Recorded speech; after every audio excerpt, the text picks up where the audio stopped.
Chapter 10000041. It seems I'm not schizophrenic, but have crossed over. Lin Si concluded after carefully feeling every corner of this cell 3 times.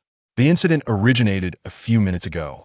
The attending physician suspected he was showing signs of schizophrenia and increased his electroconvulsive therapy. He fainted during the treatment, and when he opened his eyes again, he found himself in this small room with no windows or doors. He saw the electronic sign 000041 on the wall, which was not his hospital bed number, and his hospital gown had turned into a prison uniform. He also found a hidden drawer designed into the wall and 7 vials of reagents. His mind retained almost no memories of the original self, only the recognition of language and text. The text engraved at the bottom of the vials, resembling tadpoles, gradually became understandable and comprehensible under his prolonged gaze, becoming an important basis for his conclusion. Special nutritional solution for faming sea prison. Serial number 2763991. And 3 intersecting black rings. I've been locked in a hospital for nearly 10 years due to a distorted perception of pain, but I've never shown symptoms of hallucination. Crossing over has truly happened. Lin Si added another basis for his conclusion. He lifted his shirt to take a look. The body was still familiar. Even the position of the scar on his abdomen had not changed. It was left by a patient who had developed a fondness for kitchen knives. Taking a deep breath, Lin Si surveyed his surroundings again. A prison. Why does it look like this? This world seems vastly different from his original world. The cell was empty. Only a few scattered sheets of paper, a pencil, and a rough blue and white striped doll without eyes were on his right. Lin Si picked up the doll, which was the size of his fingers. It seems to be made from the fabric of pants. He placed the doll beside his leg and compared it to the missing segment of his right pant leg. What was the purpose of making a doll? To pass the boring prison life? In the dim light, he turned over a blank sheet of paper and found text on the second sheet. The writing was crooked, with varying thickness, resembling a child's handwriting. Before death descends, I must first sacrifice my life. A chill like a needle pricked his fingers and seeped into his body, causing Lin Si to shiver and almost drop the paper. He quickly tightened his grip, and cold sweat began to seep from his forehead. The air seemed to become oppressive again, and the doll without eyes stared at him, making the scene suddenly eerie. After taking a few deep breaths, everything returned to normal. It's just an illusion caused by my heightened mental tension. Lin Si calmed down and re-examined the text on the paper. He didn't know if it was a last word or a curse before death. He shook his head without memories from before the crossover. He was just groping in the dark. What crime had he committed to be locked up? A fixed-term imprisonment or death penalty? What was the current world like? After pondering for a while, Lin Si lowered his gaze and focused on the doll, considering a key question. He habitually thought of the worst-case scenario. The irregular hem of the doll's skirt flipped up, and Lin Si reached out to smooth it down, then lifted it again and smoothed it down again. Could I be electrocuted again? I've said it already. I've just been having some insomnia and vivid dreams lately, and Dr. Wen insists I'm going to be schizophrenic, resulting in me being electrocuted into a crossover. At this moment, his fingers resting on the doll stopped moving. Right, dreams. Crossing over definitely wouldn't happen just because of a simple electric shock. Otherwise, the patients in our ward would have already set up several tables of mahjong in there. Cells. It must be because of my strange dreams. As a longtime patient, besides having issues with pain perception, he also had some ordinary mental quirks. Neurasthenia, mild mania, obsessive-compulsive disorder, slight cleanliness fetish. Insomnia and vivid dreams had just recently become a new little quirk of his. About half a month ago, he began dreaming every night. The dreams were chaotic, yet strangely unified. In each dream, he walked in the darkness, surrounded by various people. Faceless, their shapes were vague. He had even tried to speak in his dreams. But those dreams didn't seem to be controlled by his consciousness. The people in the dreams couldn't see him, wouldn't interact with him, nor would they reveal their faces at his will. Is it because of those strange dreams? If I take a nap, I might find the key clue to crossing over. Lin Si's spirit lifted. The blue glow of the digital sign cast a cold and technological ambience around, but Lin Si's heart was eager. Now, he could directly take a nap to verify, like a scene from a horror movie. Is it an illusion? Lin Si's mouth twitched stiffly. This was a physical reaction he experienced during moments of high tension. He incredulously stared at the doll for a while longer, The narrow space filled only with his softened, breathing. The doll didn't disappear again, suddenly appearing as if silently, telling him that no ghost story had occurred. Lin Si relaxed his tense shoulders but still pushed the doll into the corner. He thought for a moment and still felt uneasy. He poked the doll with a pencil. After checking that no suspicious red liquid flowed out of the doll or that it grew a pair of eyes, Lin Si sat in the farthest corner from the doll, finally no longer panicking.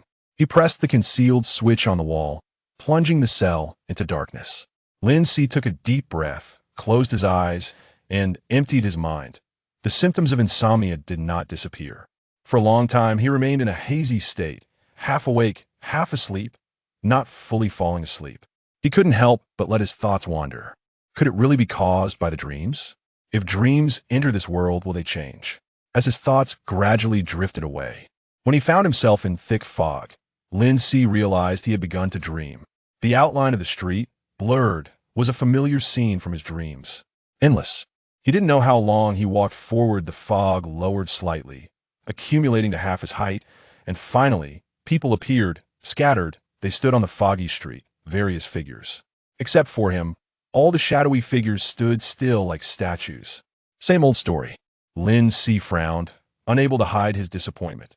Looking at this lifeless scene, Lin Si was still unwilling to give up. He called out a few times, patted this one and that one, and after disturbing a circle of statues, there was still no change. When he turned to look for changes in the fog at the other end, a sudden sound of fragments falling came from behind him. Crack, crack. A shadowy statue came to life, reaching out to him among the lifeless forms. The shadowy statue expanded, turning into a black mist that swept toward him, completely enveloping him. Chapter 2: The Priest. Yumu Group, District 11. Inside a shabby church, Chen Weiyong found himself feeling drowsy today. After distributing free food in the morning, he hid in the confession room for a short nap. He had a strange dream. The dream was filled with thick fog, and a distant, vague voice kept calling him. He walked in the direction of the voice, endlessly, without discovering anything, and suddenly woke up. There was no beginning or end, and he woke up feeling somewhat dazed. It can't be a bad omen, right? Chen Weiyong murmured, quickly tapping his chest twice. May the prophet bless. Wiping away the cold sweat that had appeared on his forehead, Chen Weiyong walked unsteadily out of the confession room. But as his vision restored, Lin Si found himself suspended in a space.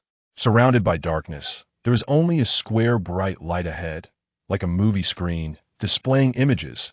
The scene faces a delicate, intricately carved wooden door with a warning posted on it. Point 1. Do not sleep in the confessional. 2. Do not spit on the ground. 3.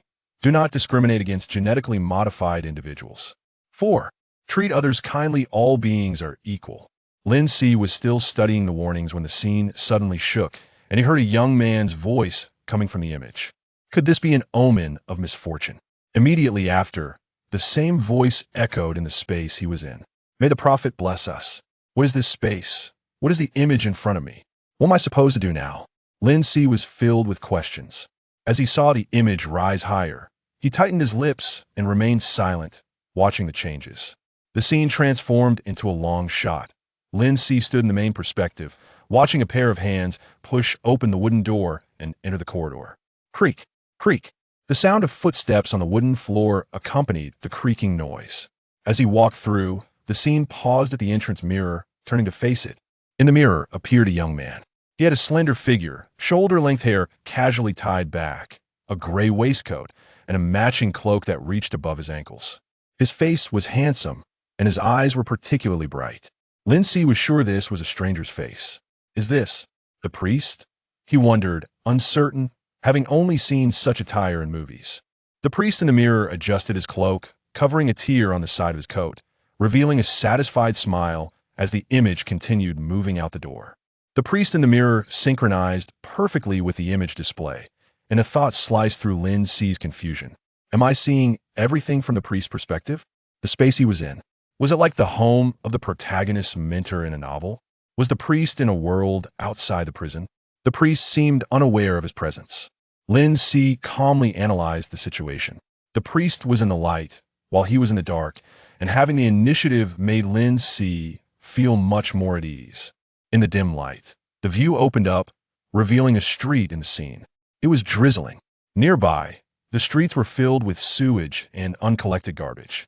A woman with golden hair, wearing a short skirt and exposing a mechanical arm, passed through the scene with an umbrella. Motorcycles roared past on the street, and puddles reflected the light. Across the street, tall buildings were lined up, with various neon signs illuminating the exterior, vibrant and dazzling in the rainy weather. Filth, technology, beauty, three words coexisted harmoniously in the same scene. This is the world I am in now. Lin Si took a gentle breath. The scene retreated slightly, moving away from the uncollected garbage by the street. Father! A clear voice rang out in the scene as it turned left that a little girl in a nun's outfit, with red curly hair falling beside her face, appeared in the scene, running over. The priest had a typical Eastern appearance, while the little nun looked Western, yet they spoke the same language. Father! A lady wants to exchange a little more food with us. The little nun exclaimed anxiously as she jumped into the scene. The priest's voice sounded, filled with warmth. Alice, although the church arranges for us to distribute a certain amount of free food every morning, we cannot help everyone. Little nun Alice frowned, her dark green eyes shimmering with a pitiful light, her hands clasped in front of her, swaying slightly as she pleaded.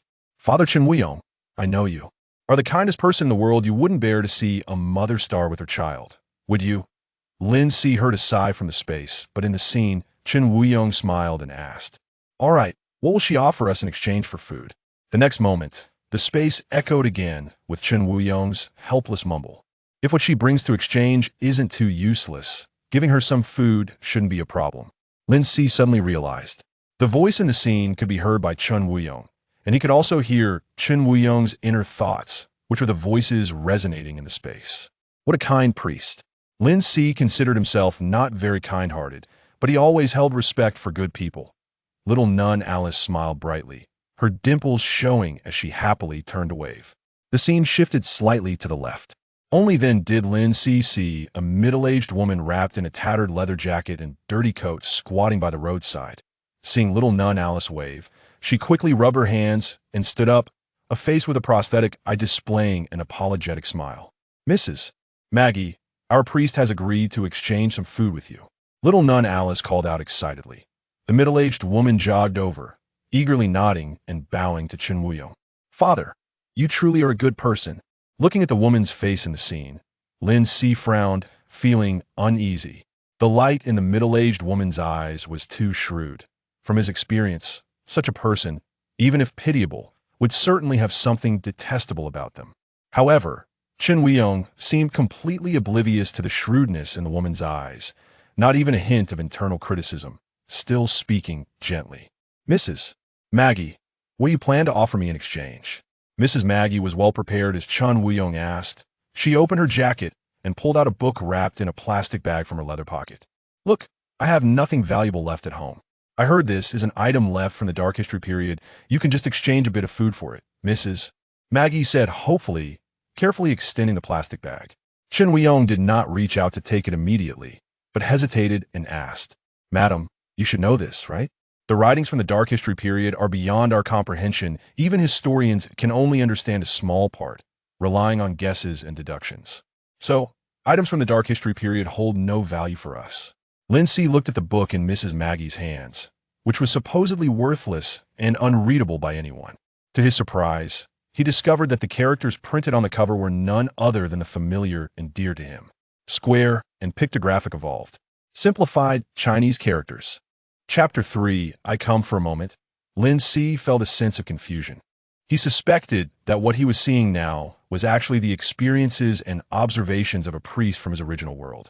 However, the dark historical period they mentioned brought him back to the realization that he was still in a completely unfamiliar world. Was there a hidden connection between the world he originally belonged to and the current world? The familiar words made Lin Si unable to suppress his speculation. With an indescribable, complex emotion, Lin Si looked at the title written on this yellowed, old antique guide to growing alien plants. I know, said Mrs. Maggie, but I really have nothing to give you. I'm fine, but my daughter is still so small. She's really about to starve. It's my fault for not being capable enough to support her. As she spoke, Mrs. Maggie began to cry, lowering her head to wipe her tears. It was a sight that evoked sympathy. Sister Alice, the little nun, was one of those who felt pity, immediately patting Mrs. Maggie's shoulder and comforting her in a gentle voice. Chen Wuyong felt deeply moved in his heart. Truly a pitiful yet great mother. Let's just make the exchange. After all, it saves a life. Then, Chen Wuyong's voice echoed in the scene again. Madam, I think you misunderstood my meaning. Although I cannot decipher the text from the dark historical period, I love collecting old objects, and I would like to trade with you. Mrs. Maggie instantly raised her eyes in surprise, repeatedly thanking him in front of the screen. Chen Wuyong smiled and said it was unnecessary, while asking Sister Alice to fetch 2 pieces of bread. The only one present who remained coldly indifferent was Lin Si, who continued to watch this poor woman. After receiving the 2 large pieces of bread, Mrs. Maggie immediately turned around and ran off, devouring half of it along the way. Sister Alice sighed. She really looks like she's starving. The screen shook up and down, likely indicating Chen Wuyong nodding in affirmation. Just moments ago, he had been expressing his fondness for ancient items to Mrs. Maggie, but now he looked troubled while holding the ancient book.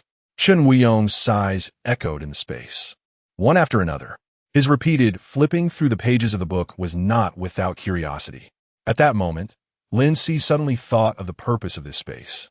He could choose to remain silent, never letting Chen Wuyong discover him, quietly observing the outside world through Chen Wuyong's eyes.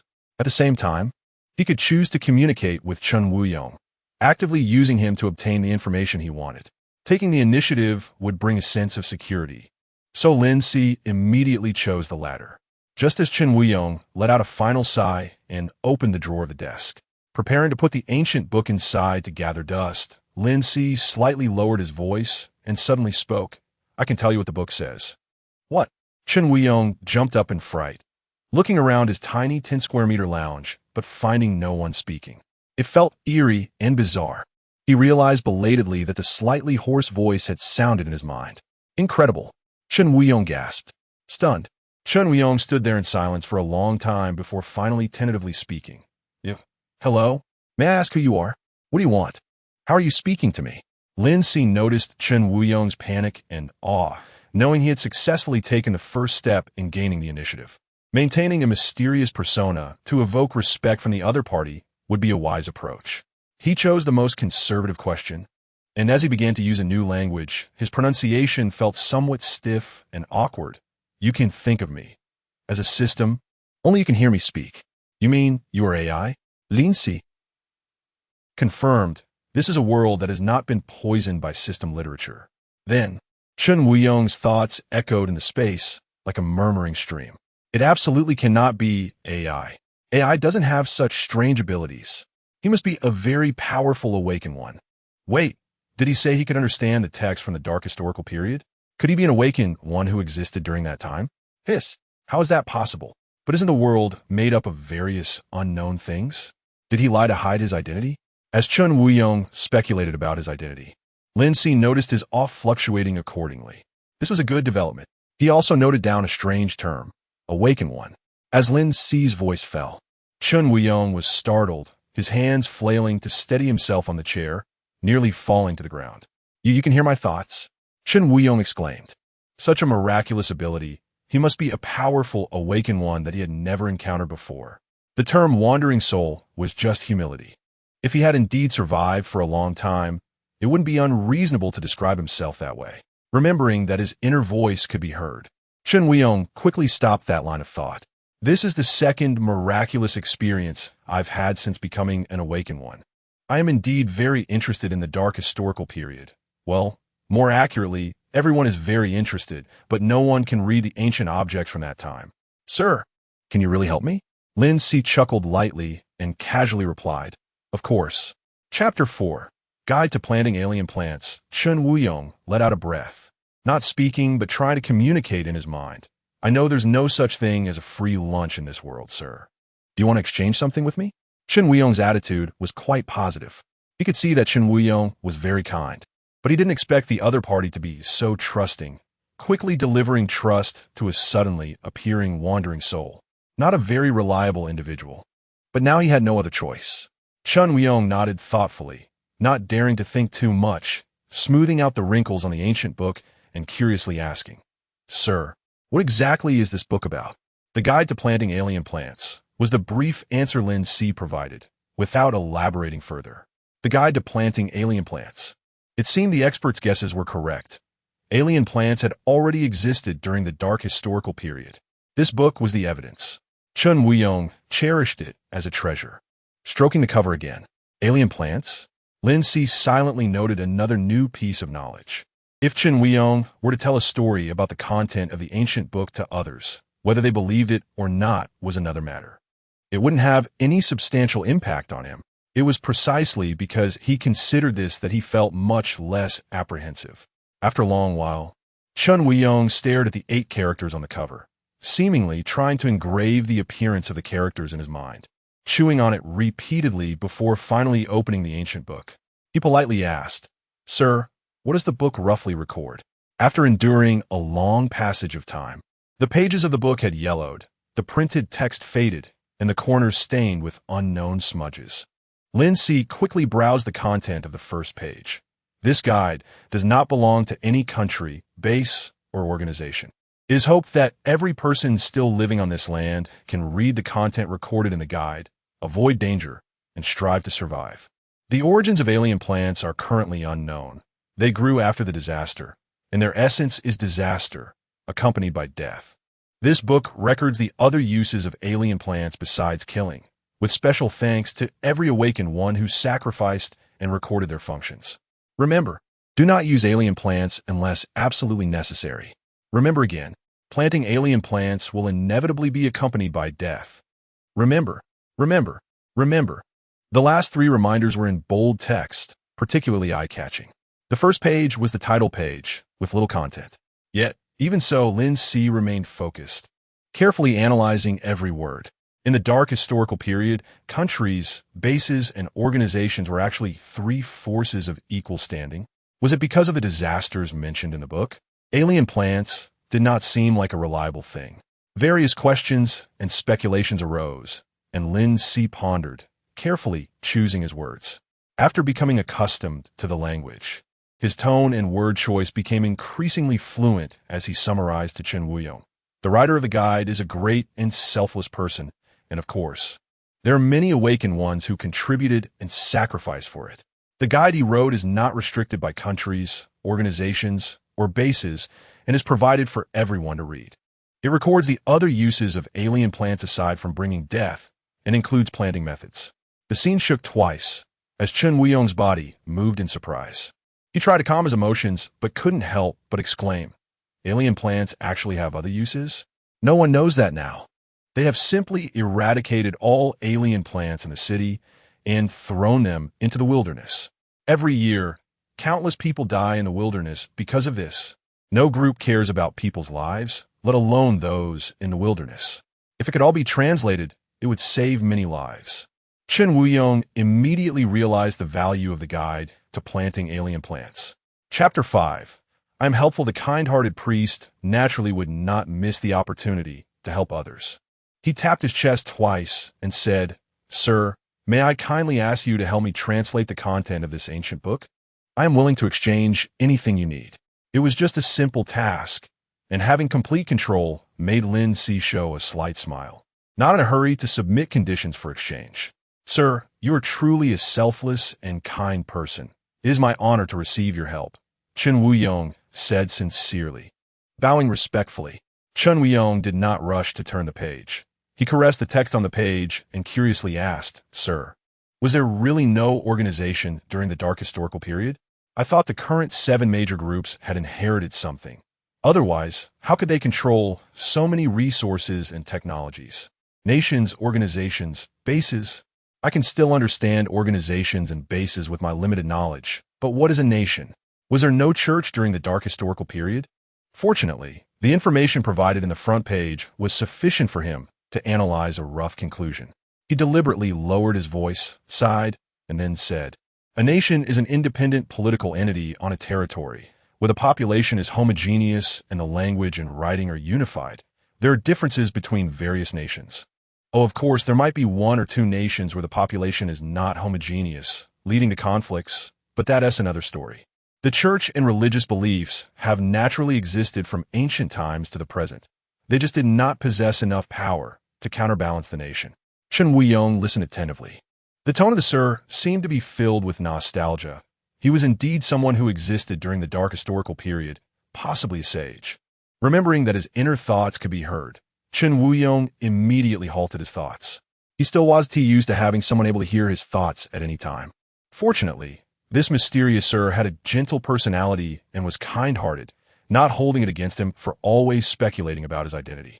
Feeling a bit embarrassed, Chen Wuyong couldn't help but ask, "It sounds similar to the current 7 major groups. It's just that our language and writing have been unified, and there should be some differences in institutional structure. The major churches are now valued because most people cannot know about the existence of awakeners. And the major churches hold the methods of awakening, right? The number of awakeners during the dark historical period must have far exceeded that of now. So the church could not hold weight in the world order. Sir, what exactly happened that led to such a significant change in the world?" "Disasters," Chen Wuyong pondered, repeatedly murmuring the word disaster. Lin Si did not speak either. He was also contemplating the 7 major groups and the awakeners. At this moment, the surrounding space began to fill with thick fog, and he sensed that the space was dissipating. His connection to the space was still there, but the time he could sustain it was nearing its limit, and he could open it actively next time. "All right, we don't have much time left today. Please flip through the pages of the book, and I will see if you need to do some preparatory work for translation first," Lin Si said decisively. Chen Wuyong was instantly drawn out of his thoughts about exploring the lost history and flipped through the pages. Each page had simple illustrations of plants, and Lin Si glanced through them and instructed, "You need to match the plants drawn in the book with the current plants. Next time, I will do the translation." Chen Wuyong nodded quickly, taking note as the images swayed rapidly. "I will do well. Don't worry," he assured Lin Si, knowing this was the closing remark. He regretted that the time was too short and there were too many questions left unasked, not knowing when the next time would be. Hearing Chen Wuyong's inner voice, Lin Si smiled and assured him, "Don't worry, the next time won't be too far away." Thinking about how kind this first contact person in the space was, Lin Si recalled the scene where Madame Magi ran away with the bread and gobbled it down. Worried about whether Chen Wuyong would encounter trouble and whether he could find the next contact person. Before breaking the connection, Lin Si decided to remind him, "Father, be careful of all those who exploit your kindness to ask for things from you. Sometimes what you get in exchange for a piece of food is not gratitude, but danger."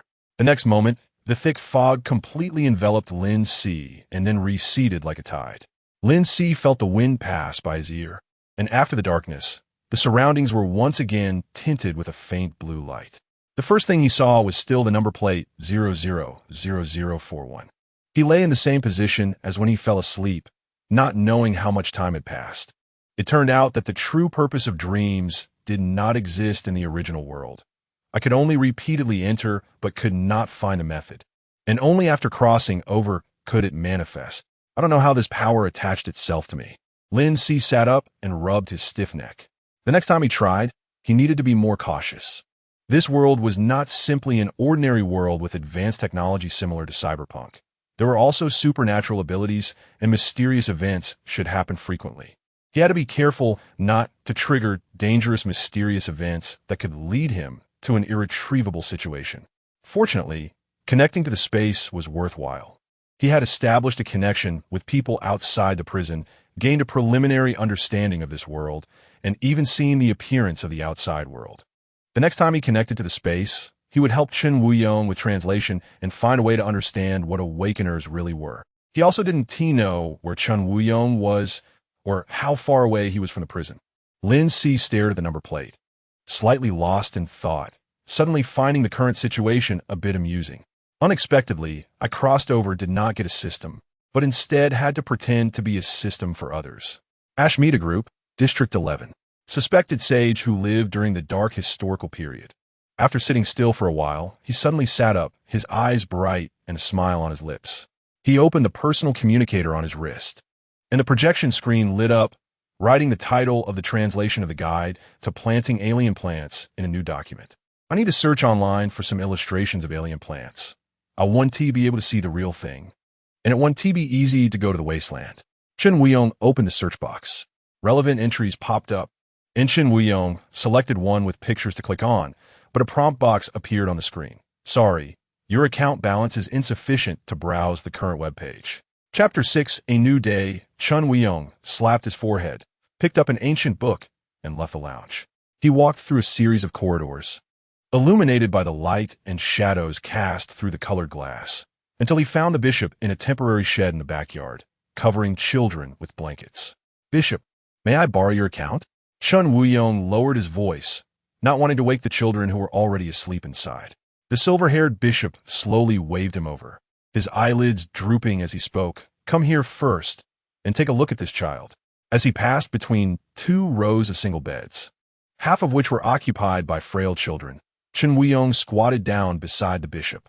While Chen Weiyong touched the child's forehead, the bishop kept his eyes downcast, seemingly on the verge of falling asleep, and slowly said, "She was thrown out of prison and was running a high fever when we found her. You know, children born in prison are often sickly, and hers is particularly severe. Ordinary medical products can't cure her, and the expensive ones, like those from the Conley Group, are beyond what even our poorest branch church can afford. It's all right, Bishop, I know what to do." As soon as he finished speaking, a pearly white light shone from the palm of Chen Weiyong's hand, gently falling on the child's forehead. He moved his hand, sweeping it evenly above the child's body. The bishop slightly lifted his eyelids. The child's furrowed brow relaxed in her sleep, her complexion became rosy, and her breathing began to ease. Chen Weiyong closed his palm, and the pearly light vanished.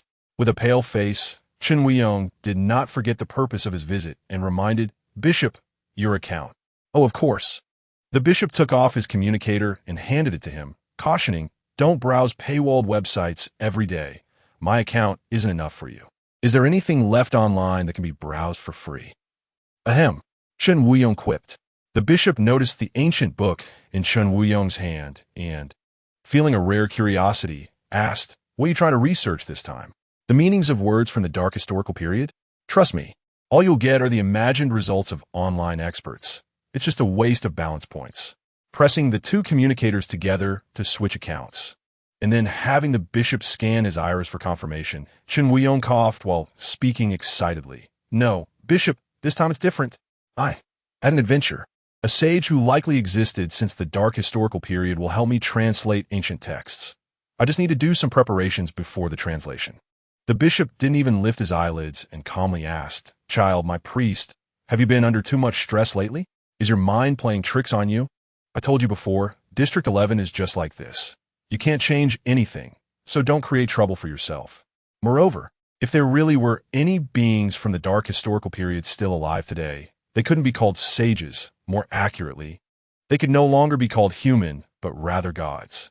And in our current world, there are no gods." As if he hadn't heard the bishop's last sentence, Chen Weiyong paused, then murmured thoughtfully to himself, "Gods divine. Oh my, why didn't I think of that?" The bishop finally couldn't help but lift his eyelids to glance at Chen Weiyong. Watching Chen Weiyong leave with unsteady, hurried steps, and not forgetting to close the door, the bishop's lips twitched momentarily, and he sighed helplessly. Lying in the darkness, Lin Si gradually fell asleep. After a long time, he finally had a stable sleep. Upon waking, he didn't know what time it was. The digital clock showed no change, and a cloth doll with a pencil stuck in it remained obediently in the corner. The only change was that when he opened the drawer, he found an additional nutrient solution, bringing the total to 8. Each day, a nutrient solution was provided to the prisoner through the drawer, one solution lasting a whole day. This meant that after 7 days without food, there would be 7 unopened nutrient solutions left. Lin Si had begun to suspect what was happening in this cell. Without the ability to perceive changes in the outside world and spending all day in a cramped space, one's sense of time could easily become distorted by the number of nutrient solutions, making it quite easy to drive someone insane. The design of this prison was truly malicious. Lin Si rubbed the back of his neck, feeling nostalgic for the soft hospital bed for the first time. He was very hungry now and had a good tolerance for fresh food. Top! He opened a nutrient solutions cap. There was no smell, and it tasted like watered-down milk. He finished it in one gulp, and the feeling of fullness instantly filled his stomach, besides satiating his hunger. The thirst in his mouth and throat caused by not having any water had also disappeared. While supplementing his nutrition, he also replenished his body's moisture. Sitting up, Lin Si began to think about his next plan. First, he needed to clarify whether he had been sentenced to death, life imprisonment, or a fixed term. But if he was confined in this cell every day, with his only interaction with the prison guard being the daily feeding of a nutrient solution, it would be impossible to gather information. He needed to actively create opportunities, not to mention understanding the awakened ones and the mysterious world. It was indeed a difficult road. Holding the 2 pieces of paper left in the cell, Lin Si suddenly thought the doll was made from his prison uniform, so the paper and pen must have been brought in from outside the cell, meaning that prisoners could make small requests to the guards, or had the opportunity to access the outside world. Thud! Thud! Lin Si instantly turned to look, leaning closer. This was the first time he heard a sound other than his own breathing and heartbeat in the cell. Thud! Thud! Footsteps moved from left to right, finally stopping outside the wall. Lin Si was taken aback. Did it stop right here? In the next moment, a crack appeared in the wall in front of him, slowly splitting open to both sides. Chapter 7, Day of Prayer number 000041. Lin Si was surprised to find that the wall with drawers was actually an automatic door. He saw a tall, strong man standing outside the door, dressed in a gray uniform, wearing boots, with the brim of his hat pulled down over his forehead and thick eyebrows. For a moment, Lin Si didn't know how to react. The man held a translucent board and was focusing intently on it. 000041. 000041. The number displayed was the prisoner number. Lin Si stood up, and compared to the towering man who was nearly 2 meters tall, he could barely meet his gaze. The man's eyes scanned him up and down twice. Then he pointed at the translucent board and said expressionlessly, "Form a line." Lin Si was quite familiar with standing in line, as he often did so in the hospital, so he walked silently behind the tall man and stood still. This was a corridor, the floor made of some kind of metal that looked like iron, and the walls appeared to be made of the same metal. From the outside, there were iron doors on both sides of the corridor that opened horizontally, with a grid on the doors, which should be the location of the drawers Lin Si had seen from the inside. They were at one end of the corridor, at the last cell. The corridor continued to extend to the left, where 2 people in the same uniform as the tall man were standing in the middle. Aishmaida. Lin Si repeated silently in his mind. They were prison guards belonging to Aishmaida, which should be a group. He didn't know if it belonged to one of the 7 major groups mentioned by Chun Wuyong. Lin Si didn't look around any further, behaving like a compliant prisoner. 000173. The cell door opened, and the tall guard continued calling names. 000173, which was the number of his neighbor across the way, was an old man with a limp. The old man's left pant leg was rolled up to the thigh, empty, with half-white hair tied at the back of his head. He stood up on one foot, supporting himself with a plastic cane, and walked out of the cell. The old man's sharp eyes lingered on Lin Si for 2 seconds before he walked behind him to form a line. What are they looking at me for?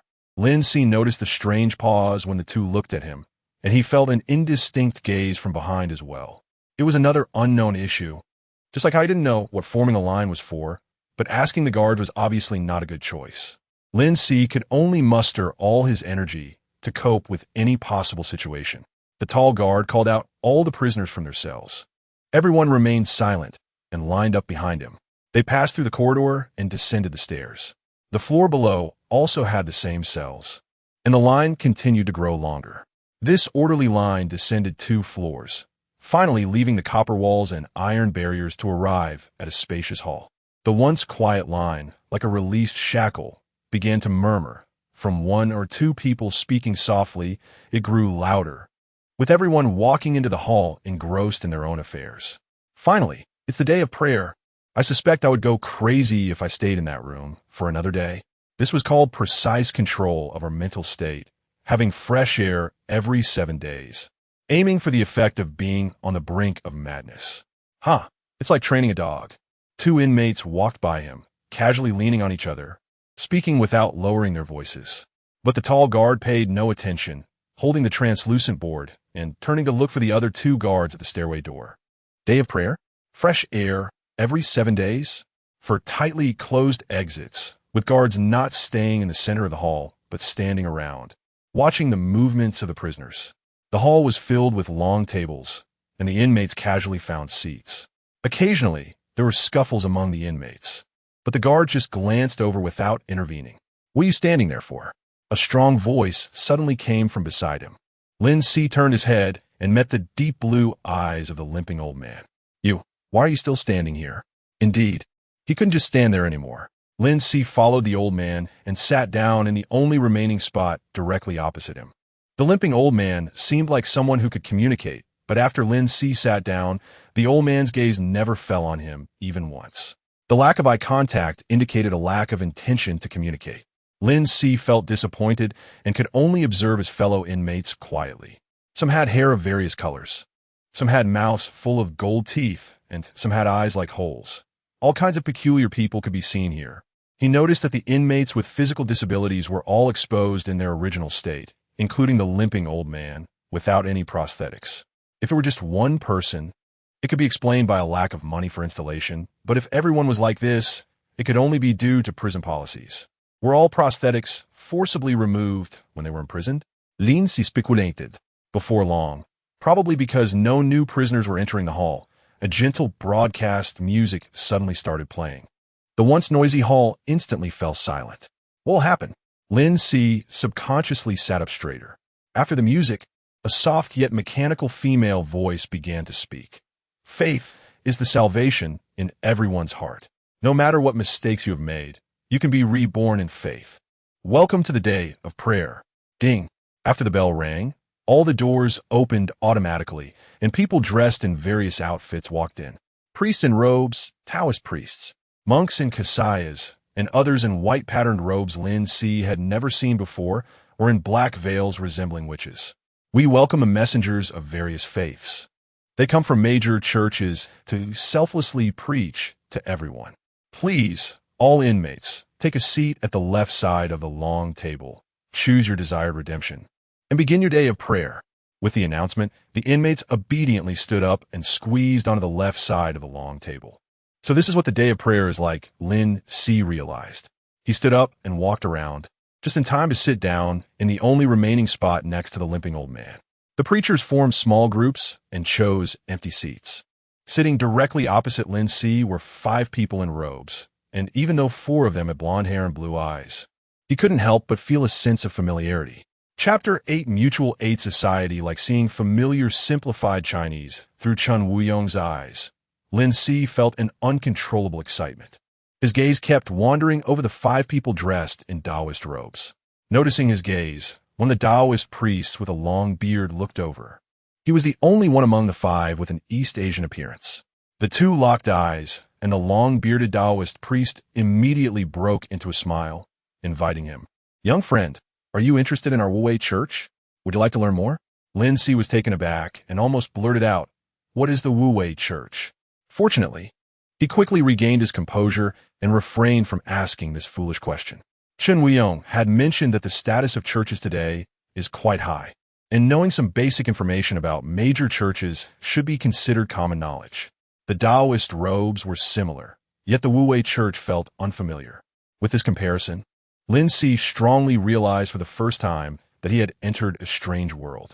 Due to his mixed feelings, he politely declined the invitation from the long-bearded Taoist priest, saying, "No, I want to look around." The long-bearded Taoist priest was not disappointed.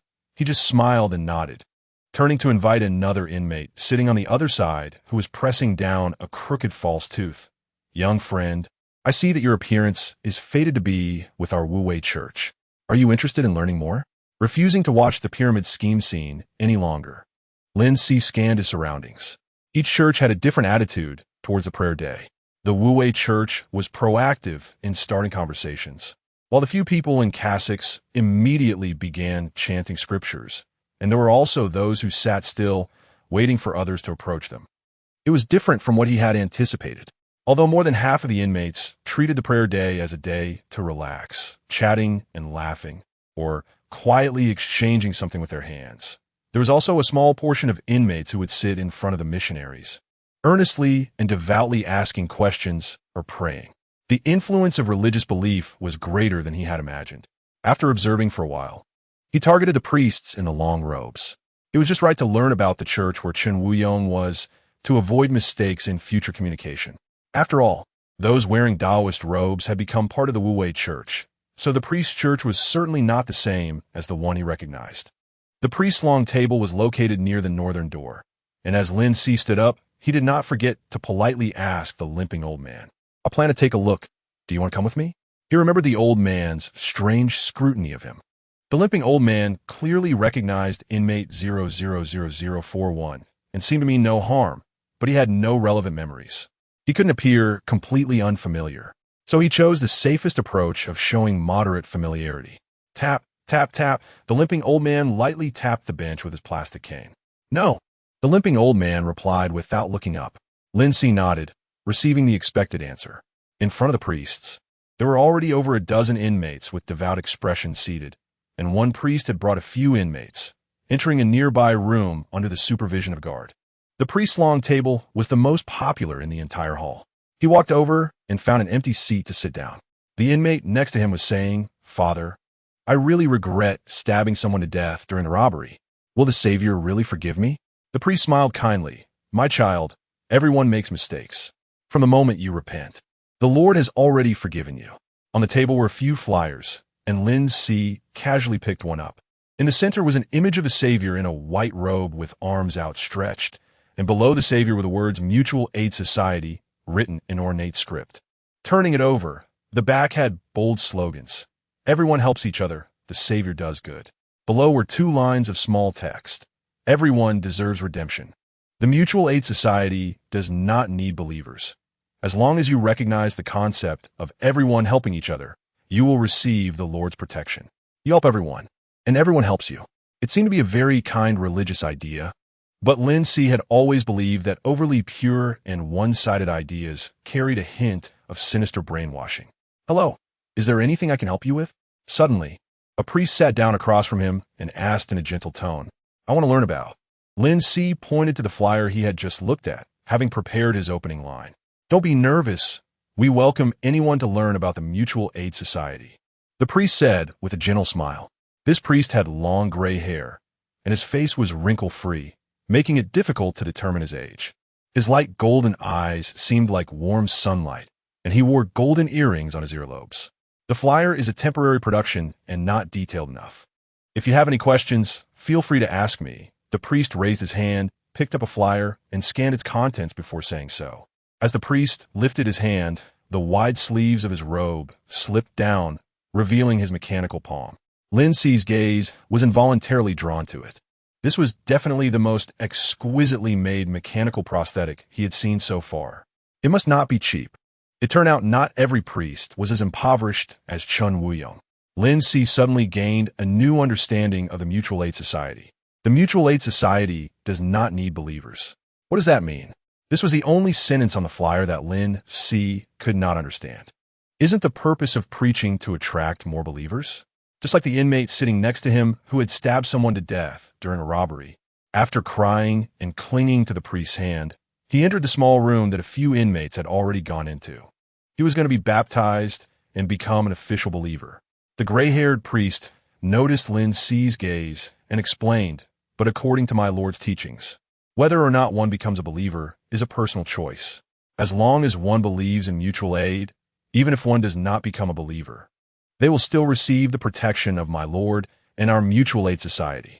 Receiving the protection of the Mutual Aid Society? Lin Si straightened up a bit, feeling that he could now understand the implications of this statement. Would people in prison receive the same protection? Lin Si asked. Of course, everyone is the same. Naturally, there will be no distinction just because you have made mistakes. The gray-haired priest nodded with a smile, not beating around the bush, and said directly, Chapter 9, a little trip to determine whether one has become a believer. The simplest way to discern is whether one accepts baptism. The gray-haired priest gestured with his eyes toward the direction of a small room. The road out of the prison suddenly appeared before Lin Si. Speaking of which, the inmates who earnestly participate in prayer day are probably unaware of how many are genuinely seeking faith and how many are merely pursuing the bright path to leave the prison. However, it's clear that walking this path is not easy. Otherwise, more than half of the people wouldn't be slacking off during their free time. Recognition? How can one gain recognition? Lin Si humbly sought advice. When the oracle manifests upon you, it means the Lord recognizes you, the gray-haired priest said, raising his hand to press against his chest, his expression becoming solemn. Bishops can discern oracles, and those that are actively bestowed are extremely rare, which is why some more radical believers pursue oracles actively, even at the cost of their lives. Oracles can be actively pursued? Lin Si asked in surprise. He had thought oracles were an ethereal concept. The Lord chooses those with a divine sense, and has also left a way for everyone to see him. The gray-haired priest patiently replied. He coughed softly twice, and an unhealthy pallor suddenly appeared on his face. Many say that the path to seeing him does not actually exist. It requires sacrifice to gain powers beyond common reasoning. But in the end, what we see are only corpses or pitiful people left with lifelong disabilities. So waiting for the oracle to descend is the most correct approach. So that's how it is. Lin Si displayed a thoughtful expression. However, he wasn't pondering oracles. Instead, the familiar words of the gray-haired priest reminded him of what Chen Wuyong had said about awakeners. Many believe that awakeners do not exist. Translating the gray-haired priest's words, becoming an awakener means the oracle reveals itself and gains recognition. There are two ways to become an awakener. One is to wait for a natural awakening, and the other requires sacrifice, which will most likely cost a life, resulting in either death or disability. Similarly, the success rate for both methods is extremely low. It is indeed a challenging condition to leave the prison through the mutual aid society by becoming an awakener. With sacrifice, Lin Si focused on the key question. The gray-haired priest looked at him deeply, as if seeing through his thoughts, and said gently, "Sacrifice originates from your body. It could be your limbs, human consciousness, health, reproductive ability, various fundamental functions of your body. Self-harm and self-mutilation are the most commonly used methods. That is why I have never advocated for such cruel and absurd methods that resemble urban legends. It's indeed very extreme. No wonder it leads to either death or disability. I still cherish life," Lin Si said honestly. A faint smile appeared in his golden eyes as he slightly nodded.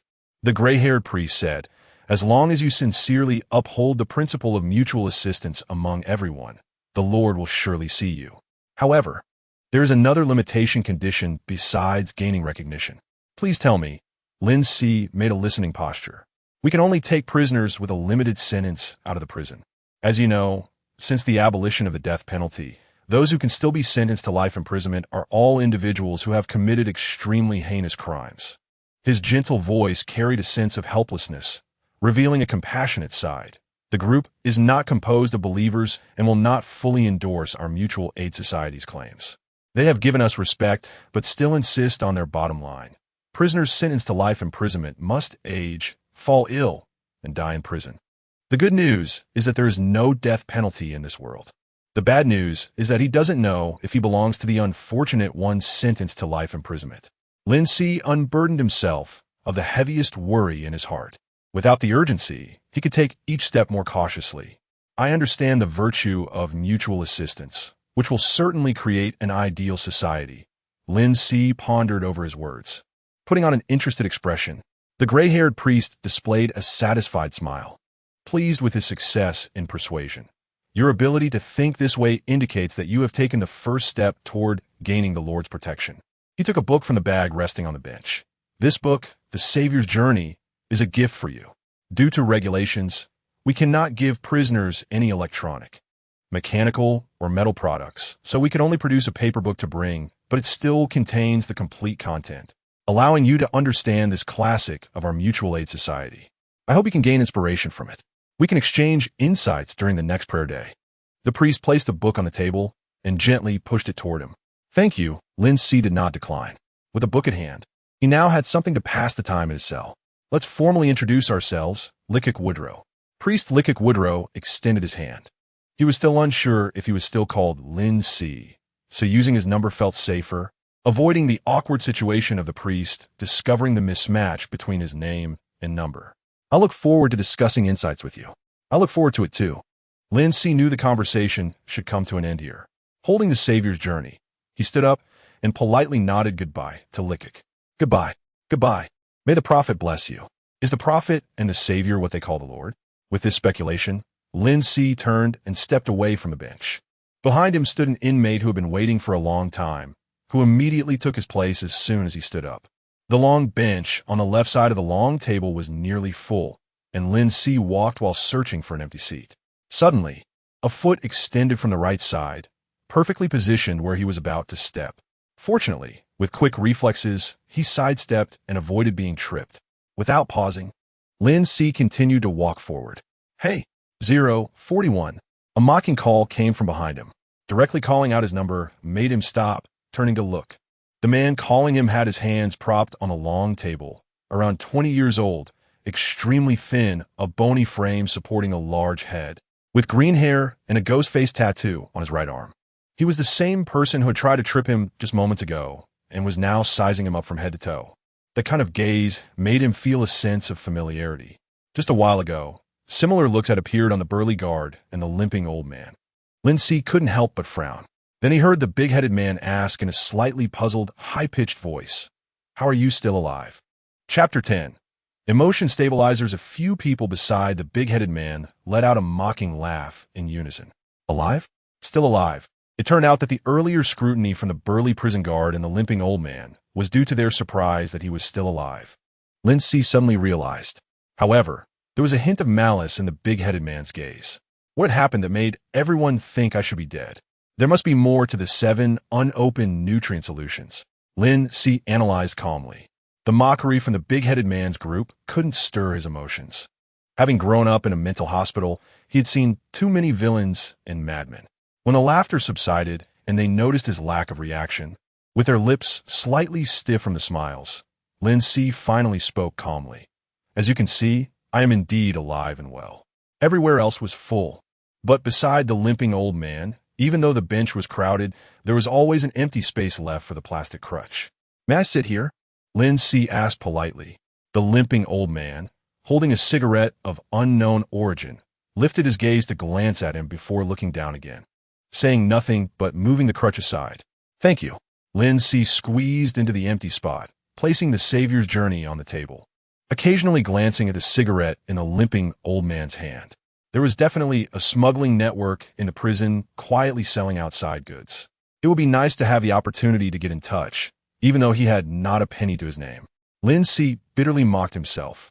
What are you looking at? The limping old man slowly rotated the cigarette between his fingers, not turning his head but suddenly asking. Such keen perception. Lin Si was startled and quickly replied, I was thinking, what if there's only a cigarette and no lighter? I don't smoke. The limping old man finally looked at him, his sea blue eyes capable of swallowing all emotions.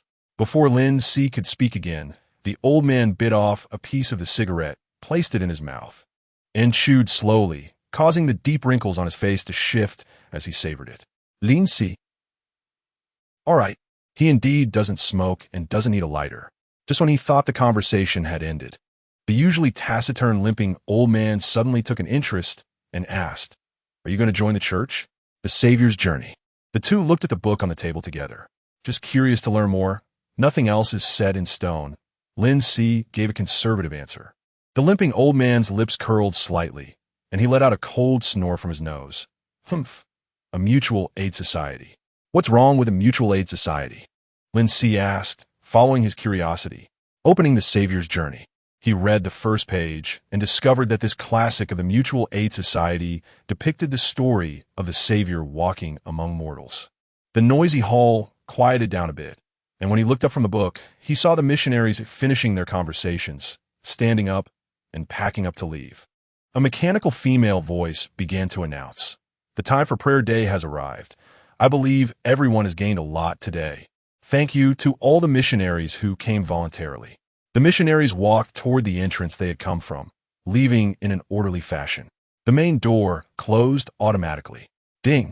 The mechanical voice added a layer of coldness unique to machinery to the originally lively hall. All inmates, Please proceed to the medical room in an orderly manner under the arrangement of the prison guards to collect the emotion stabilizers for the next week. No fighting. No damaging group property, and no attacking prison guards or staff. The prison guards approached the long table and began to call names. 0000372, 000025, 001827, 000041, 000173. Lin Si held the book and stood up with the limping old man, walking into the familiar line behind the burly prison guard. The big-headed group was also in the same line, and as Lin Si passed by, they cast him a brief glance. He kept his gaze straight ahead and stood at the end of the line with the limping old man. With 7 lines formed, one prison guard was responsible for one line, while the remaining guards dispersed around to monitor the situation. The announcement was nearing its end after stating several prohibitions. What is an emotion stabilizer? Is there a different theme for each release day, every 7 days? Prison life seems to be gradually becoming more enriching. Lin Si noticed that the burly prison guard said nothing and simply walked ahead. The inmates consciously followed his lead, starting to move toward the door directly in front of them. Each line was very quiet. When the burly prison guard reached the door, he tapped the translucent panel in his hand, and the electronic door opened, leading the people inside. Once inside, he found that there was a different world beyond the door. The metal walls were isolated on the other side of the electronic door, while this side had walls as white as plastic, spotless and devoid of dust. With the scent of disinfectant wafting through the air, they stood at the entrance, dividing into 2 paths. The line turned left. But Lin Si couldn't help but glance at the right corridor. The departing missionaries also used this large door. If we go left, are we heading to the medical room? While the other side is the passage to leave the prison. Walking down the corridor to the end, they were again divided into left and right corridors. However, this time, both sides of the corridor had closed rooms. Storage room, maintenance room, monitoring room. He observed the electronic signs on the doors as the line began to slow down, and he timely stopped his steps. Although he couldn't see, he could guess that the room where the burly prison guard stopped was likely marked as the medical room. 10 people entered the medical room at a time. The burly prison guard stood outside to the side, and after one group finished collecting the emotion stabilizers, the next group would go in. Chapter 11 Weakness. Starting from the first person in the queue, the first group of 10 entered the infirmary. The first group took about 5 minutes. Since there were no clocks in the entire prison, he was gradually developing a habit of mentally counting seconds. Knowing an approximate time would provide him with a sense of security. The line was moving at a decent pace. The prisoners coming out of the infirmary were all holding a test tube the size of a thumb. It looked like a nutrient solution, but the liquid inside was a light blue transparent color, and the bottom didn't have the black logo of 3 intersecting circles, but rather a triangle pierced by vertical lines. With his growing understanding of common knowledge, he could roughly guess the nutrient solution, the prison guard uniforms, and the logos on the mood stabilizers represented the groups they belonged to. Now I can say I've come into contact with 3 groups. About 20 minutes later, it was their turn, the last 10 people, besides him and the old man with a limp. The group also included a big-headed man and 2 prisoners who were like conjoined twins with him. The prisoners who had received the mood stabilizer squatted or stood along both sides of the corridor, while the tall prison guard kept watch at the infirmary door. As he walked through the crowd, Lin Si saw that the interior of the infirmary was much larger than he had imagined. The walls were pure white, with no windows or furniture, and there were 5 screens lined up on the wall directly opposite the entrance. Near the entrance was a silver iron box, with a vending machine-style outlet below it. There were no doctors or nurses. The first 5 stood in front of the screens, and seeing that others were lining up behind one person each, Lin Si also walked over and stood behind the remaining person. The screens lit up, and a green line of light shot out from the side of the screen, scanning the person from top to bottom. Lin Si was close enough to clearly see the content displayed on the screen. ID 001872. Name Xiong Shanshan. Mental status good. Mood stabilizer dispensed. 1. Is it possible to check mental status just by scanning? Although technology is advanced now, isn't this method a bit perfunctory and unreliable? Lin Si thought to himself. The green light swept across, and he felt a slight change in temperature. Then, the screen displayed the examination results. ID 000041. Name Lin Si. Mental status abnormal. Mood stabilizer dispensed. 3. Lin Si. I must have crossed over, or directly into prison. I haven't had any emotional breakdowns up to now, and I've been stable all along. How can my mental status be abnormal? Now he was even more certain that this method of examination was very perfunctory and unreliable. However, there was still a useful piece of good news. My name is still Lin Si. A sense of belonging made him feel much more at ease. He took a few steps back, leaving the scanning range of the screen, turned around, and saw that those who had finished their examinations were not in a hurry to leave the infirmary. The old man with the limp next to him saw the results on a screen and glanced at it a few more times. A clattering sound came from the outlet. 12 pink transparent test tubes dropped down, and the prisoner waiting by the door picked one up and walked out. 12 tubes, 9 people each get one, plus his 3. Just enough. Lin Si followed the old man with the limp, watching the prisoners in front of him collect their mood stabilizers in order. The big-headed man was among them, and whether intentionally or unintentionally, there was only the old man with the limp between them. When it was the big-headed man's turn, there were 5 mood stabilizers left in the outlet. The big-headed man took one, straightened up, and the next second, as if remembering something, he bent down and took 2 more before walking out. The big-headed man deliberately took away his 2 mood stabilizers. Lin Si frowned. The tall prison guard standing by the door could see clearly, but did not stop him. The old man with the limp was taken aback for a moment, picked up his own, and walked out of the infirmary. In the end, only 1 mood stabilizer was left in the outlet. Lin Si walked over, and instead of picking it up right away, he spoke up. "Officer, I should have received 3 mood stabilizers, but 2 were taken away by someone." The number of mood stabilizers seems related to mental status. Although he didn't believe his mental status was abnormal, the things that originally belonged to him shouldn't be taken away by others without reason. The tall prison guard furrowed his thick eyebrows together and impatiently said, "That's not my responsibility. Hurry up and get out. The people behind are still waiting in line." In the corridor, the prisoners either remained indifferent, were curious spectators, or showed the old man's expressionless face, along with the big-headed man's mocking grin. The guard were enforcing prison rules, but at the same time, they tolerated many behaviors that barely crossed the line. The big-headed man was well aware of this and knew the guards wouldn't do anything to him. Lin Si understood and stopped insisting. "I get it now." Picking up the last remaining mood stabilizer, he walked out of the infirmary. Ignoring the mocking snickers from who knows how many people, Lin Si quietly stood against the wall. The prisoners had gone through the same process more than once and quietly listened to instructions. There were still many prisoners in line, and the tall prison guard walked to one side, lit a cigarette, and savored it alone. Soft voices of conversation arose among the prisoners, and the atmosphere lightened a bit. The old man with the limp crossed over to him, leaning against the wall as well. "I thought you had changed," the old man said with some confusion. "Weakness. You've been here for less than a month, but the weakness you display is visible to anyone." The old man spoke frankly, his words sharp. "That's why Luther and the others will always find amusement in you. Your mood stabilizers have been taken away by them continuously. In this prison, loneliness can drive a person mad. The group distributes mood stabilizers on time to avoid being labeled as committing mental abuse. They're not very effective, but better than nothing, and can support a person for about 7 days. You don't dare to resist, and without the stabilizers, I thought you would be tortured to death by yourself before these 7 days arrived." The old man seemed a bit tired, leaning against the wall and gradually sliding down. "But you're still alive. I thought you made it through, that your thoughts had changed. Your previous words and actions kept telling me your weakness had disappeared. But hasn't has it? Actually, you guessed right. 000041 has already tortured himself to death." Lin Si recalled the words left on that piece of paper.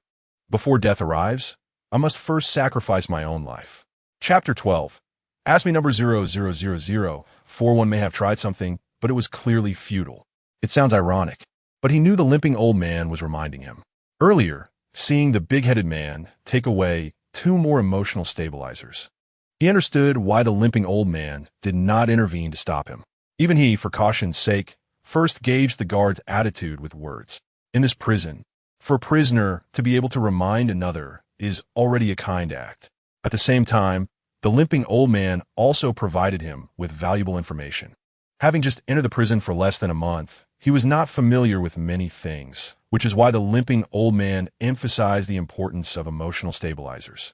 Since they were not old cellmates, he could naturally inquire about many unknowns. Lin Si thought about this and smiled. Sometimes weakness is just a way to get by. My eyes may be old, but I can still see people clearly. I can distinguish between true weakness and false weakness. The limping old man snorted coldly, closed his eyes, and adopted a familiar posture of not wanting to continue the conversation.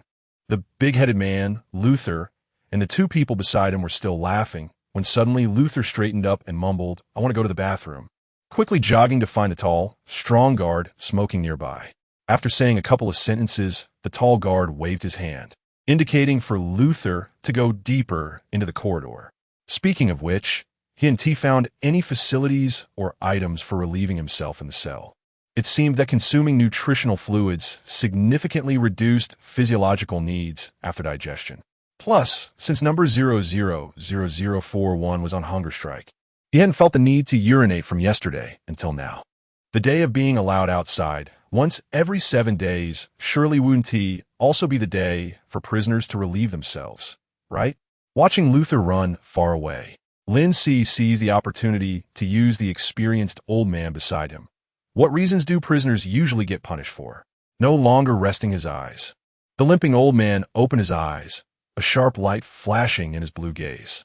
He didn't pretend to be deaf or mute, nor did he ask why Lin Si suddenly inquired about punishment and promptly replied, "Then what about your cigarettes?" Lin Si probed.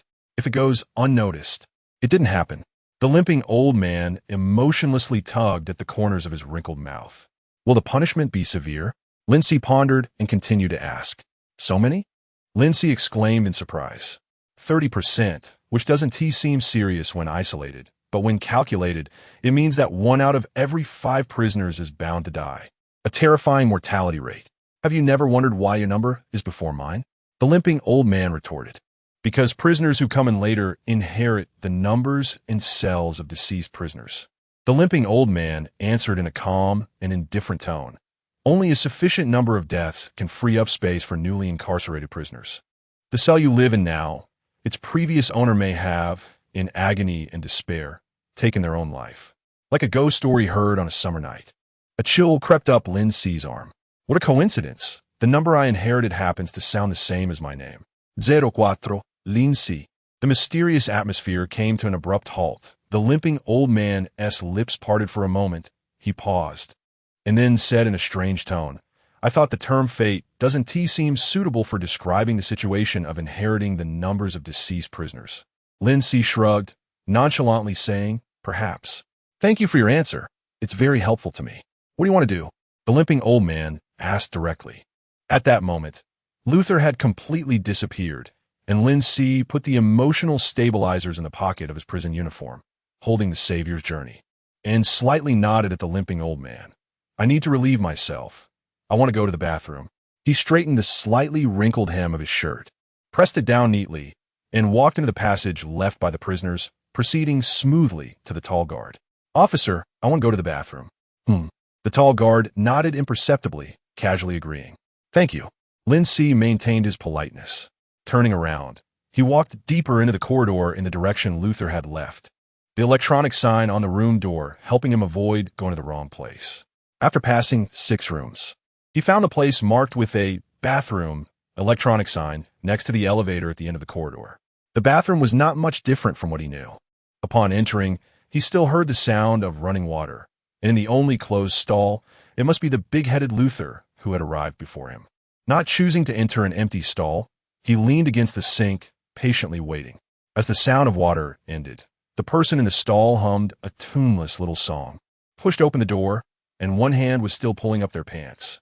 Upon seeing Lin Si directly in front of him, he froze in place. "Luther." Lin Si took the initiative to call out the name he had just learned. The big-headed Luther began to hum again, nonchalantly bypassing Lin Si. reaching for the sink, where the faucet sensed the water and splashed on his palms. As he spoke, his eyebrows danced, and a smile lingered on his lips. "You can have some too. You just need to." Bang! The big-headed Luther pushed against the edge of the sink, struggling desperately, still trying to lift his head. One hand firmly held onto the back of his yellow-haired neck, while Lin Si pressed down harder, silently listening to Luther continuously emit gurgling sounds of drowning. Chapter 13, I fell down. The strength of this body isn't particularly strong, but it's more than enough to deal with a skinny green-haired guy. Using all my strength to hold down the big-headed Luther, the struggle caused splashes of water. Lin Si tilted his head to avoid it, and with his other hand, he put down the book and reached in a Luther's prison uniform pocket to pull out 3 mood stabilizers. One of them belonged to big-headed Luther, and he took them all without hesitation. Now, I have a rough understanding of the rules in the prison. As long as I act within the rules, I can stay low-key and safe. This is the low-key principle I learned in the mental hospital. Big-headed Luther should be a member of a clique in the prison. He has plenty of experience in dealing with such situations. Being tough is more useful than being weak. I don't want to be a source of amusement for others in the future. That's another one of my goals. Gurgle, gurgle. When the sound of big-headed Luther struggling to breathe weakened, Lin Si finally lifted Luther's neck, which had prominent bones. The moment he lost sensation, the water flow stopped. As soon as he came into contact with the air, Luther let out a choking cough. His airway reopened, and he gasped for breath, producing a series of heart-wrenching coughs. Opening his bloodshot eyes, big-headed Luther looked at him with a mix of shock and anger. "You damn cough, cough, cough. How dare you cough, cough, cough? I will make you cough, cough, cough." Luther was in such a mess that he couldn't articulate a complete sentence. Was that a threat? He had plenty of experience with both tormenting and being tormented, stemming from his time with mentally unstable fellow patients in a mental hospital, and the not entirely scientific methods of the doctors and nurses. Adapting, resisting, and countering were his methods for surviving and growing up to this point. The scar on his abdomen was proof of his past growth. It was a schizophrenic patient from the same ward who mistook himself for the murderer of his parents and got up in the middle of the night to stab himself with a fruit knife stolen from the kitchen. After 3 repeated incidents, he lifted big-headed Luther again, and the latter no longer struggled. As soon as Lin Si let go, he collapsed to the ground like a pile of mud. Big-headed Luther struggled to catch his breath, gasping heavily. Leaning slightly down, Lin Si made sure Luther could look directly into his eyes and still smiled politely. "I hope we can coexist peacefully in the future. Okay? Cough, cough." The drenched, yellow-haired, dog-like Luther opened his mouth and immediately started coughing, his face showing fear and a hint of defiance. So he simply closed his mouth, saying nothing, and stiffened his neck. Does he have some backbone? Or perhaps a strong backer? Lin Si narrowed his eyes, the smile at the corner of his mouth fading. As long as there are people, the emergence of power dynamics is inevitable. Staring at the changes in big-headed Luther's expression for a long time, he saw the fear on the other's face intensifying, and Luther's elbows propped against the ground as he tried to crawl away. Bang, bang, perhaps too focused. He suddenly heard his own heartbeat, the sounds of Luther coughing, the operation of the ventilation system, and the sound of water dripping onto the ground all seemed to fade away in an instant. Bang, bang, bang. The blood vessels in his ears throbbed, and he suddenly realized that this heartbeat did not belong to him, but to big-headed Luther. Why did big-headed Luther's heartbeat suddenly become so clear? It seemed to ring right next to his ear. Lin Si couldn't help but shift his gaze to where Luther's heart was located. Lin Si jolted awake. The heartbeat sound disappeared, and the ambient noise enveloped him once more. Before he could process what was happening, big-headed Luther's convulsions ended, his painful expression relaxed, and he was drenched in sweat, clutching his chest with both hands. The defiance vanished, leaving only complete terror and trembling. "Don't kill me. Please don't kill me. I never even thought about killing you." Lin Si felt a strange confusion in his heart, but he didn't show it on his face. He straightened up and didn't respond to big-headed Luther's words. Sometimes, not speaking can provoke deeper apprehension. His clothes were splashed with some of the water that Luther had struggled in, but he didn't mind. The prison was temperature-controlled, so he wouldn't feel cold. When he returned to the original position in the lineup, There were more prisoners squatting on both sides of the corridor waiting, and the inspection was progressing normally. What did you do? The question shifted from what you wanted to do to what you did do. Is that so? The limping old man asked suspiciously. The green-haired guy was wet and stuck to his scalp, his collar to the hem soaked, with a swollen lump on his forehead, his face pale, lips purplish, and he looked dazed, stumbling a few steps as he walked. He almost bumped into a tall, strong prison guard, who frowned and stepped aside, impatiently asking, "What happened to you?" The surrounding prisoners were all watching the disheveled Luther. And two prisoners who seemed to be attached to Luther couldn't help but almost jump over to inquire themselves. If it wasn't discovered, then it didn't happen. Luther knew better than anyone the unspoken rules of the prison.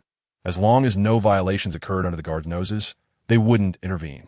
As for the stabilizers he took, there was no need to mention them because he had already validated it in front of many people. Lin Si was pleased to see that Luther, just as he had expected, chose to suffocate and conceal what happened in the bathroom. Sure enough, a lie that everyone could hear received a nod from the tall, strong guard. "All right, return to your place."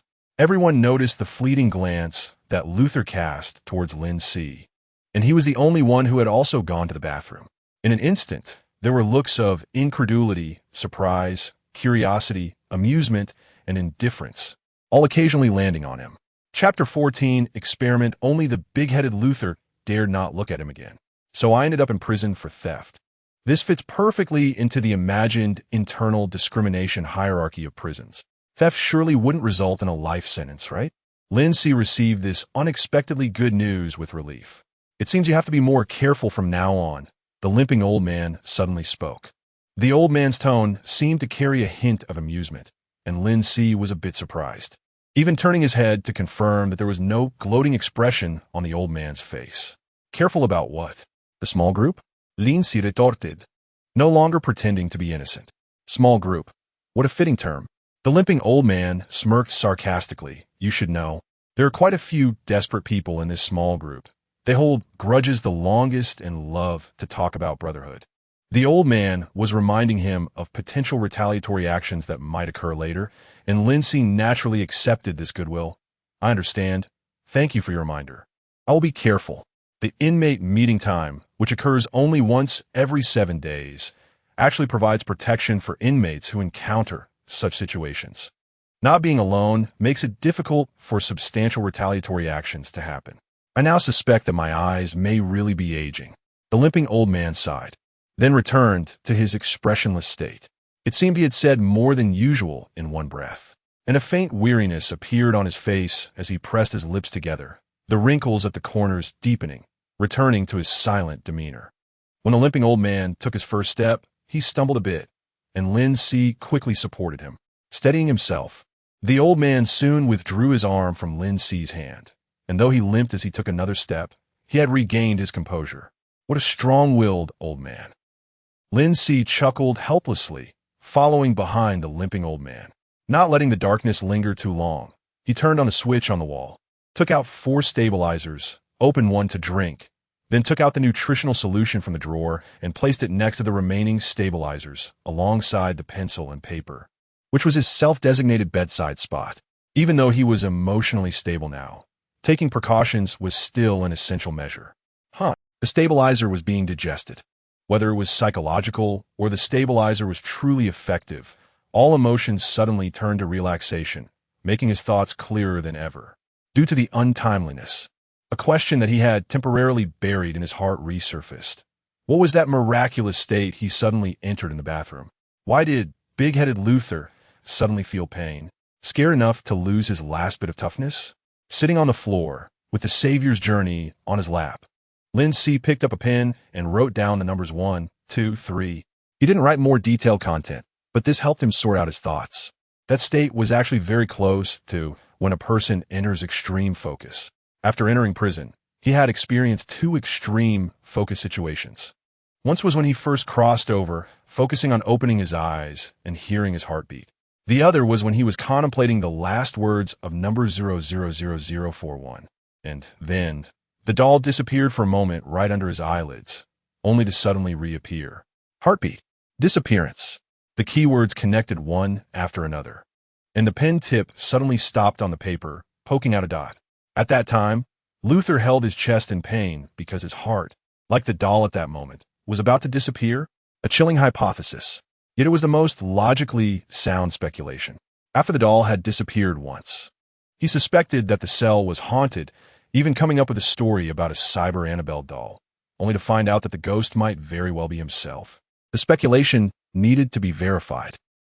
Exhaling a mouthful of stale air, Lin Si tried to eliminate distractions, focusing entirely on the doll in his hand. Entering a state of focus originally required a gradual process, which wasn't simple.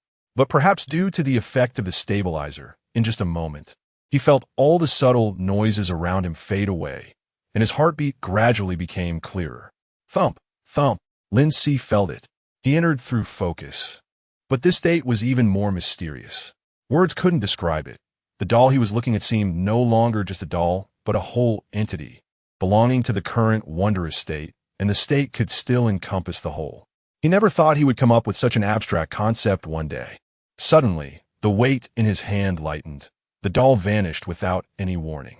It didn't even need to use sleight of hand like a magic trick to divert the viewer's attention. He watched the doll disappear right in front of him. Because he had been mentally prepared, combined with the effect of a stabilizer, he only had the thought that the doll had really disappeared. And all emotions hadn't had the time to surge and occupy his senses, allowing him to remain in the state of focus. Where did the doll go after it disappeared? His mind raced, various thoughts flashing through. The stabilizer could no longer control it. All emotions surged to his throat, turning into a what the hell. Breaking away from the focused state, he hurriedly looked down, and as expected, he saw the place where the Savior's journey was originally on his knee had turned into a hole poked by a pencil where the doll had been. The speculation was verified, but the situation was not one of disappearance, but rather replacement. Lin Si thought a more accurate term. What had just happened definitely fell within the realm of supernatural abilities, and the current world had an accurate definition for supernatural abilities, awaken abilities. Am I an awakener? Am I already an awakener? Lin Si stared in shock at the Savior's journey in his hand, digesting this completely unexpected conclusion. Chapter 15. Life is hard for me. The world deceives me. After taking a few deep breaths, he finally calmed himself down. He needed to rethink the matter of being an awakened one.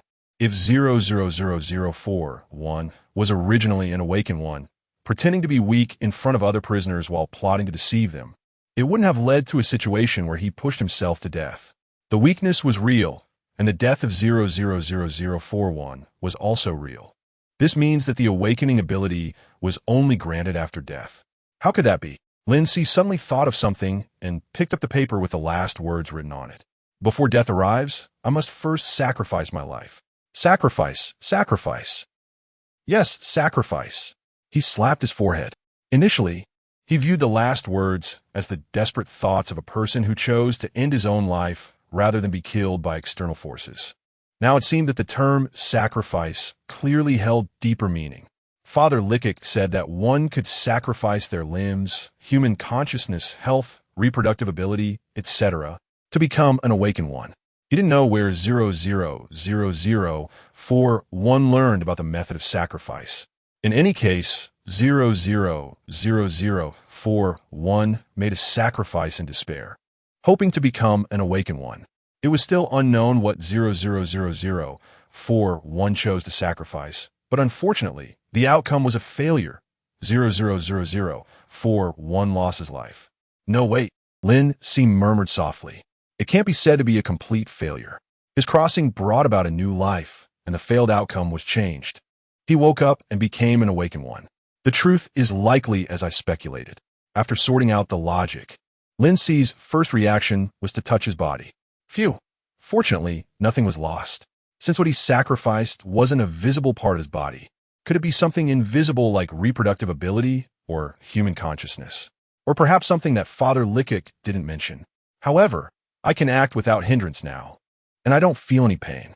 No matter what was sacrificed, it at least hasn't affected my normal life, Lin Si thought with some relief. Moreover, one of the biggest problems was solved like this. He not only understood the awakened ones, but also directly became one, fulfilling one of the most difficult conditions to leave the prison through the mutual aid association.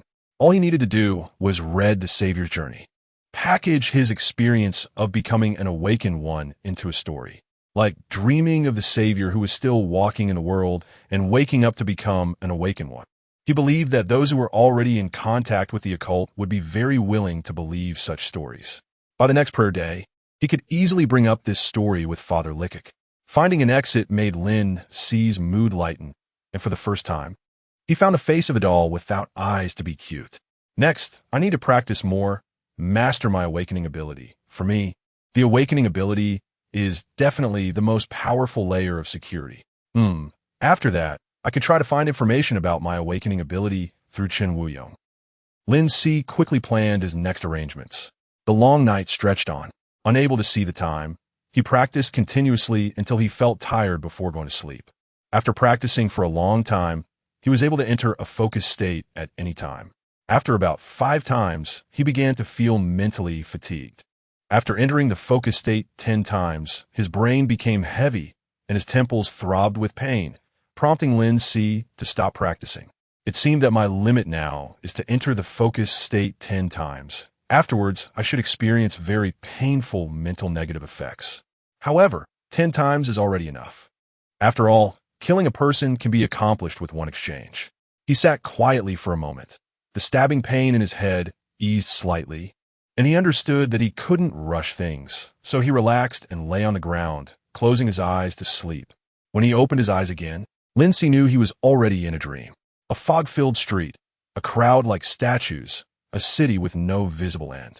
The only change was that one of the statues, although still motionless, became clear and restored to a physical form, dressed in a black robe, tall and thin, with shoulder-length black hair tied at the back, hands clasped at his chest, head bowed, pious yet sorrowful. It was the appearance of Chen Wuyong. Would touching other statues also allow them to become clear and specific and then enter their golden finger space? Lin Si had a sense of this, but his understanding of the mysterious space was still insufficient, so he wouldn't rashly attempt it. Moreover, connecting to a space now seemed to require about a day's time to replenish energy. If there were multiple connections and the energy stored wasn't enough to distribute, it would be more useful to fix a single connection. Without wasting more time, Lin Si pressed down on Chen Wuyong's shoulder, and Chen Wuyong transformed in a thick mist, instantly enveloping him. We are trapped in difficult sins. People kill me. People eat me. We are carried along by the torrent of the times. Life is hard for me. The world deceives me. We're the ascetics of the world. We are the singers of praise on the ground. We are the seekers of light. We repay evil with good. We live by the will of the Savior. The opening declaration written on the first page of the Savior's journey was slowly recited by an old man in a red and black long robe, wearing a small round hat.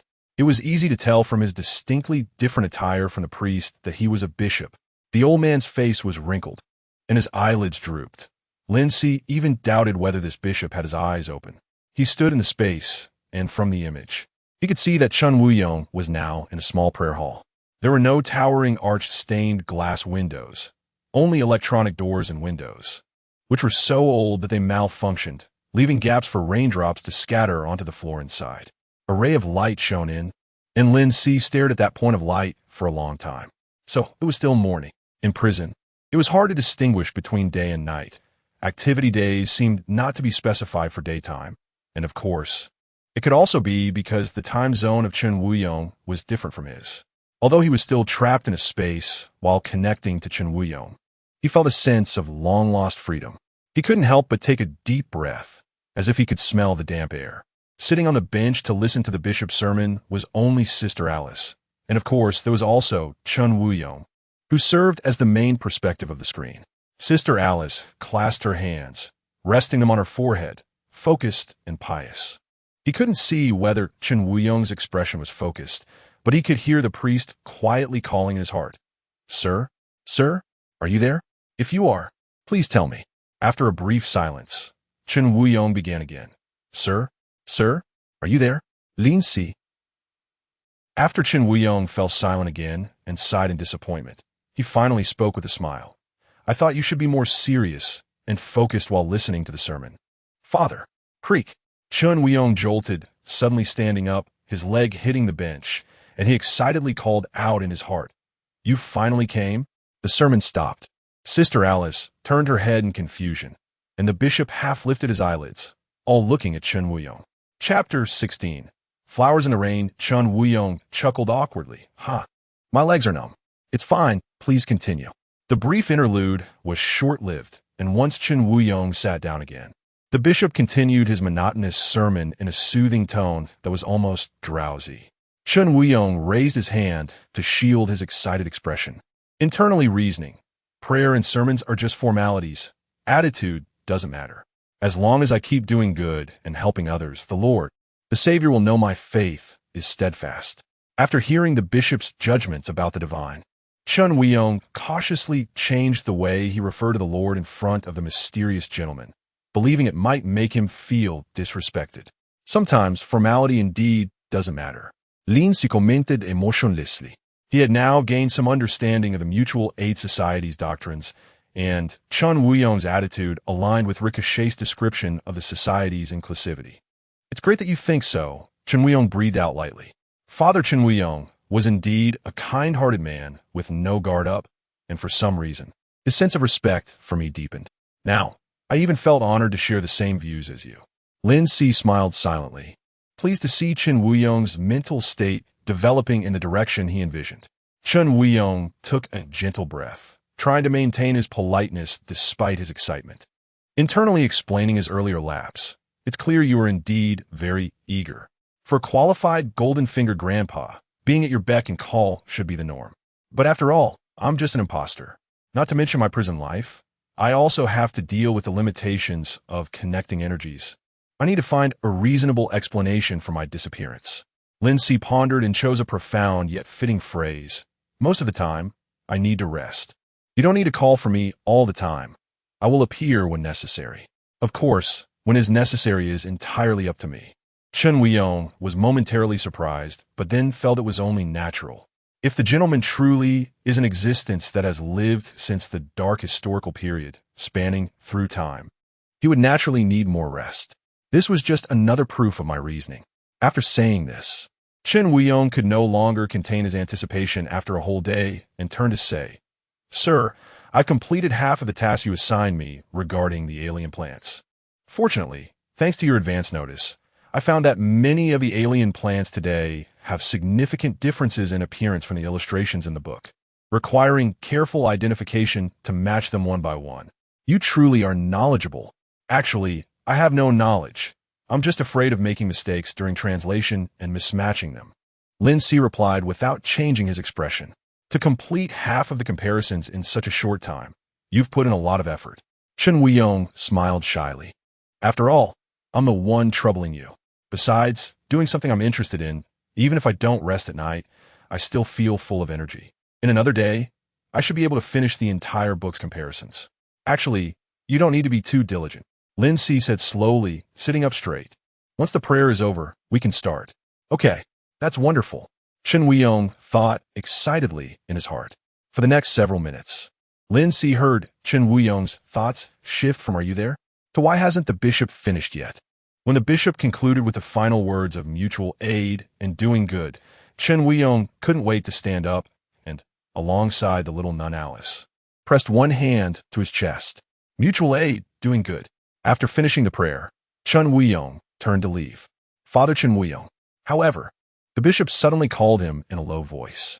The little nun Alice shot Chen Wuyong a gleeful smile, winked, and ran off from the prayer hall. Chen Wuyong sighed silently, feeling dejected as he walked up to the bishop. Lin Si noticed the corner of the bishop's mouth seemed to twitch. Then he spoke in that drowsy tone that made people feel sleepy. "It's not about the account. Today, another child is sick and needs you to take a look." "Oh, I see. Then let's hurry and check in the back." Chen Wuyong sighed in relief, urging him on. Closing the book's Savior's Journey on the table, the bishop turned slowly, and Chen Wuyong instinctively supported his arm. As they quietly walked through the corridor, the bishop suddenly remarked, "You seem a bit restless today." Lin Si doubted his ears as he heard Chen Wuyong's heart skip a beat. The bishop, with his hands tucked in his sleeves, turned his head slightly, his half-lidded gaze sweeping over Chen Wuyong's face, the screen clearly displaying the bishop's front. It seems that everyone in this church isn't very well off. Lin Si was deeply impressed by Father Ricochet's mechanical hand. Beneath his drooping eyelids, half of his murky eyeball was exposed, but it seemed capable of seeing through people's hearts. After a moment, the bishop turned his head and continued to walk slowly, not questioning further, just saying in the same slow tone. Chen Weiyong slapped his forehead, his whole face turning bitter. He had only been thinking about the guide to alien plant cultivation and completely forgot about work. "Sir," Chen Weiyong called out internally with deep regret. "I'm really sorry. I still have some work to do. The translation can only be delayed for a few hours. At most 3 hours. It's all right." Lin Si comforted him amiably. Compared to the translation, he actually wanted to learn more about the outside world through Chen Weiyong's eyes. He relaxed and enjoyed the flowers in the backyard. Beyond the courtyard wall were towering buildings, and under the gloomy sky, fish eagle-like planes circled. In the drizzling rain, the red flowers became the most vibrant color. Chapter 17.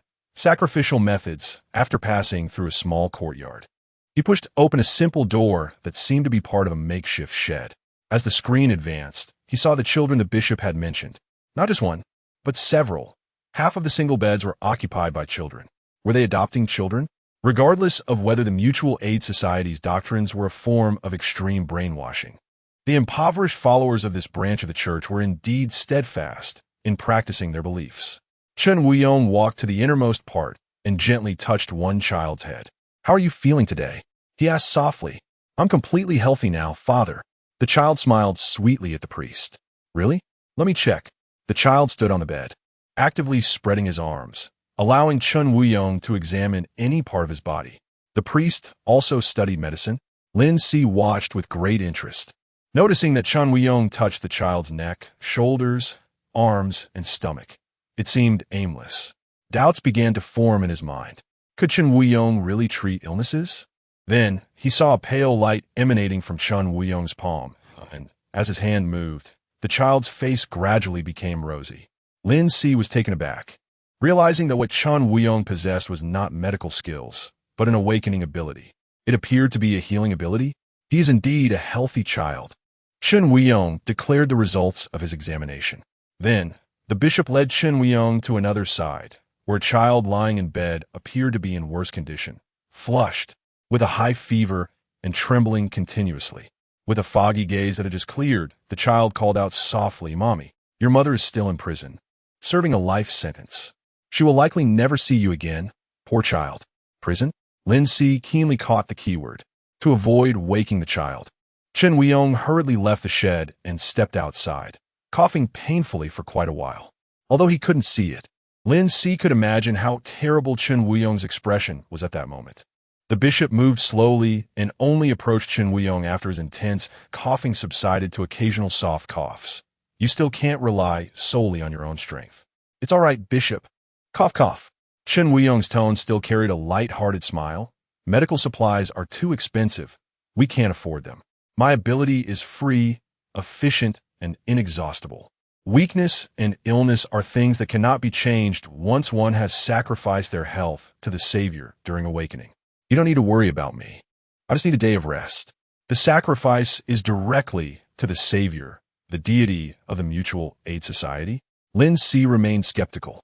As devout believers, they were firmly theists, so it was very likely they would imagine the originally abstract concept of sacrifice into a concrete object, with the Savior undoubtedly serving as a brilliant embodiment.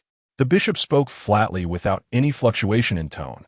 "Am I not aware of the matters concerning the prophet's path?" Cough, cough. Chen Weiyong felt a twinge of embarrassment in his heart, almost forgetting that the bishop was also an awakened individual on the first level of the prophet's path. Interesting. The prophet's path. Is it a coincidence that there are two individuals on the same path within the same branch? Or do all awakened individuals in the Mutual Aid Society gain their powers through the prophet's path after sacrifice? Chen Weiyong had mentioned that religion holds the methods of awakening sacrifice. Perhaps different religions possess different paths? Does the sacrificial method of the prophet's path belong to the Mutual Aid Society? Bishop, what I mean is, Alice has not yet received an oracle, and she may never receive one, Chen Weiyong explained. You are already old, and due to the illnesses caused by sacrifice, there is a high likelihood of unexpected occurrences after using your ability. So let me handle it. I am still in my prime and can save many more people. The branch church was small, and following the perspective of the screen, he had almost seen every corner of the place. Aside from the old man, the child, and Chun Wuyong, he did not see any other believers. From Chun Wuyong's words, it was not difficult to ascertain a bleak fact. There were only the three of them in the entire branch church. The bishop remained silent for a while before finally saying, "Go help Alice. I will stay inside to take care of the children." Bishop Chun Wuyong stood for a long time, then suddenly spoke in his heart. "Sir, do awakened individuals from the dark historical period also need to sacrifice? If you ask me, who should I ask?" Lin Si's mind raced, and he countered, "How was the method of sacrificial awakening discovered?" Recalling this, Chun Wuyong let out a soft ah, and with a bitter smile said, "I got confused. I was worried about the bishop's health and almost forgot this story I heard on the first day I became an awakened one. A method of sacrifice passed down from someone who lived during the dark historical period must have been used back then." Chapter 18. Greed Worshipping Sacred Objects? Awakening is indeed more than just sacrifice. Lin Si smiled silently, maintaining an air of mystery. Chun Wuyong, realizing he had asked a foolish question, worried that his image in the teacher's eyes would deteriorate, and decided to think carefully before asking anything in the future. But then he remembered that the teacher could hear his thoughts, so he quickly abandoned that idea. Chun Wuyong's gloom dissipated quickly. He wiped the rainwater from his forehead and spoke again, his tone already light-hearted. "Teacher, I will finish things as soon as possible. Once we get to the confession room, we can start translating. No one will come to confess there." Feeling the connection with the space, Lin Si generously said, "We still have plenty of time." Chun Wuyong was momentarily moved, pressed his hand to his chest, and exclaimed, "You truly are an approachable and powerful elder. Perhaps only someone like you deserves to be called a god. A sage." Lin Si. Chun Wuyong seemed to have already conjured up a perfect image of him in his mind, and he gladly accepted it. When the perspective on the screen followed Chun Wuyong to the entrance of the branch church, Sister Alice was already managing things on her own, having distributed half of the food. There was a long line of ragged people on the street, but they all had dyed hair and tattoos, and their dirty clothes were leather jackets, hoodies, etc., along with rusty and stiff prosthetics, elements that did not fit his impression of homeless people. But these were precisely the symbols of a high-tech, low-living society. They were distributing the coarsest bread, a small piece for each person, just enough to stave off starvation. Even so, Sister Alice came over to Chun Wuyong and whispered, "Today, I only brought half the amount of bread from yesterday, enough to distribute to 100 people. If we distribute the same amount as before, we won't have enough for ourselves. Is there no money left this month?" Chun Wuyong was surprised. "The bishop said there isn't." She replied, "I think it must be the Archbishop of the Ashmita Group's regional church wanting to reduce subsidies. After all, Ashmita does not respect religion. They just want to build more prisons, making money under various pretexts by accepting criminals from all over the world." The city of prisons. Sister Alice was more vocal today about the lack of funds, pouting and unable to stop. "The Archbishop wants to withdraw from Ashmita, but he can't be harsh on the branch church. Father, without subsidies, how can we distribute food for free?" Ashmita? Lin Si almost wanted to jump out of the screen and grab Sister Alice's arm to clarify what the city of prisons was. He just didn't know how large the Ashmita Group's area was. Lin Si felt it should be closer to the size of a country. In the same area, they could be thousands of miles apart, accepting criminals from all over the world. Does that mean all the prisons in the world are here? Hence the name, the City of Prisons? Hearing this, Chun Wuyong gently patted Sister Alice's head and reassured her, "Alice, distributing food for free is meant to do good and save lives. Even without the Archbishop's mandate, we should still do this." His gentle tone successfully brushed away Sister Alice's worries. She lightly clapped her mouth and murmured, "I let my emotions affect me. It's a sin to say such things." Chun Wuyong listened quietly and smiled when Sister Alice finished her lament. "It's okay. I know you were just worried about me and the bishop and were too anxious. Since there's not enough, we'll reduce the amount of food distributed. We can give less, but we can't give none. Helping one person is still helping." "I understand." Sister Alice nodded earnestly, her smile returning to her face. The two of them continued to distribute bread, with each person allowed to take only one piece. Lin Si saw a familiar face in the line. It was Mrs. Maggie.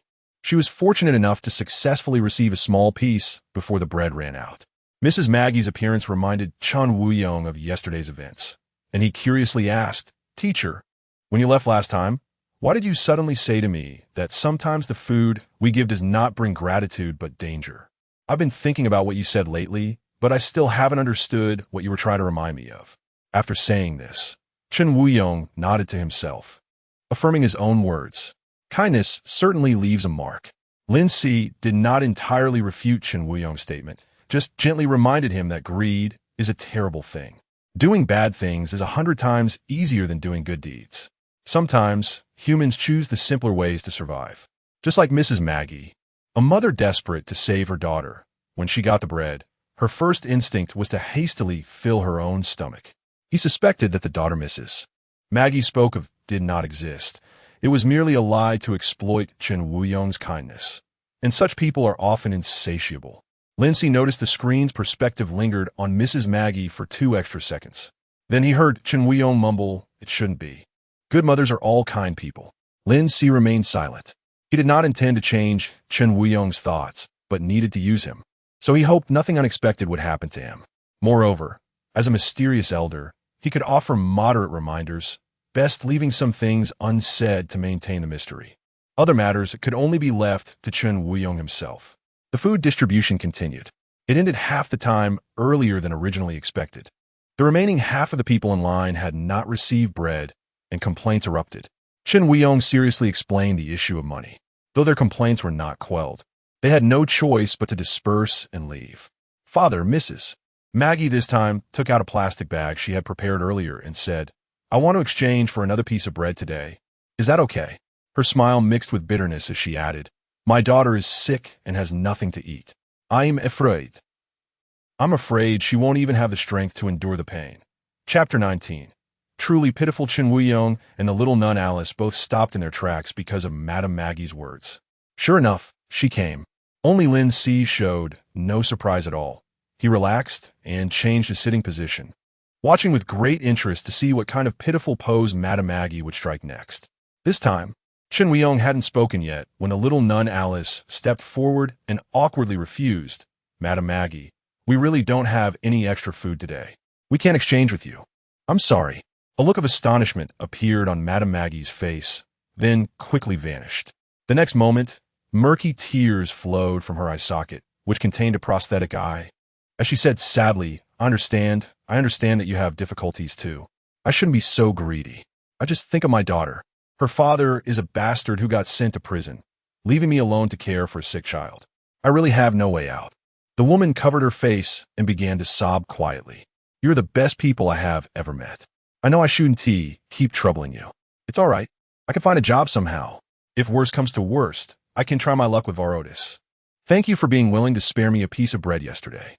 Madame Maggie bowed deeply to the two. Seeing Madame Maggie crying, Lin Si noticed a look of pity, conflict, and hesitation on Alice's face. She quietly nudged Chen Wuyong's arm and asked softly, "What is Varotis?" "A nearby gang organization that deals in human trafficking." "Well, it said that their most profitable business is providing relaxation services to wealthy guys in prison. You know, some prisons aren't team managed that strictly. As long as you pay the guards, you could buy anything. Varotis has a good relationship with the guards." The little nun was stunned, her mouth slightly agape, her worldview shaken. Lin Si was equally shocked. "Wait, are you sure there are such services in prison?" However, Chen Wuyong also mentioned that some prisons weren't managed that strictly, and the prison where he was faming prison happened to be one with overly strict management. Except for the designated outdoor time, inmates couldn't even see each other, let alone see guards bringing in well-packaged women from outside to deliver to the inmates' cells. After a while, the little nun Alice finally closed her mouth, her first reaction being to frown at Madame Maggie and say, "No, Madame Maggie, you can't do that kind of work. You still have a child." Madame Maggie cried out, "But for my child, I can only do this. Groups like that 1T provide jobs for people like us. Although the gang does dirty business, anyone can earn money there." The harsh reality. Lin Si saw that Alice's face was almost contorted in anguish. When he heard Chen Wuyong sigh in his heart, the next second, he unexpectedly heard Chen Wuyong finally speak to Madame Maggie. "All right, we can exchange food for you one last time. You could try to find a job cleaning up for the group. They have no restrictions on hiring, as long as you're willing to work hard." Madame Maggie immediately lifted her tear-streaked face. "I'm willing. Of course, I'm willing to work hard. Thank you. You are the kindest people I've ever met." She raised her hands and presented a plastic bag to Chen Wuyong. Inside the plastic bag was a bar of soap, half-used. Compared to the ancient book she brought last time to exchange for food, a bar of soap was utterly useless. Chen Wuyong couldn't help but recall what his mentor had said not long ago. Greed is a terrible thing. After looking deeply at the soap in the plastic bag for a moment, Chen Wuyong comforted himself. "It's all right. Madame Maggie also promised this is the last time. She will definitely work hard to find a job afterward." He took the plastic bag and asked the little nun Alice to fetch a piece of bread. When the little nun came running back, however, she was not holding a simple loaf of bread, but a beautifully packaged cake. "This is for you. I bought it with my own allowance. I kept it in the fridge and couldn't bear to eat it. So now I don't have to touch the bread everyone else still needs." The little nun Alice reluctantly handed the cake to Madame Maggie, paused, then smiled. "I believe your daughter will be happy eating this, and she'll get better soon." Madame Maggie took it without hesitation, cradling it in her arms, thanking them profusely. Just then, two young people passing by saw Madame Maggie and suddenly raised their arms, calling out, "Winston, Maggie, is that you here?" The scene shifted a focus on the two speakers. One was wearing a sleeveless, studded leather jacket, with tattoos covering the exposed skin. The other had the hood of his sweatshirt pulled over his head, with rings piercing his face, even around his eyes and lips. Madame Maggie shrank her neck and remained silent. The young man in the sleeveless leather jacket walked backward, pressing his hand to his chest, pulling up his jacket to reveal the handgun at his waist, and smiled at Chen Wuyong. "Mutual aid, blessings of the prophet, priest, goodbye." Blessings of the prophet. Once the three walked away, the little nun Alice couldn't help but ask curiously, "Priest, do you know them?" Chen Wuyong shook his head, "No, but I know they are all from Varotis." The flower tattoo on his arm is the gang symbol. Gangs all around the world like to design a unique emblem. The little nun did not hide her surprise and curiosity. "Varotis? Madame Maggie 1TB in danger, right?" "She shouldn't TB. They look like they already know each other." Madame Maggie didn't seem afraid either. Chen Wuyong analyzed uncertainly. The little nun Alice sighed. "Madame Maggie is truly pitiful. I hope she isn't being extorted for protection money." Chapter 20. Mysterious Velvet Flower. The little nun turned her thoughts to the problems of her church. "I've heard that all gangs collect protection fees. Have we ever been charged?" Sister Alice asked. "No," Chen Wuyong assured her. "We haven't been charged. We're a mutual aid society. They wouldn't collect protection fees from the church. Not everyone likes groups, but people of faith can be found everywhere." After addressing Alice's concerns, Chen Wuyong reminded her to remember to distribute flyers and turned to walk back inside, anxiously asking in his mind, "Sir, are you still there?" He had, of course, always been there and unexpectedly gained some useful information. It would be even better if Chen Wuyong could show him around this prison city and point out the location of the faming sea prison. Closing the door, he finally sat down in a chair, letting out a sigh of relief. "All right, everything is ready." Chen Wuyong opened the first page. Just as Lin Si was curious about how he would record the translation, he saw Chen Wuyong take off the electronic watch from his wrist, press the screen to light it up, and project it. The electronic watch projected a transparent screen displaying various functions: calls, web browsing, accounts, shopping, mutual aid society account, and special purchases from the Yumu Group. It turned out it wasn't just an electronic watch, but a more advanced phone. Lin Si realized. 11. Split screen display. Chen Wuyong quickly said, "All right, left and right split screen completed." A mechanical voice with a gentle tone sounded from the electronic watch, the same as the broadcast female voice heard in the prison. Lin Si quickly recognized it. Is the same AI system used everywhere? It's understandable that the same AI is used within the Ashmita Group area. Lin Si watched as the projected screen split into two equal parts. The left screen displayed the Alien Organism Illustrated Handbook saved in his documents, while the right screen showed a blank document for the guide to cultivating alien plants. The content on both screens quickly finished projecting. On the left were vibrant plant photos compared alongside hand-drawn sketches taken from book, while the right side was still a blank document without content. The AI in the electronic watch continued to gently inquire in a mechanical female voice. It seems you need to input text. Should I enable real-time voice input for you? Chen Weiyong smiled helplessly and replied, "Of course not. I will input it manually." You should have honestly sat in the confession room for 2 hours. Although he was slacking off every day, he didn't want to make it too obvious. Okay, a keyboard has been provided for you.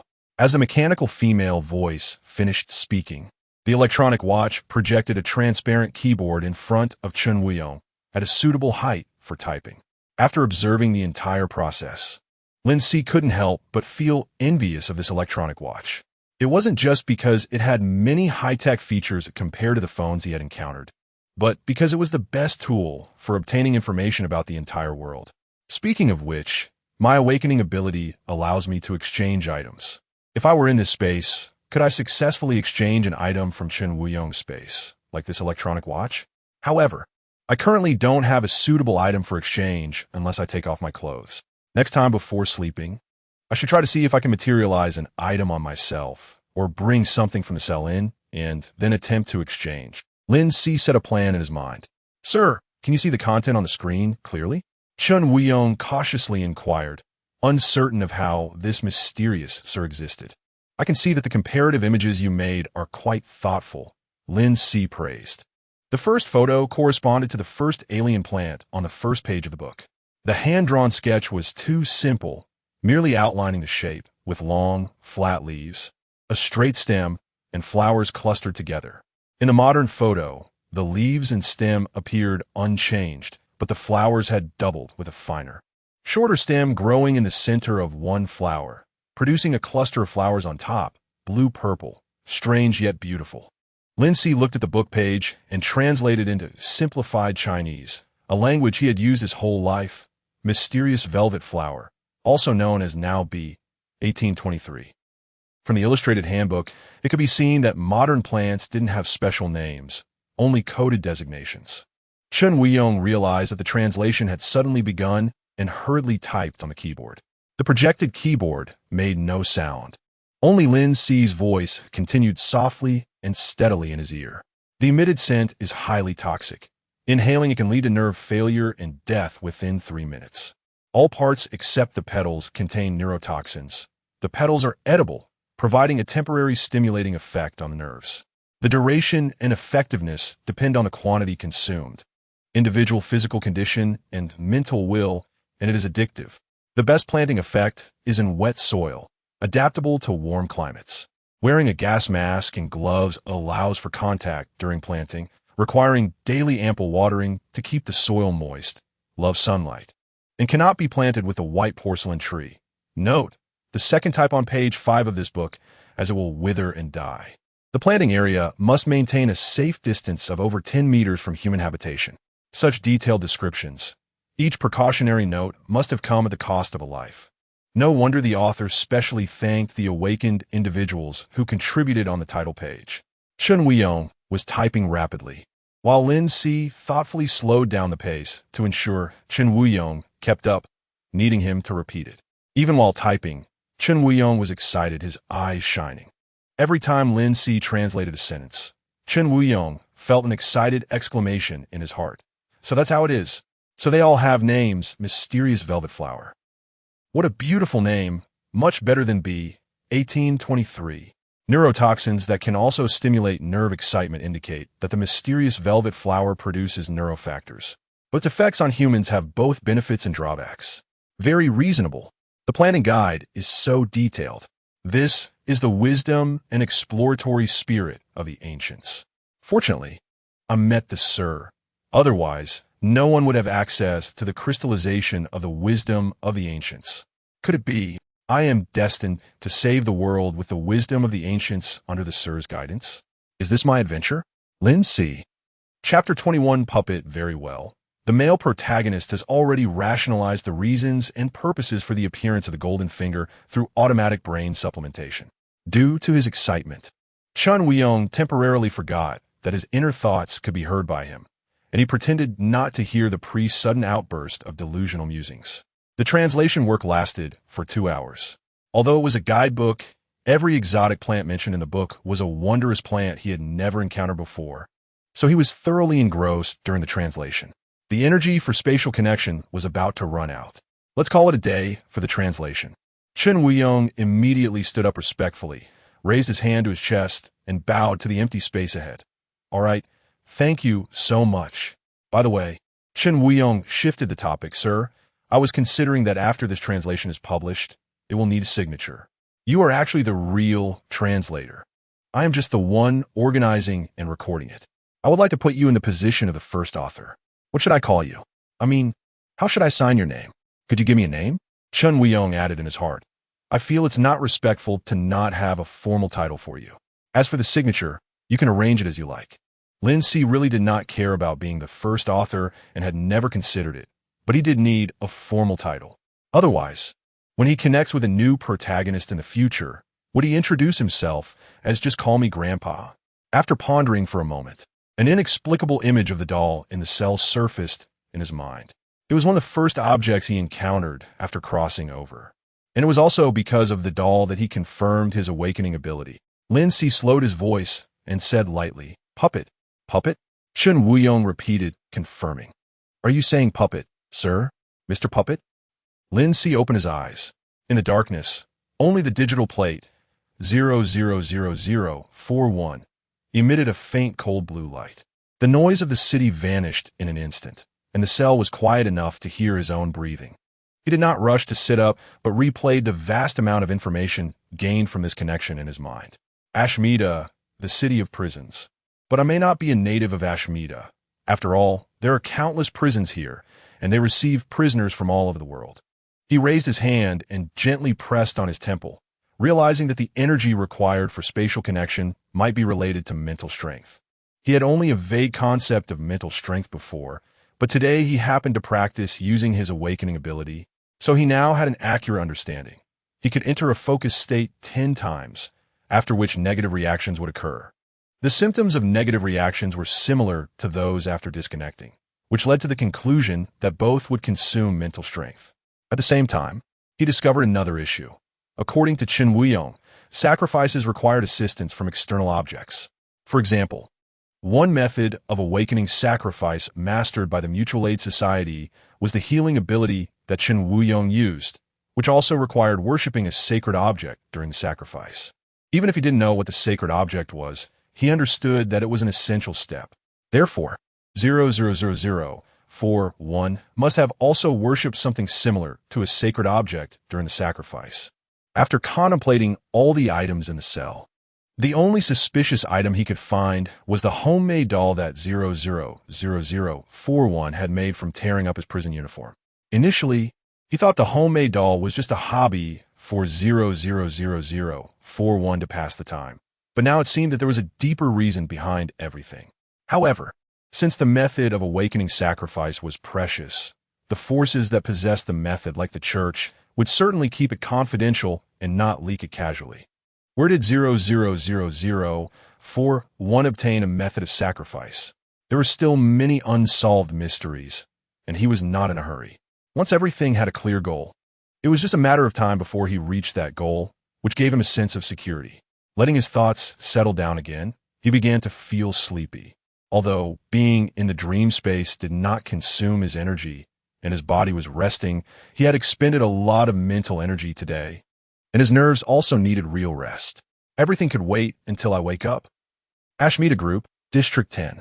In a confession room, Chen Wuyong stood for a long time, raised his hand, and waved in front of him, muttering, "The mist just now should not have been my illusion, Mr. Puppet truly lives up to his name." He glanced down at the now full document of the guide to cultivating exotic plants, and he couldn't help but exclaim again, "It's truly incredible." For the next 6 days, although Lin Si was in the cell, he arranged his time exceptionally full every day. On the first day, after Lin Si woke up, he first drank a vial of nutrient solution and repeatedly practiced using his awakening ability, discovering that anything placed on his body could be used for substitution.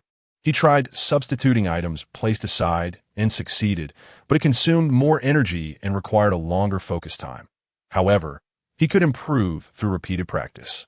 When the pain in his temple began to throb again, he stopped practicing and started reading the Savior's journey. After reading about the impending flood prophesied by the Savior, saving a group of self-sufficient residents in the wasteland, earning the title of prophet, and preparing to lead the survivors to find a new home in the first volume of the story. As a classic of the Mutual Aid Society, the Savior's journey was like a novel, complete with elements of face-slapping and showing off. It was certainly not free from embellishments by later authors. But reading the classics was still useful.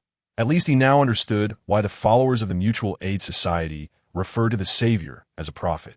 Before going to sleep at night, he attempted to bring objects into the dream space, but failed. Imagining the objects also failed. He helped Chen Wuyong with the translation. And Mrs. McGee still shamelessly appeared, trading one of Chen Wuyong's pieces of bread for an old piece of clothing. On the second, third, and fourth days, the daily routine remained the same, and even Mrs. McGee's appearances became a fixed refresh. Chapter 22. Prison Life. It wasn't until the fifth day that some changes began to occur. First, his awakening ability had improved. When using objects on his person for substitution, he could now succeed in an instant, with great speed, almost undetectable. The time taken to substitute items nearby had also decreased, from 3 seconds to 1 second. The number of times he could use his ability increased to 12, and the sharp pain in his head after each use had also diminished to some extent. Everything was moving in a positive direction. However, his reading progress of the Savior's journey had been delayed, as his connection time had lengthened, leading him to force himself to sleep during all other times except for practicing his awakening ability, entering the dream space. Rather than staying in his cell, he preferred to see more of the outside world through Chen Wuyong's eyes. Of course, he wasn't talking to Chen Wuyong every moment he was connected to the space. For half of each day, he simply watched quietly. That day, Chen Wuyong went to a household to perform an exorcism because the hostess claimed her daughter was possessed. He was there the whole time, watching quietly, unaware that Mr. Puppet hadn't gone to rest. On the way, Lin Si discovered that the tall buildings he had seen in the church were the entirety of the residential area. After passing a street, he could even see 2 massive prisons. When passing by a prison's back door, he saw it filled with small vendors, and a few young people with flower tattoos belonging to the Varotis gang, as mentioned by Chen Wuyong, were talking to a guard, all smoking together in a very harmonious manner. Lin Si finally caught a glimpse of the tip of the iceberg of the prison city. Unfortunately, neither of the 2 prisons was the faming Sea prison where he was located. At the same time, he also saw supercars racing through the air, and holographic projections advertising as if they were real, with robots on the streets attracting customers. The rain continued to fall steadily, and the sky remained gloomy without any sunlight. As for the household where Chen Wuyong went for the exorcism, he ultimately diagnosed it as mechanical mental illness. He explained to the hostess that this was due to the child having a congenital disease, and the family had replaced the child's spine with a mechanical one, exceeding the mechanical limit that the little girl could bear, resulting in mechanical mental illness. This was a disease that could occur in individuals who underwent extensive replacement of mechanical limbs. No treatment method had been developed yet. Although Chen Wuyong no longer had to worry about how to perform the exorcism, he was equally powerless against mechanical mental illness. His healing ability was of no use for mental issues. This was what Lin Si heard through the inner voice of Chen Wuyong. Unfortunately, opportunities to go out were rare.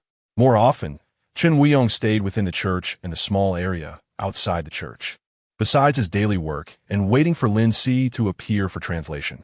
Chen Wuyong also began to study the texts of the dark historical period in comparison with his translations. Progress was slow. The 2 completely different writing systems made it impossible for Chen Wuyong to truly understand the structure of the square characters. Moreover, he was not translating word for word, so Chen Wuyong couldn't genuinely learn, mostly just satisfying his curiosity. On the 6th day, something surprising happened. He successfully brought the Savior's journey into the dream space. Originally, Lin Si had been reading the Savior's journey to help him sleep, unaware of when he fell asleep. When he woke up from the dream space, the Savior's journey was still resting on his face. What does this mean? I had given up on deliberately bringing items in. yet unexpectedly, something I had casually placed on my body appeared in the dream space. What was the reason for this success? Was it unintentional, or did it need to align with a certain scenario? For example, waking up with a book on his face was because he happened to have a book covering his face before sleeping. He needed to experiment a few more times to confirm. Lin Si silently expressed his surprise. Therefore, after connecting with Chen Wuyong this time, he did not immediately inform him, but instead focused on the bread in front of Chen Wuyong. Although he tried to maintain a regular schedule, not being able to see the time still led to irregular sleep and wake times, so the time of connecting with Chen Wuyong was also unpredictable. Today, the connection happened while Chen Wuyong was distributing free bread with the little nun Alice. Although success was not guaranteed, the expression on Chen Wuyong's face when a copy of the Savior's Journey suddenly appeared in front of him would surely be interesting. Lin Si thought with great interest. After practicing multiple times, he could now enter a focused state in 1 second. Bang, bang. The familiar sound of his heartbeat rang in his ears, and the sound from the screen expanded. He faintly felt that the piece of bread he had been staring at moved slightly. Lin Si's focused state suddenly loosened, and he began to breathe heavily. A previously unknown sharp pain shot through his head, and his forehead was unexpectedly covered in cold sweat. He could still hear Chen Wuyong mumbling, Did I just see the bread disappear for a moment? Am I seeing things? The little nun Alice mercilessly commented, Father, you've been sleeping too little lately. I don't know what you're doing up all night. The electricity bill has gone up, so seeing things is normal. Chen Wuyong chuckled awkwardly, not daring to speak. Lin Si was also laughing, but his laughter was one of joy. Although it only lasted for a second, I felt. The substitution can happen. The failure was because my power was still insufficient to sustain it, leading to unprecedented pain as the energy was drained in an instant. He quickly analyzed the cause and effect. Since substitution could succeed, the potential uses of this space would be far greater than he initially imagined. Success would definitely require a lot of time for practice, but what he lacked the least now was time. When in the dream space, his body was resting, which meant he had nearly double the secret time for learning and improvement. He never expected that after lying flat in the psychiatric hospital every day, he would instead become motivated after crossing over. Lin Si chuckled at himself inwardly. The 1 second disappearance of the bread was ultimately deemed by Chen Wuyong as a mirage. I really can't keep staying up late to organize translations. I still need to ensure my rest. Chen Wuyong engaged in deep reflection. Madame Maggie came again. Although Chen Wuyong told himself each time that it would be the last time, when Madame Maggie cried and pleaded, he would still soften his heart and give her a piece of bread using his own savings. After once again seeing Madame Maggie leave with countless thanks, he walked around the corner and saw 2 young men from the Varotis gang walking away with her. Could Madame Maggie have started working with them? Chen Wuyong sighed in worry. If people weren't driven to desperation, how could they make such terrible choices? Chapter 23, Self-Defense. A low, gentle voice suddenly sounded in Chen Wuyong's ear. He was already familiar with this voice, feeling only surprise, not shock. Mr. Puppet, you're here. Chen Wuyong pressed a hand to his chest and respectfully bowed to the unseen, mysterious gentleman. After a brief pause, he answered Mr. Puppet's earlier question. Self-defense? Are you referring to the sealed objects? It is said that the group has used its powerful financial resources to collect many sealed objects, but I have never seen them, so I don't know if they are real or not.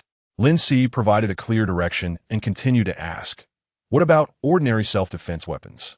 Chen Wuyong was taken aback. None. We stay in the church every day, and the people coming and going are all believers, so there is no need for weapons. Besides, we have the alarm system equipped by the group. If someone breaks in, it will automatically alert us. Although the group's Joint Defense Department charges for dispatching, it should be sufficient. Charging for dispatch. No wonder this world has fully realized asset privatization. Lin Si remarked meaningfully. After seeing Mrs. Magi and the people from Varotis getting closer and frequently appearing near the church, Lin Si felt the need to remind Chen Wuyong. There was no need for the Varotis people to come to the church every time they wanted to find Mrs. Magi, right? He was sensitive to malicious intent, and when unusual occurrences happened frequently, there must be a significant conspiracy hidden behind them. Chen Wuyong's kindness was what he needed. Those with low vigilance could be better utilized. But he did not want Chen Wuyong's kindness to be exploited by others. He couldn't explain every detail of Chen Wuyong's intuition and speculation. So giving direct instructions was the proper course of action for a kind, gentle, and wise elder. Your surroundings are not safe, he added simply and clearly. The screen shook slightly. Chen Wuyong was startled by Mr. Puppet's sudden conclusion. Various thoughts surfaced, and Chen Wuyong realized Mr. Puppet seemed unwilling to provide further explanations. So he could only temporarily suppress his wild imagination and refrain from asking impolitely. I understand, Chen Wuyong replied thoughtfully. He continued with his translation work as usual. After finishing the translation of the comparison chart that Chen Wuyong had prepared, Lin Si took the initiative to end today as connection. That's it for today. Tomorrow is the day for family visits. I will see the family of 000041. In fact, what concerns him more is the small group mentioned by the limping old man, where the big-headed Luther is. Revenge and establishing authority could happen, and trouble is unavoidable. Of course, he also hoped for an opportunity to establish his own authority. He didn't want to form a gang in prison. He just wished for a more stable life, to study Savior's journey, practice awakening abilities, and gain Father Lickik's recognition on the next prayer day to tell the story of his unexpected awakening, then leave prison smoothly. No one wants to stay in prison forever, especially when the way out is right in front of him. So he needed to prepare for tomorrow. The first priority being not to let the connection exhaust his mental energy. I will continue to complete the second half of the comparison chart. Chen Wuyong bowed. Thank you for your trouble.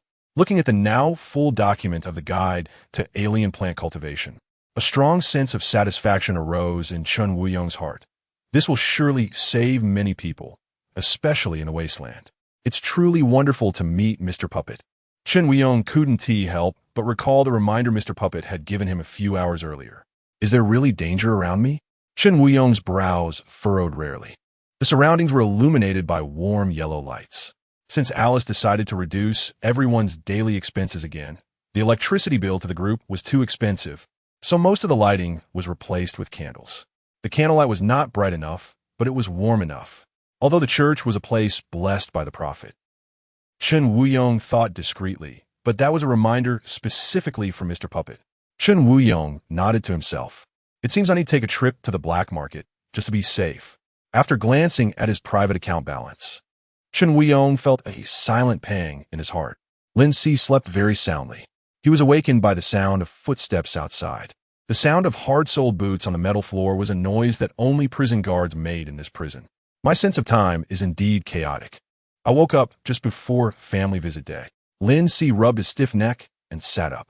When I contact smugglers in the future, I must buy myself a pillow as soon as possible. Lin Si made a silent resolution. After drinking a nutrient liquid, the cell door opened. Without needing the tall guard to call out names, Lin Si consciously walked to form a line behind the tall guard. The tall guard paused for a moment, then continued to call out names. 000041. He tapped on the translucent panel and then headed to the opposite cell. All the way, Lin Si observed the tall guard, or more accurately, the items on the tall guard. Aside from the panel in his hand, there seemed to be nothing else. The entire prison was controlled by technology, so the guards didn't carry keys or anything like that. All control lay in the panel the tall guard held. If I could secretly switch the tall guard's panel, it would definitely trigger a massive search within the entire prison. Lin Si thought casually, not really intending to undertake such a risky endeavor. Chapter 24. Unseen, be careful today. They had now entered the familiar hall. The queue dispersed, and everyone relaxed, chatting and looking for places to sit. The old man with a limp stood behind him, the wrinkles on his face deepening with seriousness, as if afraid he hadn't heard. He repeated, "Be careful. The group that Luther is with will definitely make a move today." After speaking, the old man slightly nodded, leaning on his cane, and passed by him. Seeing the old man sitting down at the nearest long table, he took a step forward when someone quickly walked up behind him, colliding with his shoulder and causing him to stagger. He stopped and turned his head to look. He met the provocative gaze of someone next to him. It was one of the group that had been accompanying the big-headed Luther. Lin Si raised an eyebrow, recognizing the person. He was tall and strong, probably in his early 20s, with a large patch of bare skin on his forehead showing a dark red old scab. He grinned at Lin Si with malicious intent, revealing a mouthful of black, decayed teeth. Lin Si also spotted the big-headed Luther, who was right behind the man with the rotten teeth. Upon making eye contact, he immediately shrank his shoulders and lowered his head. Lin Si watched as they walked toward a long table in the middle. The middle section of the long table was already occupied by a very conspicuous group of people. They were not noticeable because of their diverse and striking appearances, but because they were huddled together with others quietly keeping their distance. Luther and his two companions approached the group and said something. The man in the center, whose head was covered in tattoos, raised his hand and slapped Luther's face, then glanced over at Lin Si's location. Others around also looked over. It seemed this was the small group that Luther belonged to. Lin Si had no thoughts of underestimating them, even though he was now an awakened one. They outnumbered him completely. The guards were nearby. At most, they would give him some trouble, but wouldn't he dare make any big moves. He needed to avoid being alone as much as possible, especially out of the guard sight. Lin Si sat down in a vacant spot next to the old man, maintaining a calm demeanor while guessing what they might do. After sitting down, he immediately noticed that more eyes were on him today. Some people even looked at him, whispered something to their companions, and then stole glances back at him. So now it was. The whole prison was spreading rumors about a nameless nobody provoking someone he shouldn't have, and he was definitely going to be in big trouble today. Lin Si gained further insight into the influence of this small group. Most of them were from the raiders. The old man with a limp suddenly spoke. He was referring to the group that was no longer looking at Lin Si and had started chatting and laughing. Raiders? Lin Si questioned. The old man was taken aback and finally looked at him. Aren't you from the Ashmeter Group's territory? How would I know? I don't even know which group I originally belonged to, and I haven't fully understood the 7 major groups yet. Lin Si smiled. The old man nodded and shifted his gaze. True, I made an assumption first. The raiders are the local gang of Ashmeter, filled with warlike and violent individuals. They operate on Ashmeter's highways, robbing transport lines and attacking small factories. This is a direct challenge to the group's territory. Lin Si was inwardly astonished. The old man rubbed his plastic cane and continued. The lower class formed various gangs, and since the prison is filled with the lower class, gang power has emerged. The raiders naturally gathered together in prison. Violent individuals, fugitives, running rampant, having influence both inside and outside the prison, and could be released at any time. Nobody wants to provoke such a group. Compared to gangs, the term criminal organization seems more fitting for these lower-class forces that permeate society today. Lin Si pondered, understanding the reason for the glances he had been receiving from all around. He was alone. He had previously shown weakness and been bullied. Now he suddenly took action against the raiders. Everyone must be wondering, are you crazy? It was indeed quite tricky, but knowing that they all came from the same gang made him reassess his predictions about their actions. If they were a temporary group that had come together after entering the prison, it would just be a flimsy little group, and their connections wouldn't be strong. But a group that was all from the raiders would have tighter relationships and greater cohesion in their actions. As for the terms violent individuals and fugitives, they were not enough to intimidate him. There were still those who couldn't be sentenced living in the mental hospital back then. Lin Si nodded in understanding and then curiously asked, "What might they do to me?" The old man's hand rubbing the cane paused. "Kill you." The old man unhesitatingly spat out 2 words, raising his gaze, the wrinkles at the corners of his eyes sharp, and said in a deep voice, Chapter 25 Family Visitation Day. The saying, "What is not seen has not happened," seems to be a survival truth in prison. Recently, he had successfully utilized this truth, gaining deep insight. Lin Si adjusted his sitting posture slightly and said seriously, "It seems I need to be more cautious." The silence did not last long, as it was broken by soothing broadcast music. The hall gradually quieted down. Today, the broadcast music was even more cheerful, seemingly in line with the day's theme. Those who have left home miss their families. Children unable to return home long for their parents. Those seeking redemption need a warm harbor. Welcome everyone to Family Visitation Day. A mechanical female voice warmly announced the opening remarks. The guards still stood by the walls. Ding! One electronic door after another opened, with guards standing on both sides outside each door. Compared to the last prayer day, the guards appeared more on alert. Unlike the prayer day, however, once the doors opened, not a single family member came out. The broadcast continued. Inmates called will enter the corresponding rooms to meet with their visiting family members, with a meeting time not exceeding 15 minutes. During the meeting, inmates cannot physically contact their family members, but may accept approved items brought in by them. For privacy protection considerations, the entire process will be recorded on video, and guards will not be present. Please enjoy your warm time with your family. Privacy protection and full video recording? What a customized privacy protection. Lin Si thought to himself. After the broadcast ended, the guards in charge of the team moved to long tables and began calling names. 002814 A1, 000019 A2, 000471 B4. 18 inmates were called at once, and those called stood up and walked towards their corresponding rooms. A total of 6 doors were opened, with 3 inmates entering a room at a time. One of the rooms was where Lin Si had noticed during the prayer day, the place used by the Mutual Aid Association to initiate new members.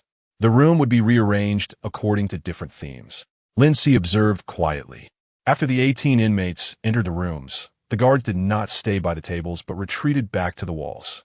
During this time, someone came out early, not carrying much, and sat down in an empty seat indifferently. This was someone with a weak emotional connection to their family. Lin Si quickly concluded. Waiting was boring. The inmates chatted to pass the time, but the old man with a limp next to him clearly had no interest in conversation. He would occasionally pay attention to the movements of the group of marauders. One of them had been called to the room for a visit, while the others sat together chatting and smoking, with the guards turning a blind eye. During the wait for the meeting, they lined up to receive emotional stabilizers, and when the lone, big-headed Luther applied to go to the restroom. As for the family visitation, if any of them ended up in the same room as him, it could be an opportunity, but since he did not know what the room looked like, he could not make any rash conclusions. However, they currently showed no signs of taking action. Were they just waiting until the family visitation ended to receive their emotional stabilizers? What would they do? Passive waiting did not feel too good. Lin Si put his hands in his pockets and felt the empty tube of the nutritional liquid he had finished drinking. He had brought all the nutritional liquid he had consumed that week with him. If necessary, he needed to be prepared with items for exchange. These tubes were not made of glass, but a material closer to plastic. If broken, they would be soft and fragile. It should have been designed to prevent inmates from using broken pieces to harm others, hence the safer material. After all, the nutritional liquid was labeled as specially supplied by Faming Prison. Lin Si rotated the nutritional liquid tube in circles to keep his thoughts calm.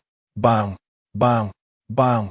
A crisp sound suddenly erupted in one of the rooms, and the lights above flickered, glowing red. The entire hall fell silent, everyone looking over. 2 guards entered the room, and the door closed, preventing anyone from seeing what was happening inside. Was that gunfire? Lin Si belatedly realized. All his impressions of gunfire came from films and video games. Hearing it for the first time, combined with the fact that the sound was somewhat different from what he had seen on TV, left him momentarily stunned. How could there be gunfire in the room? Lin Si frowned. Before long, the door reopened. 2 guards emerged from inside, but compared to when they entered, one was dragging someone out, while the other was escorting another person. The person being dragged was covered in blood, his face beaten to a pulp, blood oozing from the wounds, wearing a prison uniform. He was the inmate who had gone into the room for the family visit, and the victim of the gunfire, with 4 bullet holes in his face. The one being escorted out was a young man with a mohawk, blood on his face, with a grim and fierce expression. The guard escorting him held a small silver handgun. The 4 of them walked towards the main door, and whispers filled the hall. Is he dead? He must be dead. Was he silenced by hired killers? Probably. I don't know him. I do know him. He came in for robbery. I wonder if he knew some secret. And others were afraid of him talking. That gun looked pretty powerful. It seems to have done some serious damage to his face. Modified, right? Brother, I know someone who sells modified guns. Interested after you get out? Contact me. After a flurry of discussion, the topic quickly shifted away from the recent gun incident. It seemed like just an inconspicuous little episode. After curiosity was satisfied, no one would pay any further attention. Some guards were responsible for cleaning the blood on the floor and went into the room to clean up as well. Soon, the visitation time ended, and the remaining inmates came out of the rooms, starting another round of name-calling. He was not on the second batch list, but the old man with the limp next to him was called. Watching the old man enter the room in less than half a minute, he watched the old man come out again. The old man first set down his cane, propping himself up with his hands to sit on a chair, and said lightly, "I met a distant relative I can hardly remember. Aren't you going to chat a bit?" Lin Si asked curiously. The last apathetic inmate he saw had at least stayed for a few minutes. After all, they could learn about the outside world through their visitors. They had lived in this society, so there would be connections, whether it be people, money, or possible ways to reduce their sentence. Entering, sitting down, asking how it was that they came, and then getting up to leave, it was unlikely anyone would come out as quickly as the old man. As soon as I entered, she asked me where I hid my money. The old man adjusted his sitting posture, took out half a cigarette. Lin Si revealed a knowing smile. Every family has its own difficulties. Chewing on a half cigarette, the old man showed no change in expression. An unexpected incident also occurred among the second batch of inmates. Guards suddenly entered the room, dragging one inmate out, and one of the guards held a palm-sized handgun. It was discovered that a family member participating in the visitation day had secretly brought a handgun to the inmate. The privacy protection mentioned in the broadcast really was just a formality to keep guards out of the room. Whatever happened inside would be known to the guards immediately. No wonder the guards all looked so alert. The frequency of incidents was too high. But for me, this was a good thing. The internal situation of the room was under real-time surveillance, belonging to the visible category, making the possibility of marauders arranging an attack on me in the room very small. Unless they are crazy, they will teach me a lesson at all costs. Lin Si observed quietly. By the time of the third batch of names, Lin Si finally heard his own number. 000041 A3, 018273 B1. Chapter 26. No words, each room has a corresponding number above it. Lin Si walked into A3 with two other inmates. Neither of the other inmates were seated with the raiders, and, aside from glancing at him a couple more times, they showed no unusual behavior. At least, the possibility of them attacking me during the meeting time was completely eliminated. Lin Si surveyed the interior of the room. The entrance was a room about the same size as a cell. There were 3 doors in front, left, and right, all of which were open at the moment, revealing a simple table separating the two sides, with people sitting on the opposite sides, both men and women, while the chairs on this side were empty. There should be hidden doors designed into the walls of the room. If the entrance we came through was the only opening, there shouldn't be anyone in the lobby who looked like they didn't know how to get in. Lin Si stood at the entrance, not in a hurry to walk in. When the other 2 inmates walked into the rooms in front and to the right and closed the doors, he then smiled and walked into the left room. Without the original memories of 000041, he could only rely on this method to confirm which room his relatives were in. Inside the room sat a man and a woman. They were in their 30s or 40s, dressed neatly, though their clothes were old. The woman had black hair and black eyes, and unusually, she had not dyed her hair or worn any peculiar clothing. She sat upright with her hands on her knees. The man had his leg crossed, with prominent facial features that were undeniably handsome, but his complexion was sickly gray, and his eyes were dark and sunken. He had his arms crossed over his chest, exposing tattoos on his bare arms, and was impatiently looking around. After closing the door, Lin Si sat down in a chair. His gaze swept steadily across the faces of the 2, lingering for the same amount of time on each. So who are these 2? Lin Si realized that the memories in his mind showed no signs of revival just because he saw them, since the other party remained silent. He could only cautiously speak up. "How have you been lately?" Small talk was definitely a safe choice. The man began to shake his leg, but said nothing. The black-haired woman, however, seriously looked him up and down before tugging at the corner of her mouth, seemingly trying to smile, but it was too stiff, and she gave up, settling her lips back down and nodding, saying, "It's okay, we're all okay." After a pause, she countered, "And you?" "I heard that life in prison isn't easy." After a round of small talk, the room fell into silence. It seemed that no one could think of anything else to say. "Oh, right. Finally, it was the black-haired woman who broke the silence, as if suddenly remembering something. She picked up a cloth bag placed by her feet and put on the table, saying softly, "We brought you some things. Although you might not be able to use them, but we hope you can have a somewhat better time here." They brought things? It seems they are not distant relatives. Lin Si's smile became a bit more sincere. Just as he was about to say thank you, he heard the man next to him snicker. Looking over, he saw the man tilting his head, staring at the empty white wall, snickering and saying nothing more, just wearing a mocking smile. There were no other people here. The man's disdain could only be directed at himself. Lin Si analyzed this in his heart. "Don't take it to heart." The woman suddenly spoke to comfort him. "Your father's personality is like this. You know it, so you don't have to pay him any mind." Lin Si was taken aback. So was his father and mother. Lin Si re-evaluated the woman in front of him, seeing similarities in her black hair and black eyes. It seems that 000041's family relations aren't that great either. His smile faded a bit.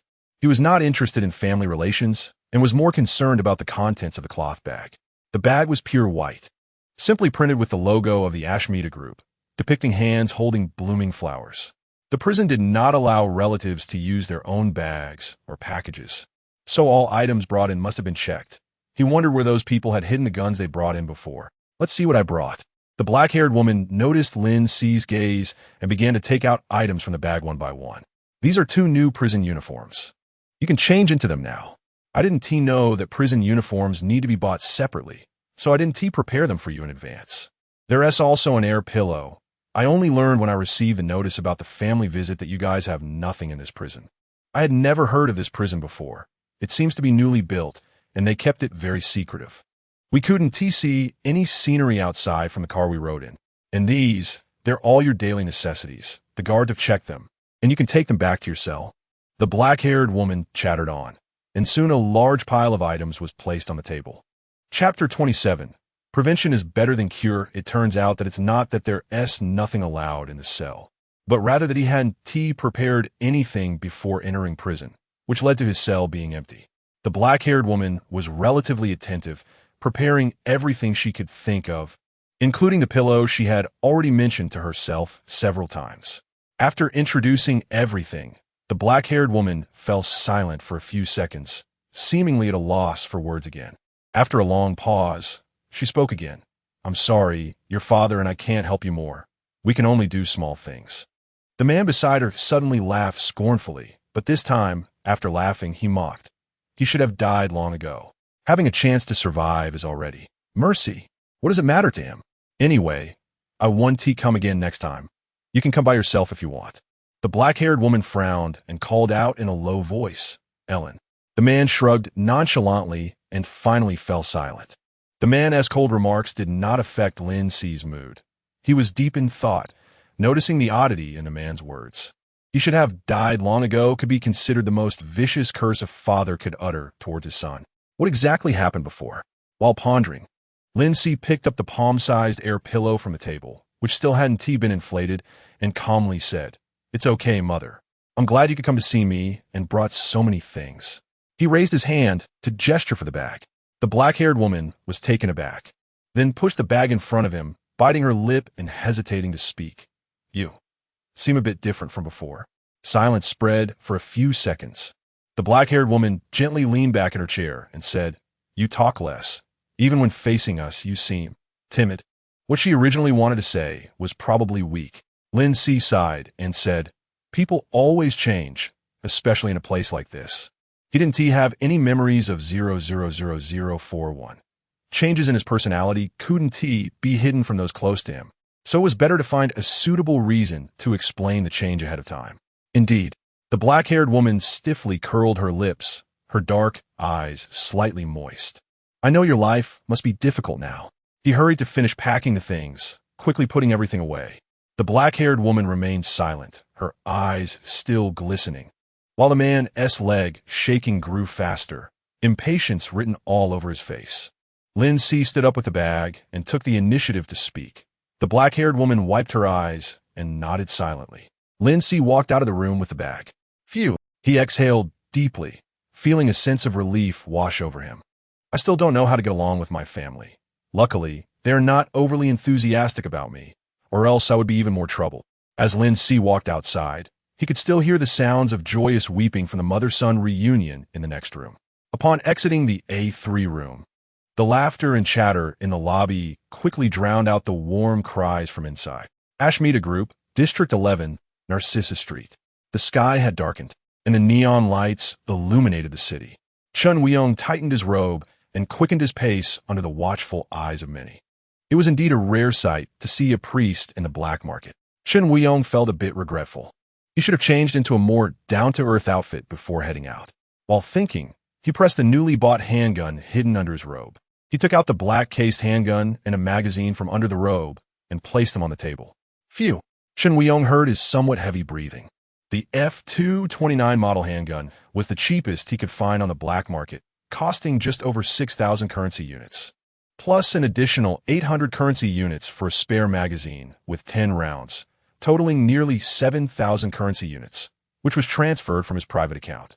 Meanwhile, the subsidy his branch church received each month was only 2,000 currency units, although he suspected the boss who sold him the gun might have taken advantage of his ignorance, charging him a bit more. 7,000 currency units had nearly drained all his savings. It seemed that weapons were indeed not something poor people like us could afford. Chun Weong stroked the cold gun body, still astonished by the price of this luxury item. Having touched a real gun for the first time, Chun Weong unloaded the bullets.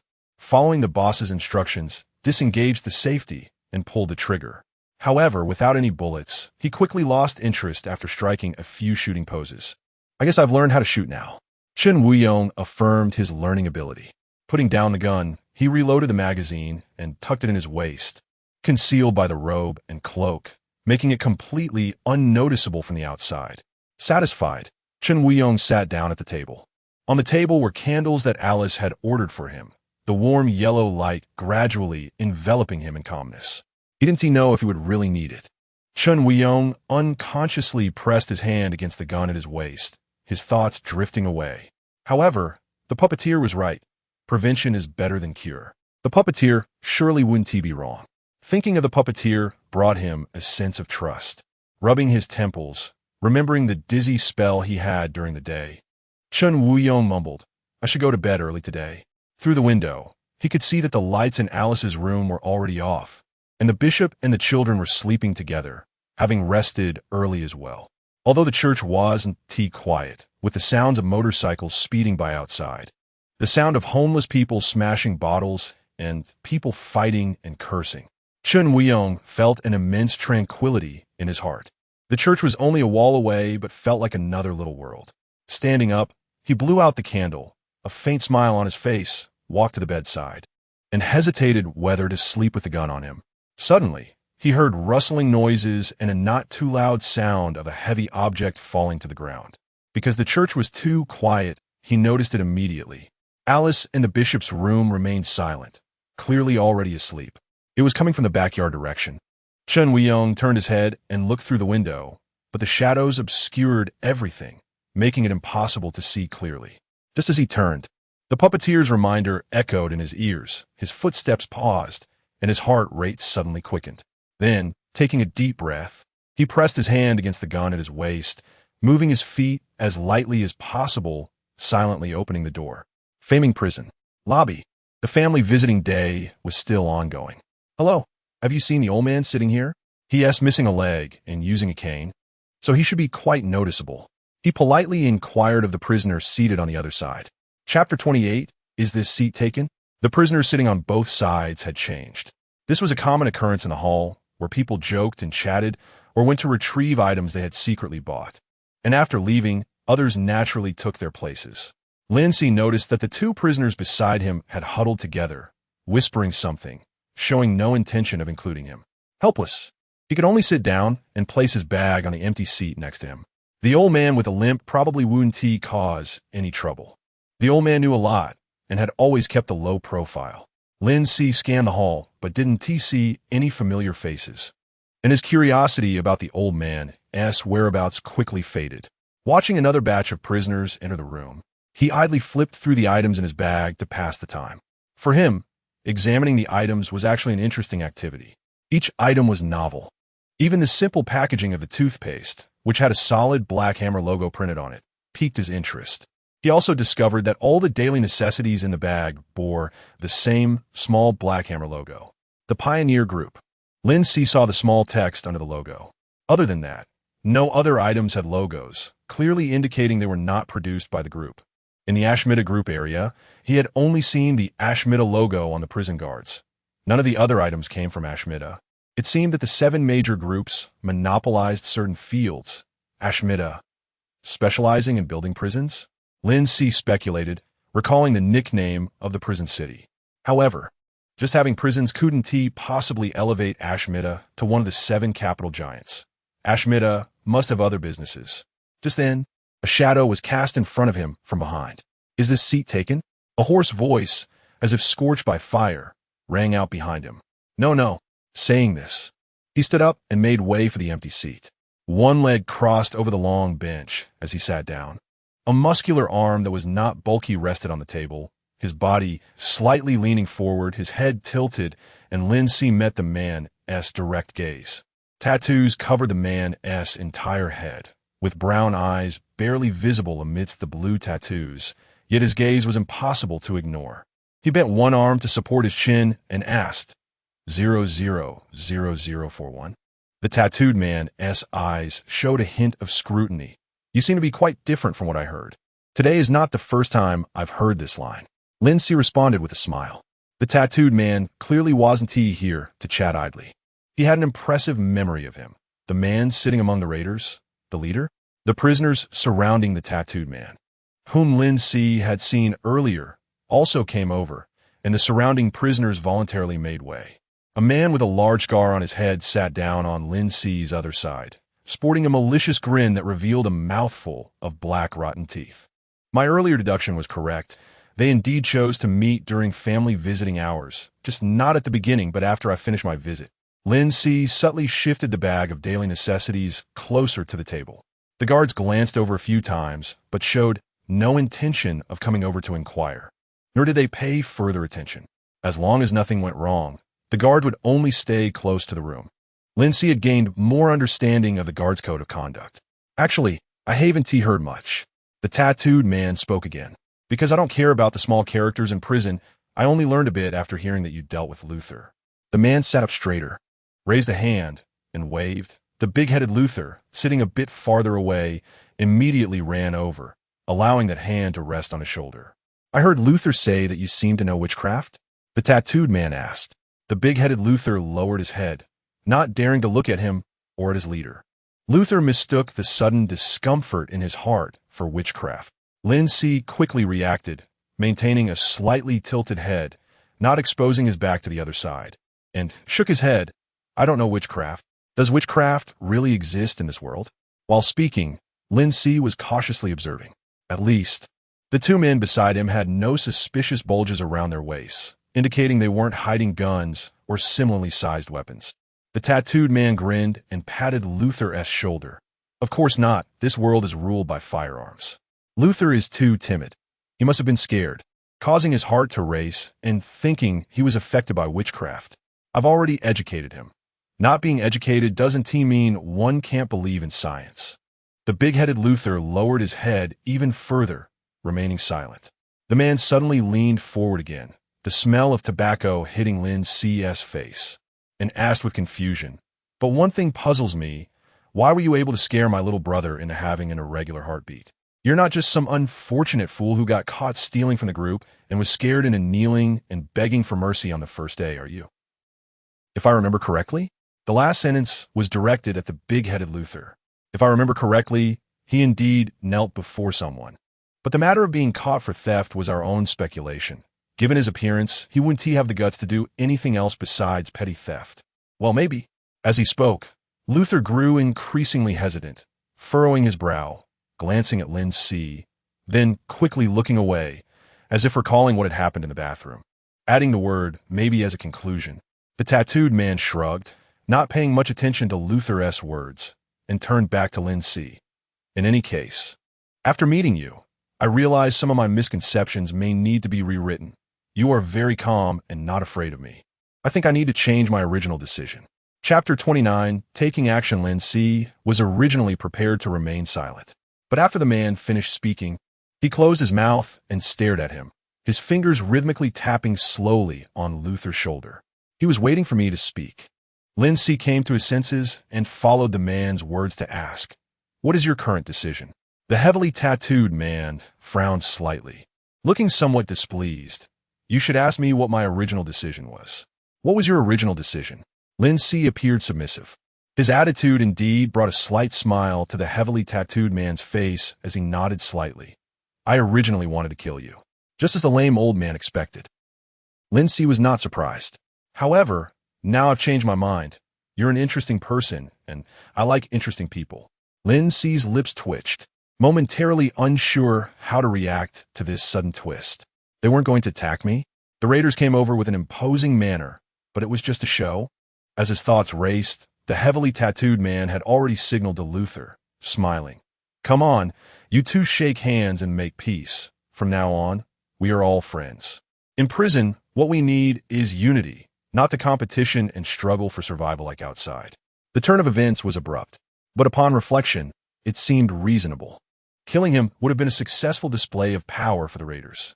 Making him a friend instead, without further provocation, was a gentler way to assert dominance. Yet no one expected it.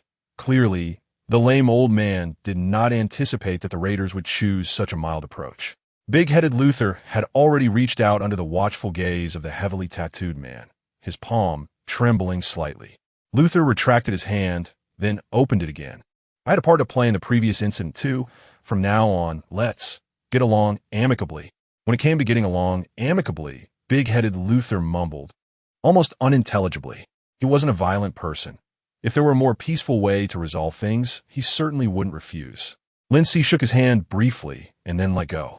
Big-headed Luther felt cold sweat all over his palm, a clammy sensation on his hand. After shaking hands, he took 2 steps back, his head down. Observing Luther's reaction, Lin Si felt something was strange. It wasn't because of Luther's fear of him, but rather the entire situation was surprisingly smooth. No one objected. Big-headed Luther didn't show surprise, and the man sitting next to him didn't exhibit hostility like when he first entered the hall. Silence. Everyone was surprisingly quiet. It was as if the heavily tattooed man hadn't changed his mind at the last minute, but had intended to make peace from the beginning. Clap. The man facing him clapped his hands, leaning slightly to the side, and laughed a couple of times. "All right, the problem is solved. No need for more words."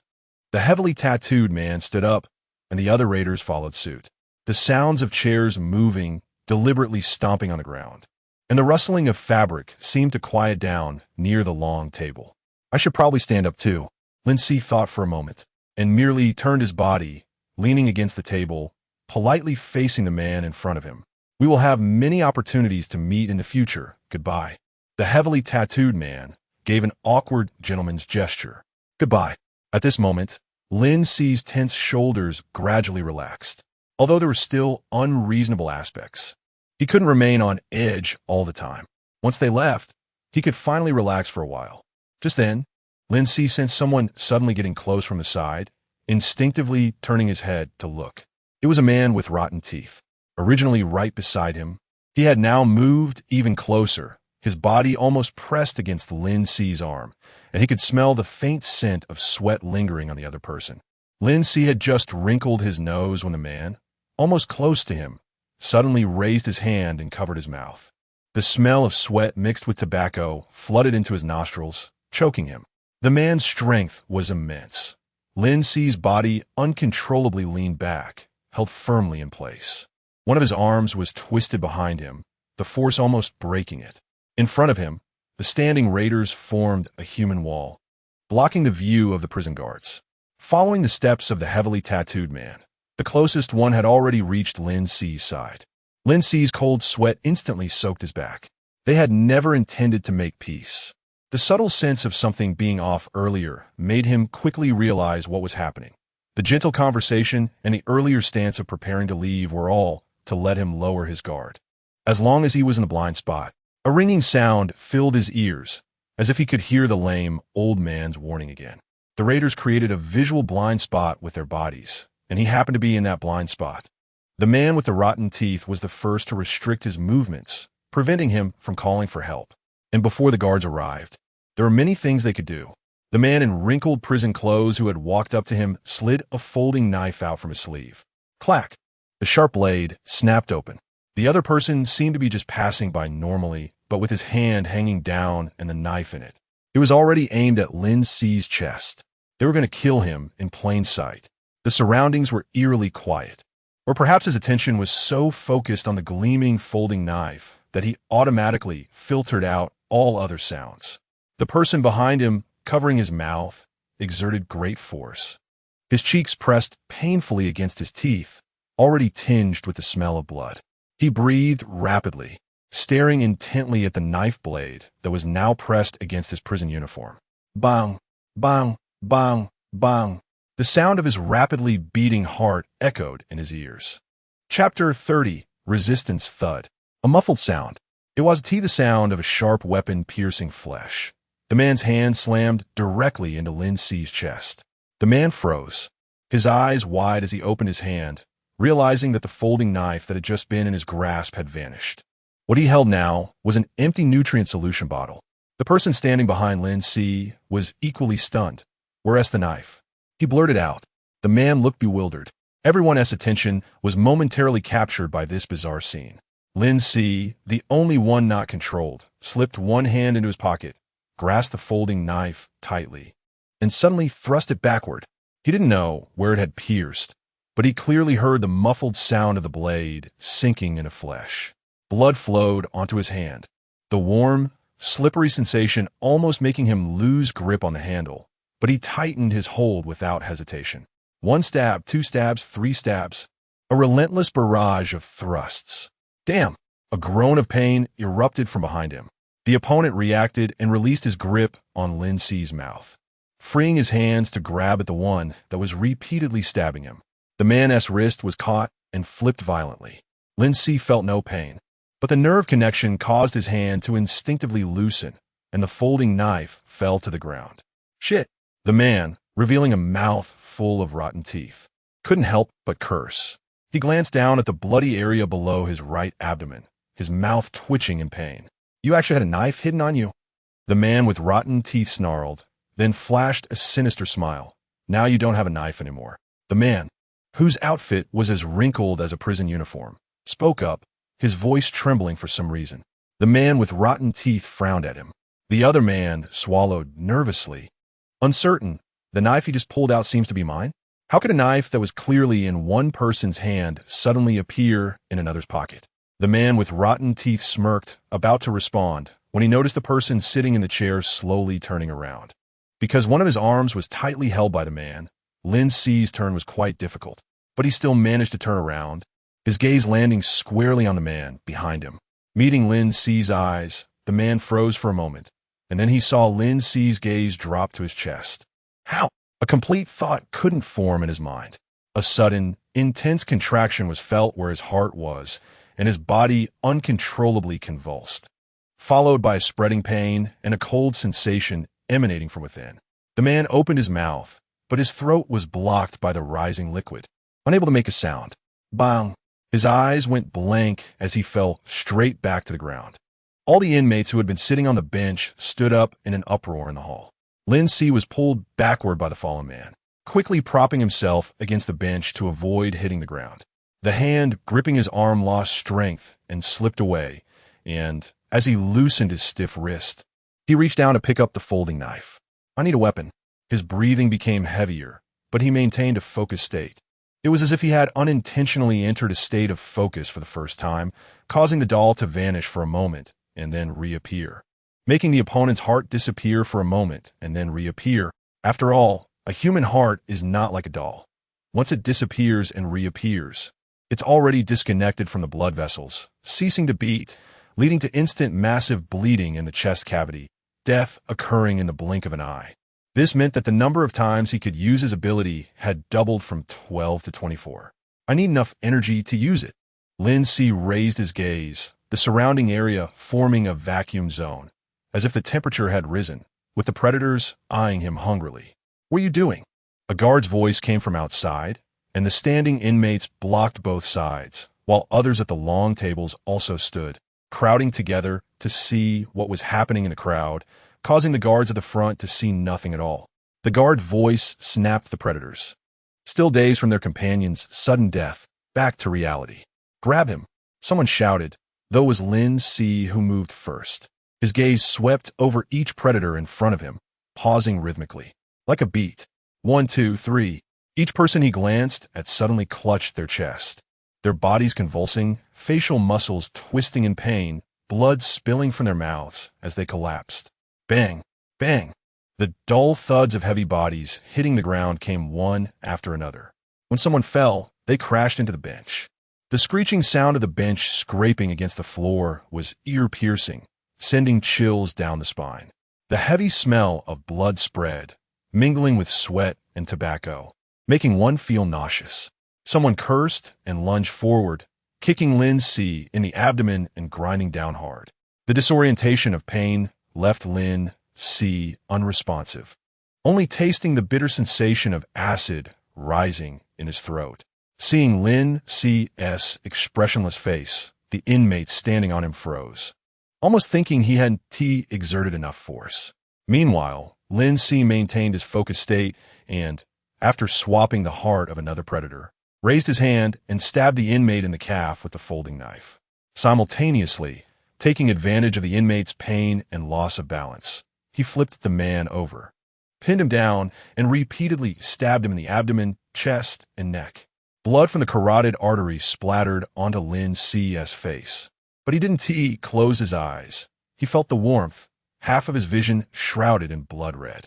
Blood flowed into the trachea, causing the fallen inmate to clutch his neck, and as he opened his mouth, blood gushed from his nostrils and mouth, making gurgling sounds as it surged in the trachea. In just a few seconds, his vision went blank, his expression fixed on his face, dying on the spot. Low gasps of surprise echoed around, but not because of the inmate's death. While Lin Si was killing the inmate charging at him, the other predators seized the brief moment to catch their breath, and they rushed forward. "Damn it, this kid's a bit creepy, don't hold back," someone shouted loudly, but the scene was too chaotic. Two people took advantage of Lin Si's focus on the fallen inmate, seizing the brief seconds his back was exposed. One grabbed his waist while the other seized his hand, directly overpowering him and snatching the folding knife from his grip. At the same time, a predator with 2 scars across his face thrust a sharpened toothbrush into Lin Si's abdomen with force, pressing close and stabbing several times. Chapter 31. The demon. A well-crafted toothbrush is no match for a sharp blade when it comes to piercing flesh. The scarred man showed no mercy. After repeatedly stabbing Lin Si in the abdomen, he began to breathe heavily, feeling the warm blood dripping from his palm onto the ground. As he slightly pulled back, the scarred man suddenly froze. He seemed not to have heard the cries of 00041, not even a muffled groan. As thoughts flashed through his mind, the scarred man couldn't help but raise his gaze, locking eyes with Lin Si, who had been staring at him intently, seemingly never having looked away. There was no sign of pain on Lin Si's face, only a steady gaze directed at him. A shiver ran down the scarred man's spine, and an inexplicable panic surged within him, causing him to instinctively take a step back. However, in the next moment, a sharp pain twisted in his chest, and he fearfully clutched at his chest, as if trying to grasp something, but only managed to crumple the prison uniform in a futile effort. His face instantly turned purple, and with a terrified expression, he fell backward to the ground. Bang! The 2 raiders still firmly held on a Lin Si. Seeing another companion fall to the ground and die inexplicably, they cursed under their breath in anger and faint fear. "He can't hold on much longer," one of them growled. With just one knife, they could take care of Lin Si in a matter of seconds. Lin Si also knew he couldn't last much longer. He had already used his half-replacement ability 6 times. Although his mental energy was still sufficient, the overwhelming environment began to destabilize his focus. Moreover, he was losing blood. Just because he couldn't feel pain didn't mean the wounds didn't exist. In a state of injury, the disordered perception of pain was not an advantage. Rather, it could become a disadvantage. Pain is a reminder, and without receiving that reminder, He would be oblivious when death approached. Without hesitation, Lin Si turned to the hand that held him. Thud! A scream erupted as the hand that had just gripped his arm vanished into thin air, the cut smooth, like a faucet turned on, blood gushing out. He regained the ability to move and, in the blink of an eye, swapped with a small knife from the raider closest to him, who had been stabbing at him. He pulled the knife from his prison uniform pocket and casually discarded the screaming hand he had replaced, his gaze focused on the few people in front of him. They all clutched their chests, their faces turning purple, blood spilling from their mouths as they fell to the ground. Bang, bang, bang. The gasps around him grew louder. The guards seemed to be shouting something, but Lin Si could no longer hear it. All he could hear was the endless beating of his heart. Luther kept retreating, his legs trembling, his face pale, watching as 00041 was kicked to the ground. Stabbed a few times by someone amidst the chaos, 00041's face collided with the metal floor. The next moment, 00041 turned his head, his expression unchanged, and then the prisoners near him began to fall one after another. One prisoner was about to attack 00041 when sudden death caused the body to crash onto 00041. Blood spewed from the fallen prisoner, splattering onto 00041's face, neck, and chest. He pushed the body away, sitting up, his prison uniform completely drenched in blood, indistinguishable whether it was others' blood or his own. Yet, 00041's expression remained unchanged as he slowly stood up, breathing heavily, his chest visibly heaving, now in a desperate situation. But for a moment, no prisoner dared to approach. Outside, the guards shouted, "Get away! What are you all doing here? Hurry and clear out! What happened inside?" No one moved. The heavily tattooed man did not leave. He stood to one side with a grim expression, while everyone observed his face. Glancing nervously at the center where 00041 stood. A demon. He's a demon. Luther saw clearly that everyone who tried to approach 00041 inexplicably died. He muttered in fear, staggering backward. Lin Si didn't know what he looked like now. His face was smeared with so much blood that his vision began to blur. But he couldn't even spare the time to wipe the blood off his face. His right leg felt stiff when he moved, likely injured when he was kicked down. But because he felt no pain, he could only try to move it to ensure he could still stand. Speaking of which, the brain pain caused by mental energy depletion was the only pain he could clearly feel. Perhaps because it wasn't true pain, but a kind of pain on a non-realistic level. He noticed that his thoughts began to become active. This was the reason for leaving the focus state. To regain focus, he could only forcibly consume mental energy in a short time, which would definitely bring severe side effects. He had been practicing quietly before, underestimating the impact of the chaotic environment, and the number of times he could use his ability had almost halved. Lin Si bitterly smiled, raising his vigilance. He could only rely on the small knife he had swapped for in hand. They were now wary, but had no intention of backing off. Receiving some signal, they tightened their grips on their knives, toothbrushes, and a half-segment steel pipe taken from somewhere. Wait! They stared at Lin Si with ill intentions, moving closer. Lin Si shook his head, realizing his body temperature was dropping, and took action first. The pain in his mind brought a wave of dizziness. Bang! One person fell to the ground in response. He couldn't avoid staggering himself. Like pressing the start button, the remaining raiders, still able to stand, lunged at him together.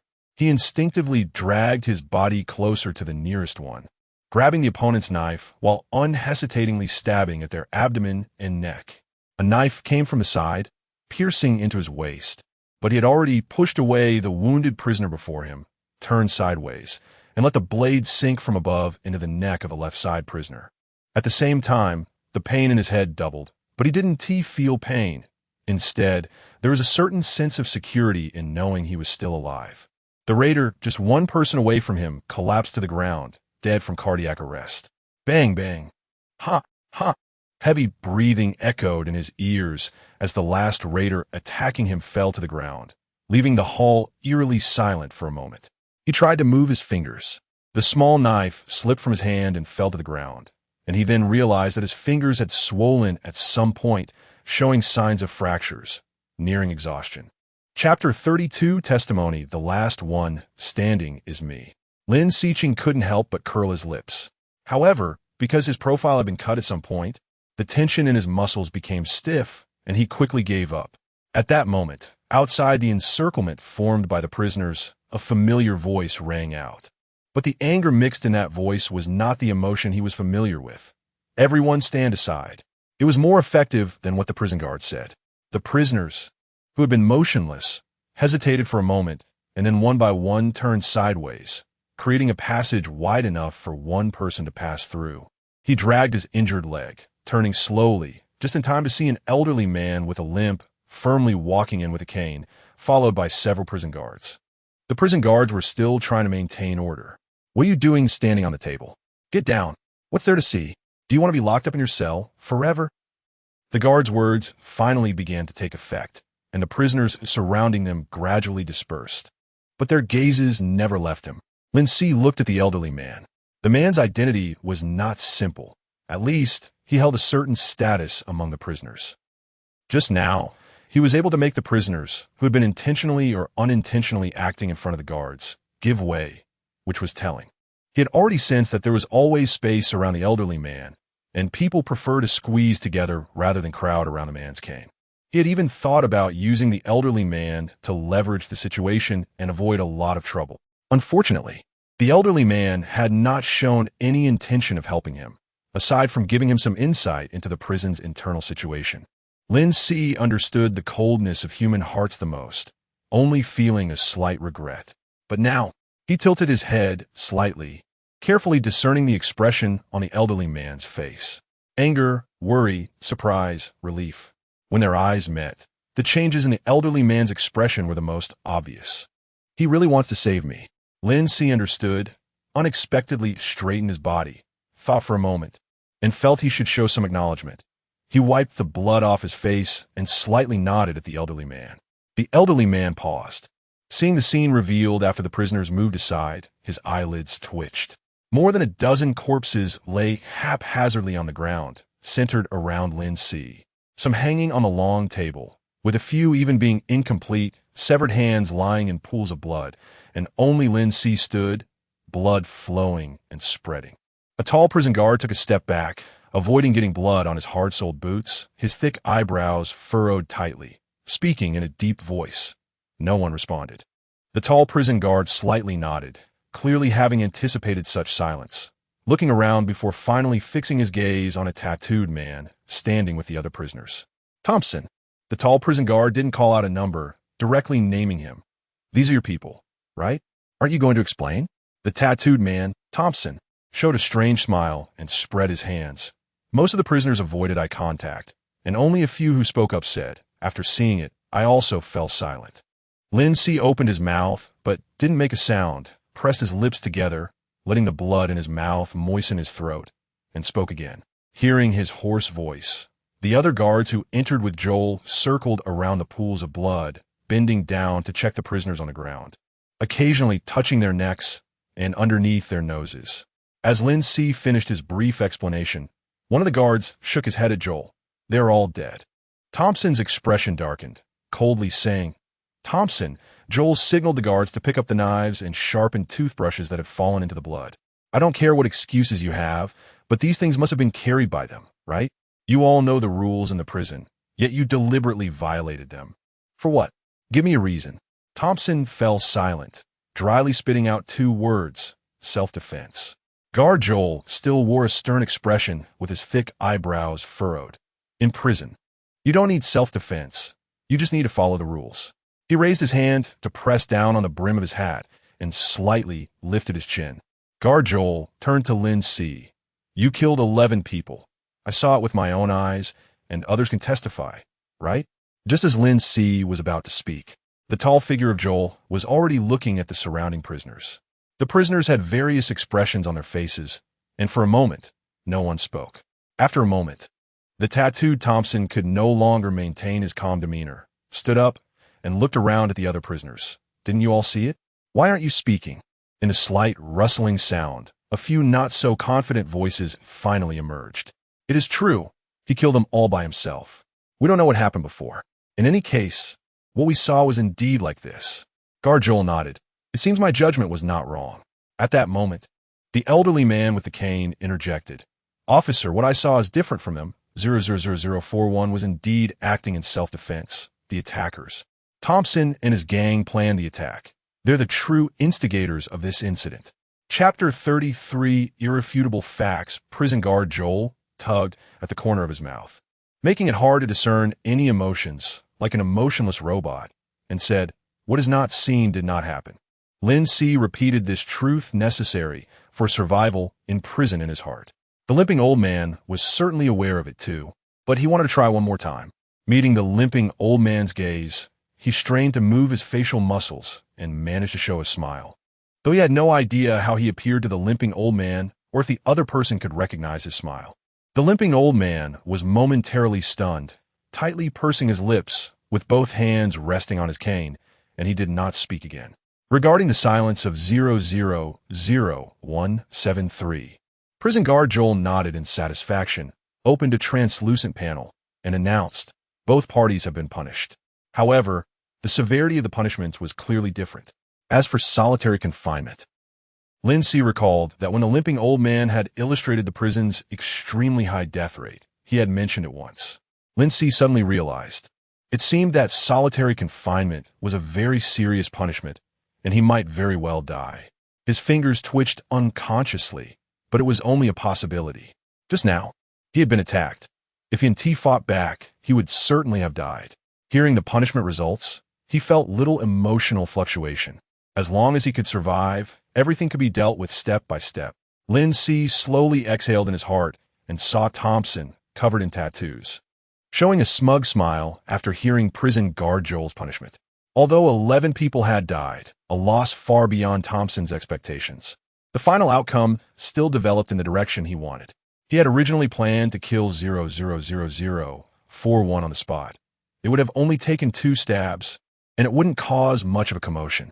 By the time the guard discovered 00041's corpse, without witnessing it firsthand, they wouldn't catch them, and 00041's death would not stir any ripples. The next day, 00041's body would be thrown out of prison, and no one would remember him. Unfortunately, 00041 seemed to have truly mastered some sort of evil sorcery, and the 11 brothers he summoned all died at his hands, with 00041 being the only one to survive. At that moment, Thompson felt an inexplicable chill and turned, unexpectedly locking eyes with 00041.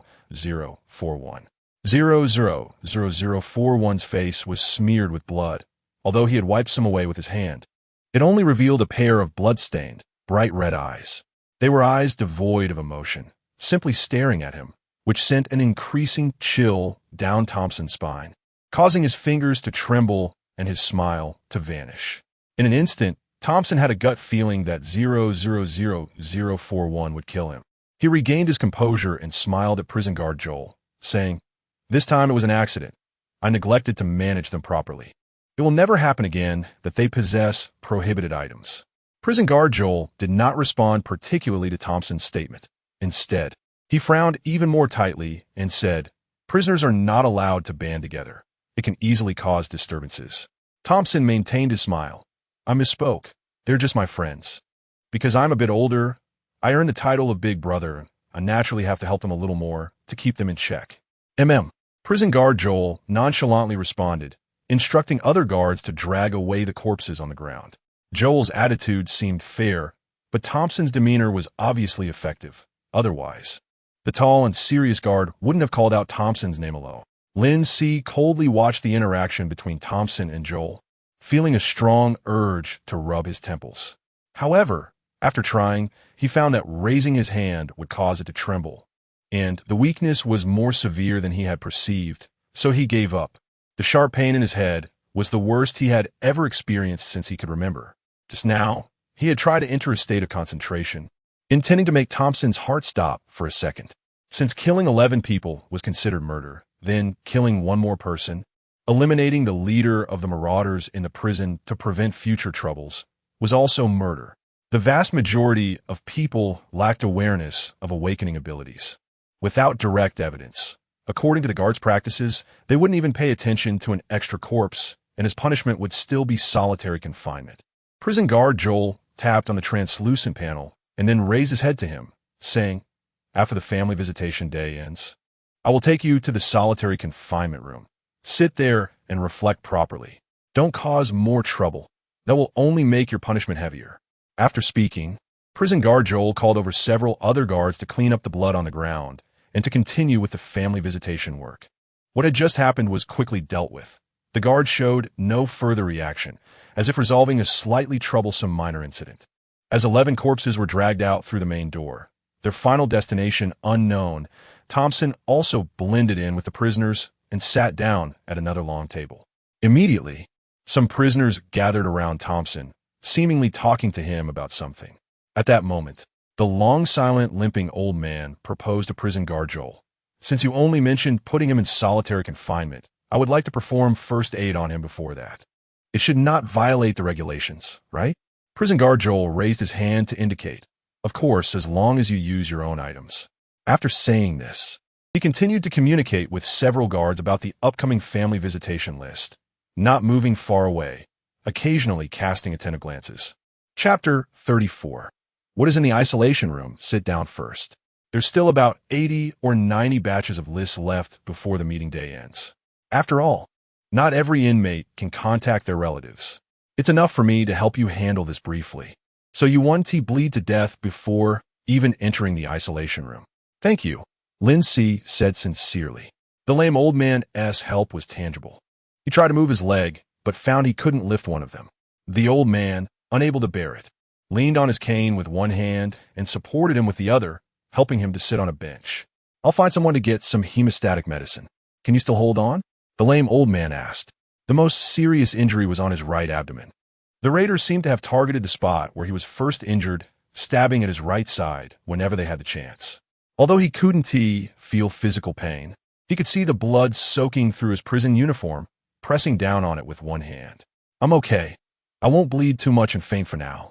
Lin Si shook his head, feeling no dizziness, thanks to the continuous sharp pain in his brain. The lame old man didn't say much and hobbled away. Lin Si watched as the old man walked over to a long table and began talking with another inmate wrapped in 3 prison uniforms. He looked around. The cloth bag that was originally on the long table had been knocked to the ground during the previous chaos, lying in a pool of blood that hadn't been cleaned up. He bent down to pick it up, when the inmate sitting next to him suddenly stood up and walked away. Stopping momentarily, he grabbed the blood-stained bag, straightened up, and saw the inmate who had just stood up move to a spot 3 meters away, squeezing in with other inmates and sitting down again. Not just this inmate, but all the inmates at the long table had silently distanced themselves from him. Directly opposite him, both to the left and right, the inmates had cleared the area around him, preferring to huddle together or simply stand, stealing glances at him. When he looked over, they quickly averted their gaze, curious yet wary and fearful. In the later years at the psychiatric hospital, similar scenes would appear no matter where he went. Lin Si felt an oddly familiar and intimate sensation in his heart, his mood lifting a little as he placed the cloth bag on the table. The blood had soaked into the bag. Most of its contents were stained with blood, and he wondered if there was a place in the prison for collective laundry. It seemed he also needed a shower. Lin Si rummaged through and found 2 towels, pressing them firmly against his right abdominal wound. The towels were more effective than his palm, slowing the flow of blood. The guard, Joel, seemed not to have seen anything, even stepping aside like a gentleman when the lame old man walked past him. "This stuff is originally for injection and can stop bleeding immediately, but bringing the needle into the prison is too troublesome. You can only take it orally, and the effect will probably be reduced, but it's better than nothing," the lame old man said, stopping next to Lin Si and quickly explaining the item in his hand. Inside the syringe was a light blue liquid. The place where the needle should have been was blocked by a piece of rubber, rough and yellowed, clearly mismatched with the syringe's transparent material. The side of the syringe bore a triangular symbol pierced by vertical lines, the same as the one on the mood stabilizer. "Is it made by a group that specializes in medical supplies?" Lin Si speculated, following the line of thought related to the prison city. He took the syringe, vertically peeled off the rubber sealing the needle, and pushed the light blue liquid into his mouth. It had a faint bitter taste, with an aftertaste of citrus sourness, and he swallowed it in one gulp. In just a few seconds, there was a subtle, itching sensation in his abdomen, back, and calf. Removing the towel that had been soaked with blood and lifting up the tattered prison uniform, he could see that the bleeding had completely stopped, though the wound still looked horrifying. However, there were signs of healing, with fresh flesh beginning to grow. If it had been injected, the wound should already be healing by now, absorbing from the stomach couldn't compare to the effect of direct blood absorption. Healing would rely on his own recovery ability. The lame old man seemed somewhat dissatisfied with the effect of the medicine in the syringe, sitting beside him and asking, "Do you have any fractures?" "This stuff doesn't work for fractures. You'll have to figure out a way to stabilize it so the bones don't heal crooked." Lin Si was quite satisfied with the current effect. "Thank you. This is already very good for me," he said, touching his abdominal wound. "This hemostatic agent must not be cheap. I'll find a way to pay you back." Although he currently had no valuable possessions, let alone money, the lame old man leaned his cane in front of him and rested his hands on it, nonchalantly saying, "Compared to what I spent on fireworks, this isn't much. But if you insist on returning something of equal value to me, I don't mind." Lin Si fell silent, not probing further into the price of the hemostatic agent. Seeing that Lin Si's condition had improved significantly, the lame old man suddenly spoke. "The isolation room is not a place where one can easily come out alive. In this prison, the most severe punishment I've seen is being put in isolation." The lame old man nodded. "No one comes out alive from the isolation room. Or rather, a few inmates might survive the isolation period, but not long after they come out, they will also be self-aware." The lame old man paused for a moment before emphasizing, "Since I entered the prison, I haven't seen any inmates survive after being isolated." He recalled the smile Thompson had shown him earlier. Lin Si pondered and asked seriously, "What exactly is in the isolation room?" The lame old man didn't keep him in suspense, his voice deep and hoarse, with half-white curly hair tied back. Resembling a weathered old captain. Chapter 35 Time Prison Ding. The door to the room opened, and another round of inmates for family visits walked in. The hall was no longer noisy. The impact of the previous brutal fighting had not completely dissipated. At least near the long table where Lin Si was sitting, one could hardly hear the voices of the inmates talking. The clear voice of the crippled old man rang in Lin Si's ear. "Some say that the isolation room is actually a laboratory. Just like the Van Syming prison we are in, it is also a large-scale experiment. Van Syming prison has another name. Time prison." "Time prison?" Lin Si repeated this strange name. "This was something a former cellmate told me.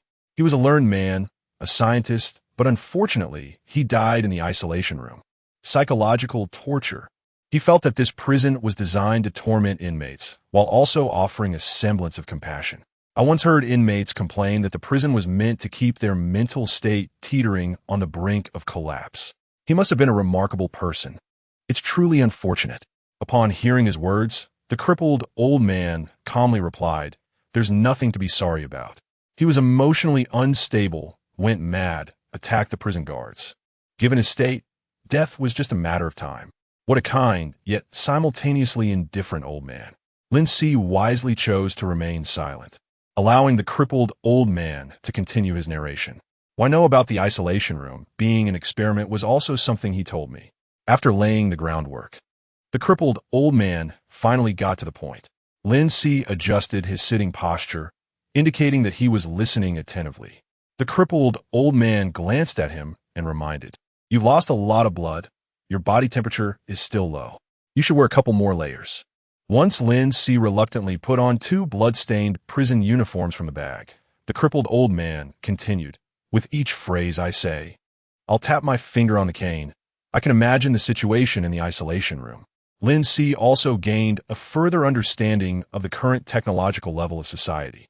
The crippled old man placed one hand on his amputated leg and gently pressed down, saying, "Humans always overestimate their mental endurance.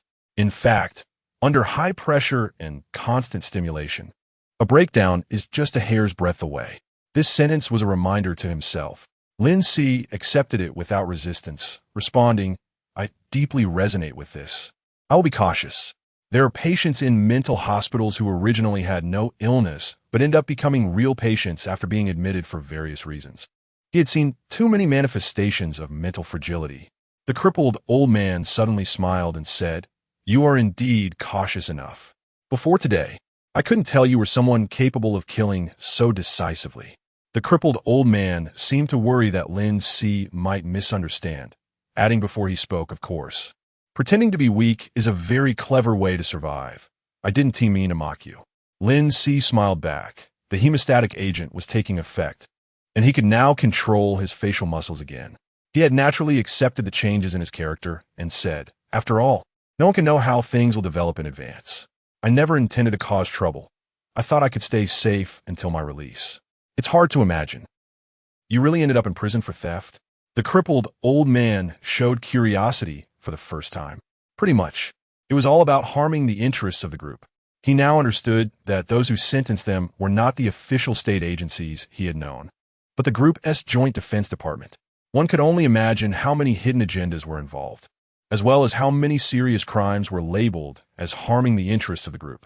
Let's formally introduce ourselves. Pullman Solomon, imprisoned for 65 years for gang-related activities and harming group interests. I've been serving my sentence for 3 years now. My name is Lin Si. I don't have any particularly special past experiences. Pullman, to be honest, this sudden formal introduction feels more like a farewell. Chapter 36 Farewell. Pullman looked at him meaningfully, not responding to his words. Did everyone think he wouldn't be able to survive the confinement room? Or that even if he did survive, he would soon become a madman who would end his own life? Lin Si's smile faded a little, and his injured palm unconsciously clenched and relaxed. No matter what happens, I have to survive, and so does Thompson. He was lucky to survive this time, but that doesn't mean he will let him off. All right, Pullman stood up straight. I've told you everything I could think of. While the confinement time hasn't started yet, you need to make some preparations. As long as the confinement hasn't begun, you can make any reasonable requests. So don't waste it. Lin Si also got up, disdainfully tugging at his prison uniform. What I want most right now is a shower. After spending 7 days in the confinement room, I feel like I'll definitely smell pickled, and if I don't clean up, I might even get an infection when I recover. He had tolerated the strong odor of sweat mixed with blood on himself for a long time. Pullman nodded. Lin Si came to a realization. Pullman also took his needs into consideration. He would need to apply to the guard for 7 days' worth of nutrient solution to take into the confinement room. Although the death rate in confinement was almost 100%, on the surface, the rules were not meant to kill prisoners. So they wouldn't refuse your request for nutrient solution. Of course, if you forget to apply, the guard won't proactively bring the nutrient solution to the confinement room. Before letting a guard take Lin Si to clean the blood off and get the nutrient solution, he seriously instructed, "Don't think you can take this opportunity to escape confinement. You cannot escape, and it will only worsen your punishment. Doing what is allowed is the right thing." After speaking, Joel left the limping old man Pullman in the lobby and signaled Lin Si to follow a guard to the main door. Lin Si put on the cloth bag and thought it would be better if there wasn't a guard watching him so closely when he entered through the door for the first time without other prisoners. The guard assigned to take him had a round face and looked only in his 20s, with a too friendly appearance. However, the young guard kept a stern face, trying to appear imposing, and stared at him closely, as if afraid that he would escape if he wasn't careful. He seemed far less experienced than Joel. Maybe he could extract some information. Lin Si put on a smile to make himself appear friendlier and started a conversation. "You look a bit unfamiliar. Are you a new guard in the prison?" The young guard looked at him but remained silent. Lin Si continued to ask, "I still don't know where the confinement room is. Can you roughly tell me the location?" The young guard still maintained silence, looking as if he would never speak, even taking a cautious step back. Lin Si didn't know when he had become so intimidating. Giving up on talking, the young guard took him to the corridor where he received the emotional stabilizer 7 days ago. At the far end, directly opposite the restroom, was the public shower room. There was no one inside, and after Lin Si entered, he carefully cleaned the bloodstains off his body, leaving one relatively clean prison uniform to wear while washing the other 2 uniforms roughly. When he came out of the shower, even the smell of disinfectant in the corridor felt refreshing and sweet. It seemed they really didn't want him to have time to linger in this building. Was there a secret that couldn't be seen by the prisoners? Or were they simply afraid he would run away and escape confinement? Lin Si observed the rooms on both sides without making a sound. All the rooms had their doors closed, and he didn't hear any sounds of activity inside. Perhaps the soundproofing was too good, but the entire building was so quiet that it felt as if no one else existed besides the two of them. The mechanical female voice of the announcement in the lobby rang out on time. The family visitation day has ended. I believe everyone feels warmth and stability after meeting their families and doesn't want to disappoint their families' expectations. So let us reform well and reunite with our families as soon as possible. All prisoners, please orderly proceed to the medical room under the arrangement of the guards to collect the emotional stabilizers for the next week.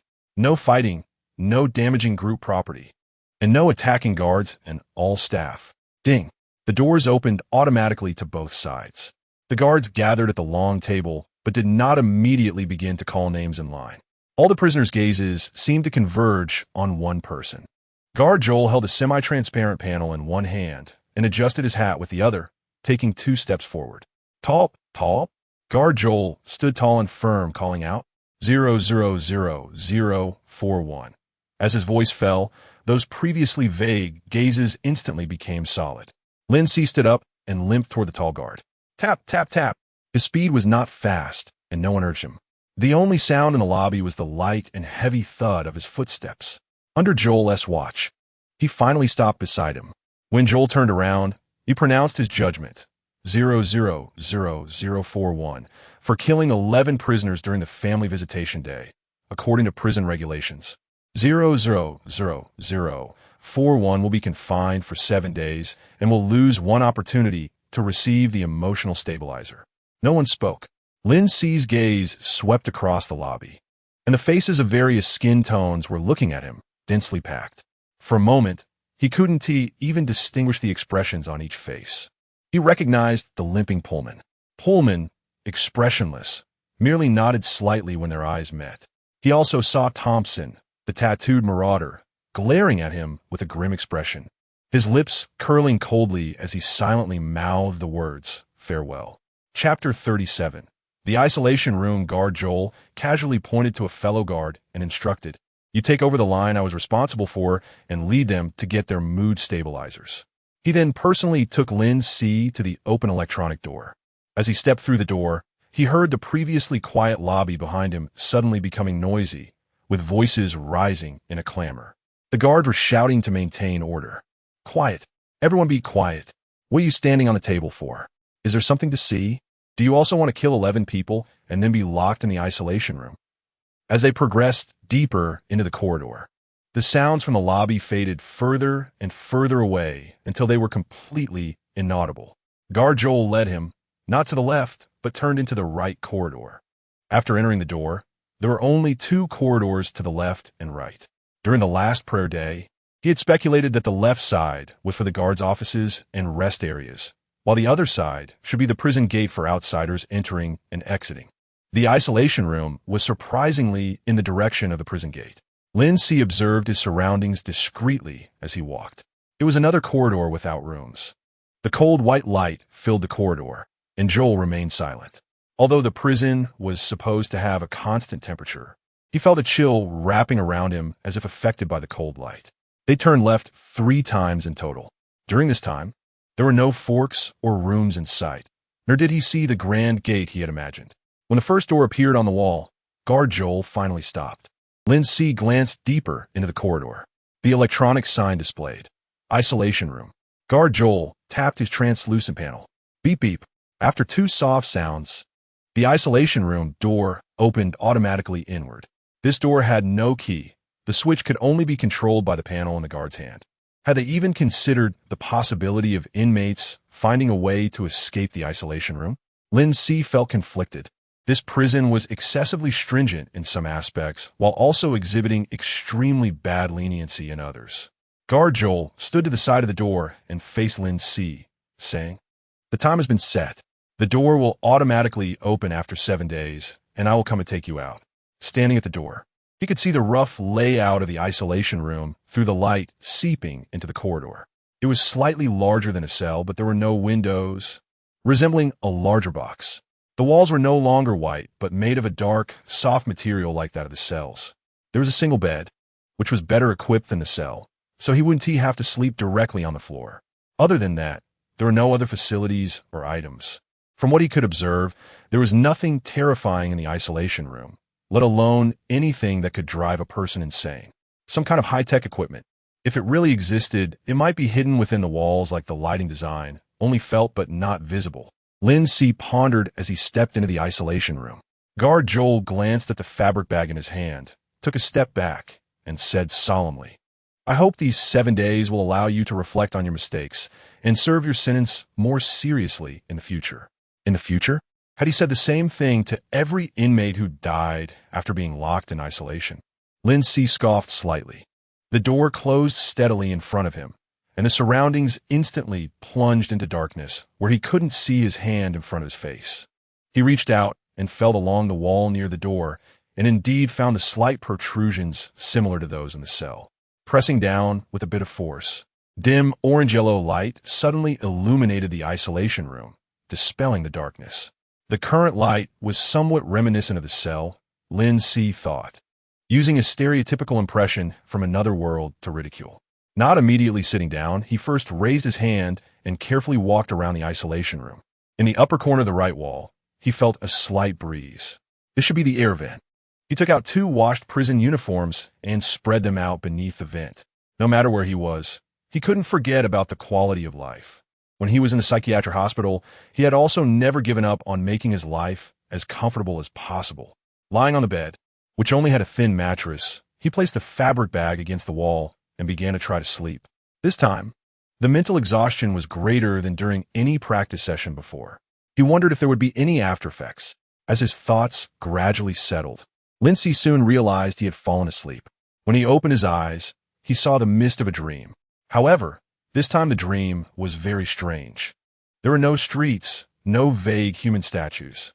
The mist gathered lightly at his feet, rippling gently as he moved, then slowly regrouping.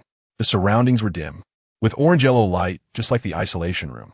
Was there some change in the dream space? Lin Si pondered, slowly moving forward in the direction he was facing. Not long after, he suddenly felt a strong sensation of weightlessness, and he sat up abruptly, opening his eyes to find himself still on the single bed in the isolation room. Rubbing his throbbing temples, he still felt a bit dazed.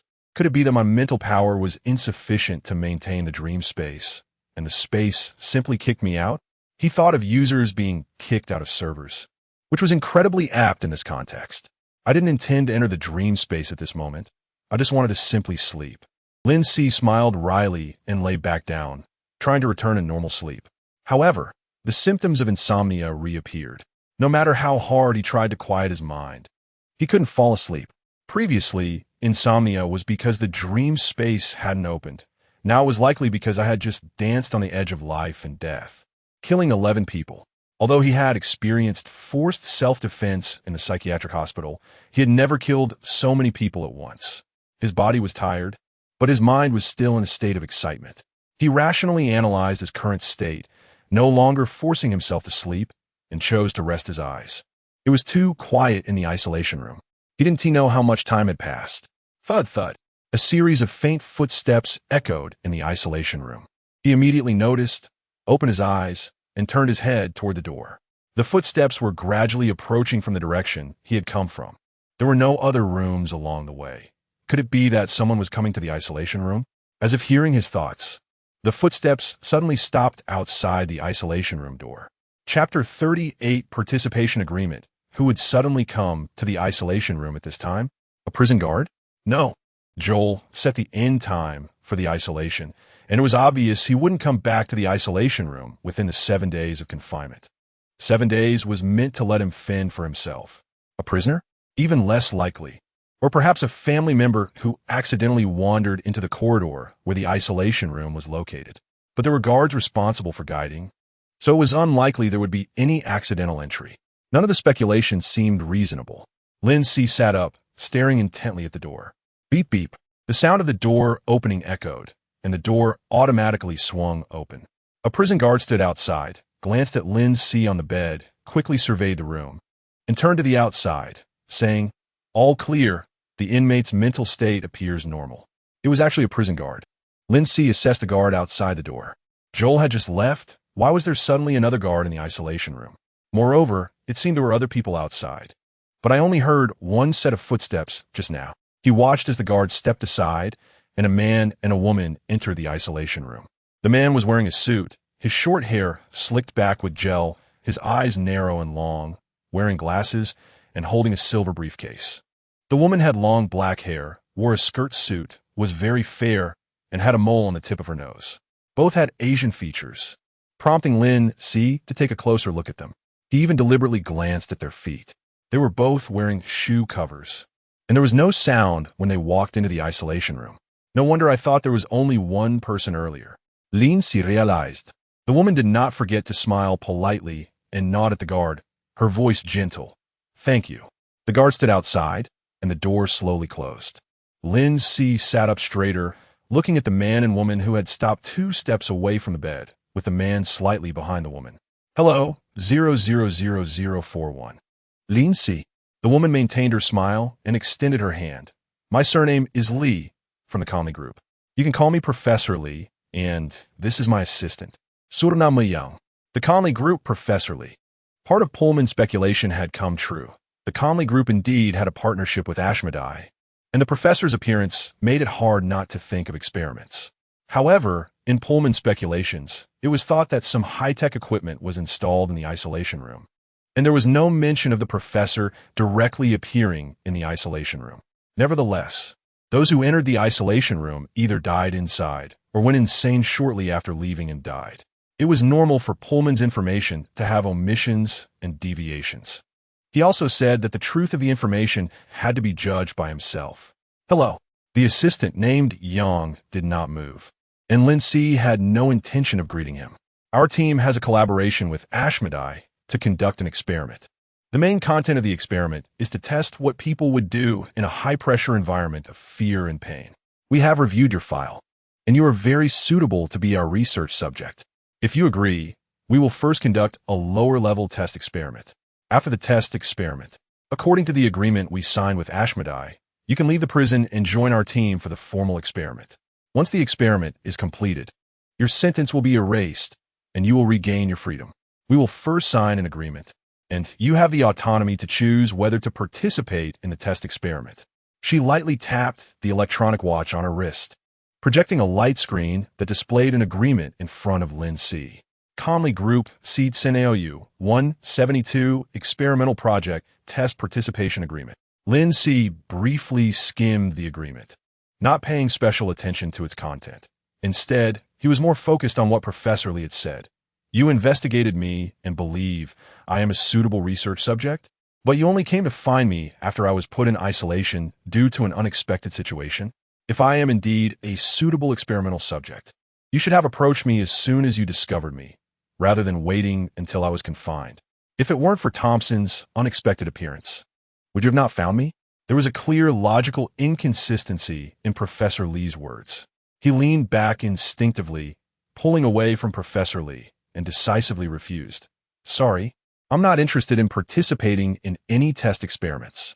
I just want to stay safely until the isolation time is over." Professor Lee's expression finally changed, her smile fading considerably, and she asked in confusion, "May I ask the reason? Is it that our offered conditions are not attractive enough?"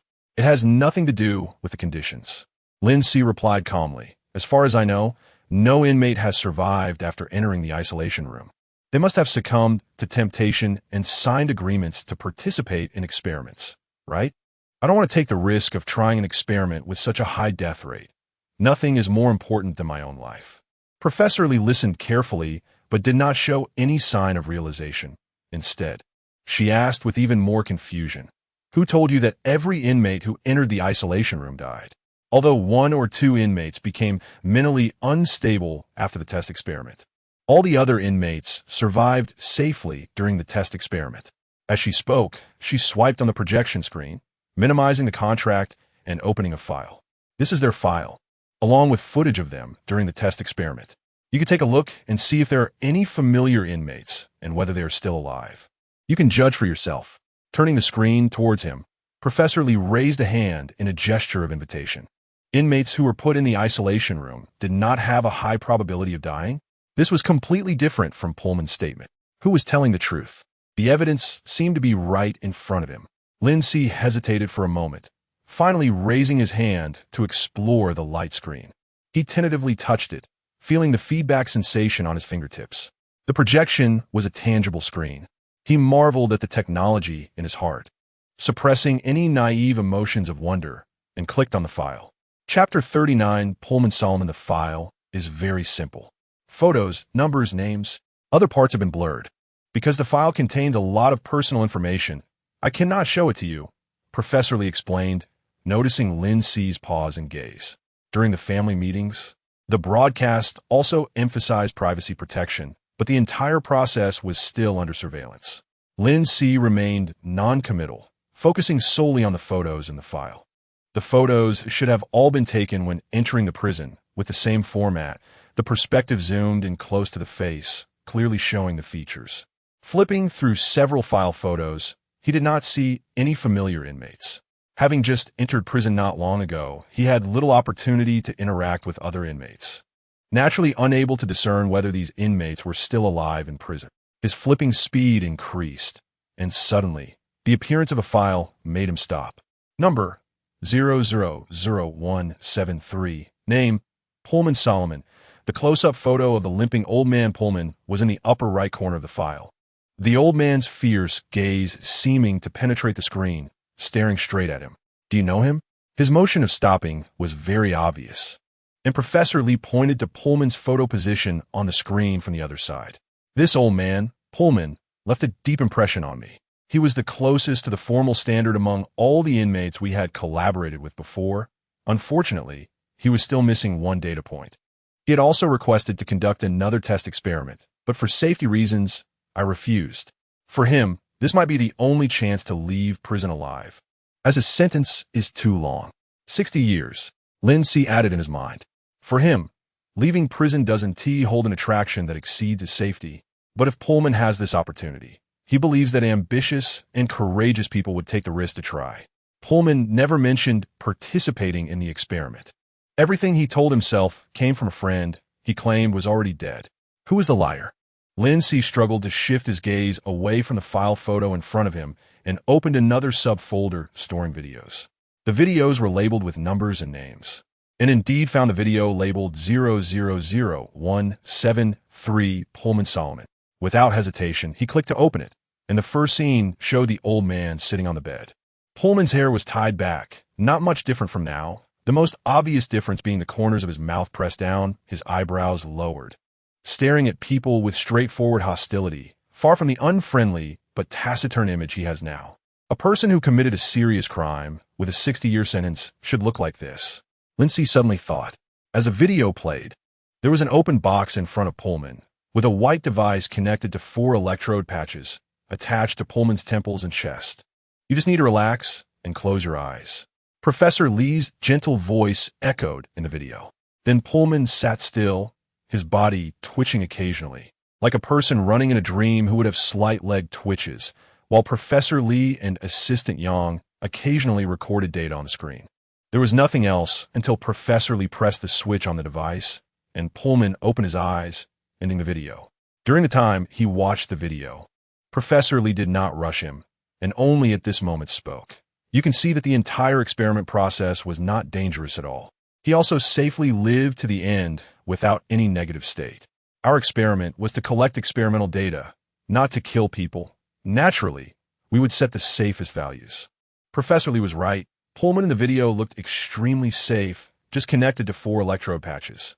Pullman really participated in the experiment and did not tell himself. And he clearly survived, yet claimed that everyone who entered the isolation room died. Lin Si was not angry upon discovering the deception. He was just puzzled. What was Pullman's purpose in deceiving me? Every proactive behavior of a person should have a corresponding purpose. A clear purpose, or an unconscious purpose that even they do not understand. This was knowledge taught to him by a doctor in the institute at that time. As if seeing through his thoughts, Professor Lee's smile deepened, and 2 small dimples appeared at the corners of her mouth, making her look even more gentle. It's actually not hard to understand that inmates who know about the existence of the experiment and fail the test would lie to others, portraying the experiment as extremely terrifying. Because of their failure, they do not want to see anyone succeed. This is the most basic jealousy of human nature. As time goes by, the inmates in the prison are replaced. The truth is, even those who safely lived after entering the isolation room are no longer known. And other inmates only know the terrifying rumors passed down. Did Pullman lie because he did not want him to participate in the experiment, thus describing the experiments that would happen in the isolation room as extremely terrifying? That is somewhat plausible. But the reactions of other inmates, like Thompson, they all believe they would die in the isolation room. Is it really because they believe the rumors? Moreover, there is one crucial point that cannot be explained, which does not conform to logic. Lin Si looked around the room and finally focused on the silver password box that Assistant Yang had been holding. If the experiment is really as safe as you say, and the terms of the agreement are so attractive that you need experimental data, you could openly recruit in the prison. After all, you have a contract with Ashmita, and I believe many inmates would be willing to participate. So why do you only choose inmates locked in the isolation room for experiments? It can only be because the experiment is absolutely not as safe as Professor Lee said. They want to hide something, so they narrowed the scope to the isolation room, even though this would mean they would have a long time to collect experimental data. The dimples at the corners of Professor Lee's mouth disappeared, and a scrutinizing look appeared in her eyes. I thought my explanation was already flawless. Your performance seems to be somewhat inconsistent with the records in the file. Professor Lee relaxed her hands that were held in front of her, letting them naturally fall to her sides, her tone devoid of anger for being exposed, truly unexpected. We may need to implement the backup plan. Upon hearing Professor Lee mention the backup plan, an alarm went off in Lin Si's mind, and he quickly bent down and lunged to the side. But Assistant Yang, who had been behind Professor Lee like an invisible person, had already pulled out a spray. It was not that Assistant Yang's movements were faster, but that when Assistant Yang pressed the spray, the compressed gas sprayed out left him nowhere to avoid. He only smelled a faint fragrance, and his body instantly went limp. Thud! He collapsed onto the bed, yet his consciousness remained clear. Chapter 40 Holographic Consciousness. The nerves and muscles disconnected, leaving him unable to even move his facial expressions. His brain was still tingling, making it impossible to concentrate. He could only watch helplessly as Professor Lee covered his mouth and nose, slightly leaning forward, his long hair falling down and giving off a faint scent. The backup plan was activated, and the force testing experiment commenced. The woman with fair skin and black hair narrowed her eyes slightly, assuring him that once the testing experiment began, the agreement would automatically take effect. She stepped aside, and Assistant Yang, holding a box, waved to disperse the lingering gas, then placed the password box next to him and opened it. Click! He turned his head sideways and lay on the bed, unable to see what was inside the box. But he could feel the cool touch of one side of the box against his face. Assistant Yang turned him over. The seemingly frail Assistant Yang, who had been in the lab and lacked strong limbs, flipped him effortlessly without even a change in his breathing. Then, 4 electrode patches were sequentially placed on his temples. The prison uniform was pulled aside, and another patch was placed on each side of his chest, just like what he saw in the video. Lin Si felt as if he were a fish ready to be slaughtered. If it weren't for the need to survive, having exhausted his mental energy, he could have easily killed 2 more people. After all, the guards couldn't kill him, only extend his confinement time. Prisoners in solitary confinement might share similar situations. A brutal fight in prison drained physical strength, and entering the solitary confinement room meant if he refused the testing experiment, the backup plan would be implemented.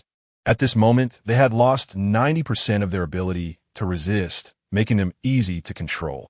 Perhaps this was one of the real reasons Professor Lee chose to conduct the experiment only in the solitary confinement room.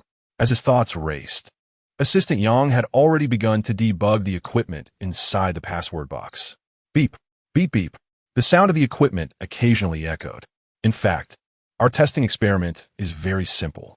Professor Lee set down his hands and began to explain, you just need to relax, close your eyes, and once the experiment starts, you will enter a space designed based on your profile. just like the currently popular holographic virtual games. You will see almost realistic scenes, and all your bodily senses will feel as if you are in a real environment. Professor Lee emphasized, you first need to remember one thing. No matter how real it seems, everything you see is virtual. It seemed that the fact of conducting the testing experiment could not be changed. Lin Si quickly adjusted his mindset, trying to remember every word Professor Lee said, gradually realizing something strange in his words. These statements did not appear in the video of the experiments conducted by Pullman. If the experiment was to use holographic technology, wouldn't it be to make the subjects feel real? Why emphasize the need to distinguish between reality and the virtual? He couldn't speak, nor could he express his doubts. He could only watch Assistant Yang adjust the equipment, stand up, and lead Professor Lee to the device. Although the scene you enter is programmed based on your data to be your greatest fear, because everything is virtual, you will still be very safe. Professor Lee continued to explain the experiment protocol. I will see the scenes you see through the equipment, and we can communicate. Don't worry, just like entering a game. You only need to stay in the constructed virtual scene for a day, during which there will be someone to accompany and chat with you. And then the testing experiment will end. ISNT, that's simple. So just relax as much as possible. We only need data on your physical responses. It sounded really simple and safe. But during Pullman's experiment, they had not communicated at all. The actual content of the experiment would differ from Professor Lee's guidelines. Danger arose from this. Lin Si heightened his vigilance. All right, let us get started. After explaining the guidelines, Professor Lee announced to himself, raising his hand to press the switch on the equipment. Beep beep. The electrode patches attached to him emitted a weak current, giving a tingling sensation, and then he uncontrollably closed his eyes. Opening his eyes. No, he shouldn't have opened his eyes. The entire virtual scene appeared directly in his mind. He saw a white corridor, smelled the familiar scent of disinfectant, and the surroundings were noisy, with various voices talking, occasionally mixed with screams and laughter. A magnetic and gentle male voice sounded beside him.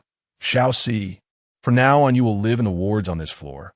Everyone is very nice, and you all need to get along well. He turned his head and saw a white coat, then raised his gaze to see the man's face. An unremarkable face, yet incredibly familiar. Dr. Wen. Lin Si couldn't help but murmur. Dr. Wen was indeed his attending physician after entering the psychiatric hospital. This height seemed a bit abnormal. He lowered his head and saw his body reduced to more than half its size. Raising his hand to find his palm had become youthful. My most feared scene? But the data obtained by Professor Lee's team should be 0,00041. Why was the constructed scene a memory he was familiar with? Lin Si pondered silently, raising his head to observe Dr. Wen in front of him closely. In reality, his body couldn't move, but in the holographic consciousness projection, his body regained freedom. It felt too real. This was his first impression. The acne on his cheek from staying up late, the stubble he hadn't shaved cleanly, the wrongly buttoned shirt, and the frayed cuffs. Dr. Wen had never been a particular person. Shao Si, why are you staring at me? It's like looking at a mannequin, which is quite scary. Dr. Wen suddenly joked, and the absolute sharpness from memory.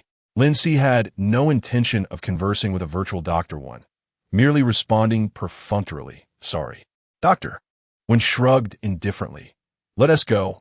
I'll take you to your ward. Dr. Wen led him through the corridor he was all too familiar with from memory, when suddenly he heard Professor Lee's voice. 0,00041. Can you hear me? Professor Lee's voice sounded much colder in the holographic consciousness than in reality. He initially didn't want to respond. But when Professor Lee called out 0,00041 a second time, he still gave a perfunctory Chapter 41. Mushrooms cannot perform photosynthesis because this is a world of consciousness. Whatever you want it to hear, it will hear. Professor Lee, as if possessing mind-reading abilities, answered the doubts that arose in his mind. Then his tone became serious.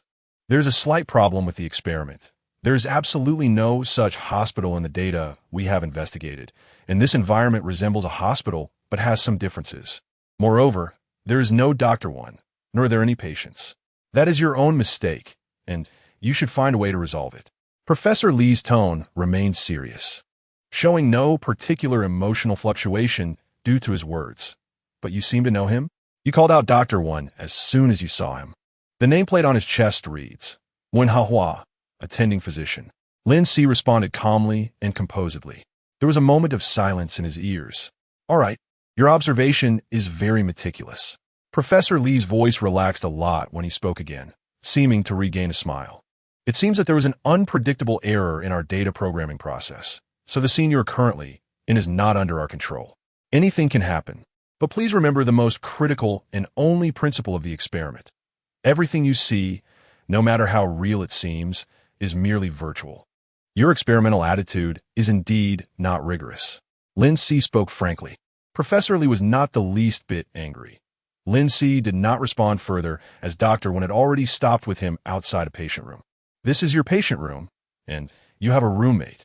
Dr. Wen did not rush to open the door, but introduced, considering your young age. We specifically selected a gentle and kind patient to be your roommate. His condition is that he considers himself a mushroom. I believe you'll get along very well. Is this the scene I fear the most? How come I didn't know? Lin Si once again harbored deep doubts about Professor Li's experiment. He pushed open the door. The patient room was clean and tidy, with 2 beds and a private bathroom. The window was open, and on the bed by the window sat a tall and robust man in a hospital gown, squatting with his arms wrapped around his knees, facing the window, gently swaying his body, seemingly unaware of the commotion at the door. He is performing photosynthesis. Dr. Wen explained the patient's behavior with a light laugh. Mushrooms cannot perform photosynthesis, Lin Si replied. After saying this, he momentarily lost focus, because Dr. Wen had previously said the same thing, and his response was exactly that mushrooms cannot perform photosynthesis. Dr. Wen slapped his forehead, muttering in confusion. I can't believe there is such a thing. My biological knowledge seems to be lacking. This knowledge is very important. I need to remind him. Dr. Wen was a man of action. After saying this, he called out to the patient on the bed. Ho Dang, don't rush into photosynthesis. I need to tell you something very important for your healthy growth. Lin Si looked at that solid back. He was just too young at that time, thinking that his future roommate would truly be as friendly as Dr. Wen said, not realizing the fear, anxiety, and hostility in Ho Dang's eyes, just like in his memory. However, what he saw was not the square face from his memory, but a mushroom head, not referring to the hairstyle, but there was indeed a mushroom growing under the short hair. Hiss! Lin Si inhaled sharply, instinctively taking a step back. Ho Dang's mushroom head was the color of human skin, with the forehead protruding to form a rounded cap, beneath which were eyes, with no nose.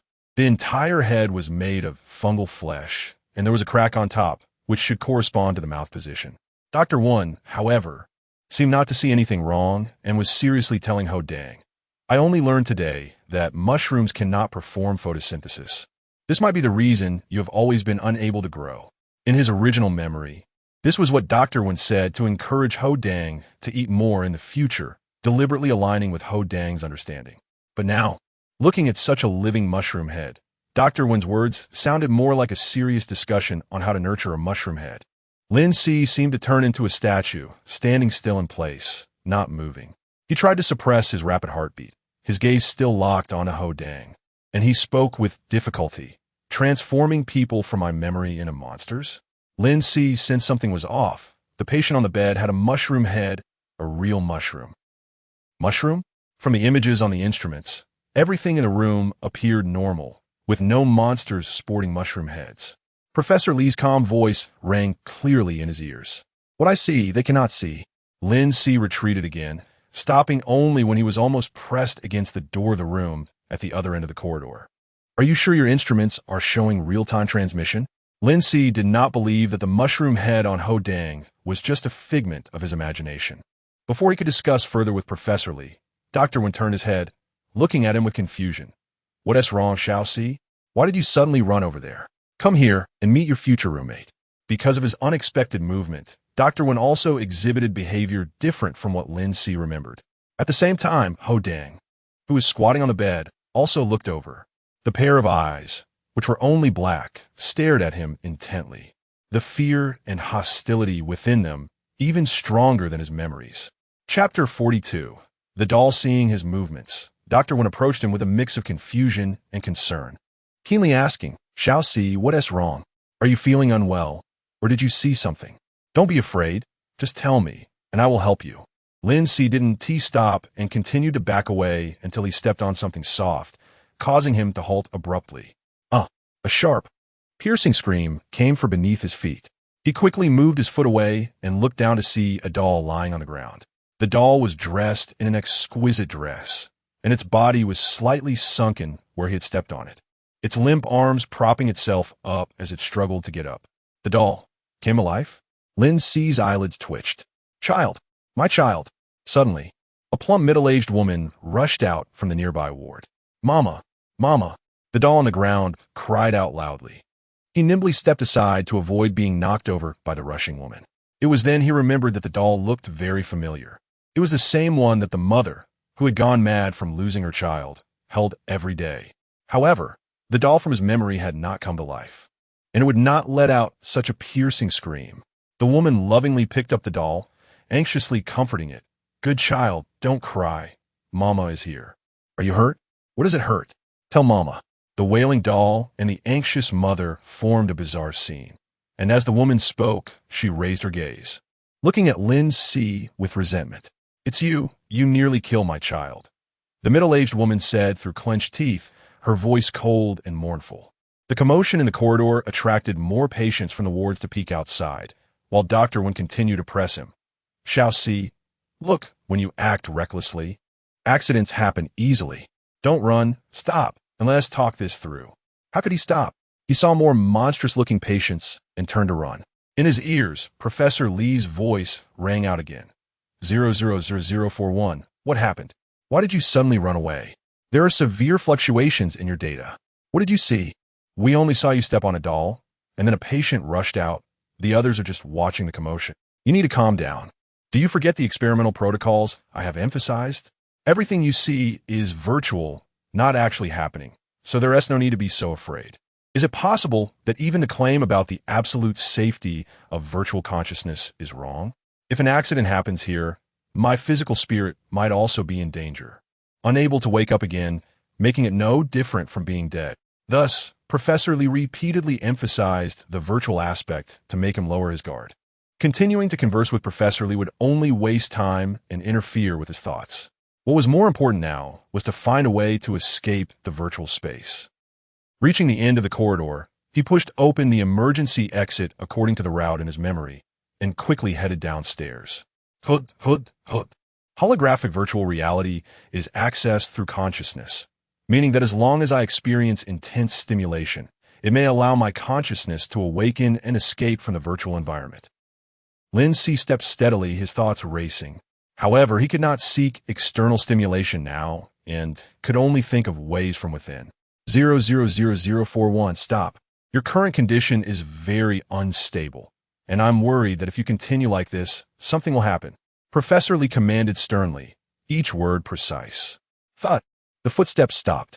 In his ears, Professor Li let out a sigh of relief, with a hint of appreciation in her tone. Phew. Have you calmed down? I knew you were the most likely subject I have encountered so far to meet the formal experimental standards. Wait, what are you doing? Professor Li sensed something, and her voice suddenly rose in confusion and tension. Thud, thud, thud. He entered a focused state. Initially, he only intended to stimulate his consciousness by increasing pain in his mind, but unexpectedly, he successfully entered a focused state. It seems that mental strength can still be extracted, but the sharp pain in his head was reaching an unbearable level. Suddenly feeling weightless, Lin Si opened his eyes wide. Before him was no longer the hospital's emergency passage, but a cold safe box and two startled faces. Professor Li blinked her beautiful black eyes, still unaware of what had happened. How did you suddenly break away from virtual consciousness? However, before she could finish her sentence, her mouth remained slightly open, and her gentle voice was suddenly replaced by a gurgling sound from her throat. Huh.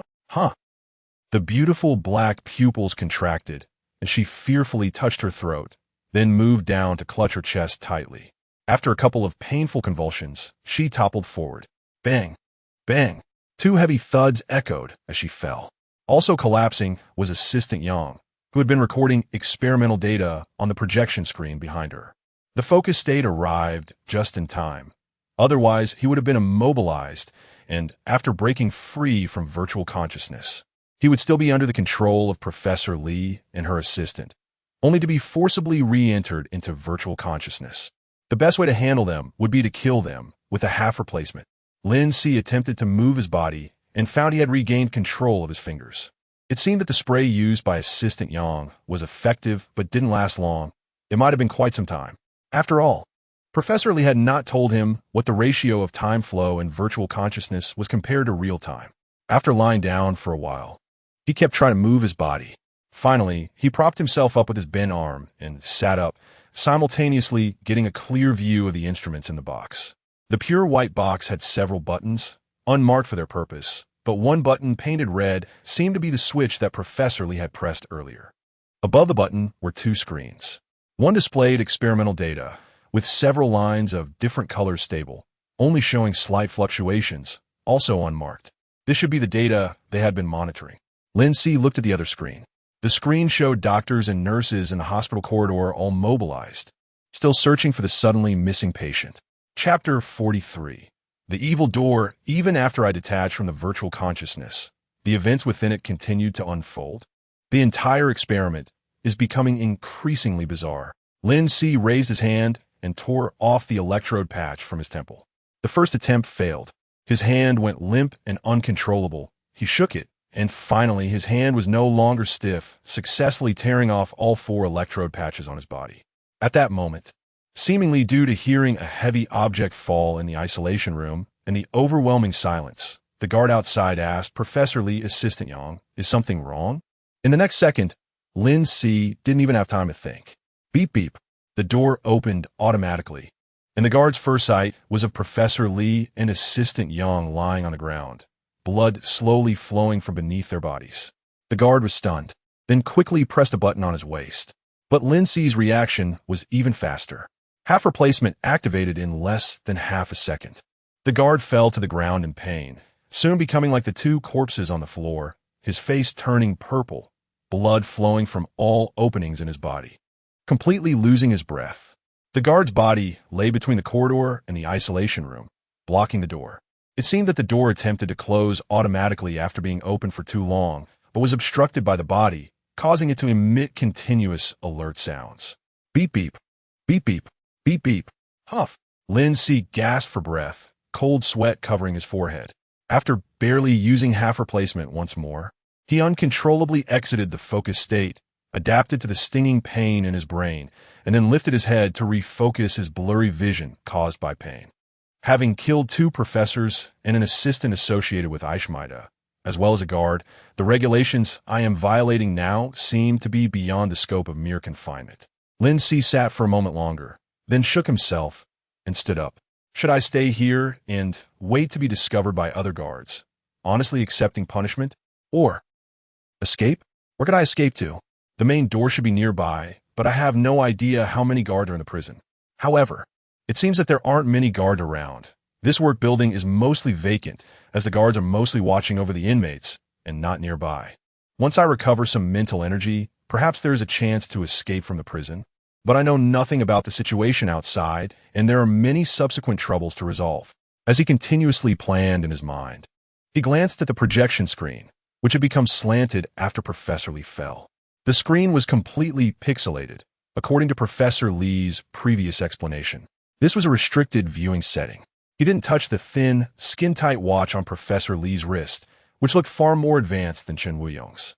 Leaving aside whether he could use it, if the watch had any program that would trigger an alarm at outside contact, it would only cause trouble. He simply pried the spray from Assistant Yang's hand. This thing made me lose control of my body in an instant.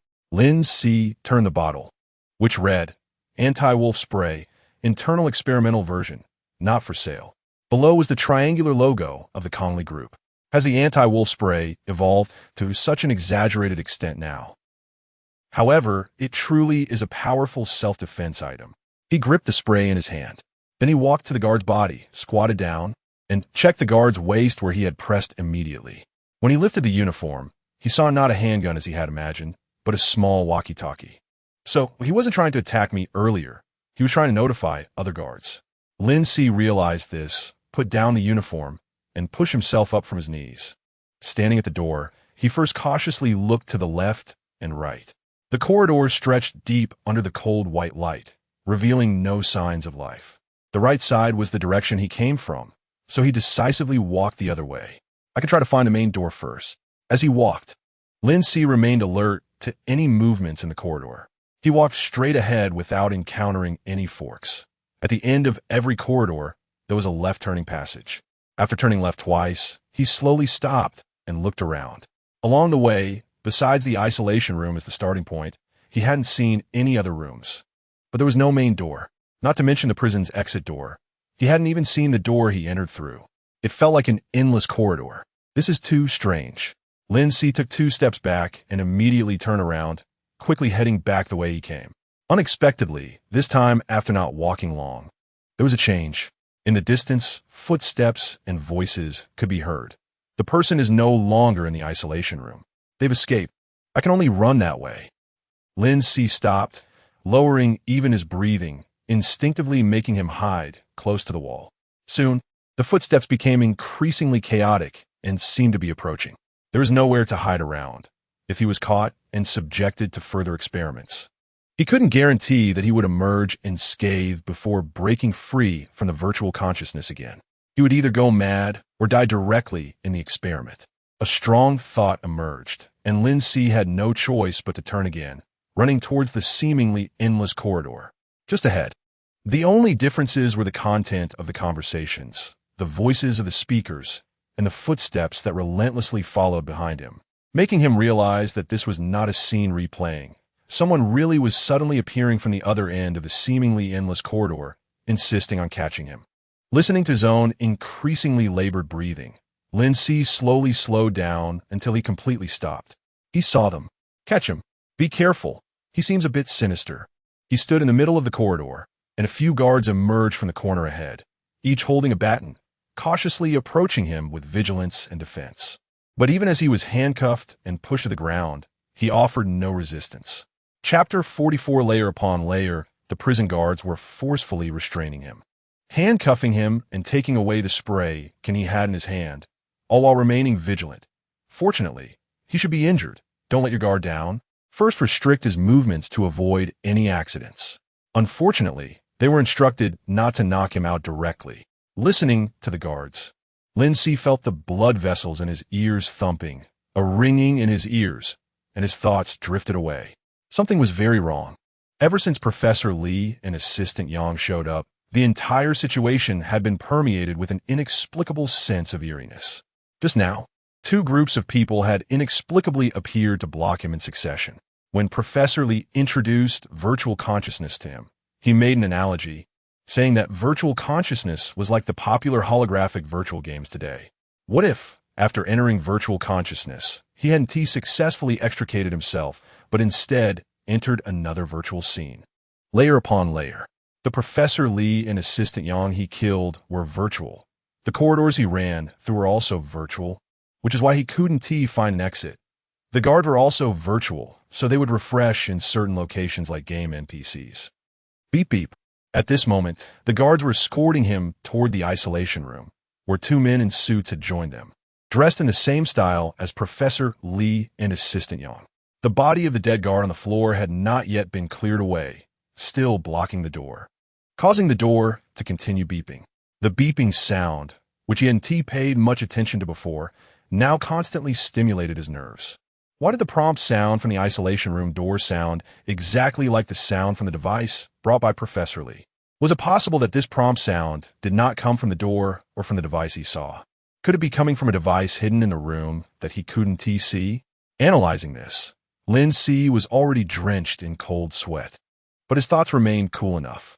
The guards moved the corpse at the door aside, dragged him into the isolation room, threw him onto the bed, and then continued clearing the bodies of Professor Li and Assistant Yang from the floor. The 2 men in suits looked at their deceased colleague with expressions of regret and sorrow.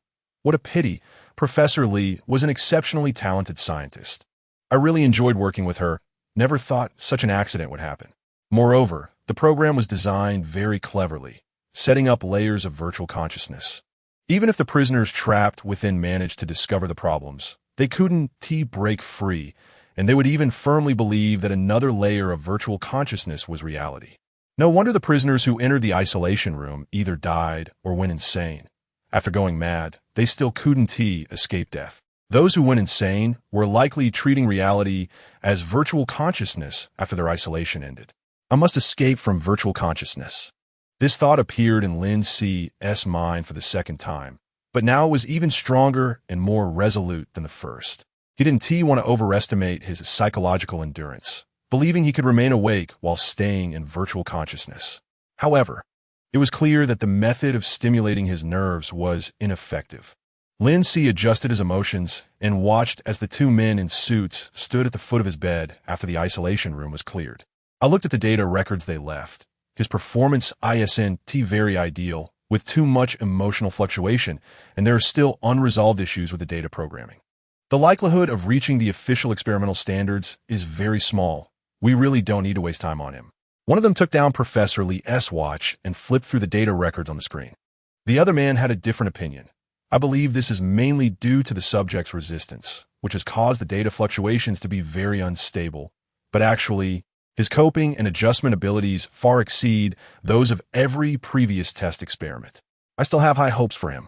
The man flipping through the experimental data shrugged and said, "What if he continues to resist? Then the experimental data will only remain erratic, losing research value. Who knows how long we'll have to wait until he willingly starts the experiment." Actually, the man who believed in Lin Si for the experiment hesitated, uncertainly saying, "I feel like he doesn't seem to be resisting so much right now." They saw Lin Si lying on the bed, not struggling, but rather closing his eyes and lying quietly. The two stared at Lin Si on the bed for a long while, remaining silent. After a while, they finally whispered, "What is he doing? Seems like he is sleeping." Not long ago he was killing and escaping. How suddenly does he look like he has given up and started to sleep? Who knows? In this situation, how can someone suddenly start sleeping? Lin Si was genuinely trying to sleep. Virtual consciousness was ultimately a technology that acted on consciousness, but he had fallen too deeply into it, and the painful sensation of forcibly entering a focused state couldn't help him escape from virtual consciousness. But entering a dream space was a complete entry of consciousness, allowing it to leave the virtual environment. Wasn't that a complete escape?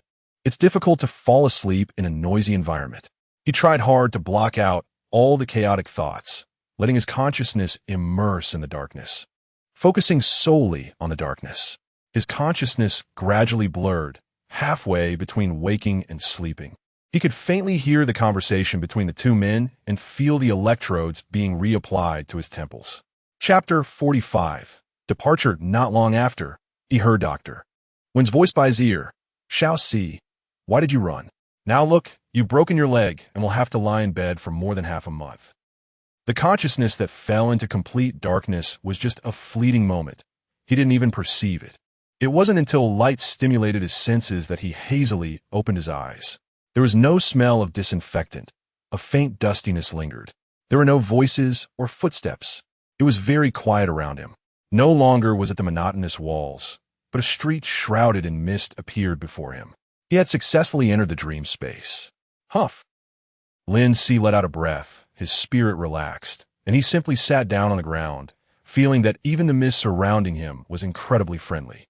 Reflecting on the whole process, he suddenly remembered that when he first entered the confinement room and tried to sleep, he had actually entered a similar dream space. But it was filled only with mist, lacking streets and statues. He hadn't stayed in that space long before waking up. At that time, he thought it was because his mental strength was insufficient and he was kicked out of the dream space. But now it seemed very likely that was when I first began to fall into virtual consciousness, and the dream space was protecting my consciousness, with influences pulling from both sides, leaving my consciousness in a position similar to a middle platform. The mist seemed to be a protection for the consciousness.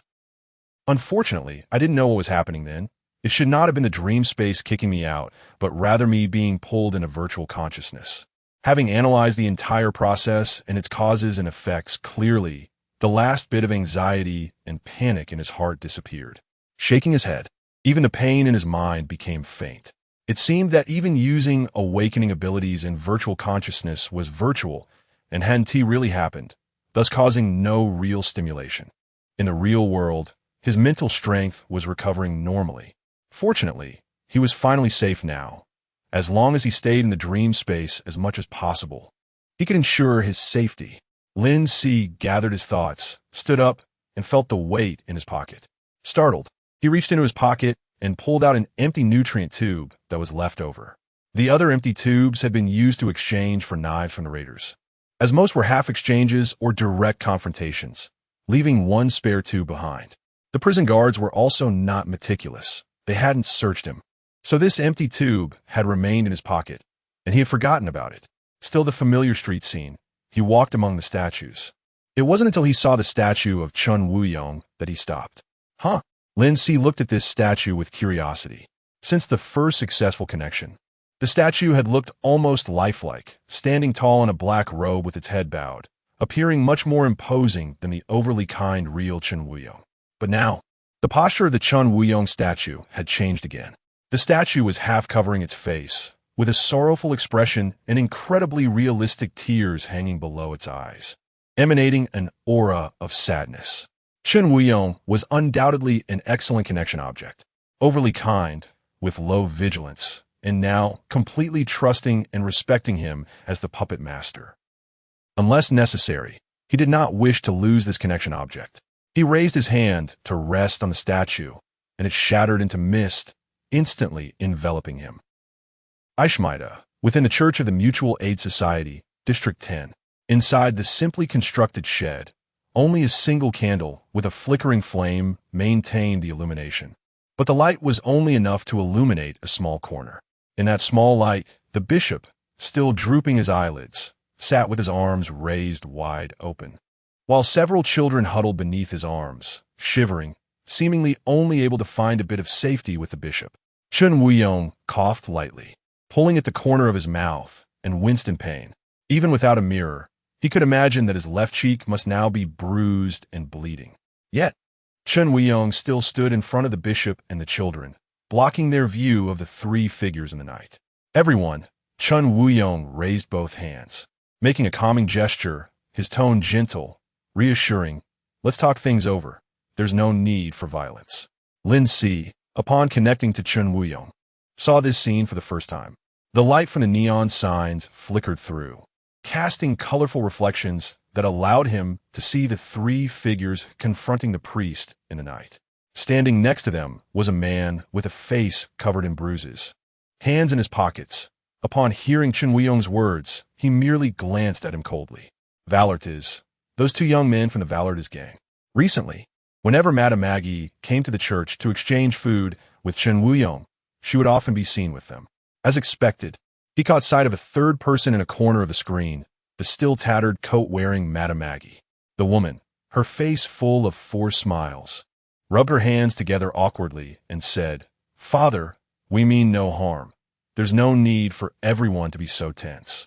Lin Si rarely heard Chun Woo-young sneer internally, and the gentleness in his tone diminished significantly. When I was preparing to sleep at night, I suddenly found someone sneaking over the wall, and then I discovered it was someone I had seen before. I wanted to see what they were up to, but I ended up getting beaten up. It's really not my fault to think about what you all might be doing sneaking in at night. Chun Woo-young warily scanned the knife in the hands of the young man in a sleeveless leather jacket. Chun Woo-young explained the whole situation clearly in a string of words. Sneaking in at midnight could only mean they had bad intentions. Lin Si internally praised Chun Woo-young's vigilance. He originally thought that if Chun Woo-young encountered someone sneaking over the wall at night, he would only assume that the person wanted to pray and would actively bring them inside. Then, he heard Chun Woo-young mutter internally, "Fortunately, I've been listening to the puppet master's reminders lately. Otherwise, I would have thought it was a believer coming to pray at night, not wanting to disturb us by using the front door, which is why they climbed over the wall." Puppet Master. Lin Si. Chapter 46. Breaking in, he forced himself to suppress the urge to rub his forehead. However, since Chun Woo-young had taken his reminder to heart, he wondered if he had made any preparations in advance. The screen only captured Chun Woo-young's perspective, so he couldn't see the specific situation Chun was in. Chun Woo-young was also thinking about the gun he had at his waist. They were all familiar faces, and he had a friendly acquaintance with Lady Maggie. She was a pitiful person. Perhaps she had her reasons. They might have a purpose that couldn't be made public. But it didn't necessarily reach the point where he would need to draw that gun. This was also the reason he had put away the gun after recognizing the 3 people who had climbed over the wall. Hearing Chun Woo-young's thoughts, Lin Si was momentarily stunned, then sighed silently. At least he knew about buying a gun for self-defense. That was a kind of progress. Changing his perspective, Lin Si felt much more relieved. So, let us talk, Chun Woo-young said, bringing his hands together in his sleeves and standing up straighter. What is your purpose for visiting so late at night? Problems that can be solved peacefully are not problems, he emphasized inwardly. The 2 young men remained silent, their gazes lingering more on the children with the bishop. They were looking for a child. Father, they are all pitiful people at the bottom of society, oppressed even within gangs. They received orders to find a child from a rival gang. That person was imprisoned and held important information. She was pregnant at the time, gave birth to a child, and initially wanted to quietly raise it in prison. However, she couldn't keep it a secret and was thrown out after being discovered by the guards. Later, it was found out that you picked her up. Lady Maggie paused. Her gaze began to wander, not daring to meet Chun Woo-young's eyes, and then simply lowered her head. She wanted to take advantage of Chun Woo-young's kindness. Lin Si quickly analyzed Lady Maggie's words. Lady Maggie repeatedly approached Chun Woo-young for bread, each time offering something more useless to exchange. This did not evoke any guilt in her. Instead, it allowed her to test Chun Woo-young's bottom line, which could be infinitely lowered by kindness. And she utilized it to this point. Nothing new under the sun. Lin Si was not surprised at all, nor did he feel angry. He had seen too many such people. So he only believed in motives, not in the goodness of hearts. They were not acting on impulse. In fact, Lady Maggie might have been scouting from the very beginning to understand the internal situation of the church. Lin Si observed the woman's expressionless face, calmly analyzing. As expected, after hearing Lady Maggie's words, Chun Woo-young immediately felt pity in his heart. Everyone is a pitiful person, oppressed by groups, joining gangs to survive, and continuing to suffer from internal conflicts. Sigh. However, although Chun Woo-young was compassionate, he also had a bottom line that couldn't be compromised. The bishop had remained silent, but his actions and attitude already indicated that he would not hand over the child to them. Chun Woo-young also found it difficult, but firmly stated, "Sorry, I can't give the child to you. I have learned about some gang matters. Using a child as a threat will definitely not end well for that child. They might not take a life immediately, but they could send a severed finger or something similar. If the plan succeeds, at least the child won't die. But if it fails, the child will just be discarded somewhere and unable to survive. The child is innocent. I cannot gamble a child's life on an uncertain outcome." Lady Maggie raised her gaze and hurriedly shook her hand to explain, "Father, you misunderstand. They would never do such a thing. They are also forced by circumstances and would not harm a child." Chun Woo-young questioned in confusion, seeing Lady Maggie's expression stiffen for a moment, her mouth opening as she didn't know how to respond. Lin Si smiled with interest. Although Father Chun was usually gullible, he still had quick wit when it came to bottom-line issues. Lin Si had no plans to intervene for now. Chun Woo-young still had a gun, and Lady Maggie and the 3 of them might not have the upper hand. Moreover, his intervention could only serve to interject. The matter still needed to be faced by Chun Woo-young himself. Not to mention it might not even be useful, as Chun Woo-young still firmly believed that it hadn't reached the point of needing to use the gun. It might even expose his characteristic of being someone who could only talk but do nothing, which would lower the stature of the puppet master. However, he could try to swap in the space. If successful, it would certainly be an interesting affair. While he was easily contemplating the success rate of the swap in the connected space, the atmosphere in the shed grew increasingly tense. "Winston, stop wasting time with him. Just grab the child and let us get out of here." The young man in the sleeveless leather jacket impatiently waved the knife in his hand, sharply interrupting the conversation between the 2. Lady Maggie, also known as Winston, quickly calmed the knife-wielding young man down. "Jerry, don't get excited. Trust me, the father will definitely understand our predicament. He is just momentarily feeling sorry for that child. Let him believe that we would never harm the child. Everything can be resolved peacefully." But Maggie clearly couldn't rein in the agitated young man. Jerry twirled the knife in his hand, exchanging glances with his companion, and simply called out, "Rutherford." The man with a face full of piercings understood and, together with Jerry, approached the bishop and the children hiding in the corner. The slightly older children screamed in fright, trying harder to huddle closer to the bishop. The bishop tightly held the child in his arms with one hand while trying to open his other hand as much as possible to protect the children, raising his heavy eyelids to gaze at the approaching members of the Varotis gang. The elderly bishop remained silent, but his attitude was resolute. Chapter 47. Mutual assistance. Jerry scoffed disdainfully and raised his hand to grab the child in the bishop's arms. The children's screams were piercing and pitiful. But soon, the contemptuous smile on Jerry's face froze. The bishop raised his hand and gripped Jerry's vine-tattooed wrist. Jerry was taken aback and struggled to break free, but he couldn't. The bishop sat firmly like a mountain, facing the strength of a young man. His body only swayed slightly, giving Jerry no chance to escape. Indeed, one cannot judge a book by its cover. The bishop looked so old that he could close his eyes forever at any moment, yet his strength was unexpectedly great. Lin Si was slightly surprised and reevaluated this bishop. Chun Weiyong had said that the bishop, like him, was an awakened prophet with healing abilities. The bishop's strength could only be attributed to his robust physical condition. Jerry, who was also surprised by the grip on his wrist, was soon overwhelmed by anger, his face darkening frighteningly. "Damn it, old man. Are you looking for death?" Jerry cursed, and with his other hand, he lunged the knife straight at the bishop. Chun Weiyong had already rushed over when Jerry and the bishop were about to clash, and at that moment, he collided with Jerry, forcefully pushing him aside. Jerry's knife missed, and he stumbled a few steps, nearly falling to the ground, barely catching himself against the wall, looking utterly disheveled. The bishop's timely release also played a significant role. The bishop, Chun Weiyong, added another kick from the side, and he spat out a mouthful of acid, collapsing to the ground. Bang! Rutherford, with his hoodie pulled over his head, retracted his foot and glanced down at Chun Weiyong from above.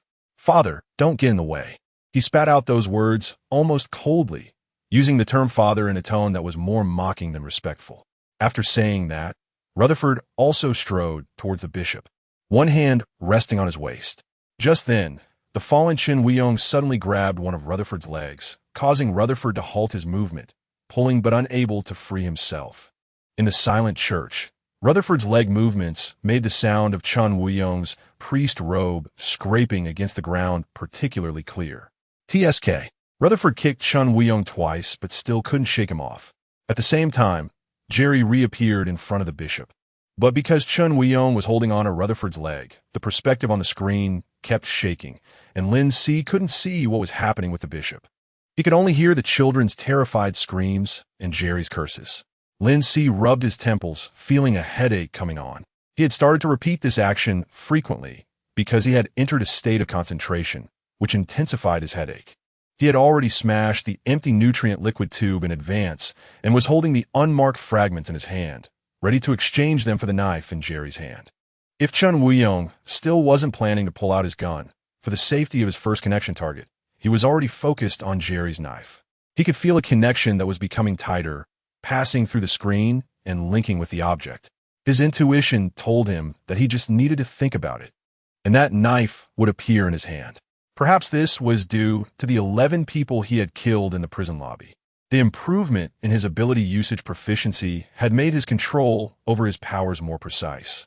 Unfortunately, the unexpected developments had caused him to lose most of his visibility, and the screen only showed Rutherford's legs and the neon lights reflected on the ground. But why? Why was Chun Weiyong still unwilling to pull out his gun when the other party had already shown malice? Holding onto Rutherford's leg wouldn't change anything.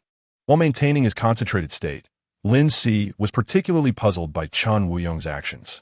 Realizing that he couldn't just hold onto the other party's leg, Chun Weiyong laboriously spoke up. Violence cannot solve problems. Conflicts will only be endless. Because of the several kicks Rutherford delivered in his constant attempts to pull his leg free, Chun Weiyong's words came out in fits and starts. Lin Si remained silent, letting out a sigh without sound. He understood why Chun Weiyong still hadn't pulled out his gun. What Chun Weiyong said were his most genuine thoughts. Mutual assistance was the belief he upheld. Rutherford paused for a moment, and his kicking motion stopped as well. Chun Woo-young finally took a breath, feeling a flicker of hope in his heart. Could it be that his words had successfully awakened the goodness within Rutherford? Chun Woo-young slowly lifted his head, looking up at Rutherford's downward gaze. Before he could say anything further, a short, sharp scream from the doorway interrupted everyone's emotions and actions. Ah! Chun Woo-young looked over. The screen displayed the small nun Alice, who had appeared at the door without anyone noticing. She was wearing a soft white nightgown, pushing open the shed door, with a neon sign from across the street serving as her backdrop. The light shone on her smooth calves as she raised a hand to cover her mouth, her dark green eyes filled with surprise, fear, and concern. Alice must have been awakened by the commotion in the shed and came to check. Just as this thought crossed Chun Woo-young's mind, Rutherford had already reacted. "Winston, grab her!" Rutherford shouted, raising his voice. Winston, who was close to the shed door, had already swiftly approached, locking Alice's neck with one arm while covering her mouth with the other, dragging her inside. The frail little nun couldn't escape from Mrs. Maggie's grip at all, looking terrified and helpless as she glanced at Chun Woo-young on the ground. Rutherford slightly bent down and snapped his fingers. "Clap! Hey, father!" Rutherford spoke playfully. "We haven't finished our conversation." Rutherford raised his hand and pressed it against his waist again, and unexpectedly pulled out a gun. A smile hung on his lips, but his tone was cold. "Mutual assistance? I only believe that those who hold power control the discourse. Now let's make a choice." Chapter 48. Father. "Forgive me." Rutherford straightened up, raised his gun, and pointed at its sister Alice, who was under the control of Mrs. Maggie. "Give us the child, or I'll shoot her." A blatant threat, even a manipulation, because Rutherford could easily shoot everyone here. Lin Si saw through Rutherford's thoughts at a glance. No one expected Rutherford to suddenly pull out a handgun. In the face of modern firearms, the earlier actions of throwing punches and swinging knives suddenly seemed trivial. While controlling Sister Alice, Mrs. Maggie put on a troubled expression and earnestly persuaded Chun Woo-young. "Father, I know you, and Alice, and the bishop are all good people. I really don't want you to get hurt. Just give us the child, and everything will be resolved. They won't disturb you again. That child has nothing to do with you, right?" Chun Woo-young turned to glance at the bishop beside him. The bishop was still with the children, who had stopped screaming. When fear reaches its peak, one cannot even produce a sound. The bishop was holding the baby wrapped in swaddling clothes, and one of his raised hands was bleeding. He had been cut when he grabbed Jerry's knife with his bare hands, and blood was flowing out profusely. Jerry was breathing heavily, already wary of the bishop, who had been keeping his eyes half closed, and moved closer to his companion. Yet, even so, the bishop did not take the initiative to act. Clearly, the bishop and Chun Woo-young shared the same thought. Mutual aid was the best way to resolve the situation. The bishop met Chun Woo-young's gaze, clasped his hands together at his side, and looked at the child in his arms. "Sigh." The bishop sighed. "Bishop," Chun Woo-young almost murmured, his tone filled with a plea for help. An innocent child and the equally innocent Alice. How should he choose? With the gun in Rutherford's hand, he held absolute dominance. He had even lost the opportunity to draw his own gun again. Choices we can only choose. Chun Woo-young's mind was in turmoil. The bishop had the children step aside, stood up holding the swaddled baby, and said to Rutherford, "I'll go with you. With this child, you can consider it a completed task, right?" The bishop intended to ensure the child's safety on his own. Chun Woo-young instantly understood the bishop's thoughts. As he loosened his grip, Rutherford finally managed to pull his leg out, stepping back 2 paces, holding the gun steadily and casually shrugging. He glanced down at the now motionless Chun Woo-young on the ground, and the smile on Rutherford's face could be described as extremely mocking. The bishop reached out a hand to pull Chun Woo-young up. In Chun Woo-young's gradually blurring vision, the bishop brushed off the dust from his robe and calmly reminded him. Rutherford suddenly became very patient, pulling his arm to aim the gun at Chun Woo-young. And after they finished speaking, he said with interest, "Let us go, Bishop. Goodbye, Father." Just then, with a smile on his face, Rutherford was about to lower his gun and step back when suddenly, the gun in his hand vanished into thin air in front of everyone. Rutherford felt a lightness in his hand, stared blankly, and seemed to sense something. He opened his hand and found a piece of glass-like shard in his palm that he didn't know when it had appeared. Chun Woo-young was also taken aback, and then he heard a deep, calm, an incredibly familiar voice in his ear. "Father, draw your gun." Bang, bang, bang. It was Mr. Puppet's voice. Almost instinctively, he reached for his waist, pulled out the silver handgun that had been hidden under his cloak, and with a motion he had practiced several times in the bedroom. He released the safety, raised the gun, and aimed it at Rutherford. Chen Wuyong needed a chance to draw his gun under Rutherford's gaze. He could not make any suspicious movements, so he created this opportunity for himself. Lin Si tightened his grip on the swapped handgun, watching the screen where Rutherford looked shocked, dazed, and terrified as he stared at Chen Wuyong. What did you do?" Rutherford's voice trembled a bit. The scene of the handgun disappearing into thin air was like a horror story, adding a touch of terror to the priest in the black robe in his eyes. The bishop quickly stepped back and couldn't help but raise his eyelids, looking at Chen Wuyong in surprise. "Mr. Puppet, is it you? Did you make Rutherford's gun vanish into thin air and help us turn the tide?" The mysterious and powerful Mr. Puppet certainly wouldn't take credit at this moment. Lin Si smiled slightly, lowering his voice to say, "Father, sometimes choices aren't given by others. They're created by oneself. Choose Sister Alice or the innocent child still in swaddling clothes." This was the choice defined by Rutherford, but in fact, Chen Wuyong had a third option, to kill Rutherford and his companions while keeping Alice and the child safe. If it weren't for maintaining a great and high-profile image, he wouldn't mind directly replacing Rutherford's heart. Would Chen Wuyong understand this reasoning? Lin Si couldn't help but feel curious. Because of his words, Chen Wuyong was momentarily stunned and understood his meaning. Hesitation appeared in his eyes, and his arm unconsciously drooped, the gun's muzzle moving away from Rutherford's forehead. Noticing the change in Chen Wuyong's expression and the movement of his arm, Rutherford gradually calmed down from his panic.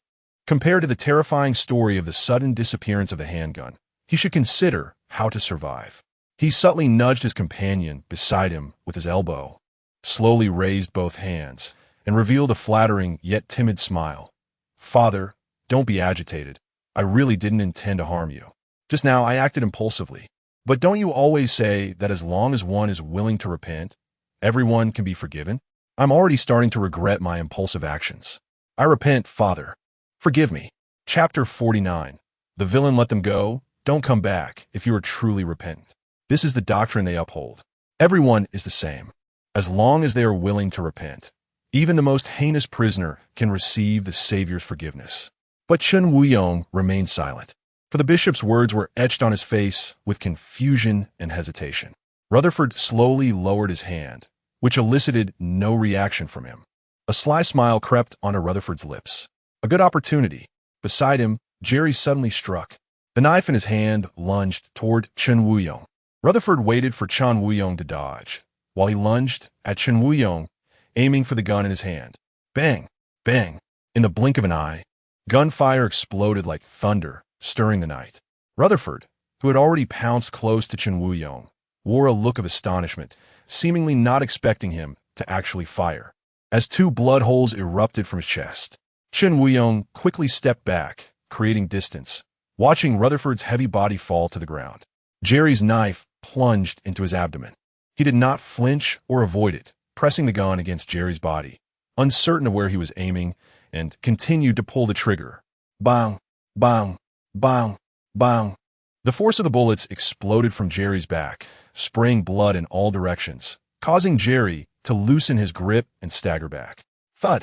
Jerry fell backward, collapsing alongside the motionless Rutherford, with blood flowing from beneath their bodies, gradually spreading like a flower blooming on the ground. The bishop placed his hand on the children's heads, turning the already frightened children away, while he quietly observed Chen Wuyong, silently sighing. Perhaps it was the recoil he wasn't used to, or perhaps other reasons. Chen Wuyong used his other hand to grab his trembling right hand, calming it down, without hastily pulling out the knife embedded in his abdomen. Chen Wuyong turned to Madame Maggie, who still held the young nun Alice captive. On her face, which often bore a pitiful expression, there was now only surprise from the sudden turn of events. Upon meeting Chen Wuyong's gaze, her surprise was replaced by panic and fear. Madame Maggie suddenly exerted force, pushing the young nun Alice in front of her, pulling out a knife hidden somewhere, pressing it against Alice's cheek. "Don't come closer. Put down the gun. Otherwise, I'll kill her. Madame Maggie's emotions were somewhat out of control, her facial expression twisted, her strength unrestrained. The young nun Alice's face turned red, a sign of oxygen deprivation. She could only weakly batter Madame Maggie's arm, her cheek sliced open by the sharp blade. It turned out that each of them carried knives and guns. This was definitely not a simple plan to steal a child and leave. Looking at the knife in Madame Maggie's hand, Chun Weiyong found that he was no longer surprised, only feeling that it was as expected. Puppet master, Chun Weiyong thought to himself, they are not repentant at all. Alice was the one who initially helped Winston. Madame Maggie's people, fearing that Madame Maggie and her daughter wouldn't have enough food, often took a portion of their own meals to give to Madame Maggie. But now, to harm Alice, without hesitation using her as a hostage, was also Madame Maggie. Madame Maggie's various actions suddenly became incredibly clear in his eyes, no longer bearing any trace of pity, only calculation and probing into their church's situation. Listening to Chun Weiyong's thoughts, Lin Si almost blurted out, "Your mind is clearer than ever." Fortunately, he restrained his impulse, looking at the chaos on the screen, and said lightly, "Evil people won't suddenly become good." Seeing Chun Weiyong only raise his gun at her, Madame Maggie began to attempt to back away with the young nun Alice, already safely retreating to the doorway. As long as she could step out of Chun Weiyong's line of sight, she could escape safely, leaving Alice behind. Just then, Madame Maggie suddenly screamed, "Ah, you bastard! Bitch!" She flung away the hand covering Alice's mouth, her palm bitten and bleeding. Taking advantage of her release, Alice struggled to break free. Due to the distance and lacking confidence in his marksmanship, Chun Weiyong aimed at Madame Maggie's leg, whispering a prayer, "Prophet, bless me." Bang! The bullet successfully struck Madame Maggie's right calf. She staggered instantly, crying out in pain, and Alice successfully escaped. Bang! The gun barrel lifted. The second bullet aimed at her chest.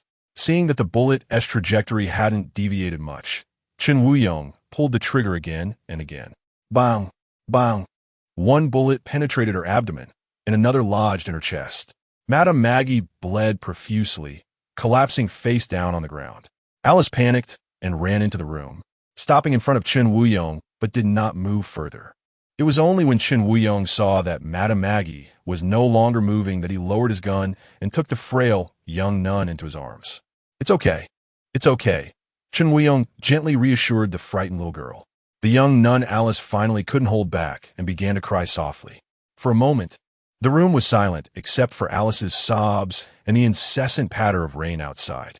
This scene gave Lin Si a sense of tranquility, especially as he looked at the three people who had finally fallen to the ground. He slowly exhaled. Fortunately, Chun Weiyong finally came to his senses, firing the first shot, completely taking control of the situation. Otherwise, he would have to replace the hearts of three people to prevent the tragedy of his first connection dying in his own church. Thus, the best approach was still for Chun Weiyong to take action with his help. The kind priest should also be more vigilant towards others, knowing how to protect himself. Chapter 50. What does connection exchange equal? The danger level of this society is even higher than he originally expected, because he hadn't considered that in today's world, anyone could pull out a gun at any moment. Now, that gun was in his own hands. Lin Si looked down at the gun in his hand. This was the first time he had touched a real one. It was lighter than he imagined, perhaps because it had been modified.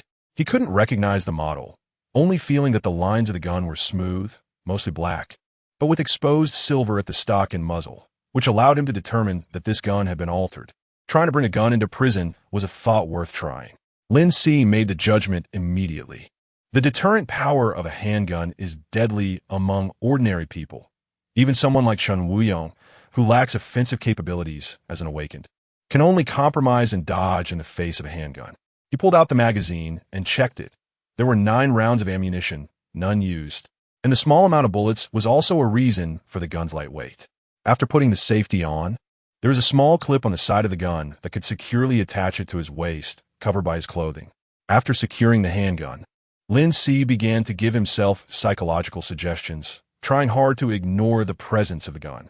Before letting Alice leave the shed, the bishop gently stroked the girl's side face, which had been cut with a knife, with his aged and withered palm, My poor child. Under his palm, white fluorescence emerged, and the wound healed instantly. The bishop then turned to look at Chen Wuyong. First, take care of them all. Don't frighten the children. After a pause, the bishop lowered his eyelids again and softly reminded, don't forget to treat your wound. After saying that, the bishop walked towards the children who were still hiding in the corner.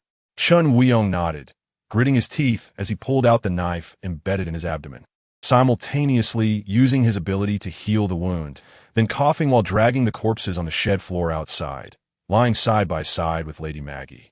After closing the shed door, Chen Wuyong thought for a moment and shot each of the three in the head again.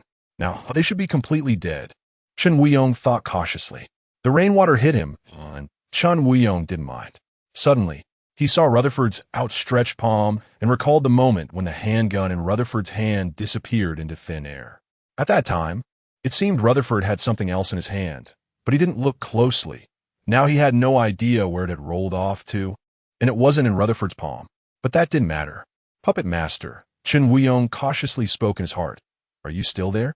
The priest's psychological adjustment speed was even quicker than he had anticipated.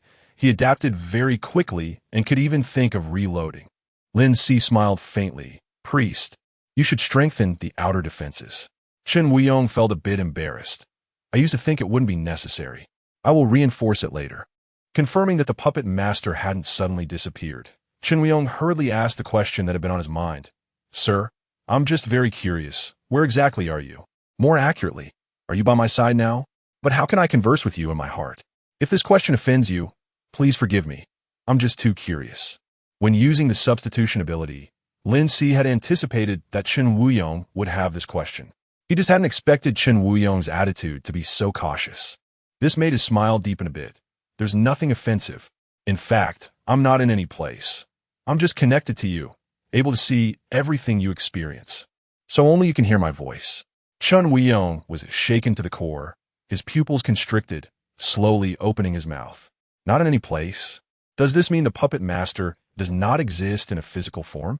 Yes, the puppet master had once said he was a wandering soul. Connection. Connection. Chen Wuyong repeatedly echoed this word in his heart. What kind of terrifying power would it take to silently traverse space and reality, connecting to a person? He had never heard of such a thing. Hearing the puppet master's willingness to answer, coupled with knowing that the puppet master was a very kind existence, he finally asked the question that had become even more puzzling because of the puppet master's previous response. So that handgun in Rutherford's hand that disappeared into thin air, was it you who did that from 1,000 miles away? Lin Si neither confirmed nor denied it, but smiled and said, that was actually not a disappearance into thin air, but a material exchange. I took his handgun. When he discovered that he could use the substitution ability in the connected space, he had not planned to hide it from Chen Wuyong. The puppet master should have some ability to act, in addition to understanding the text from dark historical periods. Performing a material exchange from 1,000 miles away was a perfect ability suited for creating mystery. But he could only tell Chen Wuyong about it when he was able to stabilize the substitution. Moreover, rather than secretly substituting items and waiting for Chen Wuyong to notice that things around him were mysteriously disappearing, it would be better to let Chen Wuyong actively bring the items he needed for substitution in the future. This action was more like an experiment, while also showcasing the puppet master's abilities to Chen Wuyong. After hearing the puppet master's breezy explanation, Chen Wuyong's heart was already stirred with waves. The puppet master acted to save him because he saw him in danger, revealing a glimpse of his abilities. He struggled to suppress the surging thoughts within and cautiously asked, so can I use this method to exchange items with you in the future? Chen Wuyong's question hit the mark, and Lin Si tried to keep his tone as casual as possible. Of course. However, before the exchange, I need to confirm whether the item you offer in exchange has corresponding value. At the same time, he thought to himself whether he could actually procure what Chen Wuyong needed. This statement made Chen Wuyong gasp in the drizzling rain. Chapter 51 Plan Counterattack compared to exchange. The word he actually wanted to use earlier was sacrifice. As an awakened one who was fortunate enough to receive an oracle in the Mutual Aid Association, he had already had a preliminary encounter with the mysterious world. Although his understanding was not deep, he knew that there was a widely accepted saying in the mysterious world. When awakening, one needs to make a sacrifice to the deities, which essentially is a form of exchange. Before the sacrifice, one must first worship the statue of the deity to seek recognition. Only those who are recognized, meaning those whose exchanges are valuable, can gain awakening abilities. Over 99% of those who do not receive recognition will have their sacrifices fail because what they offer lacks value. Mr. Puppet's earlier words perfectly confirmed this saying, didn't they? Testing value, conducting exchanges. This is essentially a sacrificial ritual. Chun Weiyong recalled hearing about a time during the dark historical period when deities would still walk among the world, as humans coexisted closely with the deities, allowing believers to directly offer items to the deities in exchange for what they needed. Because no one could read the ancient text from the dark historical period, this was merely regarded as a fabricated legend. However, after listening to Mr. Puppet's words, he couldn't help but believe that this legend was true, and that Mr. Puppet was a suspected being who survived from the dark historical period, able to connect with others and accept sacrifices. Could he truly be a hidden deity, or a being similar to a deity? It would be more appropriate to refer to Mr. Puppet as he now. The deeper he thought, the more shocked and awed Chun Weiyong felt. Thankfully, I suspected that Mr. Puppet's identity was not simple from the beginning, and because of the bishop's reminder, I have vaguely realized that Mr. Puppet's existence is close to that of a deity. Now it's time to find substantial evidence to support my conjecture. Chun Weiyong couldn't help but lower his head deeply, afraid to look around. Although Mr. Puppet said he was not here, Chun Weiyong felt as if he was facing a gaze from beyond the neon lights and the city, unable to look directly at it. I understand, sir. Lin Si was still in shock from hearing Chun Weiyong's lengthy psychological analysis. Sacrifice? He hadn't actually thought about guiding the matter of item exchange toward sacrifice. However, Chun Weiyong's explanation indeed fit a high-profile identity very well. I could follow the direction of sacrifice for future suggestions. Lin Si quickly sorted out his thoughts and said, "It seems you still have many things to do today. First, handle what needs to be dealt with." He had already exceeded his mental capacity for today, and he didn't know when the connection would drop, so it was best to conserve his energy. He needed to stay in the dream space as long as possible. Moreover, Mr. Puppet needed to maintain his mystery. Saying less was the best way to keep it. Looking at the 3 corpses before him, Chun Weiyong felt quite embarrassed, needing Mr. Puppet's reminder for these messy troubles. Even requiring his intervention to save him was indeed a bit shameful. Chun Weiyong quickly said, "Please take a rest, sir." It wasn't until he no longer heard Mr. Puppet's voice that Chun Weiyong slowly exhaled and began to deal with the corpses on the ground.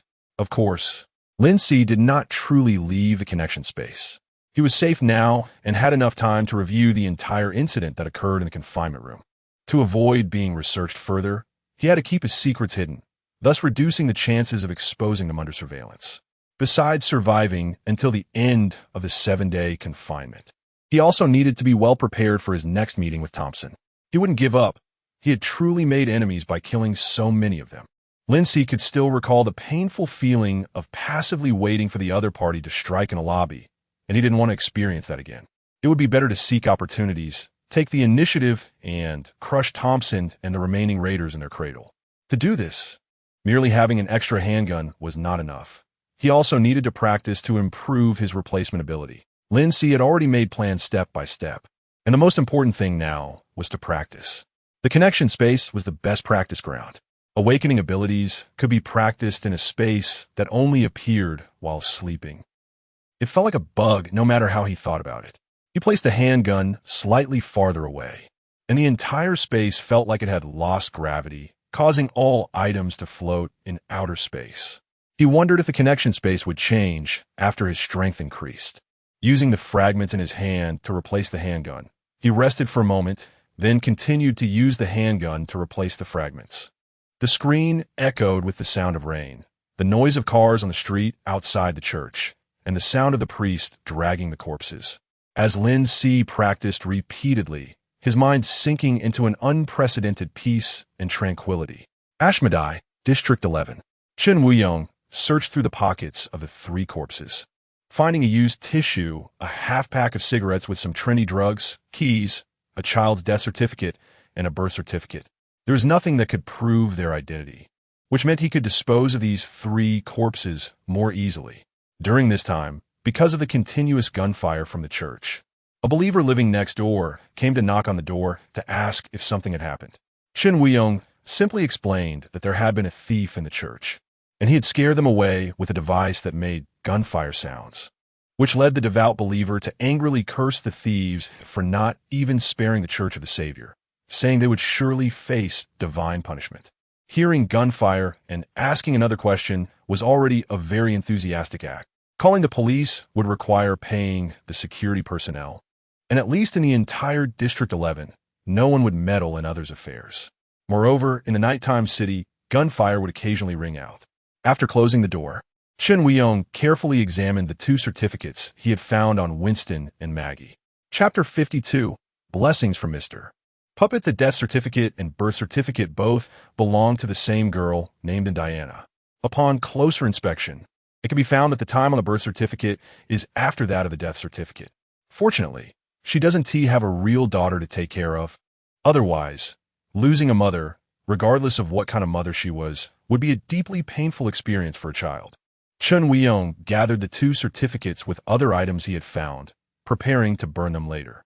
For now, he needed to drag the bodies outside. He had already found a location nearby, a place specifically used for incinerating the bodies of homeless people. Initially, due to the high number of homeless people dying on the streets without anyone to clear them away, an epidemic broke out, prompting the group to spend money to hire people to regularly clear the bodies. No one would check the bodies thrown there. With no one around the incineration site, Chen Weiyong tossed all 3 bodies into the pile, not forgetting to strip them of their clothes first. Clothes can also be considered a person's identifier. As he left, he casually threw the clothes to a homeless man sitting by the roadside. The homeless man quickly nodded in thanks. "Thank you, Father. May the Prophet bless you." Chen Weiyong was taken aback and quickened his pace. "Are the children asleep? Bishop, you should rest early too. I will handle the rest." This was also a thought befitting a believer in mutual assistance. Chen Weiyong paused for a second, then explained, "Bishop, I killed them after considering the future." After a pause, he decided to utter that heretical line. "Bishop, evil thoughts cannot be eradicated. Death is the best solution." During the conversation, Chen Weiyong had already thought about how to explain if the bishop asked why he was carrying a handgun. In any case, he could not mention the existence of Mr. Puppet. Mr. Puppet might not like others to know of his existence, and it was necessary to first ascertain his will. Chen Weiyong silently reflected on the time he first came into contact with Mr. Puppet, a matter he had briefly mentioned to the bishop. After listening to him, the bishop stared at him for a long while, then shifted his gaze to the rain curtain that had suddenly thickened, his voice soft and nearly drowned out by the sound of rain. "Father, has your faith wavered?" Chen Weiyong blinked and looked at the rain with the bishop. "Bishop, I still believe that goodwill always exists." The bishop sighed, not pressing for more details, simply saying, "I have to take care of that child tonight, the smallest one. He has a fever, and I need to treat him or he won't survive the night." The bishop was referring to the child in the swaddling. The impact of his first murder still lingered. After the feeling of nausea, a sudden wave of fatigue washed over him. Lying in bed with the handgun in his arms, he did not perform the usual bedtime prayer for the first time. Looking at the ancient book placed on the bedside, Chen Weiyong recalled what Mr. Puppet had said. He would only appear when necessary. He had fulfilled every word he had spoken. Chen Weiyong's night-long anxiety dissipated, and he gradually closed his eyes, silently murmuring, "Mr. Puppet bless." After Chen Weiyong fell asleep, the screen also turned pitch black. He stopped practicing, alleviating the throbbing in his head. Having such entertainment options in prison was already a luxury. He wondered if the next connection target was still within the Ashmita Group area, and if there were any distance limits on the connection. Lin Si rubbed his temples, his mental strength once again depleted. He adjusted his mindset and prepared to leave the connection space. There was no open safe, no bloodstains on the ground, and no researchers waiting for him. Only a washed prison uniform lying alone in a corner, waiting to dry. After waiting a while, he did not hear anyone suddenly open the door. Now he was temporarily out of the virtual consciousness. Although he did not know when he would be silently pulled back in, he could rest assured for now, as long as he fell asleep, he would be safe. Lin Si closed his eyes again, turning inward, when suddenly he felt something jab at his lower back. Startled, he reached behind him and found the handgun concealed under the prison uniform. It seemed that neglect and unintentional actions were indeed useful. He had completely forgotten about this handgun and had successfully brought it out, silently summarizing the key points of the operation in his mind. He confirmed that bringing items swapped in the connection space into reality was feasible, which finally lifted the gloomy mood that had weighed on him all day. Without pulling out the handgun, he adjusted his sleeping position to ensure it wouldn't jab him again, closed his eyes, and fell asleep once more. Chapter 53. Why not just stay awake? A good night's sleep. Although he couldn't tell the time, he could roughly judge day and night by Chun Wuyong's sleeping hours. Without entering the dream space, after waking up, the headache had completely disappeared, and he felt energetic.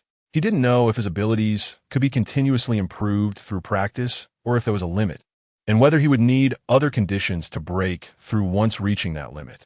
He still needed to find ways to learn more about the awakening abilities. He pulled out a bottle of nutrient solution from his bag and drank it. The bland taste of a nutrient solution was starting to become nauseating. Lin Si lay down again, waiting to fall asleep once more. During this time, he heard footsteps and conversations from the corridor outside the confinement room, which was in stark contrast to the silence of yesterday. He emptied his mind, trying not to pay attention to those sounds, and even less to the content of those conversations. He couldn't determine whether he was in the real world or had entered the virtual consciousness again. The more he listened, the easier it was to confuse his judgment. It was better not to listen at all. He gradually felt his consciousness drifting, almost falling asleep again. Just then, the door opened from the outside. Beep. Virtual consciousness or the real world. He closed his eyes again, and the sounds in the confinement room became clearer in his senses. Tap, tap, tap. The sound of boots on the floor came closer.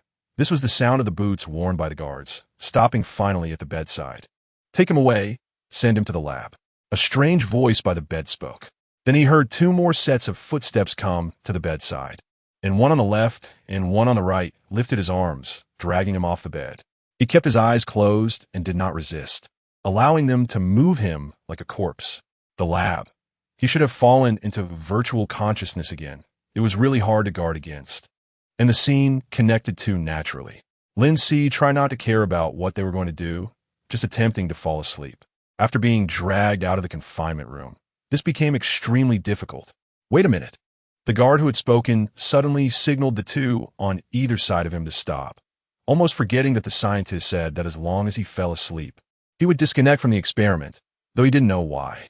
So, just to be safe, Lin Si could feel his right sleeve being rolled up, followed by a sharp pain like a needle piercing his arm. A liquid was being pushed into his bloodstream. Within seconds, his mind started to become active, and the drowsiness he had just felt completely vanished. Moreover, he felt exhilarated, his attention highly focused, unable to hold back any longer. Lin Si opened his eyes and saw a syringe stuck in his arm, the liquid inside already pushed in. They needed to give him something to stimulate his nerves, keeping him in a state of wakefulness. The unfamiliar guard met his gaze, pulled out the needle, and raised his hand to adjust his cap, saying, "Don't worry.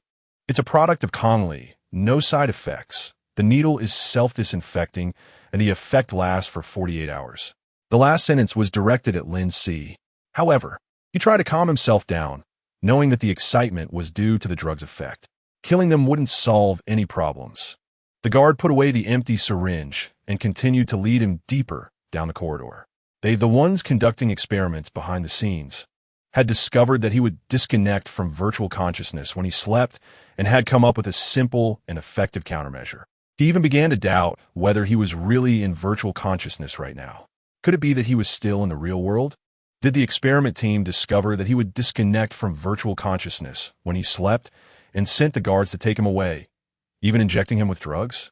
However, considering the reality of virtual consciousness, it was also possible that the experiment team had made program improvements behind the scenes, allowing the virtual consciousness scenarios to keep pace with real-world changes, while also confusing the test subjects between virtual and reality. Injecting him with drugs and virtual consciousness was as simple as a string of code. He was already sufficiently awake, and with the dream space providing him safe time, It was already so, not to mention those ordinary prisoners. Going insane was the least of their problems. Lin Si simply gave up, trying to distinguish whether it was virtual or real. Trying to find the difference between reality and virtual would only lead to repetitive reasoning. It was better to find a way to quickly enter the dream space. As his thoughts became chaotic, after turning 2 corners, the guard stopped in front of a wall. The guard raised his hand and pressed it against the wall. And the originally white wall suddenly revealed an electronic screen embedded in the wall at the point of his palm. A familiar mechanical female voice sounded. Identity verification passed. The wall, 3 people wide, recessed back by 1 centimeter, transforming into an electronic door that slowly slid open to the side, revealing a room entirely white behind it. The room was actually hidden in the wall. Could it be that the experiment team had also discovered the bug where people could appear out of nowhere and had come up with a temporary fix here? Lin Si thought, not without sarcasm. This room should be the laboratory that the guard mentioned. There was no extra furniture, aside from tables and chairs and simple daily necessities. The most eye-catching feature was a whole wall of glass, behind which was an empty room. The 2 men he had seen in the virtual consciousness yesterday were there to greet them. Take him inside. One of them pointed to the room behind glass. The guard took him inside and left, closing the door. The room only had a bed. After entering, the glass on his side could not see outside. It was one-way glass. No one came in to talk to him, but in an instant he felt the room change. The area shrank. A bathroom appeared. The bed became smaller, and there was an additional bed where a mushroom-headed figure in a hospital gown sat, staring at him ominously. Lin Si. Now he could be sure that he had entered virtual consciousness. Chapter 54. Enhancement. Lin Si lay on the hospital bed, disregarding the fact that Mushroom Head was staring at him.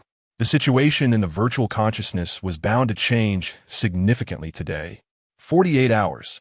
He had reason to believe that the experimental team would engage in the inhumane act of injecting him with drugs every 48 hours. He had to find a way to cope. Closing his eyes and thinking for a moment, he suddenly turned over and sat up, looking at Mushroom Head in the next bed. "Ho Dang, I know a way to help you grow quickly," Lin Si said, speaking up under Mushroom Head's wary gaze. Ho Dang looked at him suspiciously and bluntly said, "I don't believe you." "Of course, you wouldn't believe me, because in your eyes, I'm a virus that kills mushrooms." Lin Si shrugged, speaking in a tone of regret. "Fine, I initially thought we would be roommates and should get along, so I should share some useful information with you." After he finished speaking, although the suspicion in Ho Dang's eyes was still heavy, there was a bit more curiosity. The expression on the mushroom's face was unreadable, with a seam-like mouth tightly pressed together. He averted his gaze and casually said, "I need a rest now. Be careful when you use the bathroom. I can't get into the water, and if you fall into the bathtub, I won't be able to save you." Moreover, Ho Dang was still one of his most familiar mental illnesses. After saying that, he closed his eyes as if falling asleep. Before long, he indeed heard the sound of Ho Dang getting out of bed quietly, then entering the bathroom, followed by the sound of the faucet running. Knowing he couldn't get into the water to avoid the virus, Ho Dang would surely find a way to stay in the water. Lin Si easily guessed what Ho Dang was doing at that moment. Now, no one would disturb me for a short while. Lin Si began to settle his thoughts with satisfaction. Under the influence of the drugs, this was by no means an easy task. After trying for a while, he opened his eyes. There was simply no way to fall asleep. Lin Si sighed silently. However, the dream space, which was the name he had given to that mysterious space, might not necessarily be a dream space. Did one really have to be asleep to enter? The effects of the drug made his thoughts exceptionally active, and he couldn't help but start to diverge, thinking of more. It was just because I now enter only after falling asleep that I think of it as a dream space. But upon closer reflection, the essence of the energy consumed to connect to the space was still mental power. It was only after awakening that I had the mental power to see the true connecting space within the fog. Falling asleep was actually equivalent to a person entering a deep subconscious state in an unconscious condition, and then using mental power to enter the connecting space. Analyzing this idea further, it seemed I could enter the connecting space without falling asleep, as long as I let my consciousness sink to the deepest point. The whole idea was somewhat vague and abstract, but worth a try, especially since I had no other options now. Lin Si made a decisive decision. Just like every time before falling asleep, focusing his attention on the darkness after closing his eyes. Sink down, sink down. He constantly suggested to himself. It was quite difficult at first. The excited nerves made him unconsciously pay attention to all the sounds around him. The sound of Ho Dang running water in the bathroom never stopped. However, once he adapted and could focus all his excited attention on the darkness in front of him, all the surrounding sounds gradually began to fade away, and his body felt like it was sinking. He was familiar with this feeling. Dr. Wen had once conducted hypnosis therapy on him, and he had experienced such a sensation while gradually entering a hypnotic state. Lin Si had an epiphany in his heart and began to attempt a method similar to hypnosis. He imagined the appearance of the dream space, inching closer, seeing the fog, and one statue after another gradually becoming clear. As his consciousness sank, he could still vaguely hear the sound of the ward door being pushed open. The footsteps went from steady to urgent, and Dr. Wen was shouting, "CPR? Get him to spit out the water." Why did he suddenly fall ill and try to drown himself? Does anyone know what happened? There was already no heartbeat. Xiao Si, Lin Si, what did you do? In the next moment, he felt his feet on solid ground, with fog swirling around him. He had successfully entered the dream space. No, it was no longer appropriate to call it the dream space. It was the connecting space. Lin Si corrected himself in his heart. With one successful experiment, Lin Si felt both relieved and excited, gently shaking his palm to let the mist pass through his fingers, unable to control the smile that rose on his face. Thinking of Dr. Wen's urgent shouting to save Ho Dang, he sighed regretfully. If I had thought of using this method to kill Ho Dang when I was a child, I wouldn't have had to experience so many near-death experiences at his hands. Finding the statue of Chen Wuyong, he deliberately observed it a bit more. It seemed that the statue would reflect the real-time state of the connected object. Lin Si gained a bit more understanding of the connecting space. He wondered what it would be like here once all the statues were connected. Would the fog dissipate? What would the complete appearance of the street be like? While thinking casually, he raised his hand and pressed it against the statue. The moment he was enveloped by the fog, he suddenly froze, hearing distant and ethereal whispers within the mist. Those whispers mixed with the fog, swirling around him, leaving his mind blank, as if his consciousness had sunk into the ocean. As the mist dissipated, a screen appeared in front of him, and the ethereal whispers vanished. Or those voices? Why did they suddenly appear? Lin Si pressed on his temple, pondering the changes within the fog, and suddenly realized that his consciousness had expanded and all the fatigue from overusing his abilities had disappeared. Lin Si felt this marvelous change and had a faint guess. After being able to autonomously sink into the subconscious, my mental power has increased. At the same time, the increase in mental power has also brought changes to the connecting space. No, it shouldn't be called changes. It's just that I couldn't hear it before. And after my mental power increased, I could hear these whispers hidden within the fog. The increase in mental power was indeed an unexpected joy, far surpassing the improvements brought about by repeated practice and replacement.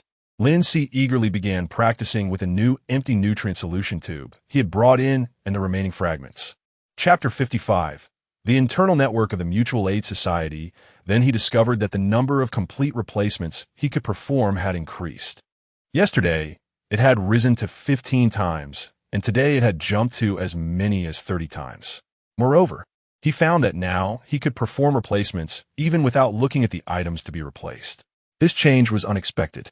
The fragments positioned not far away, which he was supposed to replace using another empty tube in his hand, suddenly prompted him to stop, feeling a subtle change. He then closed his eyes, the thought of replacement forming in his mind. When he opened his eyes again, he saw that the fragment had already been replaced into his hand.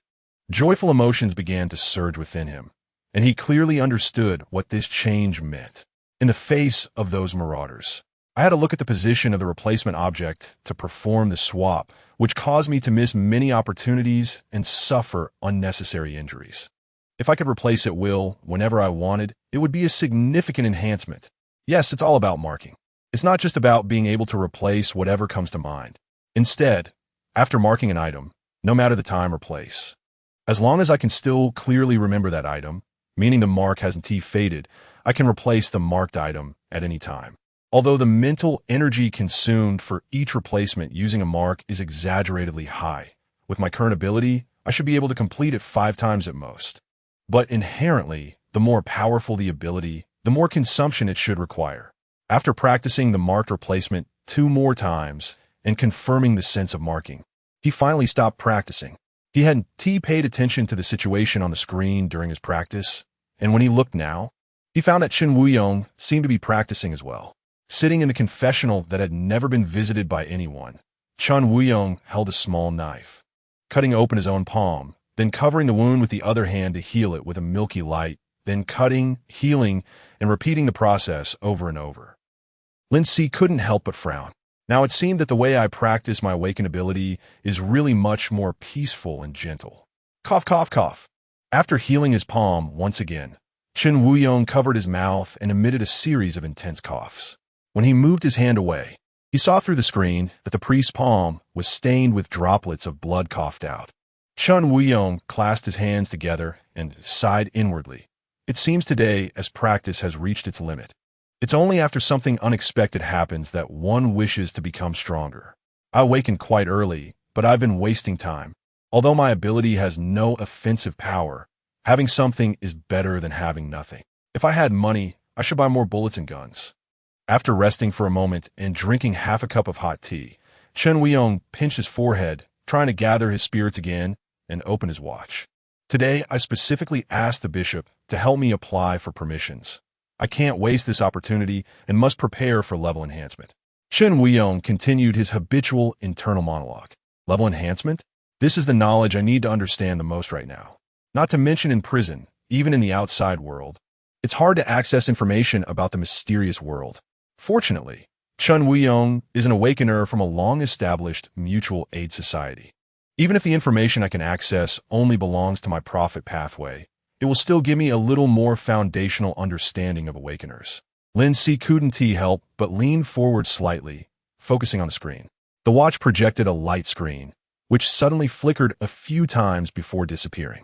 Chen Wuyong was taken aback, tapping on the screen and muttering to himself. After all, this is the cheapest personal communicator model from many years ago, and it's already quite impressive that it has lasted this long. Once I save up some money, I'll see if I can buy the cheapest communicator from the black market on Narcissus Street. Personal communicator. Finally recalling the correct term for the watch. Lin Si silently noted it down. After repeatedly turning the personal communicator on and off several times, the light screen finally projected normally, and he quietly sighed in relief. It still works. As long as a restart can solve the problem, it's not a problem. No need to buy a new communicator, which will save a considerable amount of money. Lin Si couldn't help but twitch the corner of his mouth. Even in such a high-tech society, problems are still solved by restarting. Priest, your mental state is inevitably too shabby. The next moment, he remembered that he had no money in prison and didn't know if there were any savings outside, making him feel even more destitute than Chen Wuyong. And his mindset instantly became immensely calm. After the light screen projection, Chen Wuyong had already logged into his own account. He skillfully clicked on a program called Internal Network of the Mutual Aid Society, confirming his current account login. Once inside, it was a website that looked not much different from the social media sites Lin Si was familiar with. User homepage, dynamic posts, message updates, believer exchanges database. Although it felt familiar, it was still the first time he was witnessing a website from this world. And since it was an internal website of the Mutual Aid Society, he still found it quite interesting. Unfortunately, Chen Wuyong was fully focused on the permissions he had applied for, without giving him more time to observe the website as content, and directly clicked on the new message notification. 8:11. Current account Father Chen Wuyong of the Ashmita Group, District 11, has obtained access to awakening pathways, sacrificial methods, corresponding information, and enhancement method records. Please read it alone. This material belongs to A-level confidential access. Any leakage will be strictly punished. Click this link to open the material directly. You have 3 permissions. Wishing you further progress on the path to becoming a prophet. Reading alone. I'm very rule-abiding. I didn't even call the bishop to read it together, but the bishop should have seen it already. Chen Wuyong, filled with excitement, clicked on the link. Lin Si shared the same excitement, silently apologizing to Chen Wuyong in his mind. Sorry, priest, You really are very rule-abiding. But I'm just watching through the screen in the connection space. No one, not even AI, will discover it. As long as I'm not found out. It doesn't count as having happened. Chapter 56, Awakening Path. The internet in the church isn't very good. The webpage took a while to load. The first thing that caught my eye was the 4 characters prophet path mentioned by Chun Wuyong, which both he and the bishop belong to. The records and the data are incredibly detailed. Prophet path, sacrificial object. Savior, prophet, sacrificial content. Life, successful sacrifice will result in multiple illness symptoms. Awakening sacrifice method, worship any savior statue and perform a 12-hour baptism at the statue's location. Sacrificial content is life. So a failed sacrifice means direct death. Healing ability corresponds to life sacrifice. There is a subtle sense of exchange here. Moreover, the method of sacrifice is much simpler than I imagined. It doesn't require worshiping a specific statue, as long as one knows the method. It seems anyone can try. Lin Si quickly read and summarized the information while following Chun Wuyong's speed as he slid through the screen. No wonder this information is classified as A level. Chun Wuyong had once proudly mentioned that the mutual aid association has its own path, but once the method of awakening sacrifice was leaked, the association lost its patent. The information in the mysterious world is likely much more closed off than I expected. Lin Si thought of many things in an instant. Chun Wuyong's fingers stopped sliding on the screen, finally finding the content he truly wanted to see. First level, demon, heals all damage caused by external factors. Requirements for upgrade. Consume the freshest heart of FS. 901. Quantity depends on personal circumstances. Remember, the higher the mastery of the ability, the fewer the quantities needed, and the fewer the side effects on the body. Image of FS. 901. Second level, devil statue. Absorbs all pain of living beings. Any pain recognized by the other party can be absorbed, including pain after injury and psychological pain. No access to information for subsequent levels. Are they really this guarded, even towards their own members? Lin Si looked at the sudden prompt displayed on the data. Although he understood that the Mutual Aid Association was protecting information, he couldn't help but internally complain. The names of the levels in the Prophet Path are quite interesting. It's clearly a path specializing in healing abilities, yet it's called Demon and Devil Statue. Could it be that the surviving predecessor of the Mutual Aid Association remembered the names incorrectly? Lin Si continued to observe the accompanying image. He really didn't expect that FS 901 would be a bizarre creature. The image is very blurry, like a photo taken from a super long distance. And even after constant enlargement and clarification, it can still only be vaguely identified. It's a brown mass, resembling a bear, but with a sharp beak on its head. And its eyes have 5 eyeballs like compound eyes. Hiss! Lin Si gently inhaled. The upgrade requires eating the heart of this thing, maybe more than one, and there will be side effects. Upgrading the awakening ability is not as simple as continuous practice. Practice seems more like striving to meet the upgrade requirements. But the key still requires the heart of FS 901. This is completely beyond my expectations. It's not hard to imagine that the requirements for upgrading the Prophet Path are like this. The path I belong to will surely have similar needs. However, I don't even know what path I belong to, nor do I know the upgrade requirements, let alone in prison, where I have almost no way to obtain the corresponding items. I can only see if there is an opportunity to exchange with Chun Wuyong later or find new connections. Too many unknowns and uncertainties are giving me a headache. So Lin Si adjusted his mindset slightly. I should still focus on familiarizing myself with and enhancing my first-level ability. Chun Wuyong saw the requirements for level enhancement and had far fewer worries than he did. The bishop said the church would provide the hearts of FS 901 for free to the awakened ones in the association. The bishop has remained at the first level, aside from feeling he hasn't reached the best understanding of the first-level ability. He is worried about his body not being able to handle the side effects. Anyway, the bishop has no thoughts of climbing to higher levels, feeling that the first level is sufficient. But now I have the desire to work hard on upgrading. The bishop said, I need to submit an application, and some people have even waited in line for 3 years without a response. After all, exotic beasts are hard to find, and it requires manpower to hunt them. The church will certainly prioritize those with high talent or those awakened in the main church. I, a small priest from one of the poorest branch churches, might end up waiting in line for more than 3 years. There's a chance to buy in the black market, but the opportunity is minuscule, and it would require a large sum of money. The more he thought about it, the more despairing it became, and Chun Wuyong sighed again and again. Finally, with hopeful murmurs, he said, "Mr. Puppet, please bless me. I hope I can successfully apply or find a way to buy the heart of FS 901. Mr. Puppet, who heard it clearly, Lin Si, having finally obtained access to once-in-a-lifetime permissions, I can't waste it. I should check the records of other paths to expand my knowledge and understanding. It's even better than I originally imagined. I can actually see paths other than the prophet path. I don't know if I can find the awakening path I belong to." Lin Si watched Chun Wuyong's finger slide across the screen, unconsciously feeling excited. Below the prophet path, there are the seer path and the feather people path, and the records of these two paths are relatively detailed. Seer path, sacrificial object, Buddha of creation, sacrificial content. Arms, awakened individuals in the pure wisdom church have the physical characteristic of having disabled arms. Awakening sacrifice method, unknown. Controlled by the pure wisdom church. First level, tranquil body, unknown. Requirements for upgrade, unknown. Second level, diamond body. The ability change is more apparent than the first level. Strength will significantly increase. Corresponding to the diamond Buddha recorded in the classics of the pure wisdom church. Feathered people path, sacrificial object, unknown, sacrificial content. Unknown, feathered people are very cunning and do not have obvious external physical changes. Awakening sacrifice method, unknown. Controlled by the Wu-Wei church. First level, unknown, suspected to be the feng shui or divination ability recorded in the classics of the Wu-Wei church.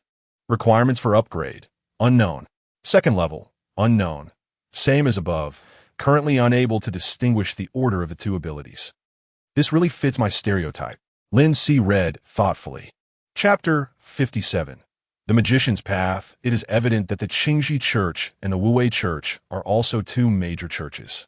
So it is no surprise that so much information can be gathered in the Mutual Aid Society's database.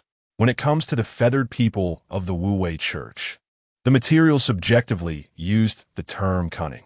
The relationship between the Mutual Aid Society and the Wu-Wei Church can hardly be considered good.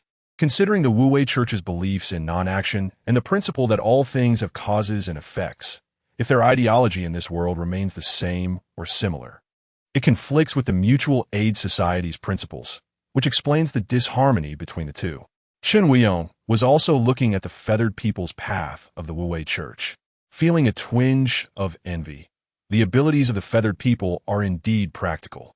It is said that many feathered people who successfully awakened through sacrifice have made a lot of money by using their awakened abilities to consult on feng shui and fortune-telling for groups. After feeling envious, Chun Wuyong continued to scroll down. Aside from the paths owned by the two major churches, descriptions of other paths were scarce. There was no information on the sacrificial targets, sacrificial contents, or sacrificial methods. Some had only simple descriptions, and some only recorded a name. Lin Si suspected that there were many paths that didn't even have their names recorded. Chun Wuyong sped up his scrolling, just skimming through the records. All recorded paths only reached the second tier. This seemed to be due to Chun Wuyong's insufficient permission level. In the subsequent records, he saw two paths that caught his interest.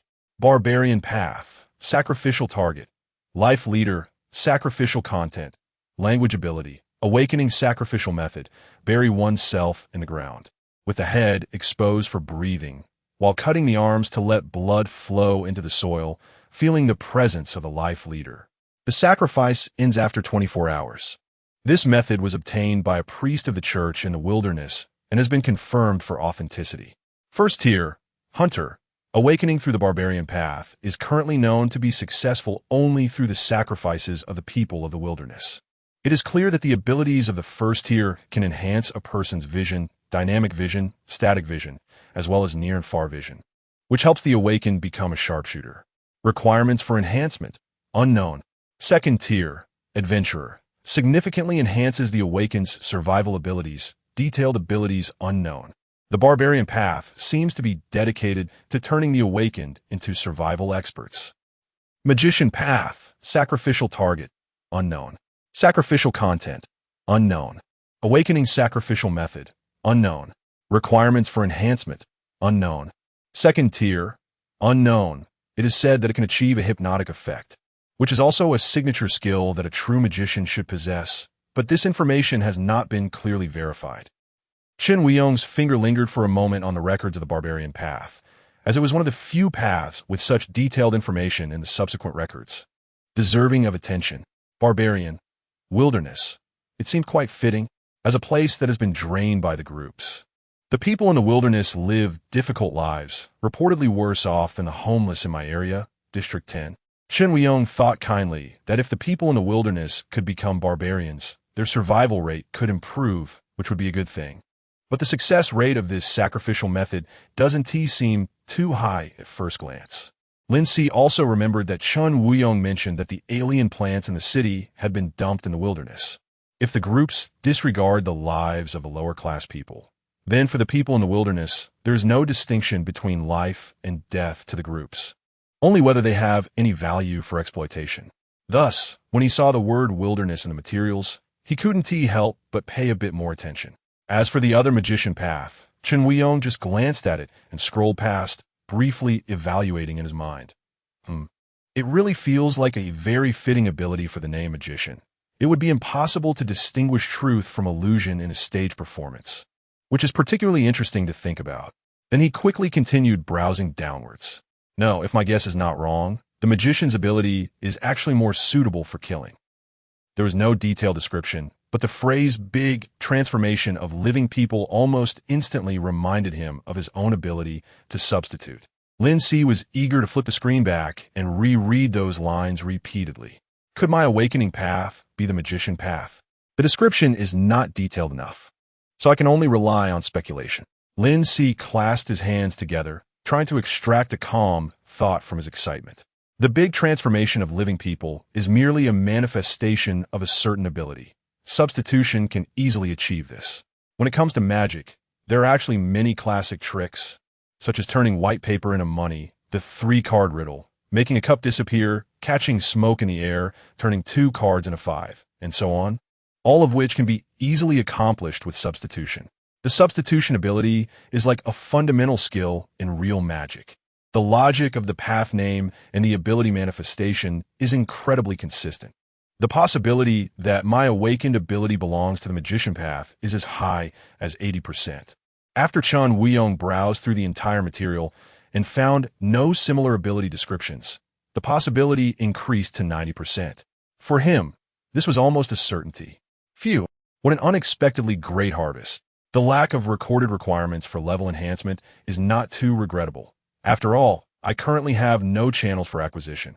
Lin Si watched as Chen Weiyong finished browsing the entire material, exited the web page, and began preparing to apply for the FS 901 heart. Unable to help but silently sigh in his heart. Relying on a powerful force certainly has many benefits.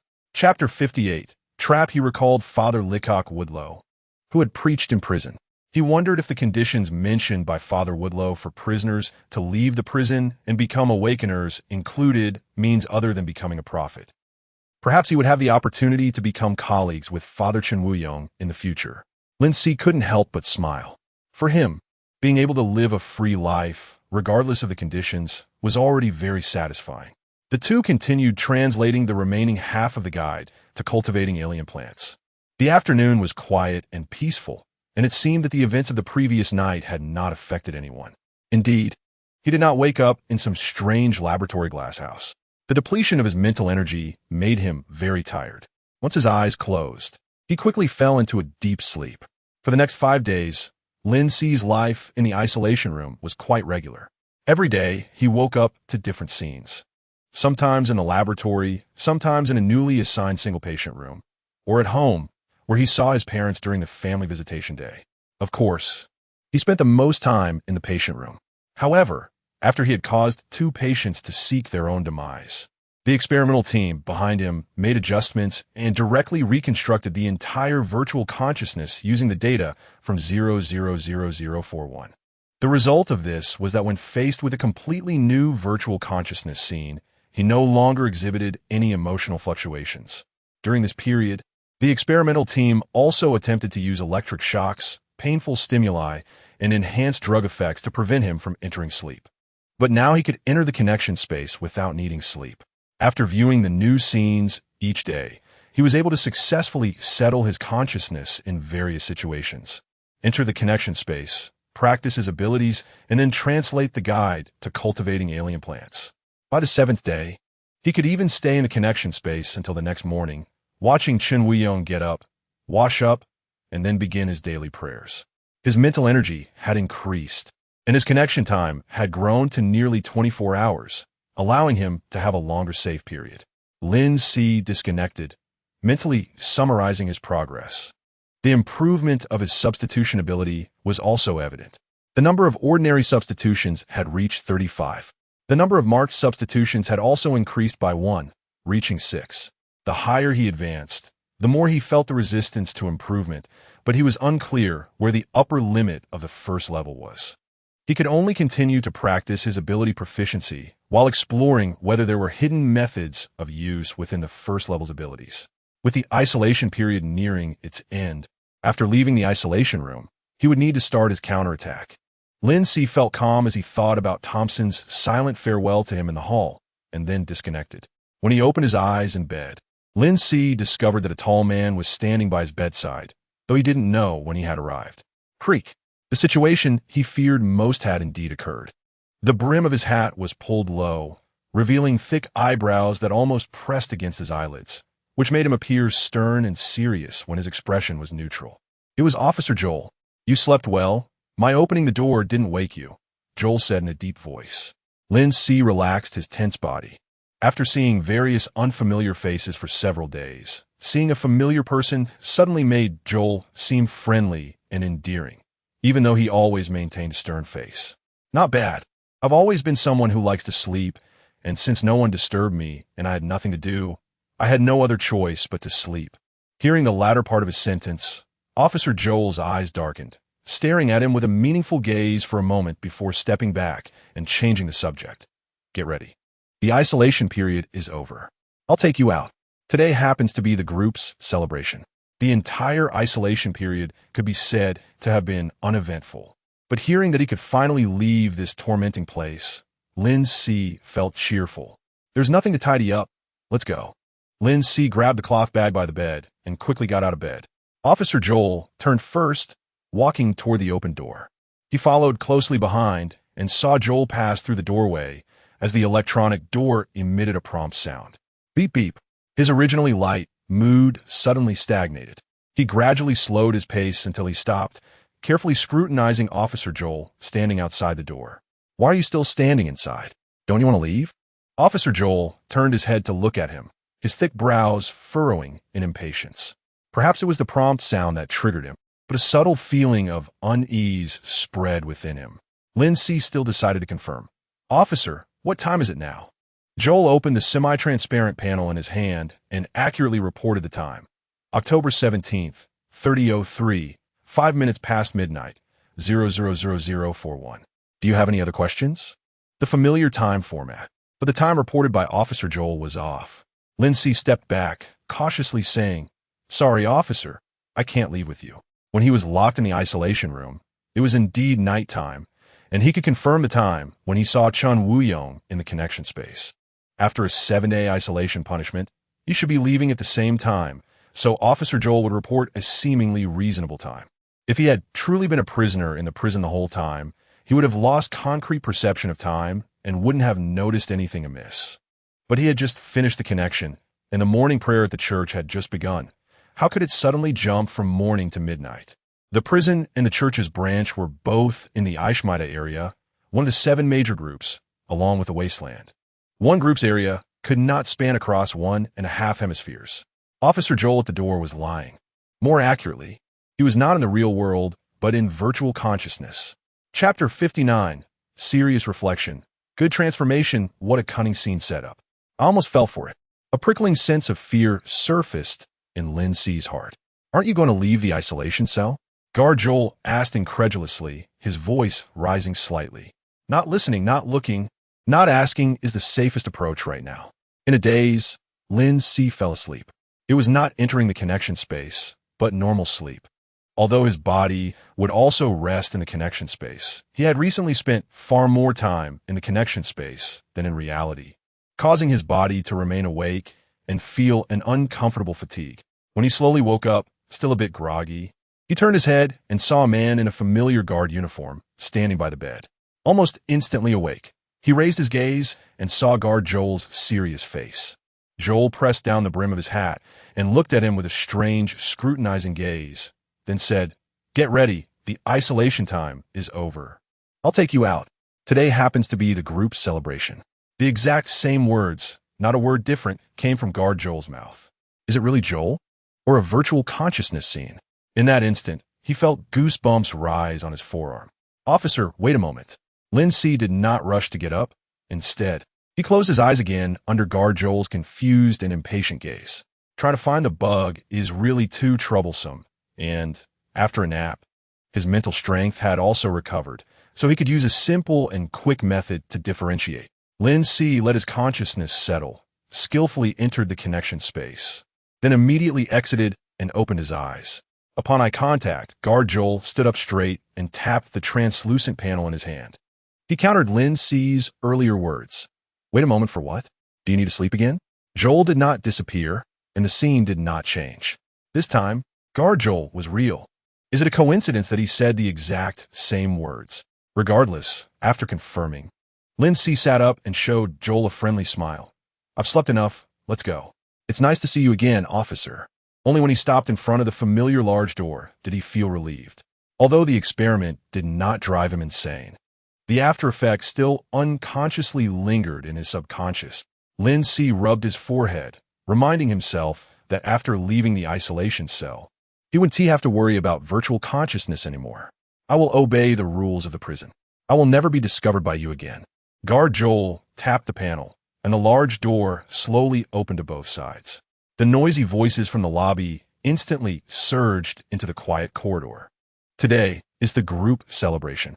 Lin Si walked through the door, heading toward the long table near the staircase with ease. Everywhere he passed, the inmates who had been chatting animatedly gradually quieted down. Many gazes followed behind him, and the sweet aroma of pastries lifted his spirits. He kept his eyes straight ahead until he stopped in front of a familiar spot. An elderly man with white curls tied at the back of his head was leisurely savoring a piece of cake, completely unconcerned about the commotion around him. His cane was beside him, still taking up more than one person's space, and in his usual seat sat an inmate with messy curly hair. The curly-haired inmate stared at him in shock, and the entire table, the adjacent table, and even the inmates at the far end of the long table stood up to look at him. The lively chatter in the lobby quieted down, turning into whispers and murmurs. The strange atmosphere finally pulled the elderly man's attention away from the sweetness of the cake. He paused his actions and raised his gaze in confusion. Unable to resist a smile, Lin Si politely asked, "Pullman, do you have any empty seats beside you?" As soon as he finished speaking, the inmate beside him quickly stood up, squeezing to the sides. Suddenly, there were many empty seats on both sides of Pullman Solomon, but he did not sit down, just patiently waiting. "Of course, please sit." Lin Si took the opportunity to sit down, placing his cloth bag aside. Not minding, Lin Si took a new plastic fork from the middle of the long table and dug a piece to put in his mouth. The dry inner layer and overly sweet cream prompted Lin Si to honestly comment, "It's definitely better than the nutrient solution." Putting down the fork, Lin Si curiously scanned the other pastries on the table. He soon discovered that as his gaze swept over each pastry's location, the corresponding inmates would immediately stand up. As if his gaze carried a plague, no one dared to touch them, retreating far away. Before long, the inmates across the long table had all left. His mood for selecting pastries was disrupted, and he looked toward the few long tables in front of him, where the inmates were gathered, either standing or sitting, all with expressions of shock, whispering to one another. Chapter 60. Group Celebration Day. He also saw Thompson, who had tattoos all over his head. Thompson was sitting in the crowd, still surrounded by some inmates, who occasionally glanced at Lin Si and leaned close to Thompson's ear to say something. Last time, Thompson hadn't called on all the raiders in the prison, of course, because he never expected that 11 people would all die at his hands. When their eyes accidentally met, Thompson visibly stiffened for a moment. Lin Si did not hide his intention to retaliate and silently mouthed the words to Thompson, mimicking his farewell from 7 days ago. Thompson's expression was grim. The inmates who had originally been sitting in their chairs reluctantly stood up to give way, and although Thompson looked somewhat angry, he ultimately said nothing and sat down with the raiders. Another inmate took the empty spot, completely blocking Lin Si's line of sight. Thompson was afraid of me, afraid that the mysterious witchcraft would cause his heart to stop at any moment. Lin Si analyzed Thompson's psychology. Thompson was just a coward. Otherwise, he wouldn't have taken the blame voluntarily and hidden in the prison. Pullman noticed the exchange of glances between Lin Si and Thompson, snorted in disdain, and then couldn't help but ask, "Actually, I'm quite curious about what you experienced in the isolation room." And Pullman was still considering his words when Lin Si casually interjected, "And you didn't die or go insane, right?" "Yes, I didn't go insane. I can see it.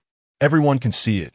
Your behavior is very normal, completely different from other inmates in isolation who either end up as corpses dragged out or go crazy, ultimately committing suicide." Pullman stated clearly, word by word. Lin Si organized his thoughts and explained the situation in the isolation room simply and clearly. "Your previous speculation was correct.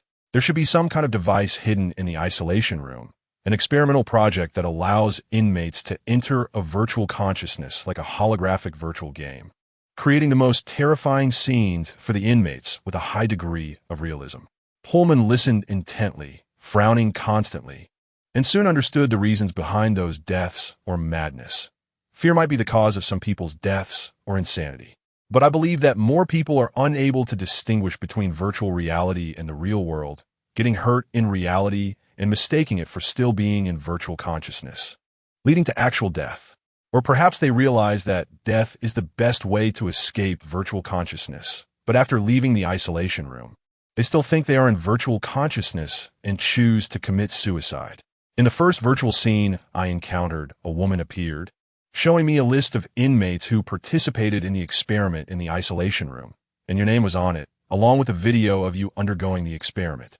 She also said that inmates who passed the test could leave the prison, and you were particularly eager to participate in the experiment, even requesting a second time. It scared me at the time. Pullman shot him a glance. No need to beat around the bush to test me. Lin Si just smiled and remained silent, showing no embarrassment at being exposed. Humph. Pullman sneered, but wasn't angry. This experiment truly calculated human hearts. He didn't know what the final goal of the experiment was, and the situation in the hall should be monitored at all times. Otherwise, they wouldn't know to use me to create your distrust and disturb your mental state. After a pause, Pullman rubbed the top of his cane, analyzing rationally and clearly, squinting his eyes, and affirmatively stated, "Moreover, I currently have no thoughts of wanting to leave the prison, and I might not have them in the future. Entering the prison was my own choice. So you don't have to doubt it. I haven't lied to you. I know you're a good person," Lin Si said, avoiding the probing about deception, affirmatively. Pullman was the only one in the prison who would remind him and care about his well-being. It turned out that before he came to prison, 000041 had never spoken to Pullman. Lin Si was surprised, yet felt it made sense. Pullman's silence was also a form of pride, as evidenced by the fact that no one had approached him all along. You survived such an experiment. It's truly beyond imagination. You are impressive. Pullman concluded with a tone of affirmation. I'm just relatively steadfast in my mindset, plus the help of the connecting space, Lin Si added in his heart. Having eaten less than half, Pullman could no longer stomach the cake he had just rated highly. He pushed it aside, not forgetting the earlier eye battle between Lin Si and Thompson, and then asked, "What do you plan to do about Thompson? Those raiders." "What do you mean by do?" Lin Si replied with a chuckle. "I see clearly now. You're not someone who can be manipulated easily. You want to retaliate, right? What is your plan?" Pullman bluntly pointed out. The noisy voices of the inmates were suppressed. No one spoke. All the inmates in the hall were waiting for the music to end when the familiar mechanical female voice sounded, after experiencing 130 years of ups and downs. Having gone through natural and man-made disasters, and amidst the changing world order, The Ashmita Group stands tall and unyielding. Let us gather together to celebrate the group's 130th anniversary. Chapter 61. Dislike for rain, the mechanical female voice had very weak emotional fluctuations, reciting festive words with a rhythmic intonation that felt quite strange. One by one, the doors of the rooms opened. The prisoners in the lobby could no longer contain their restlessness, excitement evident on their faces. Their anticipation for the celebration was even higher than during the last family visitation day. Lin Si curiously turned his gaze, but unfortunately, his seat was positioned too far in, and he couldn't see what was inside this time's rooms. The group had prepared various celebration activities for everyone, and each room was available for selection. Moreover, today there was a special exception allowing outdoor access. The Ashmita Group's 130th anniversary celebration had arrived. Let us all celebrate together. Outdoor access? So today is truly a chance to breathe fresh air, and with a lottery as well. No wonder the prisoners were so excited. Lin Si realized, and as the broadcast ended, he turned to Pullman and invited, "Want to go take a look? I haven't felt natural light on my skin for a long time. What's so good about the gloomy weather?" Pullman replied, but he still tightened his slightly loosened pant legs and stood up with the help of his cane. Watching the outside world only through a screen is no comparison to experiencing it firsthand. Lin Si assisted Pullman over the long bench. This way, Pullman slightly raised his chin, indicating the direction of the main door. The electronic door was slowly opening. Most of the guards entered, leaving a few stationed at each room's entrance to prevent any accidents. The celebration officially began, and most of the prisoners stood up, laughter and chatter filling the lobby again. Some prisoners chose to enter various rooms to participate in activities, while more, like them, were heading towards the electronic door. Pullman led Lin Si through the crowd, and as they passed by one room, Lin Si glanced inside. The room was filled with balloons and ribbons, with semi-transparent screens set up, where prisoners sat in front of the screens playing a variety of games, reminding him of internet cafes from the old world. The prisoners were jostling to be the first to go through the electronic door, laughing and making noise. When they saw Lin Si and Pullman approaching, they suddenly quieted for a few seconds. The prisoners had no sense of yielding, yet at that moment, they discreetly made way around the two of them, allowing Lin Si and Pullman to pass through them and be the first to enter the electronic door. The corridor was packed with guards controlling the scene, directing the prisoners entering the corridor to turn into the right corridor one by one, leaving no chance to sneak away to other places. Last year, a prisoner attempted to escape during the celebration day and was caught by the guards, sent to solitary confinement, and never came out again. Pullman casually mentioned a funny incident that had happened during the celebration day at the faming Si prison. Lin Si was surprised, catching the word that couldn't easily be mentioned in prison. Escape? Since entering the prison, he hadn't seen a single window. The entire faming Si prison felt like a fortress, and outdoor access was indeed the only time to touch the outside world. He had been sentenced to life imprisonment and didn't want to die in prison, impulsively choosing to escape. At this point, Pullman reminded him, in this prison, don't even think about escaping. Although Ashmita can tolerate all the dirty dealings that exist in the lower prisons and allows wealthy prisoners to enjoy hotel-like treatment in prison, they will not tolerate any scandals of escape in the prison city, so security measures will be particularly strict. I've never heard of a prisoner successfully escaping from the prison city. If a prisoner escaped from the prison city, other groups would lose trust in Ashmita, which is one of the ways Ashmita makes money. Lin Si followed the line of prisoners still moving forward, casually replying, "I have no intention of escaping. I'm still diligently studying the Savior's journey."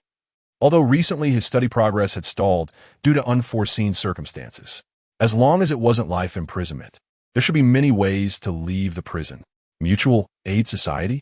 Their conditions are indeed a good way out for you, Pullman commented meaningfully. Just as Lin Si was about to ask Pullman if he knew other similar ways to leave the prison, a cheer erupted from the prisoners ahead, quickening their pace.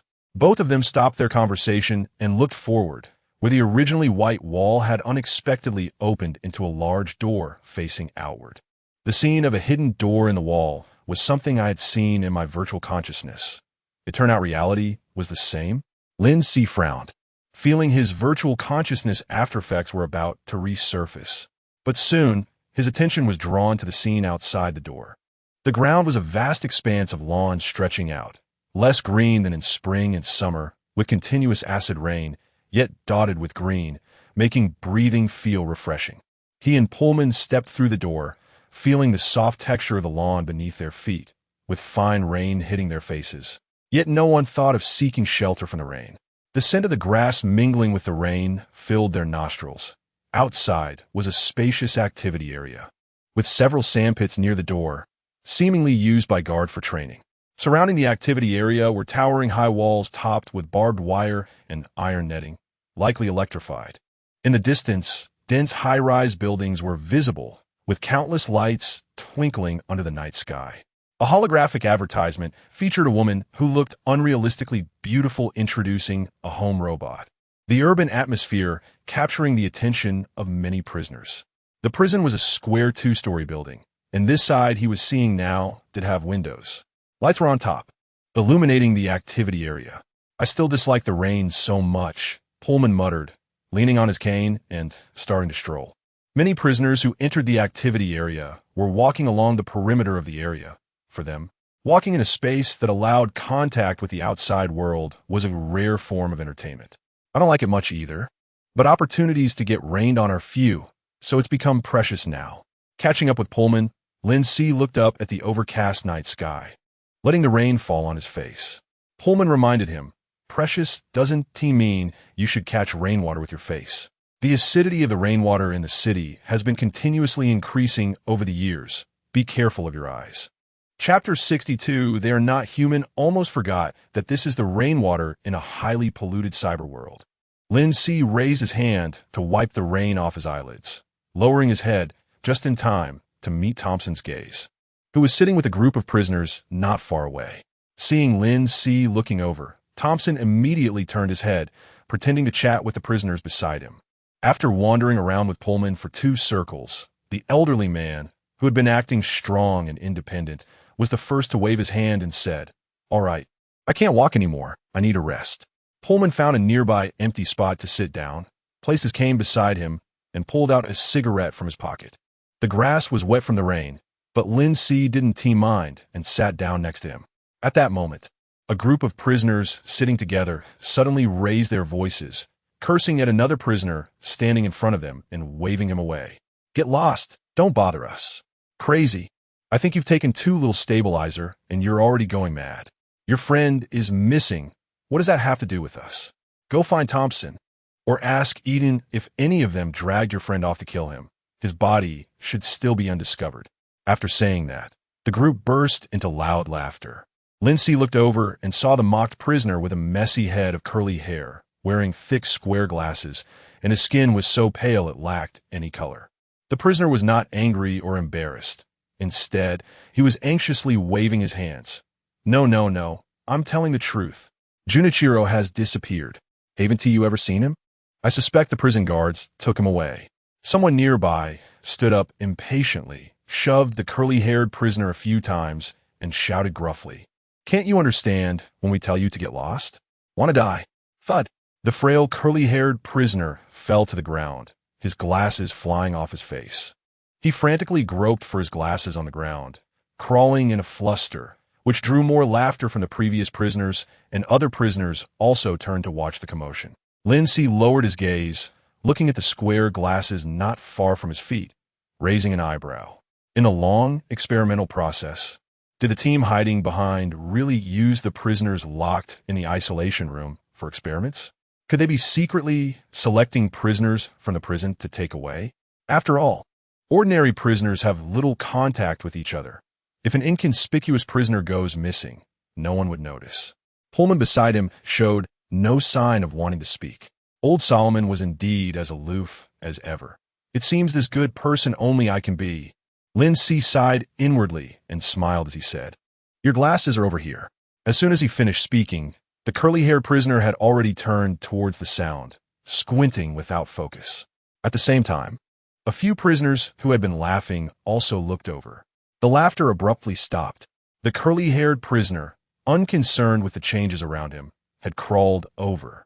finally feeling for his glasses, quickly putting them on, and looking up in joy and gratitude. "Thank you so much. Good thing you reminded me, otherwise." "Ah, it's you."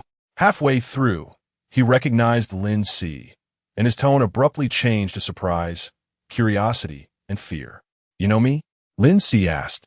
The curly-haired prisoner remained in a crouched position, hunching his shoulders. "Of course. You're the one who killed 11 raiders. The only one who came out alive from the isolation room, making Thompson wary, and supposedly you also have some kind of witchcraft prisoner 000041. So I already have such a long prefix." Lin Si had no interest in chatting further and directly asked, "You just said your friend." "Junichiro. His name is Junichiro. He used to live in the Misaka Group area, and he has the same skin color as you." The curly-haired prisoner immediately interjected. "All right, Junichiro. Junichiro has disappeared. How do you know he has disappeared? Maybe he was just delayed by something? Like those people said, he provoked someone he shouldn't have?" Lin Si questioned. The scruffy-looking prisoner momentarily forgot about his curiosity, and fear and anxiety took over. No one paid attention to his inquiries, but Lin Si, as the first person to seriously ask him, made him spill everything. "Because we had an appointment. If Junichiro really provoked someone, they should have a time to act, right? When we just entered the hall, the guards were all watching. They definitely wouldn't act then. But since that time, Junichiro hasn't appeared. This indeed could not let the small groups in the prison take the blame." Lin Si nodded, affirming the other person's earlier words. "That is indeed possible. He may have already been taken away by the guards." The curly-haired prisoner anxiously grabbed his hair. "But besides the guards, what else could it be? I can't think of anything." He put down his hands, but still asked desperately, "You really haven't seen him?" He is not tall. His face is completely burned, always covered with a white protective cloth, very distinctive. In the cell, no matter what warning he did, it wouldn't matter. He really didn't know this. A subtle premonition was confirmed at this moment. The disappearance of this Junichiro was definitely not simple. Lin Si's heart stirred, and he regretfully replied, "Sorry, I haven't seen the person you mentioned. However, you can directly ask the guards about Junichiro's whereabouts. I believe if they know, they won't hide it."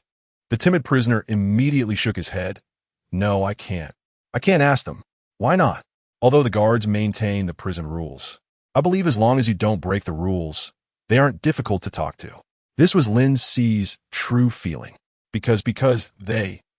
The curly-haired prisoner's expression changed several times, pausing, cautiously glancing towards the doorway where the guards were gathered, constantly monitoring the situation in the yard. He leaned in closer, speaking quickly and softly. "They actually aren't human." Chapter 63 Ghost Stories. A gust of wind blew from somewhere, causing a slight chill to rise behind Lin Si. Even Pullman, who had shown no interest in Junichiro's matters, couldn't help but glance at the curly-haired inmate a couple of times. "Why do I say that? Then what are they?" Lin Si adjusted his sitting posture, feeling the need to further confirm, and directed his gaze toward the door. Two guards stood together, smoking and chatting, casually relaxing as they took off their hats. It seemed there was no problem at all. "I suspect they are not even alive." "Ghosts? Have you heard ghost stories?" In an era where high technology and a mysterious world coexist, hearing about the existence of monsters is far more reasonable than hearing about ghosts. Lin Si put on an attentive expression. Shivering slightly in the drizzling night, the curly-haired inmate lowered his voice and began to narrate his ghost story. Sometimes, guards actually ask inmates to help with tasks, giving a little reward in return, like daily necessities, food, cigarettes. As long as it doesn't violate the rules too much, they are not stingy. Pullman finally spoke after the curly-haired inmate came over. "There are indeed such opportunities, but they generally have nothing to do with us gang-affiliated inmates." The curly-haired inmate nodded, affirming Pullman's words. "That's right.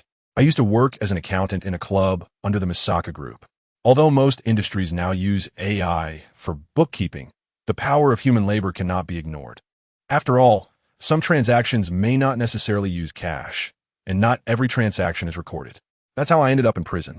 Last year, they asked me to help with the accounts, specifically a bill that needed to be reported to Ashmita once a year, because of his ability to cook the books." The curly-haired inmate caught the guard's attention. Lin Si quickly understood the simple and clear cause and effect of this. He also noticed that Pullman showed no signs of surprise, already familiar with the sordid matters of the prison, just listening intently to the curly-haired inmate's tale. The curly-haired inmate tightened his prison uniform, his lips turning pale, raindrops dotting his glasses, his voice somewhat muffled. I was taken to a separate office, where the guard instructed me to do the accounts and told me not to leave the office on my own. He sat next to me for a while before leaving. I sat in that empty office for a long time, and later, when I really needed to use the bathroom, I thought it was just a short walk to the restroom, and I wouldn't run around, so I left the office. When I reached the corridor, I found that all the guards from the other offices had disappeared. Pullman frowned and interjected. They might have some work like a meeting. This alone doesn't constitute a ghost story. There's not even an unexpected scare. Of course, after I calmed down at the time, I also had that speculation. The curly-haired inmate took off his glasses to wipe them and put them back on. He licked the raindrops off his lips, his expression still tense. The first bug I discovered while in a virtual consciousness was when I was running in the corridor, and suddenly guards appeared in front and behind me without reasonable footsteps, like NPCs that had suddenly refreshed. Could it be that the entire prison is a product of virtual consciousness? Lin Si quickly stopped his involuntary wandering thoughts. The after effects were acting up again, and he unconsciously associated it with virtual consciousness. He felt a chill run down his spine. What are you thinking? Pullman, noticing his strange expression, looked puzzled for a moment before reacting. You suspect that everything here is virtual consciousness? Well, people in virtual consciousness are indeed somewhat similar to ghosts. They have no physical form, can appear and disappear at any time. Virtual consciousness? How did you come to think of virtual consciousness? But it is indeed a possibility. However, maintaining and operating a virtual consciousness server that accommodates so many people is extremely costly.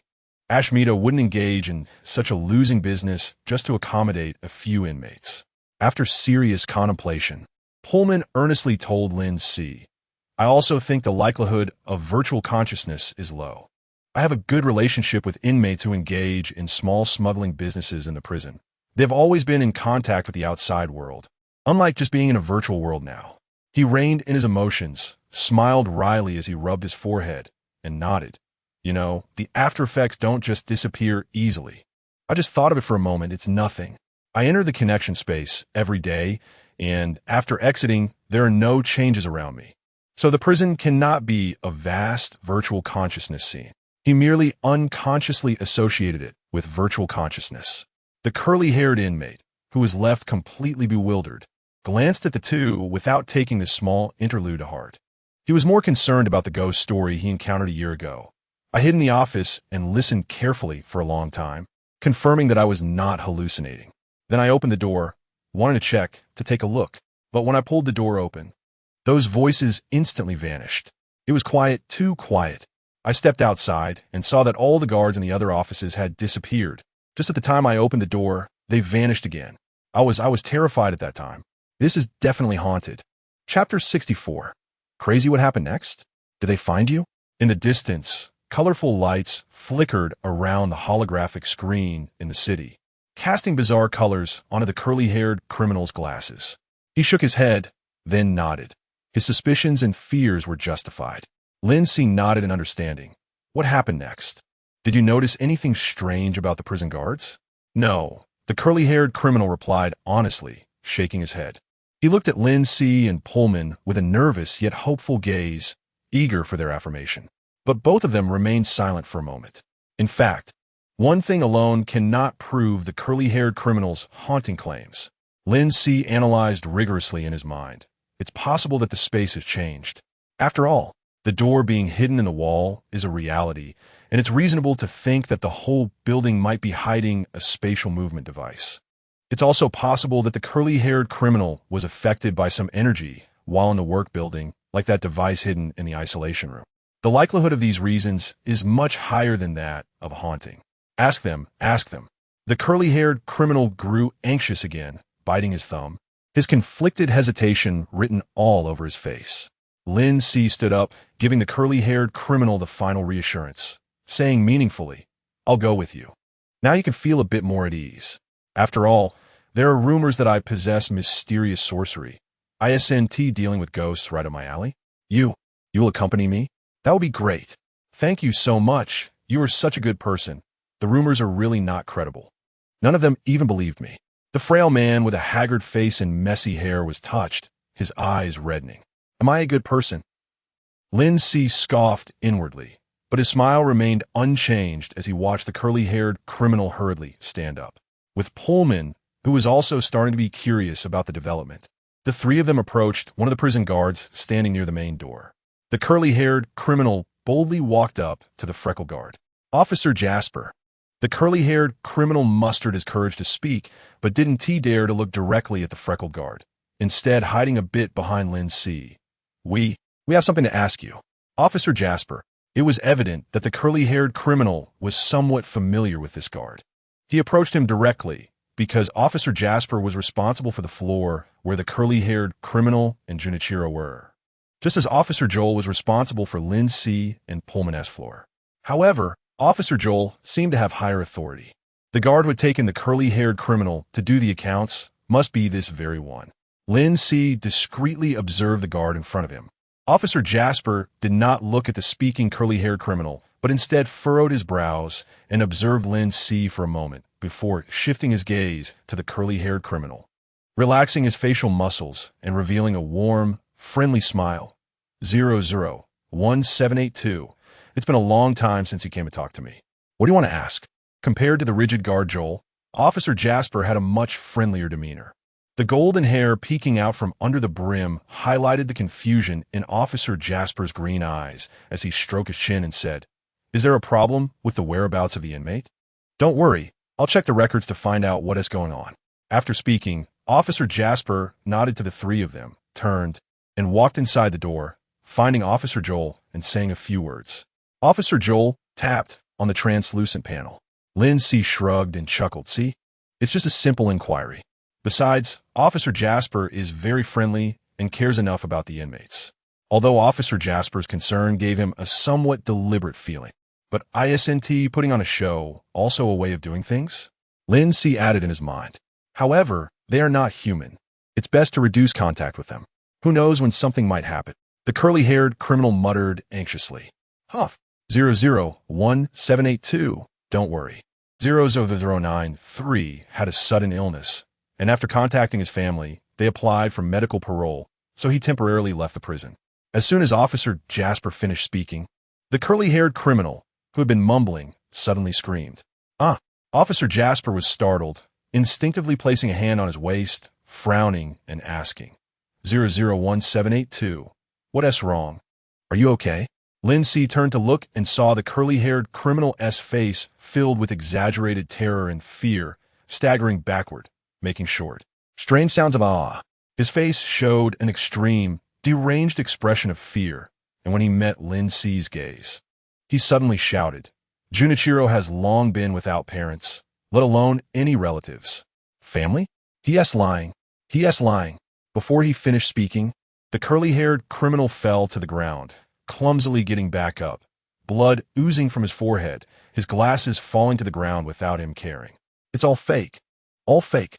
They are not human. They are ghosts. Junichiro is dead. He must have been killed by them. Chapter 65, Key Focus Objects. The curly-haired inmate shouted as he ran away, proclaiming his discoveries throughout the activity area. Oh, poor 001782. It was T. Pullman who spoke, but Jasper the guard, who had relaxed his posture after moving his shoulders. I thought his situation could be controlled, but it turned out he was completely insane. Controlled?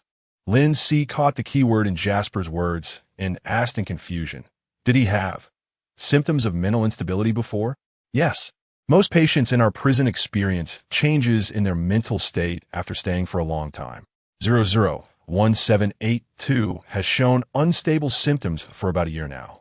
I remember it's been a year since his stabilizers were increased to 5 doses each time. Jasper was quite talkative and didn't refuse to engage in normal conversation with the inmates. 5 doses is indeed an excessive amount. In a year, that clever timing, Lin Si thought of Junichiro's disappearance and continued to ask, did inmate 0009-3 really go for medical leave? Of course not. Jasper pressed down his cap brim and candidly admitted his lie, regretting it was just a kind-hearted lie. Inmate 0009-3 passed away from a serious illness 6 months ago. He had always suffered from severe genetic diseases, but 001782's memory has issues. It seems after this test, his stabilizer dosage will need to be increased again. The conversation ended here, and Jasper nodded to the two inmates before turning to walk toward a colleague nearby. It didn't seem like he was lying. There were no signs of confusion during their conversation. But he also understood that mental illness doesn't mean a lack of intelligence. They simply have a different perception from normal people. When not experiencing a breakdown, they can even articulate the most logically sound new scientific theories.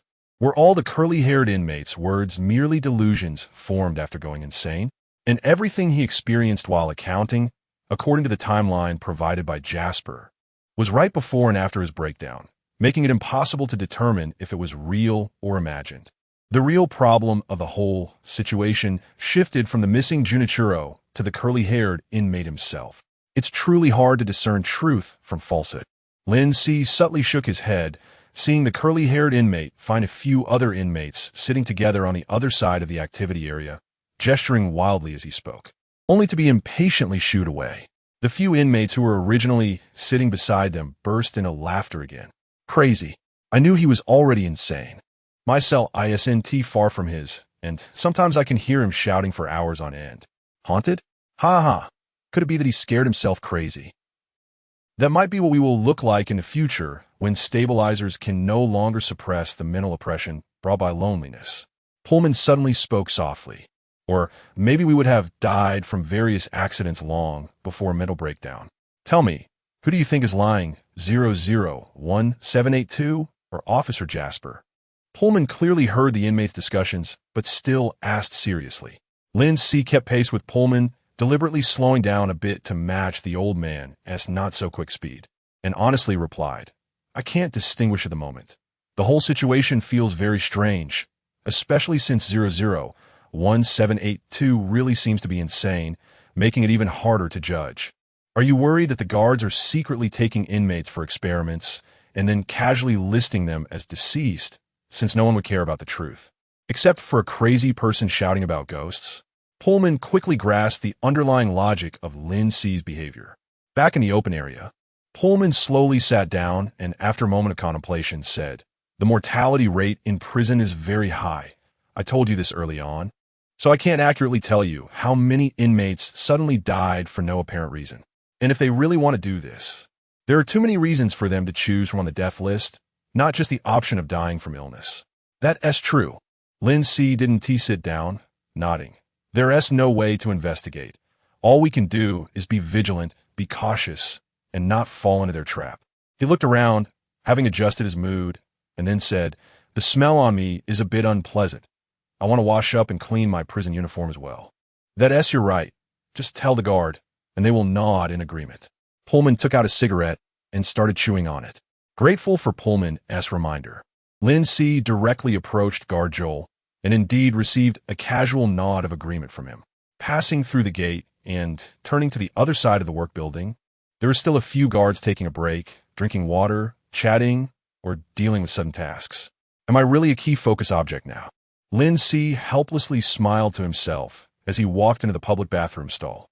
In fact, the guard's attention wasn't misplaced, as washing and cleaning were merely his secondary objectives.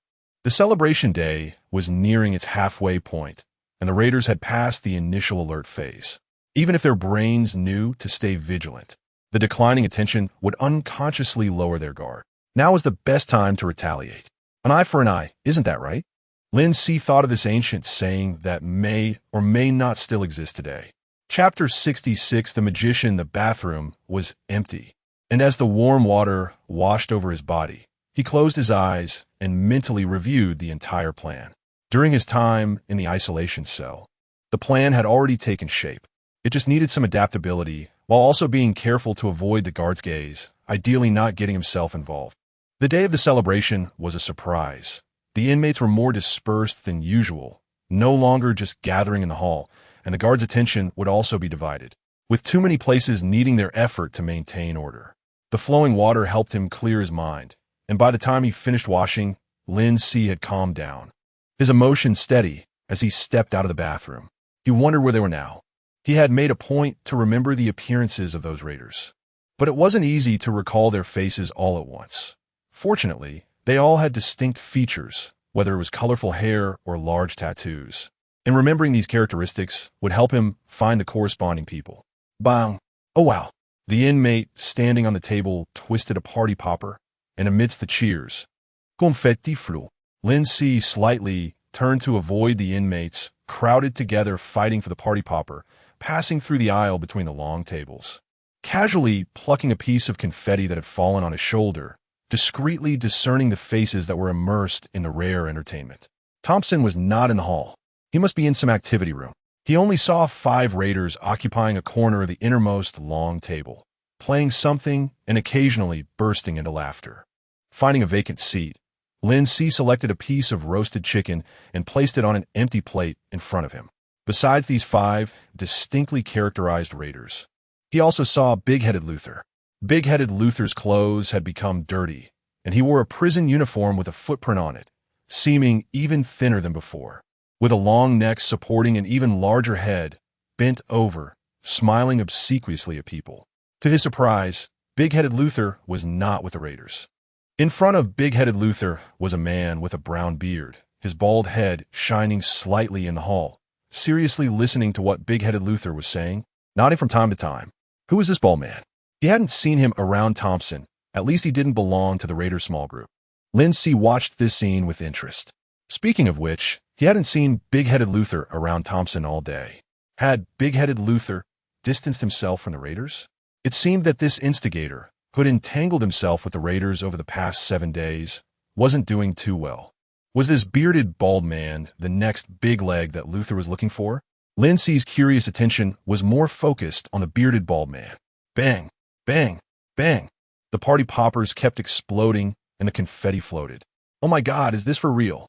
Suddenly, a scream erupted from the corner of the long table where the 5 raiders were. The mohawk-headed inmate stood up, running to the other side to check something in the hands of the inmate with a python tattoo on his left face, and the other 3 gathered around as well. At this moment, Lin Si could see clearly that the table was scattered with playing cards, and he didn't know whether they had obtained them from the activity or if they were already in stock. The mohawk-headed inmate held a card and was inspecting the playing cards in the hands of the inmate with the python tattoo. Are you kidding me? When did you take the card from my hand? Or did you hide a deck of identical playing cards? The mohawk-headed inmate's eyes widened, curiously rolling up the sleeve of the inmate with the python tattoo, even lifting his prison uniform to check closely. The inmate with the python tattoo grinned. This is a magic trick. How could the secret be so easily discovered by you? The other 3 also claimed they hadn't seen anything. The mohawk-headed inmate's interest clearly increased. Not bad. I didn't expect you to have such a skill. What else can you do? Come on, let us try again. The other 3 also expressed their desire to experience it. Magic? Lin Si methodically sliced the roasted chicken on his plate, his thoughts racing. Not long ago, he had learned that he might belong to the Magician series. And now he saw 5 raiders performing magic. What a coincidence. Adaptability corresponds to such opportunities. Lin Si sent a piece of meat into his mouth, chewed a few times, and swallowed. Although the meat was too dry and the seasoning wasn't great, it still had a meaty flavor. Lin Si ate 2 more pieces while keeping an eye on the magic progress over there. The inmate with the python tattoo moved his fingers, crossed them together, and smiled. Before I joined the Raiders, I was a street performer, but now most magicians use high-tech props for magic, and my traditional techniques have become less profitable. How about this? I have a signature trick. Let me show you. The mohawk-headed inmate volunteered to cooperate and even made a request. I want to sit beside you. I want to see if there really are no flaws. The inmate with the python tattoo was confident and did not refuse. And the other 3 also crowded behind him to closely watch his every move. All right, my hand will be right here. You can see clearly, right? There is nothing in my hands. The inmate with the python tattoo brought his palms together, opened them, and even turned his palms to show the back of his hands, checking between his fingers, then placed them on the table and closed his palms. The 4 raiders focused intently, and the mohawk-headed inmate curiously urged. And then, the inmate with the python tattoo smiled mysteriously. I'm sure. A raider standing behind chuckled and teased. You didn't use this trick to swindle money from customers before, did you? Another person remarked. If you really can make it appear in your hands, that would be impressive. All four agreed. The inmate with the python tattoo pointed at the pocket on the side of the mohawk-headed inmate's prison uniform. There is something in there, right? The mohawk-headed inmate nodded. The inmate with the python tattoo made a grabbing motion towards his clothing pocket, then gently placed his hand over the palm that was still closed on the table, saying, "Now, think about what was in your pocket earlier and gently blow on my hand." The series of actions from the inmate with the python tattoo firmly captured the attention of the other four. And three pairs of eyes watched as the mohawk-headed inmate took a deep breath, slightly lowered his head, and blew on the closed palm of the inmate with the python tattoo. "All right now." The inmate with the python tattoo's fingers moved, his voice paused, and a hint of doubt appeared on his face.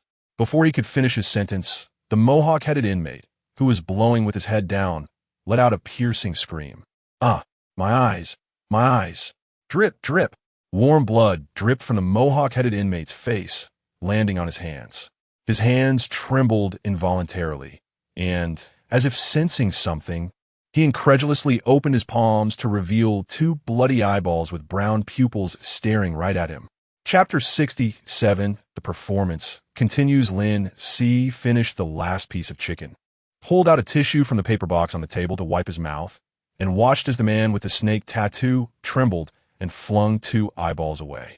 The rooster-headed man covered the two bloody holes that were once his eyes and continued to scream in agony. After a flurry of painful movements, he fell to the ground and rolled around. The four men were in a fluster. The inmates all stood up, curiously looking over. What happened? It looked like a magic trick, and one person's eyeballs ended up in the man's hands. Huh? Can eyeballs be magically produced? Is this for real? Of course, it wasn't about producing eyeballs. Lin Si pushed the used tissue and empty plate aside, watching the effect of his performance with satisfaction. The key to magic is distraction. While the snake-tattooed man had the rooster-headed man blow air, he drew the attention of the four men to his hands. In that moment, he skillfully stole something from the rooster-headed man's pocket, pinching it between his fingers, and with a change of gesture, he intended to hide the item in his palm, ultimately spreading his hand to reveal the most exciting part of the trick. He caught the flaw of the snake-tattooed man and took the opportunity to complete the switch.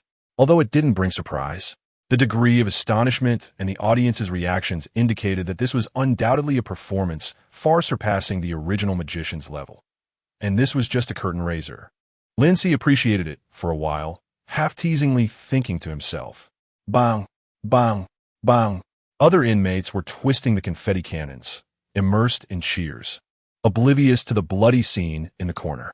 The guards nearby sensed something and cast glances over. But the sound of the confetti cannons drowned out the rooster-headed man's increasingly faint screams, and colorful ribbons fell, obstructing their view. For the moment, they didn't notice. The snake-tattooed man squatted down and pried open the rooster-headed man's hands, which were covering his face, revealing two large bloody holes and a face covered in blood. "Whoa!" He gasped in shock and hurriedly shouted, "Call the guards. Get him some coagulant. If he keeps bleeding, he will die." The other three stunned robbers finally reacted. One of them quickly nodded and hurriedly ran towards the guards. Coagulant. Pullman had used it himself, and it was indeed a very useful special medicine. Lin Si watched the tall, sturdy robber who was running awkwardly. He focused on where the heavy robber would step next, which was covered in confetti. Among them, a small piece of confetti that no one would notice vanished in an instant, replaced by a small piece of chicken. The chicken was grilled with a layer of crispy, yellow grease on the surface. The next second, the heavy robber stepped on it. His foot slipped, his center of gravity wavered, and his massive body fell forward to the ground. Bang! A dull thud. His forehead hit the metal floor, instantly gushing blood. There was no doubt that such weight hitting the hard surface would create a bloody hole in his forehead. Even the remaining inmates, playing with the confetti cannons, were startled by the loud noise. The sound was even louder than the popping of the confetti cannon. All eyes in the hall turned to the massive body on the ground, seeing blood flowing from his forehead, ribbons falling onto his body, head and blood.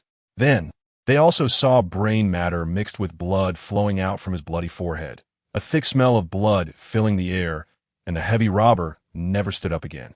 Even the most vicious inmates couldn't help but scream at the sight. Did he just kill himself? And his brains are out. This is definitely the most absurd and bizarre way to die I've ever seen. As everyone's gaze was focused on the fresh corpse, Lin Si took out a tissue, wrapped a small piece of skull in it, and wiped the blood on his hands. Timing was crucial. Indeed, learning makes one progress. Lin Si mused while choosing a few fresh fruits to eliminate the greasy taste of chicken lingering in his mouth. While Lin Si was constantly thinking on his feet, the guards finally noticed something was off, and several guards rushed over with batons drawn. They were shocked to see the bloody scene on the ground where brain matter had mixed with blood. The inmates all raised their hands or backed away, their faces filled with sincere innocence. "Officer, we didn't lay a hand on him. We were just focused on playing with the confetti cannons we got from the activity room. He killed himself. Although it's hard to believe, he indeed died from the fall. We can all testify, and he even splattered his own brains out. It was an accident, officer. He wanted to find someone to help his companion stop the bleeding, and then you all saw what happened." Everyone's accounts were remarkably consistent, and they could even detail the entire process of the heavy robber's fall. 2 guards squatted beside the corpse and found a piece of chicken that was the culprit, but apart from that, they couldn't find any obvious wounds on the body. They couldn't find any other cause, nor a suspicious murderer. Another guard stood up and said nonchalantly. Nearby, the rooster-headed man's body had already started to cool down, silently. The blood flow had not stopped, but no one cared anymore. A suspicious murderer, a suspicious. The snake-tattooed man unconsciously repeated the guard's words, his gaze drifting. And when it passed over Lin Si, who was sitting at a long table, it suddenly stopped. Lin Si was leisurely enjoying a strawberry that had no sweetness and was grown in an unknown way, looking completely unrelated to this accident. Chapter 68, Run, Run Fast. When did he come into the hall? Confusion arose in his heart, followed by realization, surprise, and an overwhelming fear that occupied his mind. He was here. The suspicious person was right here. Whether it was the eyeball incident or the recent death, it had to be his doing. He came to take revenge on us. He wants to kill all of us. The only people who heard the voice of the tattooed criminal were the 2 raiders by his side and a few other inmates, along with Lin Si, who was trying to distance himself from the situation. The tattooed criminal stood up, panicking and backing away. Run, run. I have to tell Thompson, 00004-1 has no intention of letting this go. He definitely doesn't want us to live. Before his words were finished, the tattooed criminal had already turned and ran towards the second activity room on the left.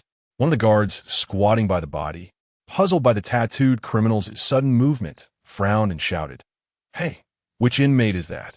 Why are you running? Stop." The guard's voice didn't stop the tattooed criminal. The guard clicked his tongue, got up, swung his baton, and walked towards the tattooed criminal. "I told you to stop. Are you deaf? If you don't stop, I have the right to punish you for disobeying a reasonable order from a guard." The guard warned him as he walked, irritated by the tattooed criminal's sudden outburst of strange emotions. The guard jogged and finally caught up with the tattooed criminal at the door of the activity room. He grabbed the tattooed criminal's shoulder with one hand and raised his baton with the other. "I told you not to," before he could finish his sentence. As soon as his hand touched the tattooed criminal's shoulder, the latter let out a pained grunt, convulsed twice, and fell face down. Bang! The sound that followed wasn't the celebratory noise of a firecracker, but rather the sound that heralded death. "I didn't do anything. I just touched his shoulder. I didn't even raise my baton." One inmate, finding him musing, muttered a bit too loudly. "You're the only one who touched him. Who else could it be, officer?" Other inmates immediately joined in. "The guard killed him." "Wow, it's really scary. Just disobeying an order and they kill the inmate directly?" "Shut up," an older guard reprimanded. Although the inmates didn't know what exactly happened to the tattooed criminal, it didn't stop them from enjoying the rare opportunity to make fun of the guards. After the more authoritative guard intervened, they quieted down. The older guard, along with several other guards, approached to inspect the tattooed criminal's body. The body lay face down, shocking the inmates in the activity room, who curiously gathered around, while the guards struggled to maintain order. Later, take him a Pullman, sit on the grass, enjoy the night view, and eat some snacks and fruits. It should be a nice experience, except for the rain being a troublesome issue. Thinking of this, he also casually grabbed a few napkins to bring along, stood up, circled around the long table, and stood with other inmates, watching the situation at the activity room door. His gaze was more focused on the guards' batons. The batons were different from what he knew, entirely blue-black, with two thin crystalline substances embedded along the sides of the sticks, their purpose unknown. They must be high-tech products. Just as this thought crossed Lin Si's mind, he saw Thompson squeeze out from among the inmates in the activity room. The moment Thompson saw the body on the ground, his first reaction was surprise, but the emotion that quickly appeared on his face was not sorrow, but fear. Thompson raised his fearful gaze, looking around, searching for something, and finally his eyes locked onto Lin Si, who was standing with a plate in hand, watching the commotion. Thompson trembled violently, and then saw the other two bodies in the hall. Yes, the rooster-headed guy ultimately didn't wait for the coagulant. Having lost too much blood and completely lost his heartbeat, he wants to kill all of us remaining. A crystal-clear realization surfaced in his mind, and fear surged. He couldn't even think calmly. The other two inmates saw Thompson and immediately ran to his side, explaining everything that had just happened. However, Thompson was struggling to control his trembling body and hardly listened to what they were saying, constantly backing away to avoid Lin Si's gaze. What happened here? Guard Joel walked in with several other guards, asking in a deep voice. He stepped between the three bodies, and the slightly older guard quickly came forward to briefly explain what he had learned. Guard Joel's thick eyebrows furrowed tighter as he retorted, "Are you telling me that one of these three bodies died from losing too much blood after they made a magic trick with their eyeballs? Another one died from smashing their brains after falling, and the last one mysteriously dropped dead just from being touched on the shoulder by one of our guards? Yes, we probably checked after, and according to all the inmate statements, that's how it is." The slightly older guard replied, somewhat embarrassed. Guard Joel's brows remained tightly knit, but he simply maintained a stern face and didn't delve deeper. He nodded and said, "All right, since it's all accidents, then drag their bodies away and handle them. Remember to fill out the death certificates clearly. Don't let it affect the celebration." The deaths of the inmates were treated as insignificant. The celebration was far more important to the guards. Lin Si was not surprised to see such a result. Even Thompson and the others accepted this outcome without objection, feeling both aggrieved and fearful. 7 days ago, relying on the prison rule that what you don't see didn't happen, 00041 became the only one severely punished in the incident. Now the situation had reversed. 00041 didn't even appear directly within the scope of the incident. So how could the guards believe that 00041 was the one who blatantly violated the rules? 00041 had returned alive. He could use that terrifying and intangible ability to kill all the raiders. To kill himself? Chapter 69 Officer. I'm just here to say hello. Thompson hid in the activity room, completely out of Lin Si's sight.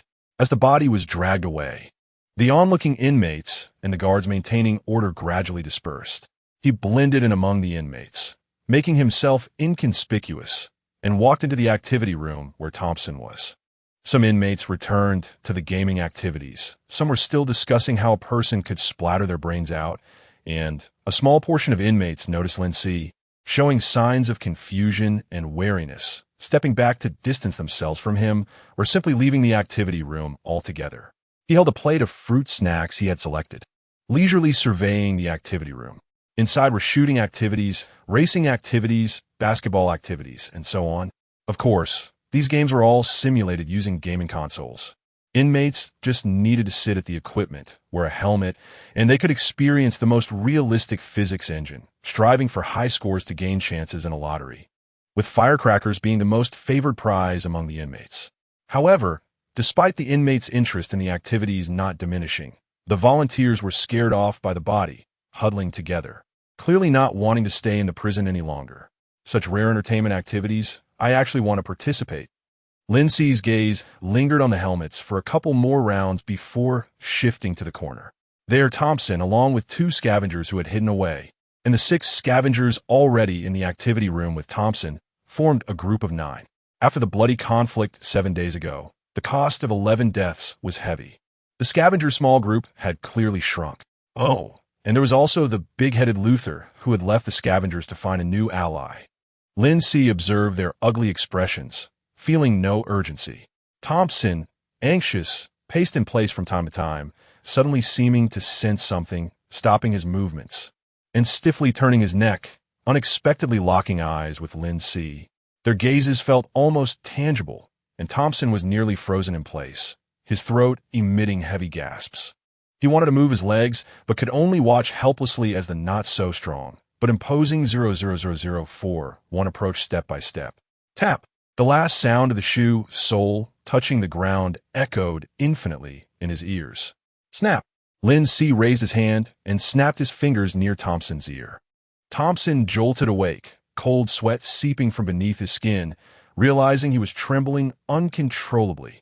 Lin Si could clearly see the shrinking pupils of Thompson, filled with nearly overflowing fear. Knowing fear is exactly the effect I wanted. Lin Si smirked mockingly, allowing a smile to appear on his face, lifting his hand, pausing deliberately, then letting it rest on Thompson's shoulder. Thompson's body visibly trembled violently, then froze like a statue.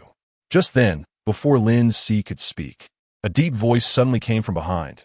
000041. What are you doing? The other inmates in the activity room had already instinctively moved aside as he walked toward Thompson. All aware of the conflict between 000041 and the scavengers, not wanting to get caught up in it. The space they cleared allowed him to see the guard Joel, standing at the door with thick brows furrowed, having returned at some unknown time. Officer, I just came to say a simple hello. The moment Lin Si removed his hand from Thompson's shoulder, Thompson had only one thought in his mind. Just now, 000041 definitely wanted to attack me. Thanks to Officer Joel's timely appearance, I survived. This realization made Thompson's whole body relax. Bang! He unexpectedly buckled at the knees and collapsed to the ground. No longer caring about the way the people around him would look at him, he faced those high, emotionless black eyes, cold sweat covering his back from the near-death experience. Guard Joel stood at the door, staring. Now was definitely not the time to act. Lin Si was not disappointed. He merely coldly watched Thompson, who had completely revealed his weakness to him, then scanned the other scavengers with his gaze. I'm quite interested in these game activities. Participating in them doesn't violate any rules. Does it? Officer, I told you I've reformed. Let's hope so. 000041. Then he strode away. Lin Si did not chase after him. It was clear that as long as he was in the lobby, Guard Joel would definitely keep an eye on him. After seriously completing a round of games, he just reached the high score line, and instead of choosing the firecrackers, he picked a small whale-shaped keychain about the size of half a palm before leaving the activity room. Entering the activity area, he found Pullman, sat down beside him, and handed over the plate. I brought you some food. I tried it, and it's not bad. Lin Si raised his hand to shield the rainwater from falling onto the plate while taking out the small keychain he had won. Smiling, I also played a shooting game. It was my first experience, and I'm giving you the prize. Maybe you can hang it on your cane as a decoration. Pullman picked up a strawberry, turning around to look at it, but instead of eating it, he asked an unrelated question.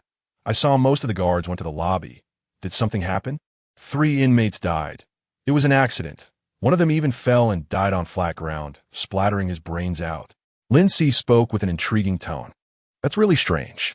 Pullman looked at him meaningfully, took the whale keychain, and did not continue the odd topic, but commented, You should be able to tell that this keychain doesn't suit me, right? Looking at Pullman's weathered yet still deep and handsome face, Lin Si said without any guilt, Sometimes, people need a bit of contrast, don't they? Pullman stroked the soft surface of the keychain with his calloused fingers, but did not refuse. I've never seen a fish. They say there are no fish left in the oceans now, so keeping a fish-shaped keychain on me is quite nice. Lin Si smiled as he watched Pullman put away the whale keychain, finally sending the strawberry he held between his fingers into his mouth. Chapter 70, the end of the performance. After finishing a plate of fruit snacks and sitting for a while, the celebration day came to an end. This time, Lin Si's inspection and collection process went very smoothly. At the same time, Luther, who was assigned to the same group with him, proactively handed him the stabilizer he received after a brief smile filled with fear and flattery, then immediately turned and jogged away. Luther was definitely someone who knew how to navigate situations. Lin Si looked at the extra stabilizer in his hand and chuckled silently. He wasn't polite either. While waiting in line, he exchanged every emotional stabilizer received by the raiders. The number of stabilizers steadily increased to 12. In addition to wanting to squeeze the mental state of the raiders, he also discovered that emotional stabilizers could help him enter a deep consciousness state more easily. In other words, emotional stabilizers could assist in practicing ability usage, speeding up his mental power enhancement. The prison cell door closed automatically behind him. Looking at the familiar and safe room, Lin Si took a slow, deep breath. Compared to the confinement room, the prison cell was like a five-star hotel. He would no longer have to face the dilemma of whether he was waking up in reality or a virtual consciousness. Lin Si muttered softly. After sitting down and relaxing for a while, he checked the drawer and found 7 new nutrient solutions. He took out a stabilizer and, without hesitation, brought it to his mouth and drank it all in one go. The stabilizer began to take effect in his brain, and he quickly entered a focused state, carefully sensing the markers he had previously left. After all, it was his first attempt on a person, and since the distance wasn't too far, he wanted to increase the probability of success, so he chose to use the emotional stabilizer as assistance. Fortunately, it didn't take long. He successfully sensed the existence of the markers. He could even feel that some markers were close together while others were a bit farther apart. 1, 2, 3, 6, which was the limit of the markers he could currently use, and also the number of raiders he had marked while in the activity room. Lin Si felt it. With just a thought, he could complete the exchange at any time. Timing was the most important aspect of magic. Earlier in the hall, he had seized a moment when the audience's attention was drawn away by other things. There was another kind of timing, which was to let the magic effect suddenly appear when the audience thought the magic had failed or ended. An unexpected moment could make the performance end perfectly at its peak. The performance wasn't over yet. Lin Si thought without any emotion. On the second floor, just after the celebration ended, the prisoners were about to face 7 days of solitude, inevitably leading to a lifeless atmosphere. And their pace had intentionally or unintentionally slowed down. The guards responsible for the second floor impatiently urged them. Hurry up. What are you dawdling for? You two at the front. Why are you holding hands? Are you going to date or make private deals? The prisoners finally quickened their pace to enter the cells. At that moment, a prisoner with a nose ring absent-mindedly bumped into another prisoner who suddenly stopped in front of him. Unexpectedly, the prisoner in front suddenly turned his head stiffly. His face pale and ashen, the muscles contorted from extreme pain. He opened his mouth, but couldn't say anything. Only blood continuously oozed out as he clutched his chest and fell straight down. Bang! Bang! Not just one sound of falling. Another prisoner in the same line also collapsed almost simultaneously. The prisoner with the nose ring froze for a long time, then suddenly shouted, "There's a dead person! A dead person!" The line immediately fell into chaos. On the third floor, Officer Jasper, a prisoner, suddenly died for no reason. A guard rushed over to report to Officer Jasper, who was standing at the top of the stairs. Jasper, with freckles, had been leisurely humming a tune, but upon hearing this, he stopped, adjusted his hat, and stood up straight. Where? Take me to see. Guard Joel came down from upstairs, just in time to hear their conversation, and with a serious look, said, I don't know either. Let's go see together. Jasper innocently shrugged. Guard Joel nodded, changed direction, and turned into the third-floor corridor, walking inside with the 2 other guards maintained order. But the prisoners still craned their necks to look at the body that had suddenly fallen to the ground. As the 3 approached, before they could check the body, a red light suddenly flashed above the door of a cell further ahead. Guard Joel and Jasper exchanged glances. This red light indicated that a prisoner inside the cell had lost vital signs, serving as a reminder for the guards to promptly clear the body to prevent it from rotting and stinking in the cell, while also freeing up the hospital room for new prisoners. Step aside. Everyone step aside. Jasper was the first to move forward, shooing away the prisoners blocking the way. Guard Joel followed closely, using a transparent panel to open the cell door. A round object rolled out when the door was pulled open, stopping only after colliding with Jasper's boot. Beside, whether it was prisoners or guards, everyone inhaled sharply. How could this happen? Wasn't there only one person in the cell? Oh my God, what is going on? This is too terrifying. Jasper's face also showed surprise as he stepped back. His boot was already stained with blood, and the object that had bumped against his foot wobbled a couple of times before stopping, revealing a face with open eyes, a dead person's face. Inside the cell, the body without a head fell outward, blood flowing out like a stream. Before Jasper could check the body, another cell door further back lit up with a red light. Guard Joel was the first to move over, opening the cell door and seeing an identical horrific scene. Jasper shared the same bewilderment as everyone else around him, his expression genuinely incredulous. They were alone in the cell. Why did their heads suddenly drop off and die? Just then, Thompson, who was in a line, suddenly screamed frantically, "It's 000041. It must be 000041. He killed them." Thompson's face turned pale, fearfully retreating before turning to run. While running, he shouted, "It's 000041. It's 000041. After just a few steps, everyone saw him stumble and fall to the ground, his head flying off and rolling far away. Chapter 71. Psychological blow. Low gasps echoed in the corridor. Blood spurted from the smooth neck incision, trailing a cascade of blood like ribbons in the hall, as if celebrating a final ceremony. The prisoners instinctively moved to the sides of the corridor, freezing in this terrifying yet magnificent scene. 000041. Jasper murmured Thompson's last words, breaking the deathly silence and glancing around. "You can't accuse someone who isn't present of being their murderer." Guard Joel spoke calmly, the scene before him only deepening the furrow in his brow, with no further emotions displayed.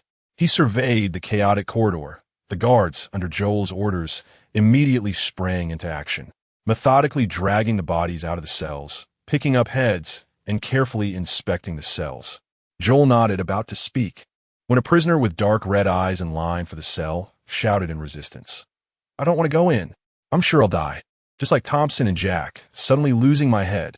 I beg you, I really want to live." Joel looked over, and Jasper immediately turned and walked away quickly. He was unwilling to enter the cell. He had been very close to Thompson's group, an officer. They all came from the Raiders. Watching the others die, he believed he would face the same fate if he entered the cell.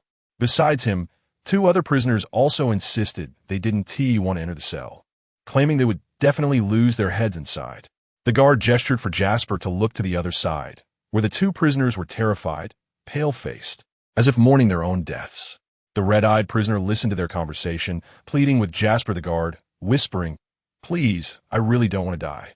At this moment, Joel walked over, his face stern as he said, "Prisoners must remain in their cells during the designated time, no matter what happens." As soon as he finished speaking, the last trace of color drained from the red-eyed prisoner's face. The 3 unwilling prisoners were forcibly pushed into the cells by the guards, and the cell doors were shut. Jasper's gaze remained on the cell door until the red light did not illuminate for a long time. Then he turned to Joel and cautiously spoke, in their current state. Even without a knife suddenly appearing to kill them, just being alone in the cell is enough to scare them to death. "We are responsible for the operation of the entire prison. Whether the prisoners scare themselves is not our concern, Officer Jasper," Joel emphasized, showing no further concern as he left along the corridor the guards had cleared. Watching Joel's tall figure, Jasper shrugged, a dismissive smirk on his face, muttering to himself, "That's true." Just as he was about to leave, his peripheral vision caught sight of the curly-haired prisoner 001782 pressed against the wall, drenched in cold sweat, trembling. 001782's lips were quivering. No, Jasper initially thought he was shivering. Upon closer observation, he realized 001782 was mumbling something under his breath. Stepping closer, he could faintly hear 001782 murmuring, it's haunted again, someone died." Jasper looked at the curly-haired prisoner with pity. Poor 001782. After a brief pause of only a few seconds, Jasper stuffed his hands into his pockets, humming a tune, and left with a light step. Lin Si confirmed that after half a replacement, all 6 markers had disappeared. They were all dead now. Lin Si was quite certain of this outcome. The only small regret was that he did not witness the curtain fall on his first performance. 6 people, 6 markers, the remaining 3 could not be marked. But he wasn't worried about that. Seeing the big-headed Luther today made him clearly aware that the raiders were not that united. Death was not the only way to destroy a person. Psychological pressure was terrifying, especially since the prison's design itself suppressed the prisoner's mental state. The two factors complemented each other, and the three unmarked individuals would also be crushed by psychological pressure. His purpose was clear: to destroy the raiders in the prison. Who? Lin Si slowly exhaled. Using 6 markers at once had almost drained his mental energy, and the effects of the stabilizers had faded. Fortunately, it all succeeded in the end. Lin Si closed his eyes to gather his mental energy for a while, then took out the items from his bag, inflated the air pillow, tidied up a bit, and tiredly fell asleep. Another 7 days of confinement in the cell began. Lin Si maintained a pleasant mood throughout the first day of the 7 days, helping Chun Wuyong finalize the last touches on the guide to alien plant cultivation translation through the connected space. Some plants recorded in the ancient book no longer had modern counterparts. This cost Chun Wuyong a lot of time and more than expected funds to search for information, looking for similar alien plants, but ultimately found nothing and could only temporarily conclude that these plants had disappeared in the long river of history. After organizing the document, Chun Wuyong uploaded it to the frequently visited Weiss website. Now he just needed to wait for approval, and the translation would be searchable and readable by people around the world. Finally, completing the translation brought Chun Wuyong a sense of relief, pride, and satisfaction, along with a hint of worry. He was unsure if the residents of the wasteland could use communication devices, as they were the ones who needed to see this translation the most, which would surely help them a lot. "Father, you just need to do your best and not worry about everything," Lin Si appropriately advised. Chun Wuyong humbly accepted the puppet master's suggestion. In the following days, Lin Si reduced his communication time with Chun Wuyong, investing more time in practicing his abilities and reading Savior's Journey. He discovered that participating in the church's morning prayers through the connected space greatly helped his reading comprehension of Savior's Journey. The bishop was an excellent storyteller and a deeply understanding believer of the doctrine. Chapter 72. Chun Wuyong's learning progress. He benefited greatly from the bishop's narration. As the story of the Savior's journey progressed to its midpoint, the Savior had developed a large tribe where everyone lived in peace and began to engage with technology. Under the Savior's guidance, people started to create various high-tech inventions, and technological development was rapid. The Savior led the people to build cities, and the initial form of capitalism began to emerge, but everyone still lived relatively well, with little distinction among them, resembling a not-so-extreme utopia. By the time Lin Si read this far, he had a rough idea of what the Savior's journey aimed to convey. The Savior descended upon the world, and all development was brought about by the Savior, who created a new world. Throughout the first half of the Savior's journey, he felt as if he were reading a farming novel, with the protagonist wielding a golden finger, knowing everything, whether past or future. In the book, as long as people were willing to believe in the Savior, they could attain a good life. Those who did not believe would gradually encounter misfortunes, ultimately meeting a tragic end. It was somewhat overly idealized. Moreover, how could a world completely controlled and oppressed by capital be created by such a benevolent Savior? Lin Si merely made a small complaint, understanding in his heart that a religious classic would naturally not be written for logic and narrative but to promote doctrine. Everything in the church continued as usual. It seemed no one was affected by the events of that night. However, the daily distribution of food by the church was gradually decreasing, and Chun Wuyong began to worry about making money, deeply realizing a truth. In today's society, even doing good deeds requires a certain amount of capital, not just a kind heart. Lin Si thought about subtly suggesting to Chun Wuyong that he could earn money using his healing abilities, but one day, when he saw Chun Wuyong secretly using his power to heal an elderly man who had fallen, without charging anything, he dismissed the idea. For the priest, healing others was an act of fulfilling doctrine and should not be monetized. Now that Lin Si had a deeper understanding of the Mutual Aid Society's doctrine, he could better comprehend some of Chun Wuyong's actions. District 11, the church. Chun Wuyong sat in the confessional, having to send off a rare homeless man who came to confess. The homeless man, out of extreme hunger one night, had robbed a drunken man and, unfortunately, accidentally killed him. Upon seeing a photo of the man's family in his personal communicator, the homeless man deeply regretted his actions and sought forgiveness in the confessional.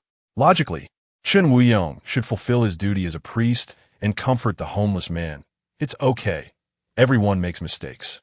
The moment you felt regret shows that your inner goodness has awakened. Mistakes can be forgiven.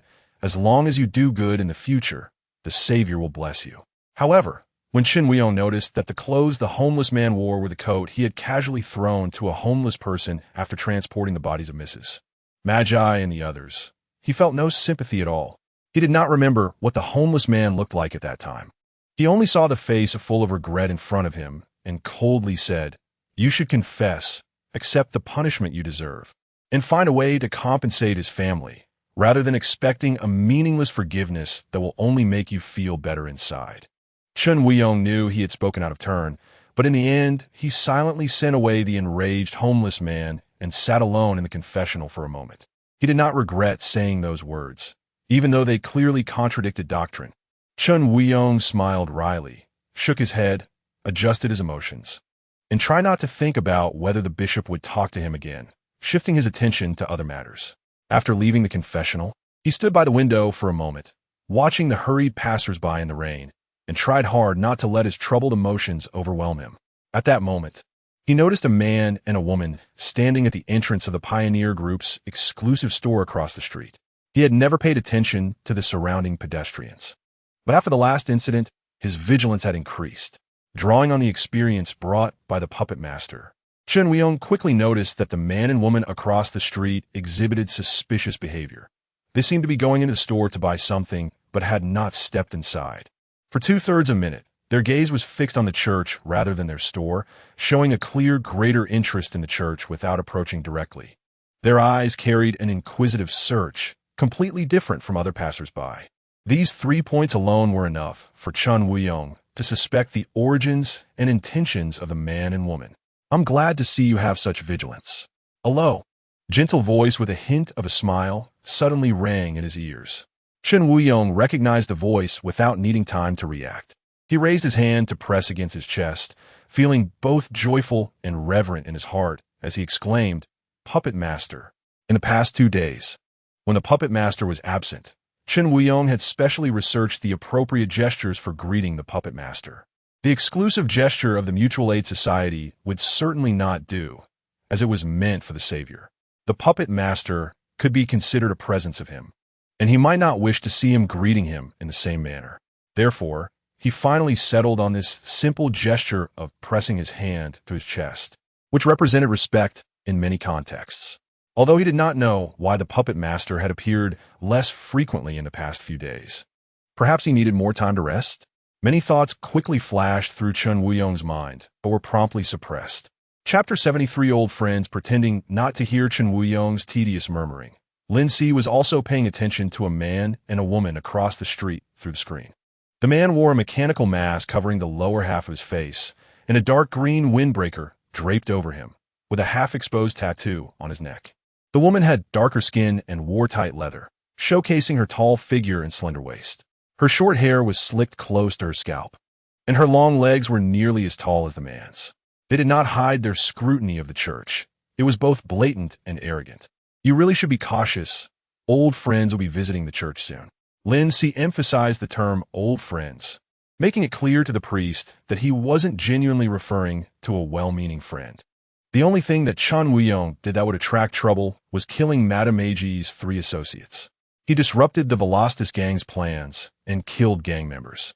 And it was only a matter of time before the gang discovered that the disappearance of 3 members was connected to the church. Although it was later than he expected, the origins of the strange man and woman across the street were already evident. They were scouts sent by Velocitas. No one would think there was any goodwill in such scouting. Chen Wuyong was alerted and immediately realized what was happening, quickly closing the window and turning around to lean against the window frame.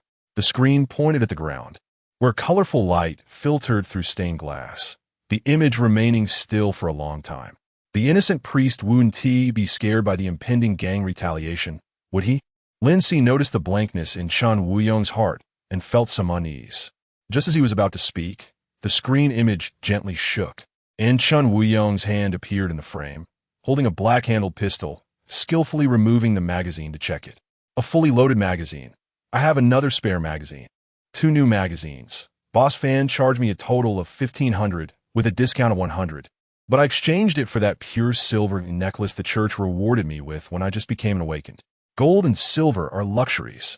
If I hadn't been completely out of savings, I wouldn't have been willing to use the necklace to exchange for 2 magazines.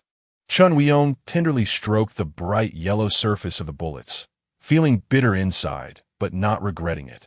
Only somewhat complaining that Boss Fan surely made a good profit off him. The priest actually went to the black market to buy new magazines again? That must have happened after I lost connection.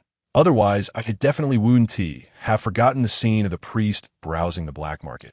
Lin Si's unease faded. It's okay. I can handle this. If they come knocking, talking won't solve the problem. I need to show strength directly to protect myself, the bishop, and Alice. Subsequently, Chun Wuyong internally apologized to Mr. Puppet. Sir, please excuse me. I need to check the surrounding security measures. After learning from the last lesson, Chun Wuyong installed an alarm system in the church, although it wouldn't alert the Joint Defense Department. At least it would emit a piercing alarm when someone secretly climbed over the wall at night. Do what you want to do. Watching the screen change as Chun Wuyong moved around, Lin Si felt gratified by Chun Wuyong's transformation, but thought more than he did. If a gang really wanted to retaliate, relying solely on a gun wouldn't be enough for Chun Wuyong to handle it. Imagine Chun Wuyong being surrounded by a dozen people, each holding a gun. How could the priest turn the tables with just a cheap pistol? Yet at the same time, a gang that could completely annihilate a small branch with only 3 people was only sending scouts for now, not directly confronting them, which suggested they might be wary of something. Or perhaps they wanted to exchange something. Unexpectedly, being someone else's golden finger grandpa turned out to be most troublesome in ensuring the host's safety.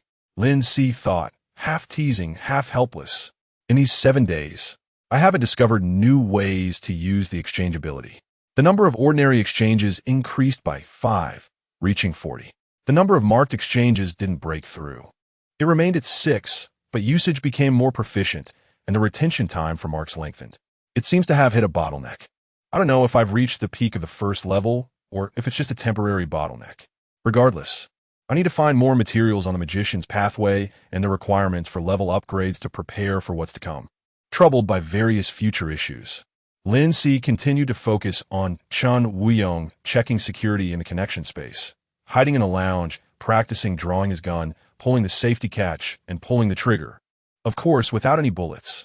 He also took the opportunity to practice his abilities, and when his mental energy was nearly depleted, Lin Si prepared to break the connection, only to suddenly hear distant and indistinct whispers ringing in his ears. He halted the thought of disconnecting and instead focused on trying to make out the whispers. When he first attempted to actively enter the connection space, he heard these whispers in the mist, but it was brief and he couldn't listen carefully. Now, the whispers had inexplicably appeared again. He was sure they posed no negative impact, resembling someone murmuring a prayer to themselves. Due to the weak signal, it was intermittent, and no matter how hard he tried, he couldn't piece together the fragmented tones into complete words and sentences. Do I have to wait until my mental energy reaches a certain level to understand the content of these whispers? Lin Si analyzed the reason with some disappointment. However, where did these whispers come from? The mysterious mist?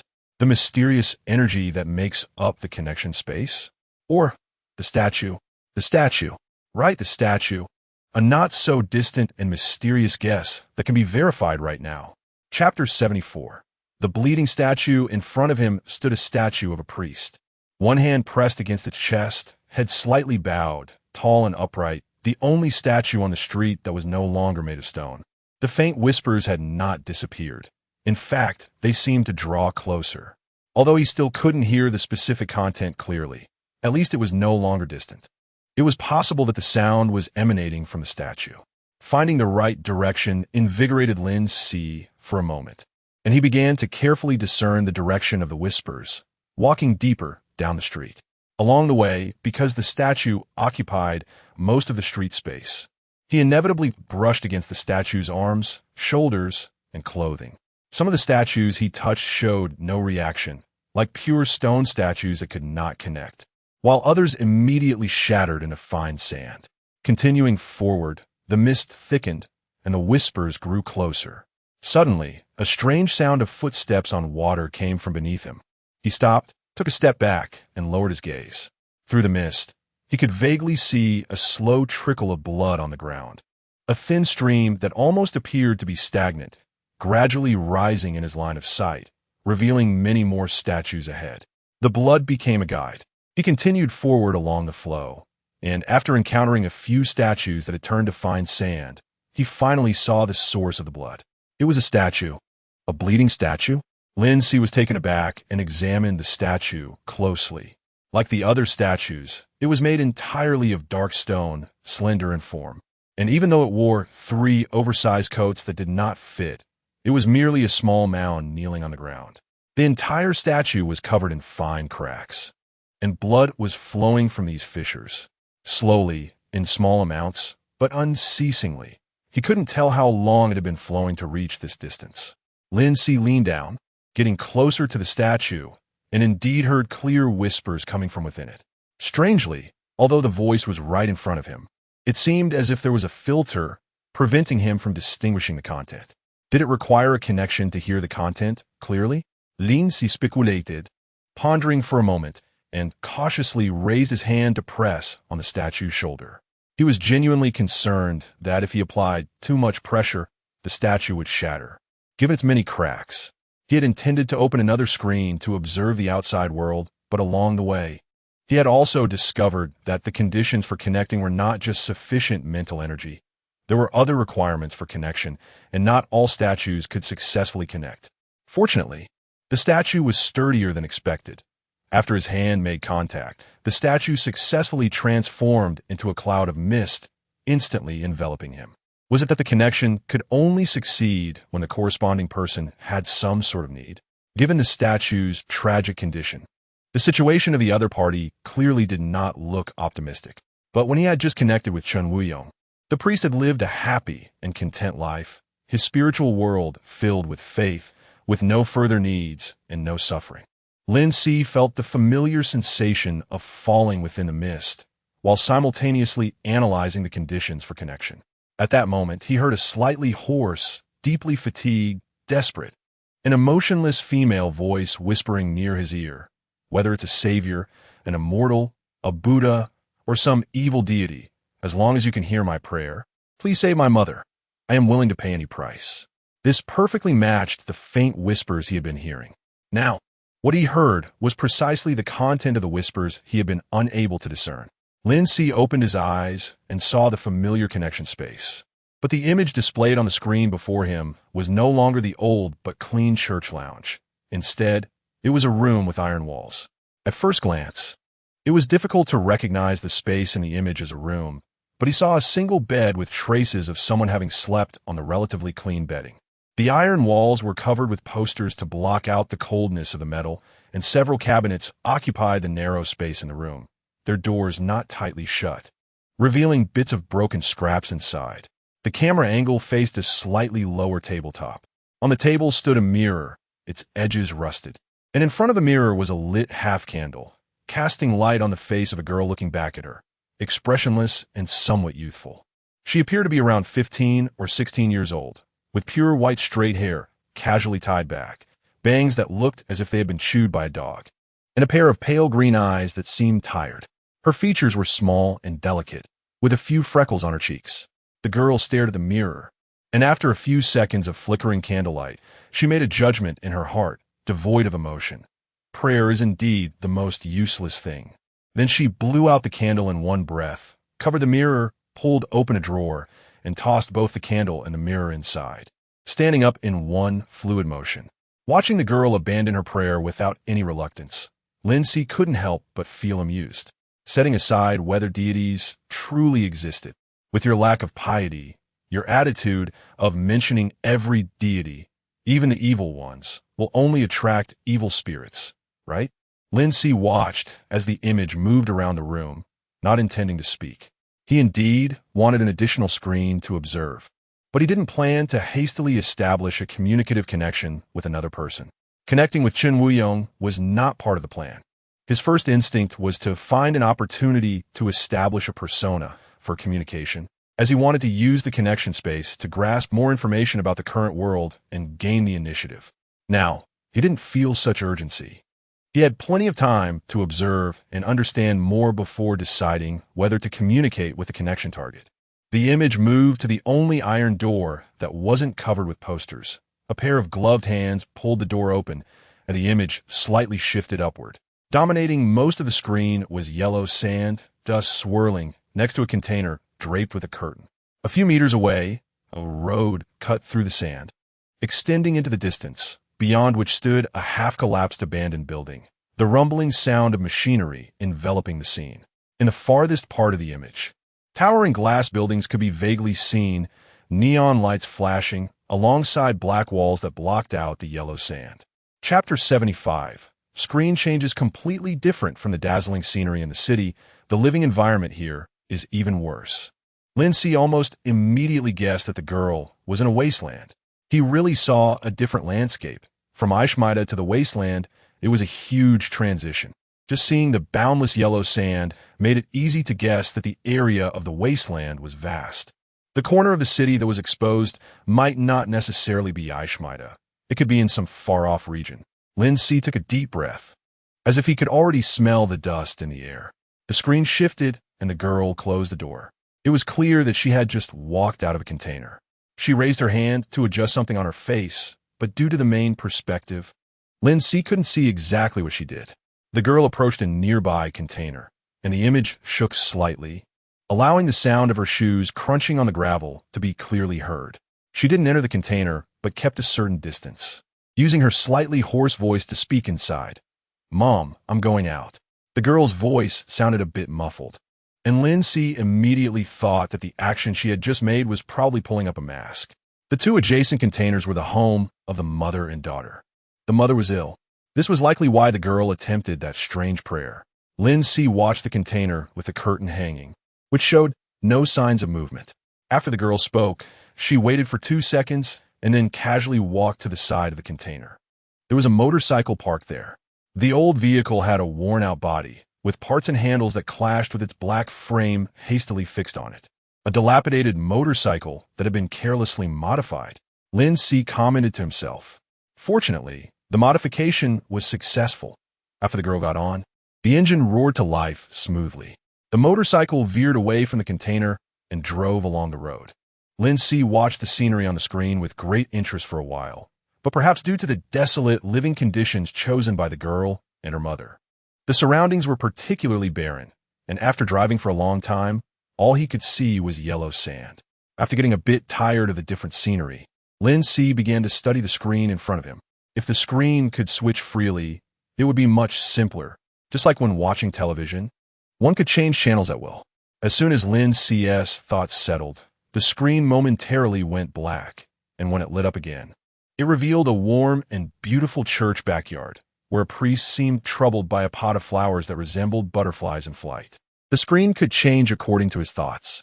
Lin Si was taken aback, but quickly reacted. Since it could switch, could it also be divided into 2 screens? One on the left front and one on the right front, each playing different images, allowing for simultaneous observation. Lin Si tried to set that thought in his mind. And sure enough, the screen in front of him changed again, splitting into 2, growing to its original size, and adjusting angles so that both screens tilted slightly toward him. However, only one screen lit up, showing the scenery around the girl still riding the motorcycle, while the other remained black. He attempted to make the other screen display Chun Woo-young's main perspective. However, as soon as the thought arose, he felt a sharp pain in his head, as if his mental energy was being instantly drained. He quickly stopped the thought, not allowing the other screen to show an image simultaneously. The image was not a simple picture. It was connecting 2 people at once, and his mental energy would be consumed at double the usual speed. And his mental energy was already close to being exhausted. He feared he couldn't support both connections existing for more than 15 seconds. Lin Si quickly understood the cause and effect. Today, as successful new attempts were already enough. He would not be disappointed because of this. He continued to try to change the entire space, for example, making it more like a room, adding a sofa to make himself more comfortable while watching the screen. However, none of the attempts were successful. The only thing he could change at will was the screen. After watching the scene filled with yellow sand for a while, not long after, fog began to appear in the connecting space. Holidays are days for relaxation and stress relief. And they're also the days when accidents are most likely to occur. After disconnecting, Lin Si had a deep sleep resting on an air pillow, and he woke up to the roll call from the guard Joel, feeling in a good mood. He even nodded and smiled at guard Joel, which caught the attention of the burly, long-browed Joel, who looked at him twice. Walking to line up behind guard Joel, when Pullman SL was opened, he had already thought of what kind of smile to show this proud old man. Pullman SL was still filled with various daily necessities, and it was clear that the old man was living much better in prison than he was. The old man rolled up his pants and walked out with a cane. Lin Si immediately noticed that the simple and plain handle of the old man's cane had a small whale plush ornament hanging from it. He remembered Pullman saying that the plush ornament did not match his temperament. Lin Si raised an eyebrow at Pullman, and his smile widened. He thoughtfully held back his laughter. Following the familiar procedure, when he reached the third floor, the previously quiet line suddenly mixed with a lot of whispering voices. The prisoners on the third floor, after entering the line, mostly began to talk to each other in hushed tones. Every now and then, he could hear different prisoners mention the number 00041. What did you do? Nothing at all. Quiet.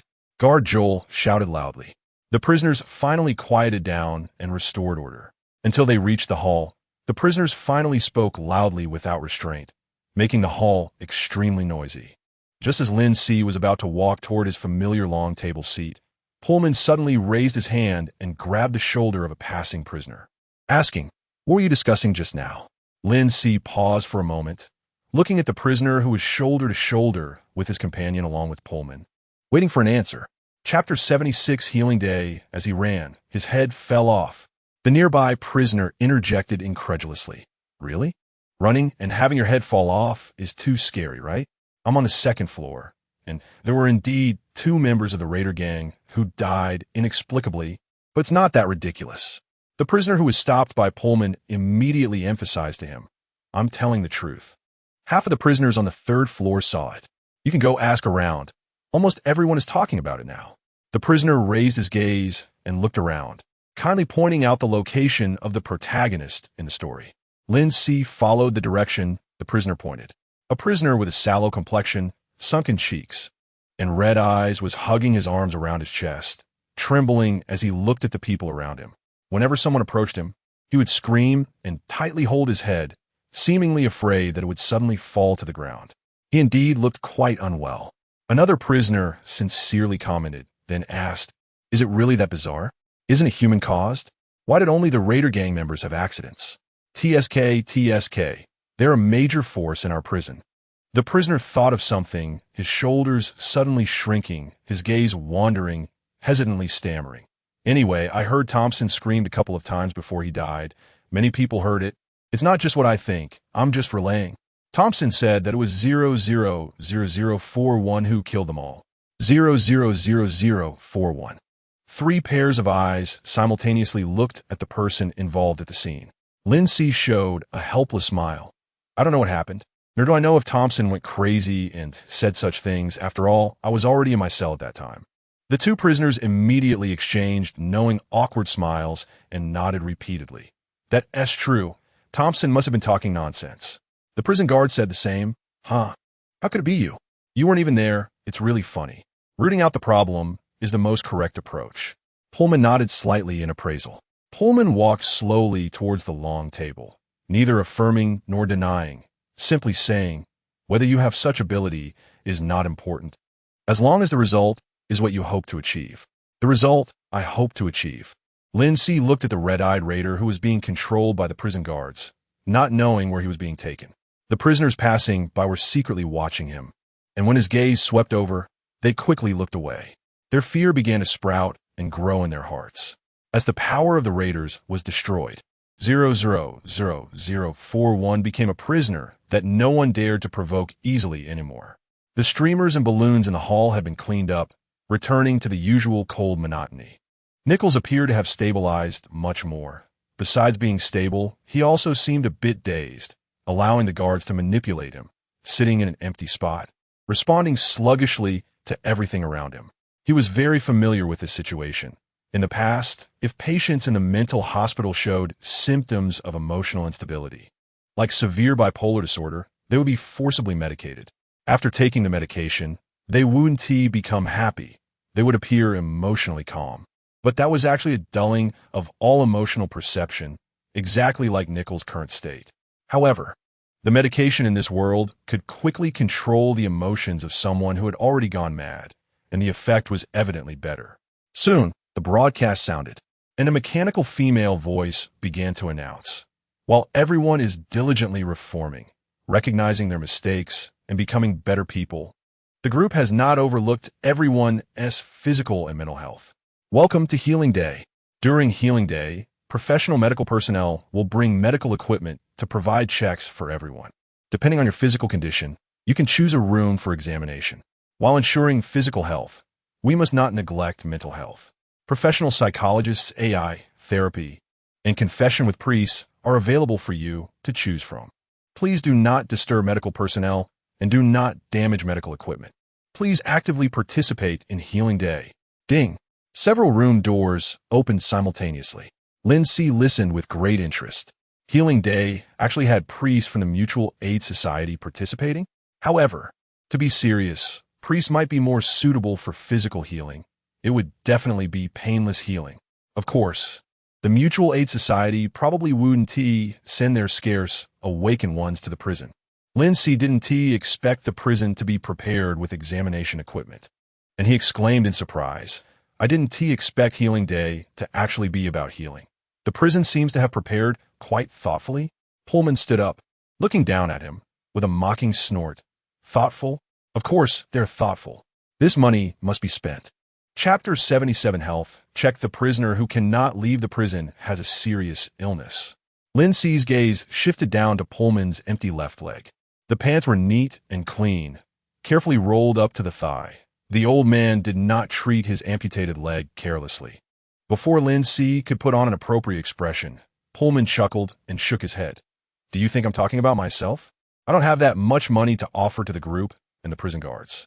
Their inspection equipment is indeed good, ensuring that I get a free leg check at least once every 2 months. If there are any issues, I can ask my little brother who does smuggling business in the prison to help bring in the medications I need. My little brother takes a cut, but he won't raise the price to double." Pullman gave his final objective assessment. "The extra money is enough for everyone involved in this little cooperation to have a satisfactory income of 10%. I might never be suited to be a capitalist. I can't come up with such a profitable method." Lin Si said half-jokingly, then stood up and asked with concern, "I can accompany you for the checkup. If you need help getting a cane, I think I can handle it perfectly. Of course, I'd also like to see what the examination items are. There might be something I'm interested in." Pullman did not refuse, straightened his back, and suggested, "Perhaps you could check your mental state. They have professional instruments. Your mental state during the weekly checks seems not to be good, so you could do a more detailed examination to see where the problem lies." He had already undergone enough checks when he was in the hospital, and the mild manic-depressive symptoms had not reappeared after leaving that dangerous place. Pullman subtly shook his head, not continuing to persuade, seemingly just mentioning it casually. Led by Pullman, the two entered a room specifically for basic health checks. There were already a few prisoners in the room. Lin Si saw a prisoner with one side of his face swollen, communicating with the doctor.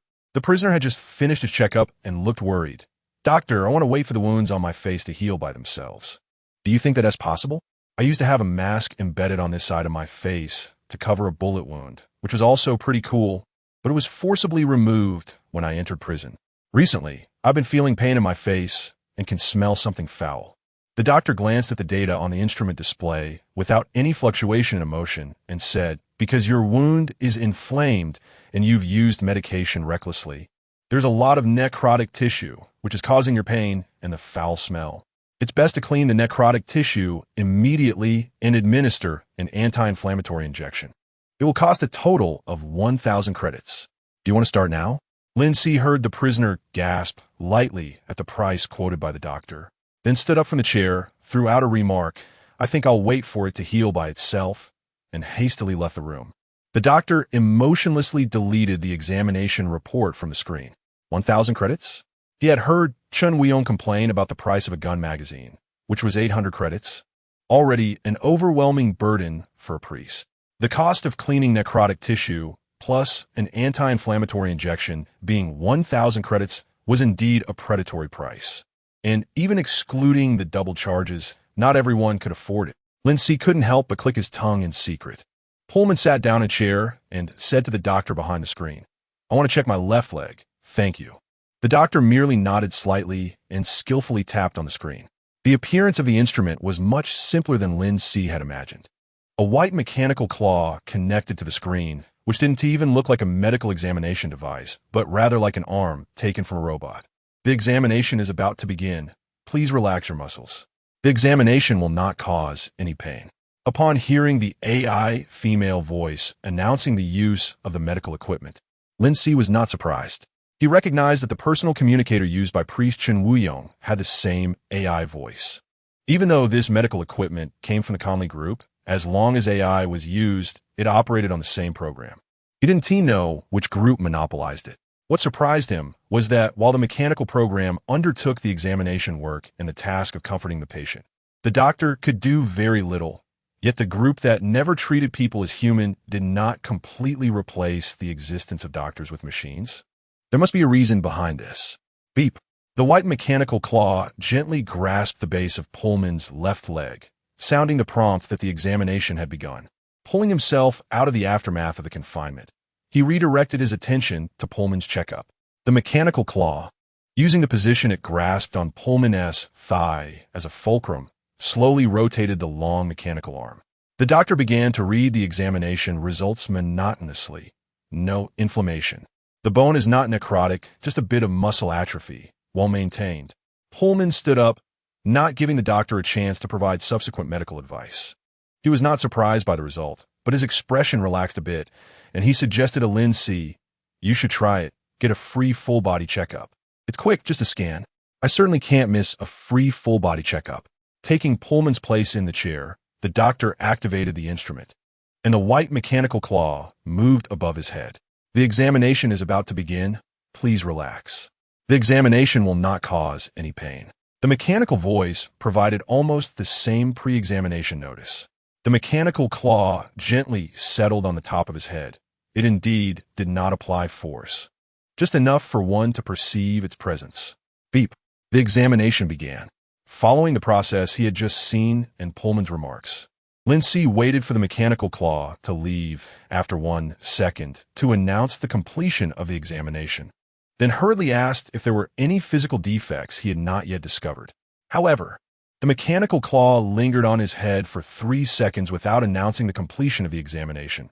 Instead, it continued to move down, grasping his arm. Chapter 78 Apology. Lin Si raised his gaze in confusion. How long does the inspection process take? Pullman, noticing the mechanical claw's movements, also looked puzzled for a moment and frowned. The full-body checks I've seen usually involve pressing down on the top of the head for an instant scan, which takes almost 1 or 2 seconds. Lin Si looked at the doctor behind screen. The doctor, without lifting his head, adjusted his stance, shifting his weight to the other leg, and lazily replied, "I'm just a doctor, responsible for pressing the switch and reading the report. You should ask the mechanical engineer about your question." What a strictly compartmentalized work attitude. Lin Si didn't continue seeking answers, feeling a vague worry in his heart. Could it be that the mechanical claw was conducting a more detailed check because there were significant hidden problems in his body? Just then, he felt a sense of pressure on his arm. Lin Si lowered his gaze and saw the white mechanical claw visibly tightening its grip, making him sense something unusual. When it checked Pullman earlier, the claw's movements were gentle, but given the current level of tightening, he should have cried out in pain if he wasn't experiencing a distortion in his pain perception. Before Lin Si could question the instrument's reliability from the Conley Group, the mechanical claw instantly released him and simultaneously announced, "Inspection complete." The doctor can interpret the inspection report for you. Wishing you good health. Everything is normal except for slightly low blood pressure. There are no mechanical prosthetics to check further. The doctor summarized the report and suggested, if you want a more detailed examination, like specific data on your internal organs. No need, Lin Si quickly refused, standing up and giving Pullman a look, and the two left the room together. Slightly low blood pressure was a trivial issue. He once stayed up all night in the hospital alert for a madman, and the next morning his blood pressure was low too, but it quickly returned to normal. He was healthy, and 0.0004 apparently hadn't sacrificed anything that would affect his health. The persistent worry in his heart was resolved, and Lin Si's already good mood became even more cheerful. Aside from the fact that the equipment they brought seemed a bit problematic, the inspection results were quite satisfactory. After stepping out of the room, Lin Si provided his evaluation based on personal experience. Pullman nodded, a smirk tugging at the corner of his mouth. That's about all it's good for. Looking around, Pullman's gaze landed on a spot, and he suddenly said, "I'll go find a little brother to have a word." Okay. Lin Si politely refrained from asking what Pullman wanted to say. He watched the old man walk towards the center of a long table, stopping behind a skinny white man with red hair and dreadlocks. Is this a private deal? Lin Si didn't leave, standing still as he waited for the old man, while curiously observing the red-haired dreadlocked man. Is this the little brother Pullman mentioned, who can connect with the outside world and smuggle goods in prison? He carefully noted the man's appearance, thinking he might need to smuggle items from outside in the future. Even though he was currently broke, Pullman rested both hands on his cane, remaining silent, only lifting it to strike the ground heavily twice. The man shooed away those around him, allowing Pullman to sit down, and the two began to converse. Unable to hear their discussion, Lin Si found himself getting a bit bored. His gaze began to wander, observing other inmates. Most inmates, as usual, cherished their rare social and trading time, and before long, his attention was drawn to a familiar face among them. Big-headed Luther. This former raider had now switched allegiances. When he was enacting his counterattack plan, he wasn't T-marked, nor did he die or go mad.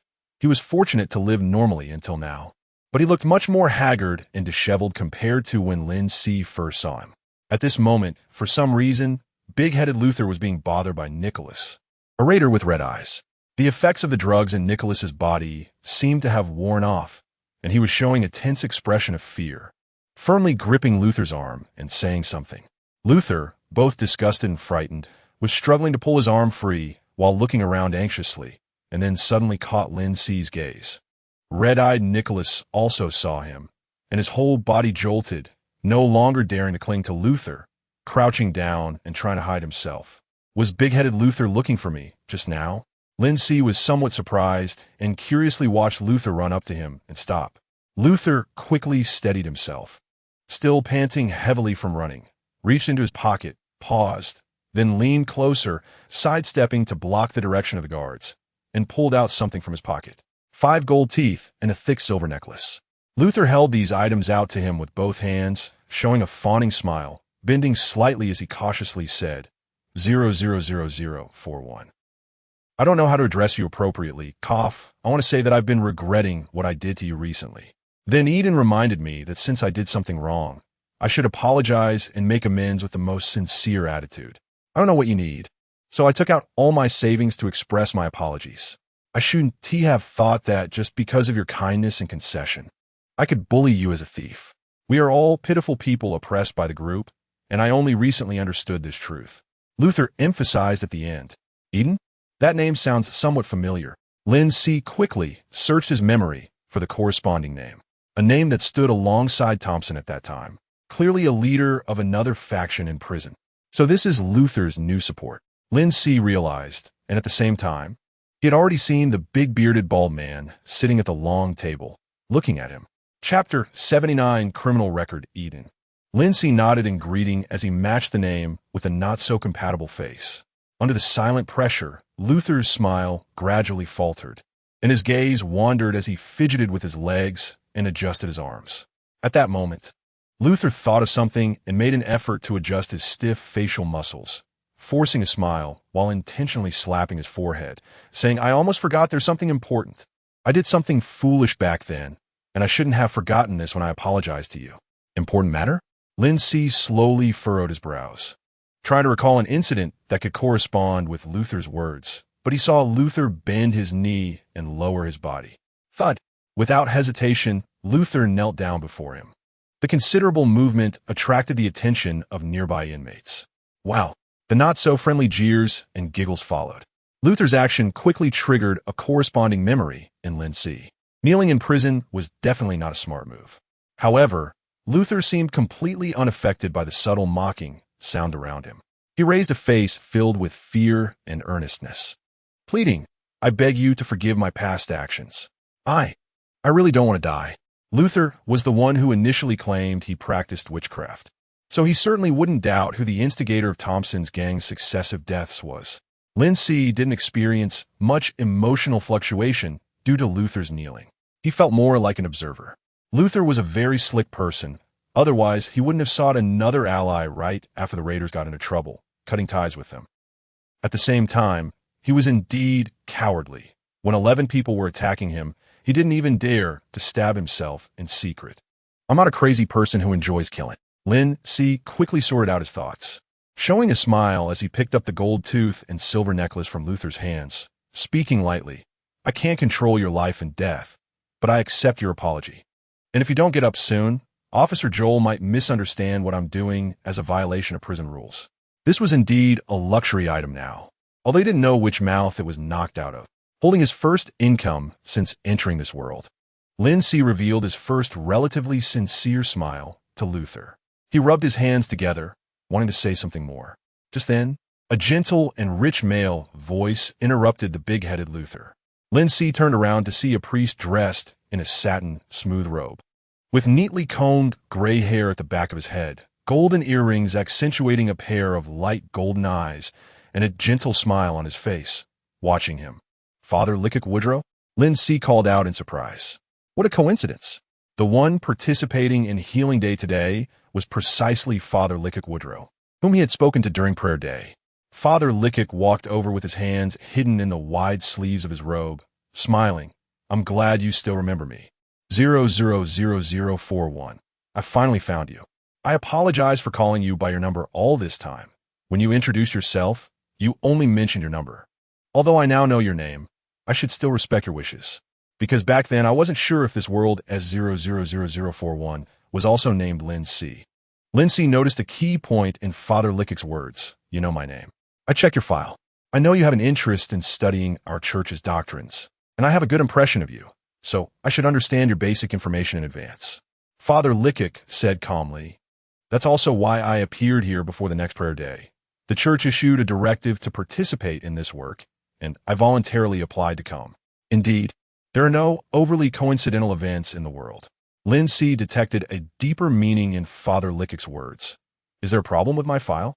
If Father Lickett didn't find something in the file, he wouldn't have applied to participate in a job that was merely a waste of time. Unexpectedly, when Father Lickett heard his question, a look of confusion much greater than Lin Si's appeared in his light golden eyes. He scrutinized him for a moment, then gently shook his head, saying, "I don't quite understand why you would respond to me like this. Well, perhaps showing you this file will help our upcoming conversation." Father Lickett pulled out a mechanical palm that shimmered with silver light from his sleeve, holding a printed file. Since electronic devices couldn't be brought in, he had printed the file on paper. Observing Father Lickett's reaction, Lin Si lowered his gaze in confusion and took the printed paper. Turning it over, he first scanned the photo in the upper right corner. It was the prison identification photo seen every time he received emotional stabilizers, confirming that this was indeed a file extracted from the prison system. He slightly restrained the various thoughts trying to spread in his mind and examined the file seriously. ID 000041. Name Lin Si. Age 18. Place of birth District 9 of the Pioneer Group's Lower City. Activity record: born in the Pioneer Group area. Later moved with his mother to the Ashmeda Group area. Criminal record: 1. June 4th, 3003. Killed a male and dismembered him. Discarded at the entrance of Luning Ring Road. 2. June 19th, 3003. Killed a woman and a child, confirmed to be mother and son. Dismembered. Discarded at the entrance of the Ashmeda-affiliated Youth Therapy Center. 3. July 3003. Chapter 80. Reselection from June to early September 3003. The frequency of crimes increased each month, with half of the printed pages filled with crime records. Roughly counting, The number of deaths listed in the crime records had already exceeded 20. Finally, a judgment was recorded for 00041. Looking at the last line of the judgment record, Lin Si was stunned. 00041 was not a petty thief who would spend a year or two in prison after being caught. Instead, it was a serial killer who had committed over 20 violent murders within 3 months. In this world where the death penalty had been abolished, he was sentenced to life imprisonment. He would never leave prison. The strange reactions of his parents during the family visitation day were explained, along with their hesitations. Such a brutal murderer was actually bullied by other inmates due to his weak personality after entering prison. Did the other inmates even think that 00041 was imprisoned just for stealing items from the group? And in the end, 00041 broke down mentally and chose to sacrifice himself to awaken. A choice that had almost zero success rate beforehand was no different from suicide. No matter how he thought about it, everything felt eerily out of place. Yet the mental breakdown and the crime record were real. Lin Si felt a chilling sense of cognitive dissonance rising in his heart, stirring his emotions, and his fingers gradually tightened. Bang! Bang! The intense fluctuations in his emotions instinctively made him enter a focused state. He closed his eyes, took a deep breath, and tried to exit that state. But his expression remained serious. At that moment, Father Lickik spoke in his usual gentle tone to verify the authenticity of these crime records, because as far as I know, when the group wants to send someone to prison, they would fabricate false charges against an innocent person. But I did find these cases in District 3, District 5, District 9, areas where the group's formal employees reside, and also where murders and dismemberments were carried out. You even have the title of executioner. Some psychological analysts say that when you first started killing and dismembering, your techniques were unrefined. The first few crimes were actually practice. But later you became more adept, and your target selection became clearer. Almost all were group employees, from warehouse managers to responsible managers. These are all details that can be found in news reports. Father's gentle tone could not hide the brutality of what the executioner had done. As he finished speaking, the big-headed Luther gasped, staring at Lin Si with wide eyes, his face blank of emotion. Father Lickik noticed Luther's reaction, paused, and asked Lin Si apologetically, "I thought everyone in prison had a general understanding of their fellow inmates' crimes, so I didn't consider the presence of others. I'm sorry. I didn't think it through. This won't have a negative impact on you, will it? It's fine. It won't have any bad impact. Just that it might make Luther regret even more, wishing he could slap his past self." Lin Si added in his heart, calming his chaotic thoughts and stealing a glance at Luther. Luther, caught off guard by his gaze, stood at attention, nervously saying he would leave immediately, and quickly turned to run away. Rip! The sound of the printed paper tearing finally made him release the tension in his hands. He concealed the emotions on his face and bitterly smiled in his heart. If 00041 were an executioner from Slum, no matter how many news reports there were, the group might not even bother to send anyone to catch him. But 00041 targeted employees within the group, including middle management, so the group could not sit idly by.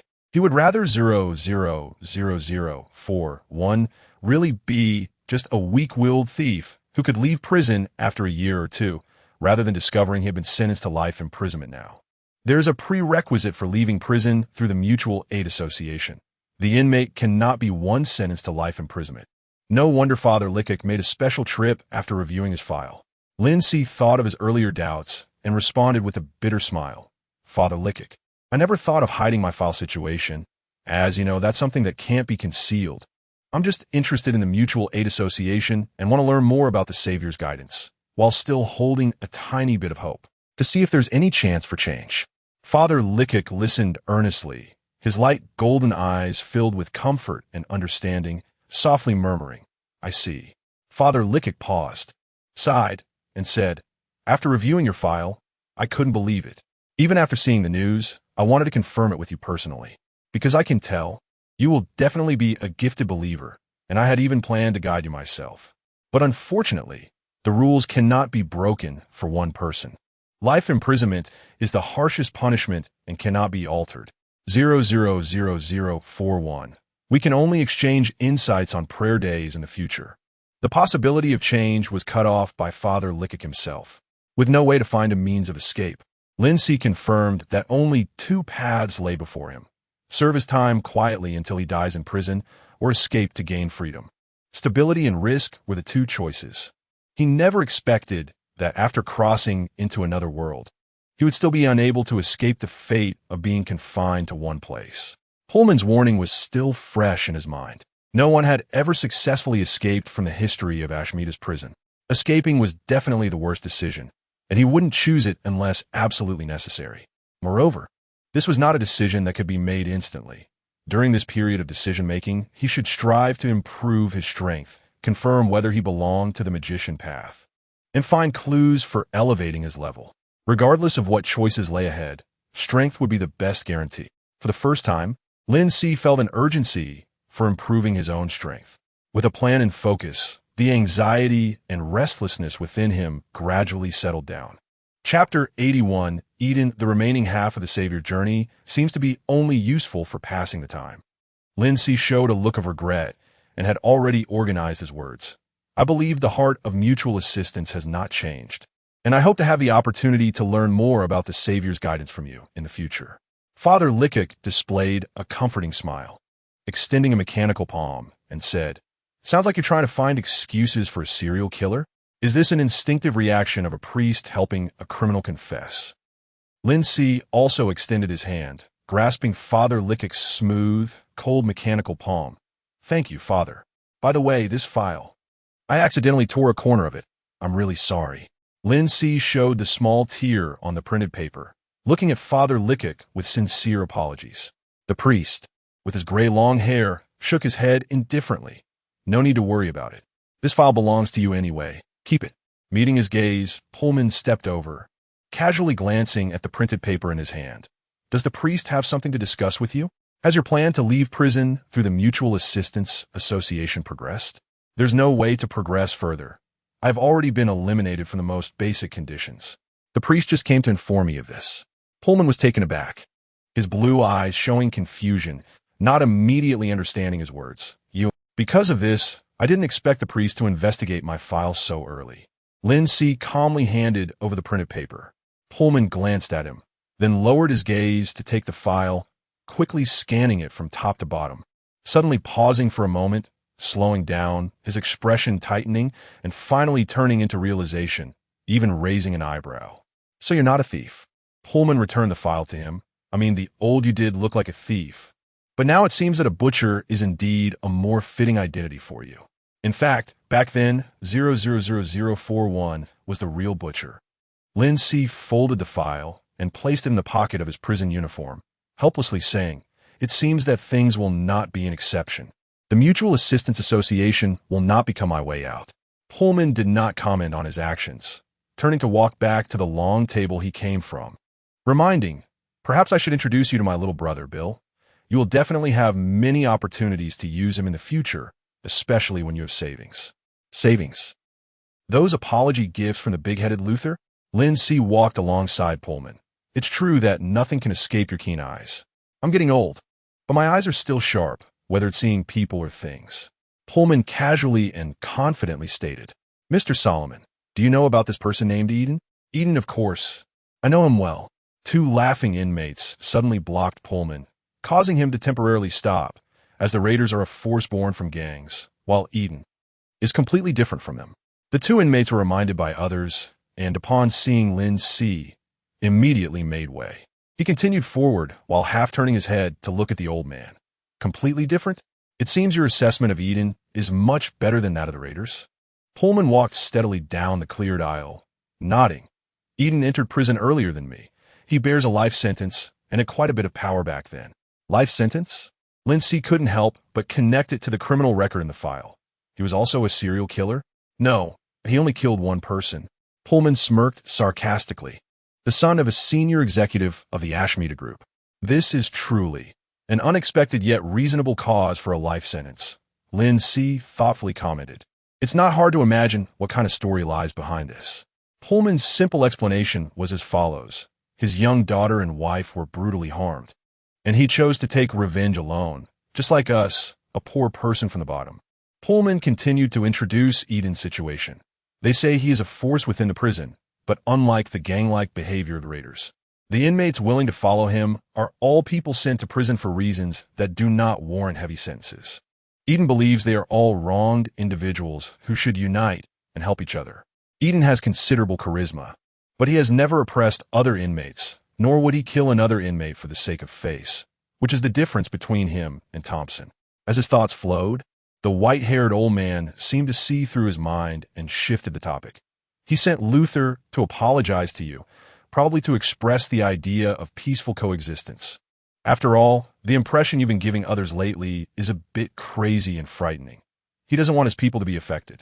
Lin Si did not speak immediately, but raised his gaze to find the bearded bald man, Eden. Other than that, he couldn't see any other inmates surrounding Eden. Those sitting near him were all doing their own things. It's hard to associate him with a leader of a prison force. In this regard, Eden is indeed different from Thompson. Chapter 82.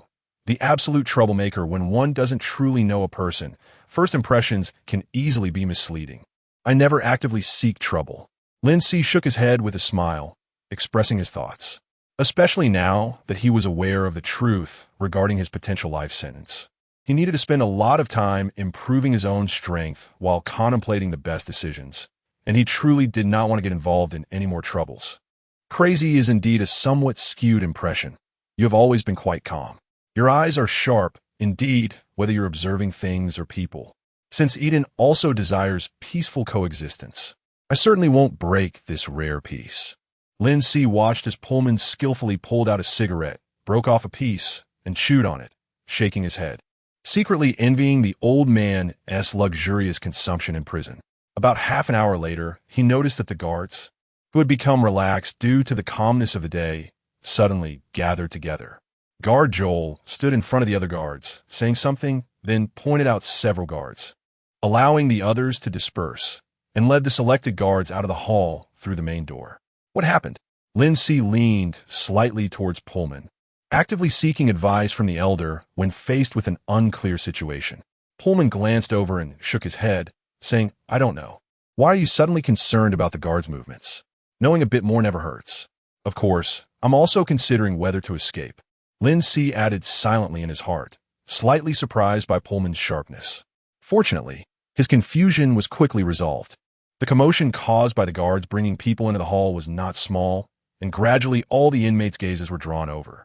19 individuals were all wearing prison uniforms, each holding a uniform cloth bag, the same kind that his mother used to send him things during family visit days. One of the individuals had 2 long, neat wounds beneath his eyes, exposing the bright red flesh underneath, indicating that something that had previously been implanted under the skin had just been forcibly removed. It was easy to guess that what was removed was mechanical metal, a process that all inmates had to undergo upon entering prison. The guards suddenly left because they were there to fetch 19 new inmates. Lin Si realized, feeling a subtle sense of having suddenly become an old hand in prison. Pullman was also watching the newcomers being lectured by Guard Joel, but this true prison veteran saw more. 19 people have died recently, and immediately 19 new inmates are sent in. It seems the group wants to imprison too many people, and there are still others waiting outside for a spot.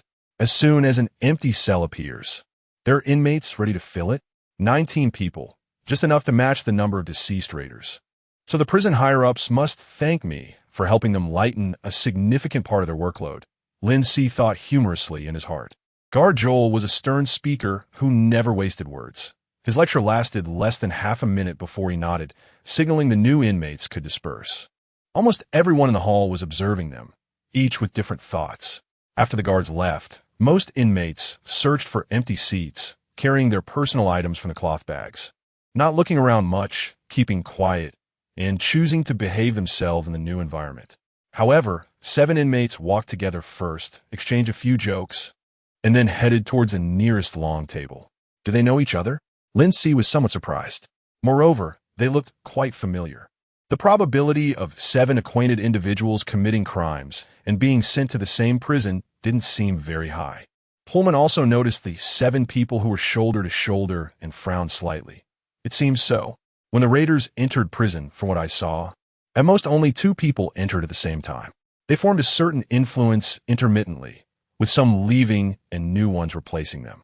7 people is a bit much. Did they commit a crime together and not shift the blame, then get caught together? This doesn't seem like a gang style.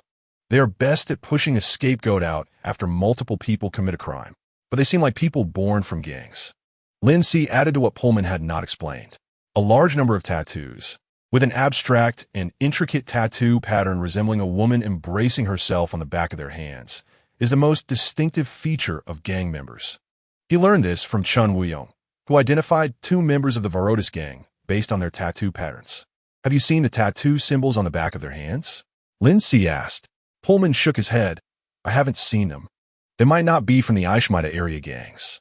At this moment, the 7 stopped at the central position of the longest table farthest from them, with the first one being the inmate Lin Si had just noticed, who had the 2 bloody marks beneath his eyes, muscular build, and a sharp crew cut.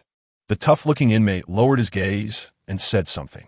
The inmate who had originally been sitting in the chair stood up, matching the tough inmate's height, and 5 nearby inmates also stood up. The 2 sides confronted each other, and the companions of the tough inmate all wiped their smiles away.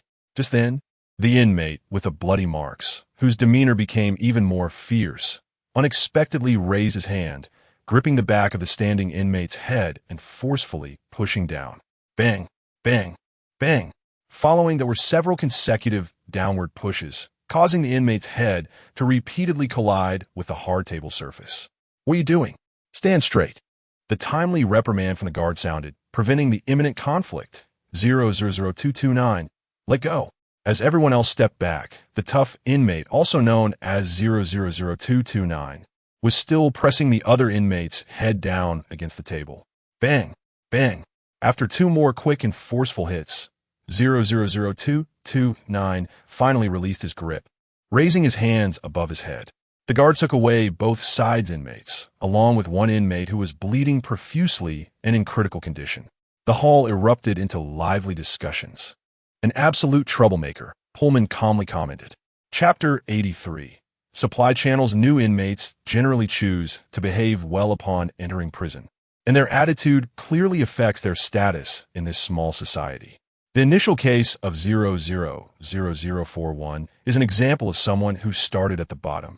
In stark contrast, the performance of these 7 inmates showed that they were definitely not to be trifled with, even proactively seeking trouble on their first day. Lin Si watched as the guard Joel lectured the tough-looking inmate, nodding in agreement with Pullman's assessment. A dangerous person, like a madman who might stab someone at any moment if he was in a bad mood. No one died, just some injuries from conflicts.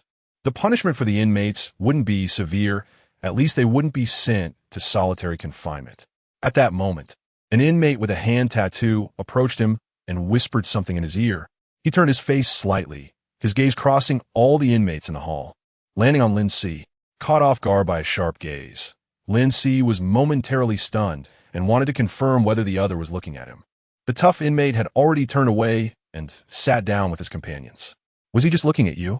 Pullman also noticed that glance, confirming it wasn't Lin Si's illusion. Maybe I'm somewhat famous now? Pullman nodded seriously.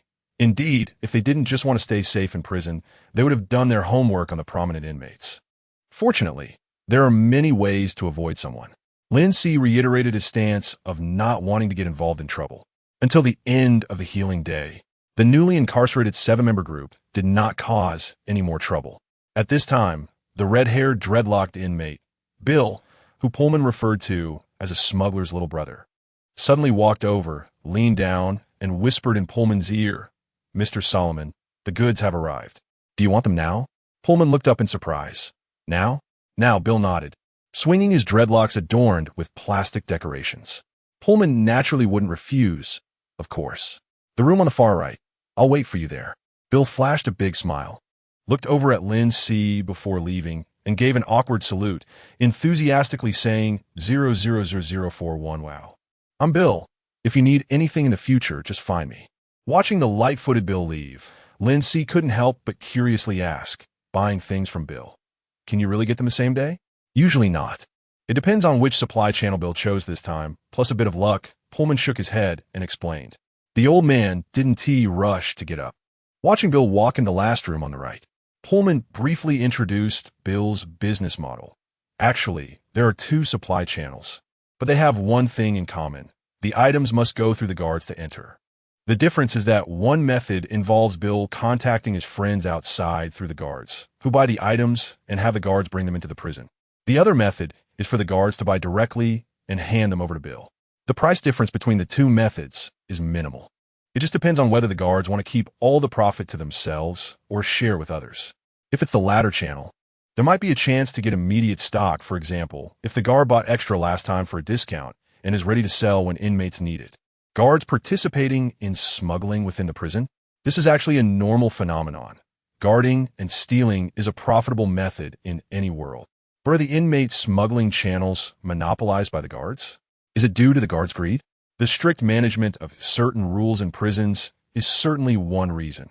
Lin Si couldn't help but glance at the guard Joel, who stood on one side of the hall with a stern expression, and asked, "Do all guards participate in this business?" Of course not. Only guards with certain power can master the more profitable routes. Pullman noted his gaze and chuckled. Don't guess, Joel is probably the most rule-abiding person in this prison. He is the chief guard, but I've never received smuggled goods from him.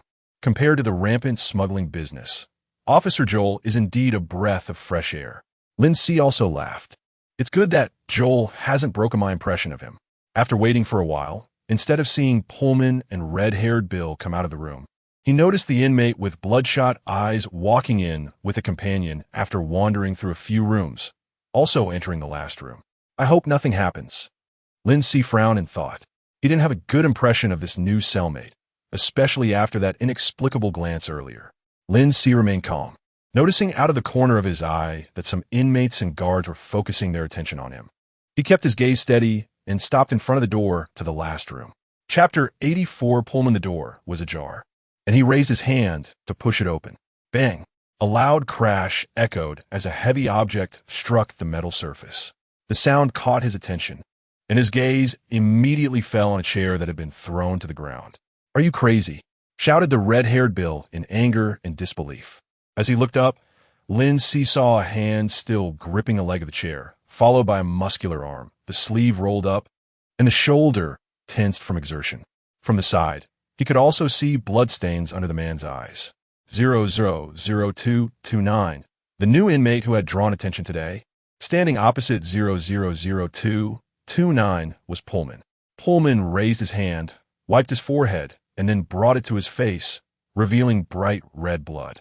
The blood flowed from his hair, across his forehead, staining his eyebrows, and dripped down. Red-haired Bill stood behind the old man, anxiously asking, Are you okay, Solomon? I have some new coagulants here. Damn it, Mad Dog. The latter part was directed at the two in 000229. 000229 smirked, not showing any pain or discomfort, and said lightly, Old man, I just asked for what you have in your hand. Isn't that polite? You forced my hand when you refused, and considering your age and that you're a cripple. Take it easy. I just got punished by the guards not long ago.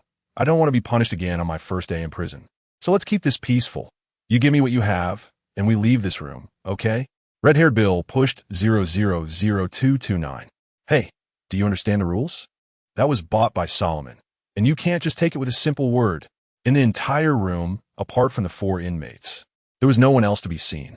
A transparent inspection chamber was placed to one side, but there were no doctors in sight. Lin Si glanced at a tightly closed small door on his left. Did the doctor hide away because something was about to happen? However, where the doctor went was not the most important question at hand.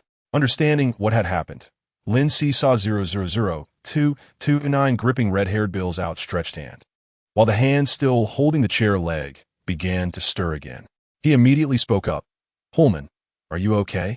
000229 paused, immediately turning to look at him. Observing 000229 up close, Lin Si noticed that the man had very light-colored eyes. Brown eyes, but so pale they were nearly white, carrying a fierce oppressive feeling when he looked at people. This shouldn't be normal. The mechanical implant beneath his eyes must be related to his strange gaze. Lin Si noticed the man was also scrutinizing him, an emotionless, purely analytical gaze. Pullman also looked over. The blood flowing from his head was somewhat alarming. He expected Lin Si to come over. After a moment of surprise, he spoke, "I'm fine. Just wait, this will be resolved quickly. You just stay there." Was that a hint for me not to interfere? Originally prepared to focus. Lin Si hesitated for a moment as he looked at the old man's hand supporting the cane. Just then, a companion standing next to 000229, with hair sticking up like a hedgehog, spat and cursed, "Old cripple, what are you pretending for?" As the words fell, he kicked at Pullman's cane. Pullman's gaze was still on Lin Si, completely unprepared for the action of the hedgehog-headed inmate. His body lost balance and leaned forward while he raised his hand to grab the other's neck. The hedgehog-headed inmate reacted quickly, raising his hand to block Pullman while stepping back, trying to make Pullman fall to the ground. But Pullman spread his fingers wide, firmly grabbing the hedgehog-headed inmate's hand while pulling back with force. The hedgehog-headed inmate's body unexpectedly leaned forward uncontrollably, becoming Pullman's new center of gravity, allowing the old man to adjust his posture and stabilize the cane on the ground again. "Ah!" The hedgehog-headed inmate screamed in pain, his face contorted. This was not a simple action, especially since Pullman only had one leg. Under the hedgehog-headed inmate's potential resistance, he had to exert complete force to suppress him. Seeing this scene, Lin Si suddenly felt relieved. Pullman was not just relying on his former gang status. Even alone in prison and with a limp, no one dared to provoke him. The old man naturally had his own way of maintaining his pride. At that moment, 000229 realized that his companion had fallen to the disadvantage against the limping old man. He lifted the chair with one hand and swung it at Pullman's head. Pullman was strong, but he had to use one hand to support the cane, while the other hand controlled the hedgehog-headed inmate, leaving him only able to raise a blood-stained half of his face to watch the chair coming down at him. Bang! Lin Si swapped the chair from 000229's hand. At the same time, Pullman, leaning on his cane, used one hand to lift the hedgehog-headed inmate, just like raising the lightest stick, and smashed it down hard on his 000229. 000229 raised his arms to block, but Lin Si saw 000229's arms visibly bend down as his body fell backward without any hindrance. Bang! The hedgehog-headed inmate crashed onto 000229, and they both fell to the ground. Pullman released his grip, straightened his back, and raised his cane, standing firmly on one leg, then pressed the cane down onto the hedgehog-headed inmate lying beneath him. The hedgehog-headed inmate was now reduced to painful groans. His right hand twisted and curled in front of his chest, the fingers bent inward, a shape formed after the bones broke and were compressed. Could a person's strength really be enough to crush another's bones with one hand? Lin Si stared at the twisted right hand for a while, then raised his gaze to meet Pullman's slightly reproachful eyes. Pullman crossed his arms over the cane, and 000229 was still trying to struggle, but the old man remained unmoved, turning his body to look at Lin Si and saying, "You really shouldn't intervene so frequently." Standing behind Pullman, red-haired Bill was dumbfounded, looking at the chair in his hand, then at 000229 on the ground, then back at Pullman, and finally at the chair. Pullman smirked slightly, lifted his cane, and looked down at the two on the ground, tapping the side of their faces with the cane. "I haven't fought in so long. My reflexes must have declined." Snap! Lin Si clearly saw the hedgehog-headed inmate's face split open the moment the cane struck his cheek. Pullman disdainfully shook off the blood that had splattered onto the cane. Chapter 85, Commonalities. The strength was truly a bit beyond reason. It was just a plastic cane. Lin Si felt his eyelids twitch. Outside the door, hearing the commotion, the prison guard rushed over, scanning the four people in the room, and finally questioning Lin Si at the door. "What are you doing?" Already a prime suspect, Lin Si innocently shrugged. He really hadn't harmed anyone this time. Red-haired Bill skillfully raised both hands and loudly replied, "Officer, nothing happened." Pullman, who had acted, was the calmest, moving the cane away from 000229 and Hedgehog Head, his chin slightly raised, and the blood on one side of his face did not affect his demeanor as he spoke in a not-so-gentle tone. "They wanted to bully an old cripple. The injury on my head was caused by them."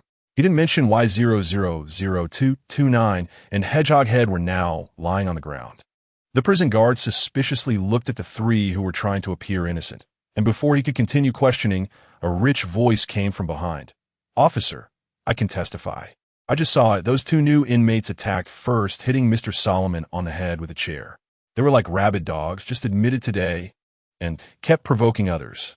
In prison, would anyone voluntarily speak for inmates they didn't have a close relationship with?"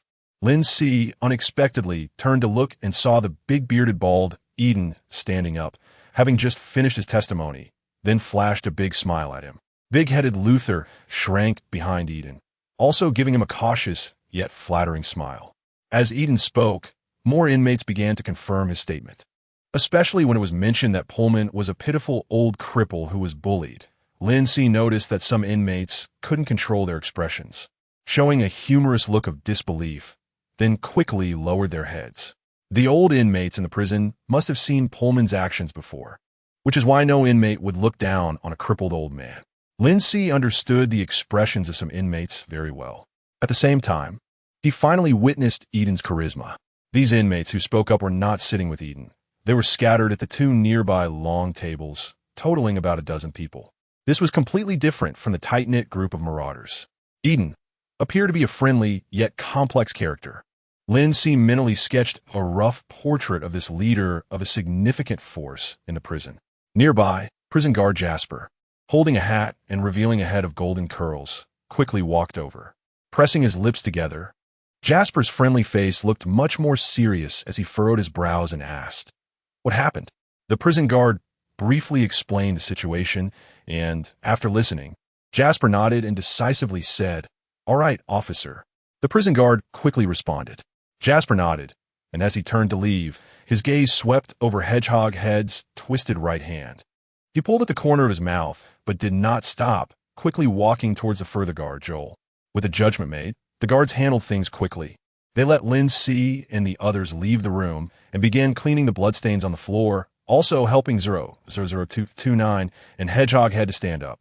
Hedgehog Head, pale, cradled his right hand, not daring to glance at the door. After standing up, 000229 let his arms hang by his sides, the middle part swollen high, bones broken, making it impossible for him to move his arms, resembling two limp noodles. He no longer had the fierce and manic demeanor from before. Listening to the guards speak about the additional punishment with a blank expression, his pale eyes staring straight at the chair placed near the door. Meanwhile, Pullman took the hemostatic agent from Red-Haired Bill and quietly warned, "You know what you can say and what you shouldn't say." Red-Haired Bill glanced at Lin Si and immediately straightened up, making a zipping motion across his mouth. "He spoke just now to show goodwill towards you." Pullman also nodded at Eden, while lowering his voice said, "I've seen the usefulness of witnesses. All the consequences of the actions have been pushed onto 000229 and Hedgehog Head, and Eden has indeed helped." Lin Si took out a reusable cleansing tissue that his mother had sent in on the family visitation day, handed it to Pullman, and said, "Why can't it be goodwill towards you? After all, you're the one who really acted. I have had no contact with Eden. Whether he wants to show goodwill or target me, he could have done it earlier." Pullman unceremoniously wiped away the blood that had flowed to his eyelid, blinked to clear his vision, and now, everyone thinks we are closely related. The one Eden is truly showing goodwill towards is of course you. Even the materials exude a high-tech vibe. Lin Si nodded, not continuing the topic about Eden, but seizing on Pullman's remark about their close relationship, deliberately sighed, and paused in front of the empty seat, saying, "Our relationship, compared to others, is indeed quite close, but I didn't expect. It seems we have an even closer commonality." Lin Si's words were vague, and the probing meaning was evident. Such strength definitely did not belong to an ordinary person. He had a bold guess in his heart. If Pullman was unwilling to speak, he could easily brush it off. And he wouldn't press further because everyone has the right to keep secrets. But he couldn't help but feel nervous, subtly looking forward to Pullman's reaction. Pullman sat down on the chair, pulled off the cap of the hemostatic agent, drank it in one go, then casually said, "Commonality? Awakener? It's not that I'm intentionally hiding it, but I see your vigilance is strong, and I haven't had the opportunity to bring it up. So I respect your approach and have remained silent until now." Chapter 86, Monopolization of the Awakened. Yes, he suspected Pullman might be an awakened. A person with abilities beyond common sense in this world could have undergone body modifications. Although he didn't understand to what extent the technology for body modification had developed in this world, he could very well be one of the rare awakened. He just didn't expect Pullman to admit it so casually. Lin Si suppressed the strange emotions in his heart and sat next to Pullman, staring at him a little longer. He never thought there would be an awakened person right beside him. It wasn't until Pullman turned his head because of Lin Si's intense gaze that he shook his head and laughed. You must have known I was an awakened and then cooperated with me in the performance. I didn't expect such a coincidence. In the previous instances when he used his abilities to kill, Pullman had shown a clear indication that he knew it was him. But everyone in the prison was like that. He thought Pullman was just like the others who believed in some kind of witchcraft. He didn't expect Pullman to see that he was using awakened abilities. It is good to be cautious and not expose one's identity, because I am an observer in the shadows, so you had no chance to discover my deliberately concealed abilities. Pullman rarely said comforting words. Moreover, I don't know much about the awakened and the mysterious world. I'm not pretending to be the mysterious and powerful puppet master, Lin Si replied calmly.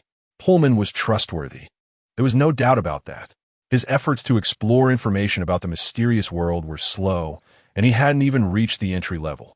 If a trustworthy awakened senior was willing to share more information about the mysterious world and the awakened with him, it would undoubtedly be a huge blessing. Pullman opened his hands and said, "Could I borrow some tissues again? Thank you." Not understanding the mysterious world is a normal phenomenon. Well, my sacrifice to awaken was almost 30 years ago, but I can't say I know much about the mysterious world. Why? Lin Si placed the tissues in his palm and asked curiously. Pullman glanced at him and explained, because the mysterious world is a very closed world. From what I understand, the ones who definitely have awakened and hold a complete pathway are the major churches. They hide the information they know tightly, not letting ordinary people in the churches know. And even awakened individuals are divided into levels and positions, understanding knowledge of the mysterious world at different tiers, not to mention complete outsiders. Additionally, I have never intentionally sought contact with other awakened. Before entering prison, I was always busy with gang matters, so I was actually just a half-in, half-out outsider. Of course, I am very willing to share and exchange the knowledge of the mysterious world that I know with other awakened, which is also why I have at least stepped half a foot into the mysterious world. The closed situation that Pullman spoke of, Lin Si had already seen in Chen Wuyong as an awakened in a mutual aid association. Chen Wuyong only learned about the subsequent information of his pathway when he could be promoted to the second level, and for now, he could only see the third level. Now it only deepened the impression that the mysterious world was indeed very closed. What about your understanding of the awakened? Lin Si asked curiously without hiding his curiosity. The hemostatic agent took effect, and the wound under Pullman's hair no longer bled. He carefully wiped the blood from his face and said, "Over the years, I've come into contact with many people, and naturally, I've encountered many awakened. Because of the accumulation that comes with age, well, it's not bad." As he put his hand down, Pullman suddenly looked at him oddly and asked in confusion, "From your question, it seems you know nothing about the awakened? How did you know about the method of sacrificing to awaken? An accidental discovery." Lin Si organized his words methodically, having already thought of throwing the question back to be resolved unexpectedly. "I came across a method to gain special abilities online. Initially didn't take it seriously, but later, feeling disheartened, I thought I would give it a try, and unexpectedly succeeded. You could say it was a pleasant surprise. Compared to the fact that he didn't even know he had become an awakened, the story of finding the method of sacrificing to awaken online seemed much more reliable. And now it couldn't be verified."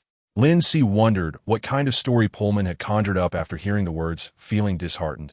But he didn't ask further, only showing an understanding expression and saying, "So that's how it is. This is not a pleasant surprise, but a stroke of luck. I've heard that there are all sorts of news online, mixed with truth and falsehood. Some people, after encountering certain opportunities and obtaining a method of sacrificing to awaken, will post it online, hoping someone will see it and help them test its authenticity.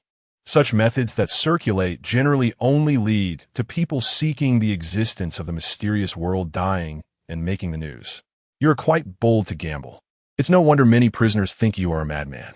Lin Si was surprised that this was actually a common phenomenon. Hopefully, 0.004.1 did not obtain the method of sacrificing to awaken in such an unreliable way. His heart was calm, but he put on a smile of being educated. Pullman paused and continued. These pieces of information are usually truncated. They won't write the content of the sacrifice or specify the corresponding pathway. So, you don't know what your awakening pathway is? Up to now, I have only found one suspected pathway. Lin Si shook his head and said, I don't know. I did encounter an awakened who used a similar ability as yours, removing a person's arm out of thin air, but it seems you prefer to remove organs that can instantly kill. That was over a decade ago. He was looking for a corpse of an aberration and was running rampant in the black market. My people had him in sight, and luckily, I discovered it in time and prevented a conflict. Otherwise, he wouldn't have only removed a few people's arms. Abnormalities only live in the wasteland. The group has eliminated these monsters that survived from the dark historical period, and they have also gone to the wasteland. Ordinary people would not want to see abnormalities, so his behavior of searching for aberration corpses was quite strange. So even though we only had 2 meals together afterward, he never mentioned a reason for looking for aberration corpses, and I still have an impression of him. Removing out of thin air. It could indeed be a replacement ability. Lin Si didn't expect Pullman would suddenly bring him such surprising information. Searching for aberrations indicates that the other party is an awakened seeking to elevate their level. But he didn't know which level it was and which part of the aberration was specifically needed. What surprised him even more was that Pullman, who had been awakened for nearly 30 years, didn't know the relationship between the need for level elevation and aberrations. The closed nature of the information in the mysterious world was once again reflected at this moment. This did not mean that every awakened Pullman had encountered was stingy and unwilling to share methods for level elevation. It was more likely that most of the awakened Pullman had met were scattered awakened like him who did not belong to any forces. They themselves also did not know the subsequent methods for level elevation and could only remain at the first level for life. The monopoly of the major churches would thus be even more solidified. Another strange thing was that as the most powerful force in this world, the group could not possibly lack awakened under their command. They also had various ways to obtain methods for level elevation and knew the necessity of the existence of aberrations. How could they eliminate aberrations completely? Of course, this strange aspect might be due to Pullman's limited understanding of the information. After carefully digesting Pullman's words, Lin Si nervously and expectantly asked the most critical question. Did he ever mention what his pathway was? The broadcast in the hall sounded, announcing the end of Healing Day. Pullman nodded at the mechanical female voice's rising tone and said, This is one of the few pieces of information he has revealed. He is an awakened of the magician pathway. Chapter 87 FA 805 The Magician's Path. It's like inserting an unknown key into the correct lockhole by chance. A hit right on target. Self-doubt is the magician's path, and the information provided by Pullman has placed the magician's path on the throne of the correct answer. Lin Si did not hide his excitement and wanted to continue asking questions. However, the broadcast interrupted their conversation, and the prison guard began to call the roll and line up. Lin Si had to temporarily suppress the countless questions surging in his heart. Led by Guard Joel, they lined up to enter the work building. Lin Si stood in front of the screen, checking as if he were already familiar with the process, letting the green light scan over him. The results quickly popped up. ID 000041. Name Lin Si. Mental status abnormal. Stabilizer dispensed. Did it increase by 1 compared to before? But I feel my mental state is unprecedentedly good. Just like receiving alarming diagnostic results from the hospital each time, Lin Si did not take the changing examination results to heart. For stabilizers, you should pay more attention to your mental state. Pullman reminded Lin Si candidly as he saw him put the stabilizers into his pocket. I will. Lin Si obediently responded, then immediately continued the interrupted topic. I thought carefully, and I feel that I might indeed be on the magician's path. Did that awakener reveal any information related to his abilities? Pullman shook his head. Very little. He just performed a few small tricks for me, cards, coins, placing them in one position, then reappearing in his hand. You know those street tricks? I even suspected that the name Magician's Path might be something he casually made up based on his interests.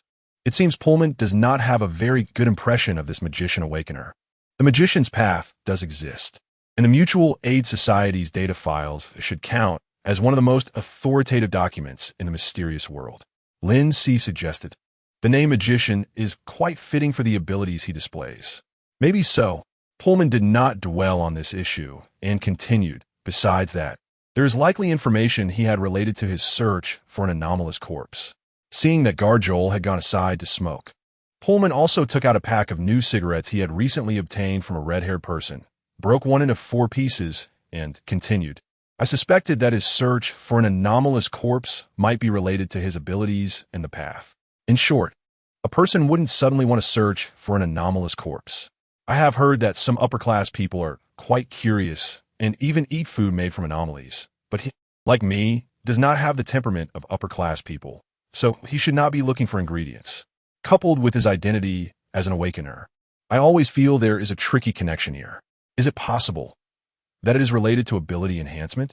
Lin Si intentionally posed the question, avoiding mentioning level enhancement directly to prevent his guiding intent from being too obvious.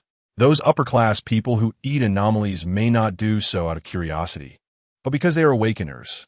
It is possible. Pullman did not refute, but pondered seriously. When I sacrificed to awaken, I only knew that this might grant me special abilities. I didn't even realize there were different levels of abilities. I was just at the lowest first level. I later learned about the middle and high level from another awakener. However, I have never been able to find a method to continue enhancing my path.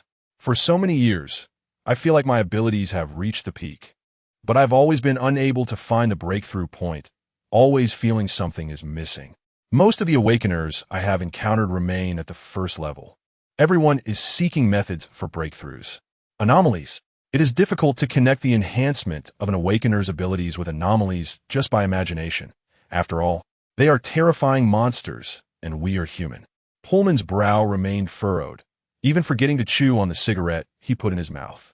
Pullman's words confirmed Lin Si's previous speculation. Lin Si casually asked, what kind of anomaly was that magician looking for? Pullman relaxed his brow and chuckled.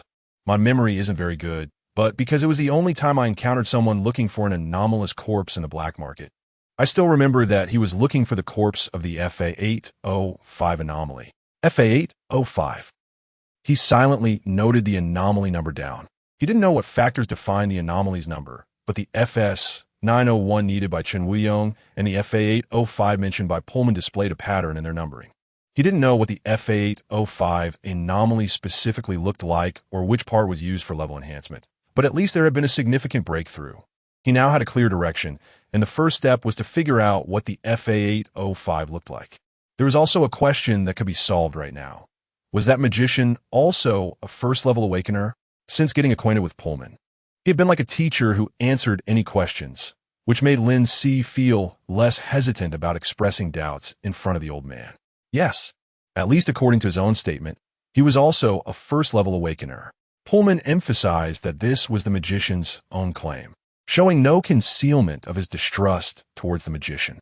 An awakener who goes to the black market to find an anomalous corpse might really be an isolated awakener who accidentally learned about the method of level enhancement. His possibility of being at the first level is very high. The FA805 is likely the anomaly needed for his current level enhancement.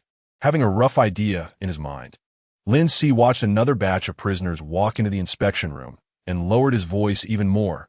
How did you obtain the method of sacrificial awakening? It shouldn't be the same way I saw online, right? Pullman shook his head. Of course not. I was just a small fry in a gang at that time. During a gang conflict, I killed a small leader from the opposing gang and accidentally discovered a note hidden in the safe. I thought it would be account security cards or gold and silver he had carefully hidden, but it turned out to be a method of sacrificial awakening. Unfortunately, the note did not record the subsequent level enhancement. It doesn't sound much more reliable than mine. Lin Si pointed out mercilessly. No, I clearly knew the names of the path, the level, and the sacrificial content, found it feasible, and didn't think it would cost me my life, which is why I decided to sacrifice. Pullman smiled. Chapter 88. Strange Lin Si showed a curious expression. Before he could ask anything, Pullman had already started to introduce. The path I awakened through sacrifice is the warrior path. When awakening through sacrifice, one needs to wear a suit of armor, like the armor worn by the noble knights of the Conley Group in movies. The note also thoughtfully mentioned that one could find a real knight's armor or make a similar one, and then stab it with 18 swords to complete the sacrifice. If the sacrifice fails, one will die under the 18 swords. If the sacrifice succeeds, one will lose a leg. A leg? Lin Si's gaze shifted down to Pullman's severed leg. That's right, that's how I lost my leg. Pullman also looked down at his empty left leg. Lin Si honestly said, stabbing it with 18 swords doesn't sound like a method that would likely ensure survival. In a world with advanced technology, medical advancements could indeed compensate for many of the injuries caused by sacrifices, greatly increasing the survival probability. Lin Si realized that if these sacrificial methods were placed in the world he originally came from, they would probably result in a far more terrifying death rate. The warrior path, with the first level corresponding to enhanced strength. So that's how it is. Lin Si sorted out the general situation and also learned about the awakening method for the warrior path sacrifice. The first level is called warrior. For me, the enhancement of strength has helped me a lot later on, aligning well with my living environment, Pullman added, receiving so much foundational information related to awakeners at once. Lin Si sighed, I wonder what the higher levels of the path's abilities will look like. We probably won't see them. It is said that in the major churches, there are still awakeners who have reached the mid-level, which is the 4th to 6th levels, Pullman replied nonchalantly. High-level awakeners might not even exist in the major churches. But it is rumored that there were many high-level awakeners during the dark historical period.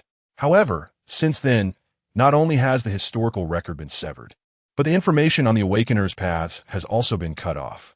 The highest level awakener I have encountered was a 2nd level witch. Which? Lin Si repeated this new term. Pullman shared everything he knew. That's the level name that lady told me. She didn't specify what path she belonged to. The level name and level abilities seem to have a close connection. Does the witch possess real sorcery? Of course, one cannot conclude that, as Chun Weiyong's first level of the prophet path clearly has healing abilities but is oddly named the opposite, demon. Lin Si couldn't help but speculate as his thoughts wandered. All right, that's all I can think of for now. After spending so many years in prison, I've almost forgotten about the awakeners, Pullman said with a smile. If you want to know more about the magician path, I could try to contact a few old friends to see if they have more insights on the magician. Lin Si was taken aback for a moment, then smiled broadly. If that's the case, that would be wonderful. Thank you so much, Mr. Solomon. It's normal to care about whether those close to you are in danger, and besides, I really haven't done anything, Pullman said, the corners of his mouth lifting. That depends on who it is. If it's you, seeing you appear at the door was unexpected, Pullman replied, puffing out fragments of shredded tobacco leaves. Pullman seems to have a very deep misunderstanding of me. Lin Si did not explain further. While waiting, Pullman applied to the guard Joel to go to the bathroom. Lin Si leaned against the wall, watching the prisoners come in and out of the inspection room, and also saw 000229 and the hedgehog head in the line, led by guard Jasper. Hedgehog head, holding his twisted right hand, was startled upon seeing Lin Si, then immediately looked next to him. Not seeing Pullman, he visibly relaxed and hurried into the inspection room.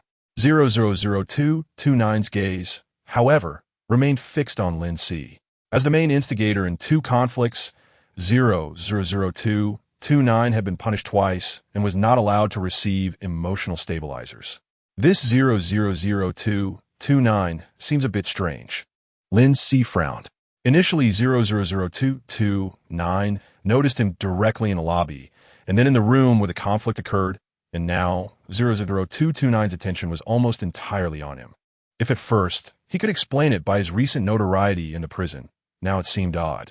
The real conflict was with Pullman, who had also beaten both of them, yet 000229's attention rarely lingered on Pullman, even before Lin Si replaced the chair from 000229.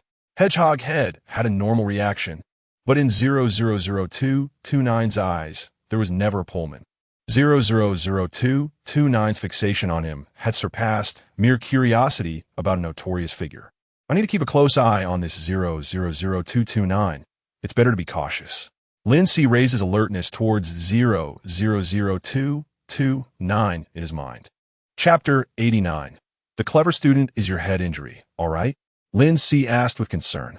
The effect of the hemostatic agent was indeed remarkable, but after all, he had been hit on the head by a chair.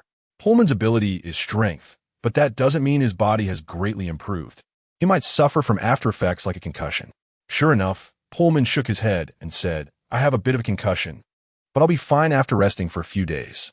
Pullman was a gang member with plenty of fighting and injury experience. Lin Si didn't say much more. As Lin Si walked into his cell, numbered 000041, he suddenly heard the low voice of Officer Joel behind him. You performed well today. I hope you can maintain this in the future. What does this mean? Clear distinction between praise and punishment? He chuckled and shook his head, using the blue glow of the number plate to turn on the light in the cell. He was full of energy now and could take the time to check on Father Chun Woo-young's situation. He wondered if the safety measures for the priest were effective. Were the people from Valotis still observing, or had they determined that the priest was an easy target and come looking for trouble? Lin Si lay on the ground, using an air pillow, closed his eyes, and let his thoughts settle. He no longer needed much time to enter a deep, subconscious state skillfully. He sketched out a scene of a street shrouded in thick fog, allowing his consciousness to sink in. The familiar and reassuring feeling of sinking came over him, and when he opened his eyes, he found himself on a street filled with statues. He located the statue of Chun Woo-young. The priest maintained his elegant and mysterious posture, showing no worrying changes. This indicated that the priest was at least safe for now. Lin Si felt a bit relieved and decided to add another item to his routine. He continued deeper in the street to find the statue of the second connection object. The little girl was smaller than the surrounding statues, but the dried blood on the statue drew attention. He raised his hand to touch the statue, and thick fog enveloped his body as he instantly entered the connection space. The screen belonging to the girl was pitch black. He waited for a while, but the dark screen showed no changes. He wondered what the girl was doing. Was she sleeping or resting? Lin Si had no intention of continuing to stare at a pitch-black screen. With a thought, the scene switched, and the light coming through the stained glass scattered on the wooden table, instantly calming his mind. He felt indifferent towards the mutual aid society, but liked the peaceful atmosphere in this humble branch church. Outside, faint shouting could be heard. Resist genetic modification. All deformities born from genetic modifications should receive medical compensation. Please join our resistance movement. Not long after, gunfire, screams, and shouts erupted, quickly returning to silence. The scene shifted to Chun Woo-young, who turned his gaze toward the direction of the sound. Only wooden boards blocked his view. Apart from the confession room warning posted on the boards, he couldn't see what was happening on the street. Parades and resistance movements never yield results. But the efforts of people fighting for their rights are still touching. I hope no one got hurt because of this. Chun Woo-young thought with a mix of emotions and worries. Alice was outside keeping watch. If someone was seriously injured and couldn't receive timely treatment, she would definitely bring them in, so I need not worry too much. Still unable to pass the review. Chun Woo-young checked the back end of the VIS website. It was just a rejection notice for an unapproved submission. The notice listed the most important reason for rejection: unable to confirm the authenticity and accuracy of the translation of text from the dark historical period. Chun Woo-young felt quite troubled. Do I really need to trouble Mr. Puppet to help create a dictionary of text from the dark historical period? That's unrealistic. How can I ask him to do such a thing? Moreover, even if there was a dictionary, they could still claim they couldn't confirm the authenticity and accuracy, and it would require endorsement from highly authoritative historians. Or am I thinking too simply? The translation cannot be published on authoritative websites now, letting down Mr. Puppet's trust. No need to blame yourself. It may find a more suitable place. Mr. Puppet. Chun Woo-young was momentarily surprised, quickly raised his hand to press on his chest, and respectfully saluted the invisible Mr. Puppet. He didn't overlook what Mr. Puppet had just said. His gloomy mood lightened a bit, and his thoughts became active again. He eagerly asked, "Are you referring to? My mind is dull. Please clarify a bit more." Of course, it should be sent to places where review is not needed, preferably downplaying the translation aspect and avoiding the question of how to confirm the authenticity of the translation.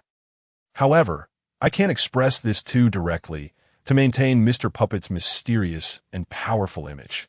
Lin Si slightly embellished his words. Father, you shouldn't be trapped by the issue of publication.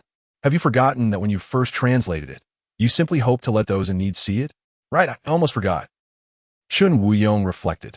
I was thinking of authoritative big websites that could spread the translation further, but I nearly forgot my original intention. As long as it's placed in front of those who can utilize the content of the translation and those who need the translated content, I believe the impact will gradually expand. Lin Si guided him. You might not even need to emphasize the translation. Just add the original author's name and those listed in the acknowledgments. Once the content recorded in the book has a real effect, they will naturally be grateful. Like the long tail effect that was mentioned in my original world, Lin Si supplemented in his mind. Chen Wuyong listened thoughtfully. Countless ideas surfacing in his mind. Perhaps I could directly post the content on our internal forum? The priests are eager to try and hope to do as much good as possible. Or I could send it to a few priests who are going to practice in the wilderness, allowing them to use it directly in practice. This would also allow for immediate dissemination of knowledge to the wilderness. Chen Wuyong's eyes brightened, no longer troubled, but feeling his thoughts were incredibly expansive. I understand now, Mr. Puppet. Thank you for your guidance. Chapter 90. 5 marks fortunately. The priest had always been a smart student who understood things quickly. Lin Si thought with relief. Just then, Sister Alice rushed in and knocked on the confession room door. Father, someone is here to confess. Alice, unable to wait for Chen Wuyong to open the door, pushed open the small window on the door, revealing a pair of anxious, worried, and fearful dark green eyes. What's the matter? If someone wants to confess, just let them in. Chen Wuyong quickly turned off the light screen, not wanting Sister Alice to see him slacking off at work, then showed a gentle, puzzled smile and joked, although our confession room usually only sees a devout confessor once every 6 months. It seems a bit frequent to have someone come in for confession again today, but it shouldn't make you feel nervous or scared, right? Sister Alice shook her head vigorously, swallowing hard. No, it's not that, it's their tattoos. Before Alice could finish her sentence, several people walked down the aisle between the long benches in the church, heading toward the confession room. Hey, sister, why are you running so fast? It's my first time in a church, and I almost couldn't find my way to the confession room. One young man with 2 silver metal strips under his eyes said, chewing gum and smiling at Alice, who was standing at the door of the confession room. At the same time, Lin Si noticed the tattoo on the young man's exposed arm, a complex and wilting flower. The other people also had similar tattoos on their arms, hands, and necks. Lin Si's previously relaxed mood began to dissipate. He was all too familiar with that tattoo. Verostis. Chun Wuyong whispered the name of the gang associated with the tattoo, his hand instinctively pressing against his waist. Lin Si heard Chun Wuyong repeatedly telling himself in his mind, I need to stay calm, I must stay calm.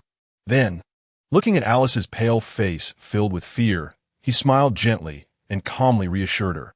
Sister Alice looked worriedly at him, biting her lip, hesitating. Chun Wuyong nodded and added, by the way, go see what the bishop is doing. If it's not necessary, don't come up front. What Chun Wuyong feared most were Sister Alice and the bishop. In this small branch church, they really had gathered all the old, weak, sick, and disabled. Lin Si had already begun to silently sigh for Chun Wuyong, the only one who could be considered a young adult among them. And this young adult had sacrificed his health. Using his ability would leave him coughing painfully for half a day. The young man's gaze lingered on Sister Alice's back with regret as he clicked his tongue. Why did she leave? I wanted to chat a bit more. The others nearby chuckled with malicious teasing. Lin Si heard Chun Wuyong once again try to stabilize his emotions in his mind. I can't get angry now, I can't get angry. Only the man at the front, wearing a hat with a mechanical mask covering the lower half of his face, revealing only a pair of wrinkled eyes that hinted at his age, did not laugh. Instead, he spoke in a hoarse, overly deep voice. Green, she's just a little girl. I don't want to hear such foolish words from you again. The young man, Green, shrank back, and the others immediately stopped laughing. Chun Wuyong remained silent, silently observing the Verostis gang members while wildly guessing their intentions in his mind. Lin Si was also watching the group approaching the confession room through the screen. Among them were the man and woman who had previously been spotted observing the church from across the street. They had deliberately concealed their tattooed areas before. But now they were both exposed. What had they observed? Did they think there was no one in this church who could threaten their safety? So they decided to come in directly and during the day. Although in this world, day and night do not affect whether a person commits a crime. Most people's hidden malicious instincts would lead to a significant decrease in criminal frequency in broad daylight. The fact that they didn't come in and immediately pull out guns to kill at least indicated that the Verostis gang was temporarily uninterested in killing Chen Wuyong. The priest was safe for now. Lin Si counted the number of people carefully. 5 in total. The man and woman who had come to observe. Green with 2 metal strips, a tall, thin man with his hands hidden in long sleeves, and the man at the front wearing the mechanical mask. Bang, bang. Instantly entering a focused state, he listened to the heartbeat in his ears, pausing his gaze on each person for a moment. After all, he was in a connected space, and he spent more time and mental energy to successfully plant a mark on all 5 people. He could clearly feel his mental energy being drained by half in an instant. If I activate 5 marks for substitution at the same time, my mental energy will probably be consumed to almost empty. Lin Si made a rough judgment about his ability. However, the ordinary substitution required him to confirm the substitution items one by one. Even if he was fast, with 5 people, there would still be a time lag. But when he used the mark substitution to eliminate the raiders last time, he discovered that the mark substitution could be triggered simultaneously as long as the corresponding number of substitution items was determined in advance. All of this was to ensure that if any unexpected situation arose, he could instantly eliminate all threats and ensure the priest's safety. This golden finger old man was indeed very considerate and thorough. Lin Si sighed inwardly. At this moment, the 5 Verostis members arrived at the confession room door. And Chen Wuyong finally spoke the first words to them. Only one person can enter the confession room at a time. Confession is about communicating with the Savior. As the Savior's earthly walker, the priest can stay in the confession room, but the rest of you please keep a distance.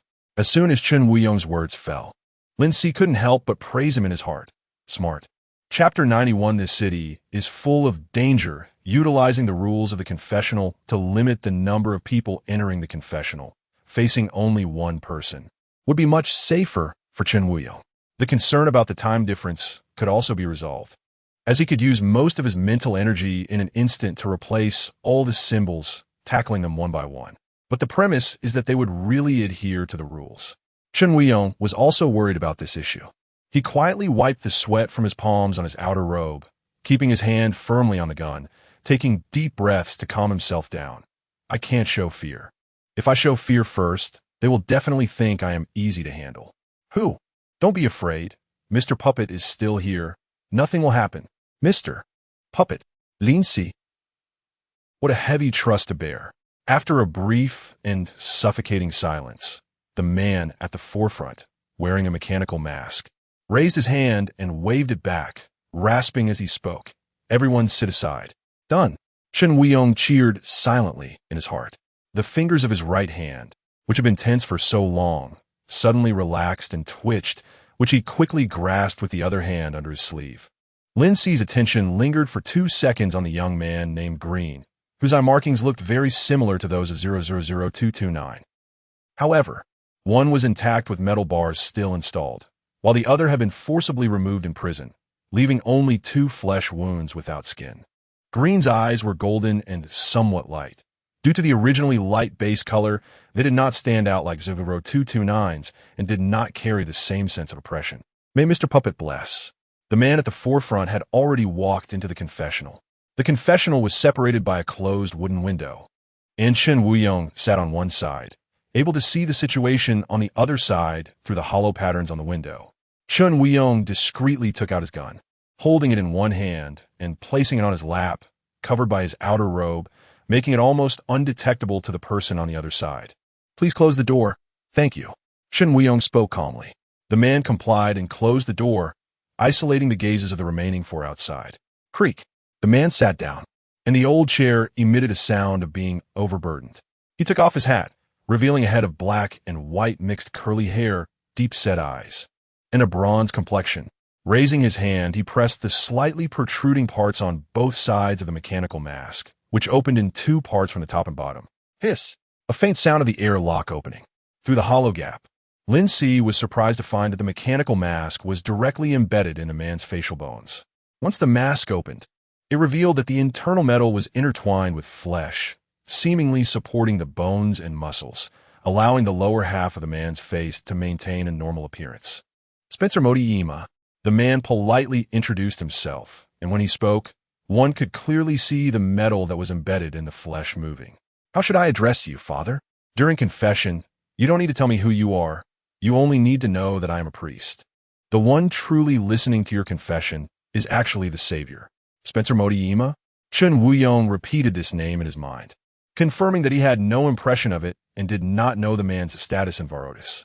Spencer chuckled lowly and said, Father Chen Wuyong, you don't really think I came here to pray for confession, do you?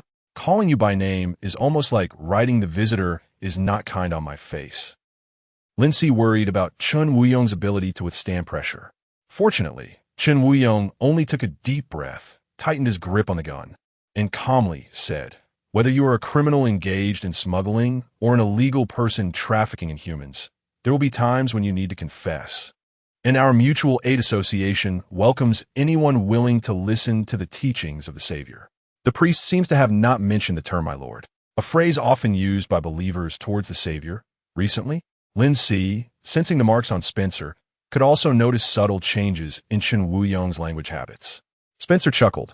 Indeed, a kind priest, to the extent that after I had someone investigate your information, I simply couldn't understand why Rutherford and the others never came out after entering your church. Cough, cough. A sudden cough interrupted Spencer's words. He closed the mask, made an apologetic gesture to Chen Wuyong, and began a bout of heart-wrenching coughing. The priest really seems to be very bad at lying. Lin Si helplessly curled his lips. Moreover, Spencer did not seem genuinely fixated on this answer. Otherwise, he wouldn't have waited so long to choose such a peaceful way to appear. It was just a probing opening, wanting to see Chen Wuyong's reaction. If Chen Wuyong's reaction was not calm enough, he would remain at a disadvantage afterward. Lin Si deliberately lowered his voice, adding a smile, and said lightly, Relax. Father, you can act as if you know nothing. Mr. Puppet, Chen Wuyong excitedly whispered in his heart. After the excitement, Chen Wuyong suddenly felt ashamed. He couldn't even handle a very simple situation and needed Mr. Puppet to remind him. If I continue to be so useless, will Mr. Puppet one day suddenly stop appearing? Chen Wuyong touched his nose, not daring to think further. However, after the shame, Chen Wuyong felt completely at ease and gradually calmed down. At this moment, Spencer's coughing finally eased, and he reopened the mechanical mask.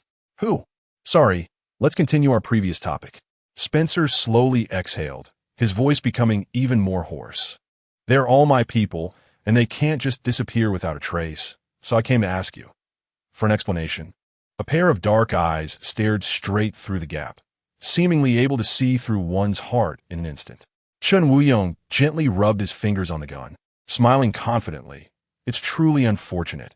I don't know who Rutherford is, and I believe he must not be one of our believers. Otherwise, I would definitely have an impression of his name. There have only been 3 of us in the church, myself, a nun, and a bishop. I think the person you mentioned must have encountered some unfortunate accident elsewhere. You know, Mr. Spencer Motiima, this city is full of danger. Chapter 92 Threat. Spencer's gaze momentarily froze, reevaluating the profile faintly revealed through the gap. Father, you seem a bit different from what I've come to understand. Spencer leaned back slowly in his chair, pondering aloud. I once knew a priest who saved my life, so I've always had a good impression of the Mutual Aid Society, believing you to be a truly kind religion. Good impression of the Mutual Aid Society? Lin Si sensed a subtlety in Spencer's choice of words. Although he had previously observed a respect or fear of the Mutual Aid Society among the powerful in Varotis, which made him hesitant to storm into the church, Spencer's words were insufficient to substantiate that guess. They felt more like casual, polite remarks. Oh, I'm not sure how the topic shifted here, Chen Wuyong said, though he expressed interest and followed up on Spencer's comment. Was he a priest from before a branch of the church? Not from District 10. I originally lived in District 13. Spencer shook his head. District 13. Chen Wuyong quickly rummaged through his memories for all impressions of District 13, even poorer than District 10. He felt that Spencer's character seemed less malevolent than he had imagined. Earlier, When Green had expressed harsh thoughts about Alice, it was Spencer who reprimanded him. He couldn't help but nod and say, "Doing good and saving lives is something we must do to fulfill our faith in our teachings." He must have been an excellent priest. "Yes, that is how I see it," Spencer agreed. He suddenly chuckled softly, breaking free from his nostalgic mood, and remarked, "Unfortunately, there was one time when I was chased by my enemies and, in desperation, fled into his church. Everyone else was gunned down by those pursuing me. I used his body to shield myself from a few bullets aimed at me and successfully killed those fools. He was very kind and never blamed me in the end. But even after I smoothly rose to the position of the second-in-command in Valodis, I couldn't help but feel regret in the quiet of the night for using his body to block bullets. I've long wanted to confess. Father, can I receive the Lord's forgiveness? A person with a bit of conscience, but not too much, who is somewhat bad." Lin Si evaluated Spencer. "Spencer, actually the second-in-command of Valodis? The fact that the second-in-command personally came here indicates that Winston, Maggie, and the others' attempt to use the child's information is no small matter. The trouble the priest has gotten into is greater than imagined." Chen Wuyong realized this as well. Regarding Spencer's question, he chose to remain silent. After all this build-up, it was finally time to get to the main topic. Chen Wuyong's usually gentle voice held no emotion. "Some mistakes cannot be undone, let alone on a completely different person. I know. I just want to ease my heart that regrets me every night." Spencer nodded, his tone gentle, as if soothing a child who doesn't understand. Suddenly, he paused for a moment, then leaned closer to the wooden window, separating the two, his mechanical mask almost pressing against the glass, and with a strange laugh said, "Father Chen Wuyong, I don't want to pursue where those 3 useless ones died. I care more about the final result, but that doesn't mean others in Valodis want to investigate. As far as I know, Rutherford is quite favored by a friend of mine. As long as you can help me complete what they failed to do, we can wipe the previous events off the record, and I will cover up the deaths of those 3 useless ones, ensuring that no one from Valodis will bother you again." A blatant threat. Chen Wuyong, who had tensed up all over, hid himself in the shadows and struggled to maintain his composure as he spoke. "I don't know what you're talking about. Father, let us be honest. I've already put my sincerity on the table." Spencer waved his hand, interrupting Chen Wuyong, leaning back slightly, and said impatiently, "What I need you to do is very simple. Enter a prison where an event requiring the participation of clergy is about to take place. It's usually not easy to get into that prison, but your identity is just right for it. Once inside, you need to find a woman, kill her, and bring out what she has on her.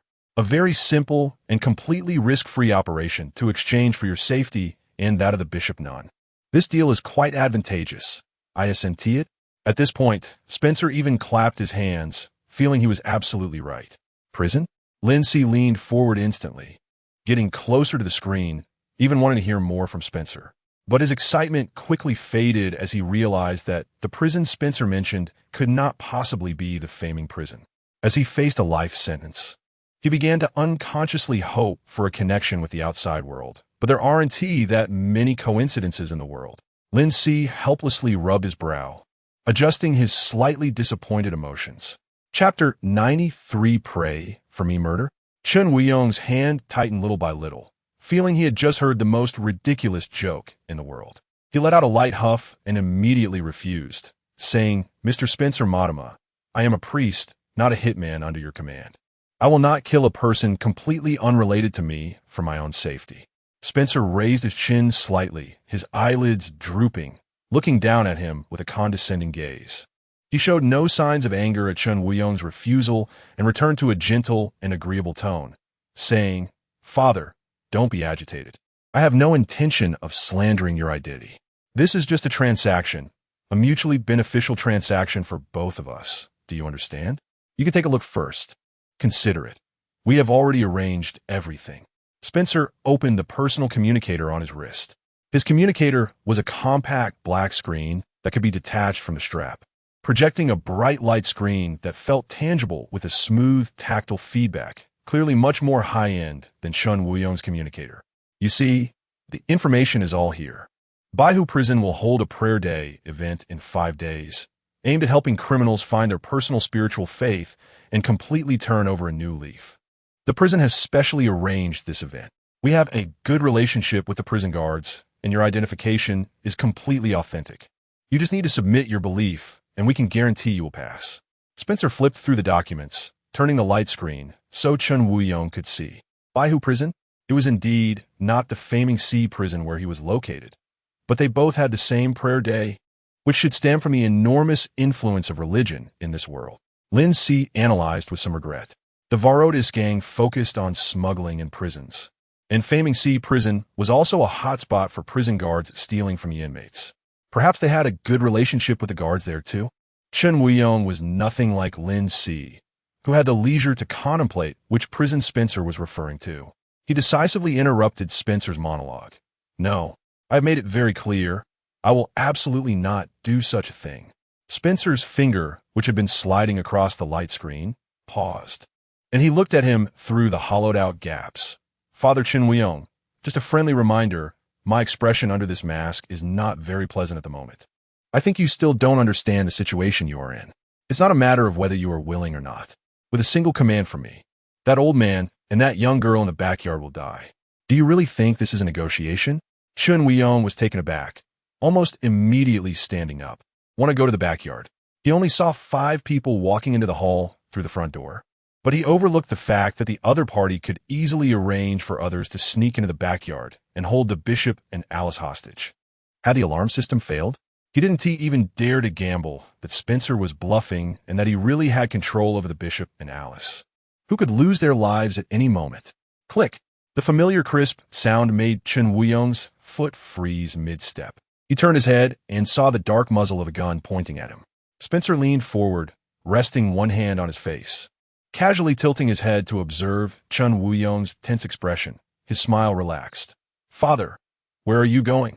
We haven't finished our conversation yet. If you walk out now, I can't guarantee how many people will die in the backyard. Chun Woo-young stood stiffly in place, ultimately not daring to raise his hand to push open the thin door in front of him. Anger, confusion, and hatred surged in his heart. Why? Why do such people commit crimes and kill innocent, pure individuals, yet manage to live safely until now, and then continue to point guns at innocent people? Lin Si clearly heard all of Chun Woo-young's thoughts. Poor priest. Lin Si silently felt pity while keeping his focus solely on Spencer. He could instantly swap out Spencer's handgun and stop his heart, but he hesitated, not acting immediately, as new worries and thoughts arose. What if there were indeed Varotis gang members who had already infiltrated the backyard? Kill them all? Spencer was the second in command of Varotis. Afterward, Chun Woo-young would face endless retaliation for Varotis. He couldn't always protect Chun Woo-young's safety, and besides, it was hard to guard against hidden threats. He couldn't afford to overlook anyone. I still underestimated Spencer's identity and the importance of that woman Varotis wanted to find, as well as the sheer number and influence of a large gang. Lin Si reflected on his negligence in his heart. This was because he had never dealt with gangs in his original world. The gang groups he encountered in prison were also fragmented. But the gangs in this world were unrestricted, developing into significant forces among the lower class. Killing was a simple and effective method, but when faced with complex problems, one could not simply resort to killing. Lin Si quickly understood the crux of the problem. Therefore, the first thing he needed to help Chun Woo-young with was intimidation. To intimidate Spencer, which would open up all possibilities for what followed. At this moment, Spencer's patience was gradually wearing thin in the silence from Chun Woo-young, and he tapped the window frame with the gun's muzzle. Bang, bang, bang. Killing was certainly not difficult. Chun Woo-young suddenly felt a wave of powerlessness. The gun in his hand could not help him turn the situation around, and it seemed he could only make a choice. Mr. Spencer Modema, someone like you will eventually face retribution. Retribution? What retribution? Are you cursing me, priest? Spencer chuckled lightly. Chun Woo-young's fingers trembled slightly, not out of fear, but because of intense emotional fluctuations. Spencer raised his gun slightly, saying, I used to be afraid of retribution, especially after killing that priest who saved me. But I lived safely through these years, and then I realized. At this point, Spencer raised a smug smile. You all believe that anyone can be redeemed. That retribution never exists, and the Savior has already forgiven me. Yes, the Savior has already forgiven you. Chun Wuyong sarcastically tugged at the corners of his mouth, his arm slightly moving upward. Just then, he suddenly heard a deep, gentle voice next to his ear that made him feel inexplicably at ease. Pray, Father. Chapter 94. His existence manifested like a hand reaching out when about to drown in deep water, like a force lifting one up when falling into an abyss. Chun Wuyong's thoughts, which were on the verge of stalling, began to coalesce again. He slowly straightened his back, lowered his eyelids to gaze at Spencer, and even forgot that the puppeteer could hear his thoughts. With a hint of anger and expectation, he spoke directly. I pray to you. Spencer was taken aback, confusion flickering in his eyes. Chun Wuyong continued. Let Spencer Madama suffer the pain of his own words that mock and belittle the good people. Upon hearing this, Spencer realized that Chun Wuyong was not speaking to him and furrowed his brow. Chun Wuyong's tone grew more difficult. Let Spencer Madama suffer the same pain as punishment for harming innocent people. As soon as Chun Wuyong's words fell, Spencer shifted uncomfortably, understanding that Chun Wuyong was praying to the divine. He looked at the standing priest in surprise, then relaxed his brow, just opening his mouth to let out a laugh, only for the tone to abruptly change into a painful groan. Ah! As Spencer opened his mouth, the entire mechanical mask moved, splitting into two parts from the middle, revealing the blood and flesh embedded mouth beneath. Chun Wuyong doubted his vision as he saw the mechanical mask separating from the topmost part of the flesh. Clap! In the next moment, Chun Wuyong knew he was not seeing things. The entire mechanical mask, along with the lower half of Spencer's face, fell onto the table, revealing a cleanly stripped facial skeleton without any metal residue, and the muscle texture of the bloody flesh was clear. The entire jawbone fell along with the mask, and Spencer's hollow lower face was gushing blood because of the words that brought him such pain. Chun Wuyong's mind quickly recalled the prayer he had uttered not long ago. Spencer let out a painful groan from his throat. Chun Wuyong could still see Spencer instinctively trying to speak, but only the empty muscles trembled. Spencer's pupils contracted in fear, and he trembled as he raised his hand, wanted to touch his chin. However, as soon as his hand was raised, his arm maintained the upward motion, but his entire forearm fell off. Clap! Clap! With two consecutive sounds, the other hand, still holding the gun, also fell to the ground. Spencer tried to stand up, perhaps frightened, his center of gravity unstable, and he fell to the ground, the chair tumbling over him. Bang! Spencer continuously emitted a series of incomprehensible sounds filled with pain and fear. The hands stained with the blood of innocent people were stripped away. Chun Wuyong's mind quickly recalled the corresponding prayer, watching Spencer writhe in pain on the ground, blood gradually staining his body, feeling no sympathy but rather a growing sense of relaxation. Thank you, Mr. Puppeteer. I am willing to give everything I have promised. I am just helping you intimidate Spencer with an ethereal and fearsome curse, while simultaneously utilizing your psychology to make you more devoutly faithful to Mr. Puppeteer. For the first time, Lin Si felt a slight sense of guilt after achieving his goal. However, the guilt quickly faded as he joyfully appreciated his perfect performance that adapted randomly once again, and the fear in Spencer's eyes directed at Chun Wuyong. Chun Wuyong seriously contemplated what he could offer to Mr. Puppeteer besides his life, while not forgetting to pull the safety catch, push open the wooden window in the middle, meet Spencer's gaze, and raise the gun. Allowing Spencer to die was not part of the current plan. Lin Si hurriedly spoke in a deliberately lowered voice. Father, sometimes keeping a person alive temporarily can be more useful than letting him die immediately. Chun Wuyong's finger, ready to pull the trigger, paused, and he questioned in his heart, Mr. Puppeteer, do you mean? At that moment, the commotion in the confession room caught the attention of the four outside. Spencer? The metal-implanted Green questioned with a raised voice in confusion. The only response was Spencer's wheezing sounds as blood surged into his throat. Green realized something was wrong, tucked away his frivolous smile, immediately stood up, drew his gun, and quickly walked towards the confession room. Something has happened. The other three immediately followed suit. Green effortlessly pushed open the confession room door, which was not locked. However, halfway through, it was suddenly blocked by a heavy object, and he caught a strong smell of blood. With a sense of foreboding, Green looked down and saw the monster lying on the ground. Only the upper half of its face was intact, while the lower half seemed to have sunk into the brain, a bloody mess. Green was startled, and only when he saw the familiar hair and eyes did he incredulously recognize the monster lying on the ground. Spencer? Green immediately called the woman behind him to inject a hemostatic agent into Spencer, then raised his gun, pointing it directly at Chen Wuyong. Damn it, what have you done? Spencer was dragged out of the confession room, and Green completely pushed the door open, stepping into the confession room, grabbing Chen Wuyong by the collar, and pressing the gun against his temple. Spencer gave you a chance. I say, you should have been shot dead. Green gritted his teeth. At the same time, Spencer, who had regained a bit of strength, suddenly let out a muffled cry. Chen Wuyong also saw Spencer's reaction and suddenly realized what Mr. Puppeteer meant. Spencer cannot die yet. His death would attract more attention for Valotis.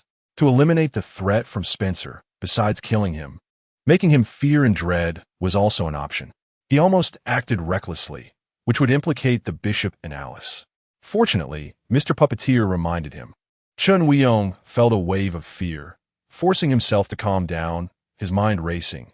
Then he made an effort to curve his lips into a smile.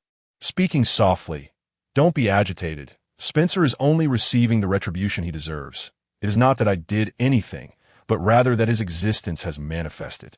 Chapter 95. The mist envelope's Green was taken aback, but he finally understood one word: retribution. He incredulously scoffed. I told you, you believers have something wrong with your brains. You actually believe in the existence of deities. However, Spencer let out a series of muffled and excited cries from his throat, interrupting Green's continuation. The woman who had given Spencer 2 more doses of the hemostatic agent understood and picked up the personal communicator that had fallen to the ground, wiped the blood off it briefly, and then pressed it against the left side of Spencer's neck. Now the muscles in Spencer's throat moved, and instead of the indistinct, strange cries, a deep male voice with a mechanical tone emerged. Green. Wow! Lin Si marveled inwardly, observing the small screen on Spencer's neck, which was far more advanced than Chen Wuyong's personal communicator. Just by sticking it to the neck, it could perfectly convey what a person wanted to say. It was like a fully compatible mechanical mouth with the human body, equivalent to a compact mechanical prosthetic arm condensed into a personal communicator that could be used at any time. The screen pressed against Spencer's neck lit up with green flashes. The mechanical tone could not accurately convey emotions, but everyone could hear the urgency in Spencer's enunciation. Let him go. Let the priest go. Don't disrespect the priest. No, he didn't do anything to me. Let him go. Lin Si could fully understand Spencer's feelings at this moment. He was frightened by the prayer from Chen Wuyong's mouth and the appearance of deities. Ordinary people find it difficult to access the true mysterious world. Perhaps there are ordinary people who believe in the existence of a mysterious world, just like those in his original world who believed in metaphysics, but had no access to true metaphysics. In this highly closed, mysterious world, most ordinary people are even unaware of the existence of awakened ones, which is also a phenomenon he discovered while observing the prisoners in the prison and the daily life of Chen Wuyong. Not to mention the appearance of deities and the arrival of retribution. The priest had unconsciously cooperated with him to complete a wonderful performance, and Spencer was afraid of retribution reappearing, so he dared not let Green act against Chen Wuyong. Lin Si was satisfied to see Green's expression gradually turn into confusion, bewilderment, and hesitation. Green opened his mouth, wanting to ask why, and suddenly noticed the mechanical mask that had fallen into the pool of blood while being dragged. The mechanical mask was connected to a complete jaw, with no signs of injury, as if it had naturally fallen off, along with those 2 very smooth, severed arms. This priest only had a low-quality pistol in hand, and he hadn't heard any gunfire.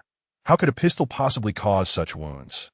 Could it be that what this priest said was all true? Green suddenly felt a chilling sensation rise from the soles of his feet, and looking at Chen Wuyong's gentle smile, he felt an eerie undertone, causing his hand to tremble and unconsciously let go of Chen Wuyong.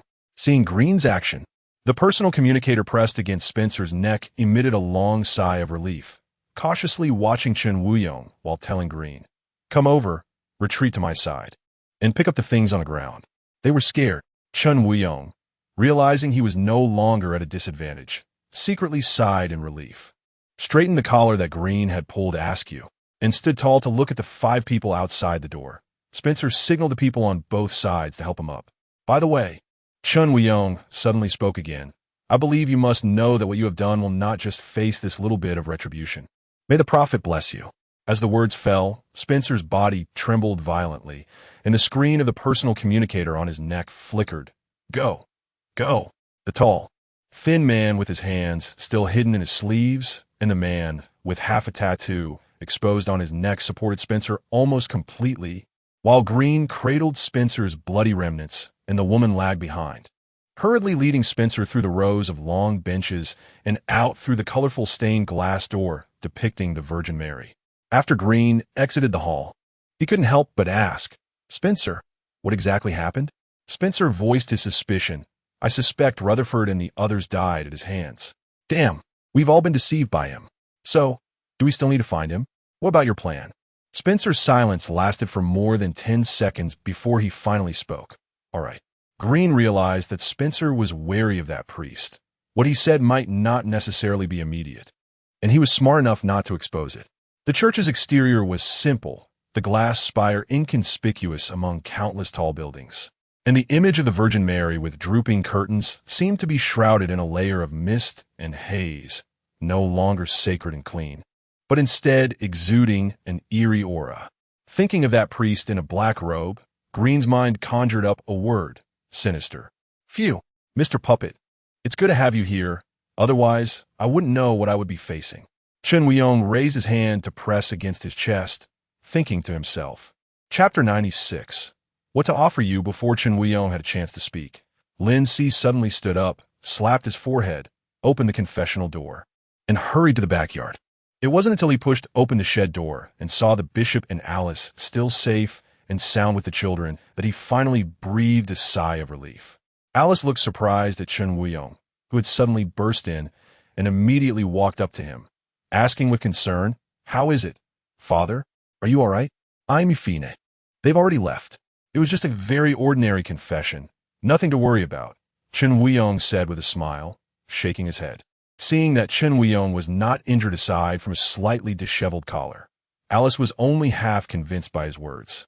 After chatting briefly with the bishop about the children's situation and asking Alice to stay and help, Chun Weiyong smiled and closed the door.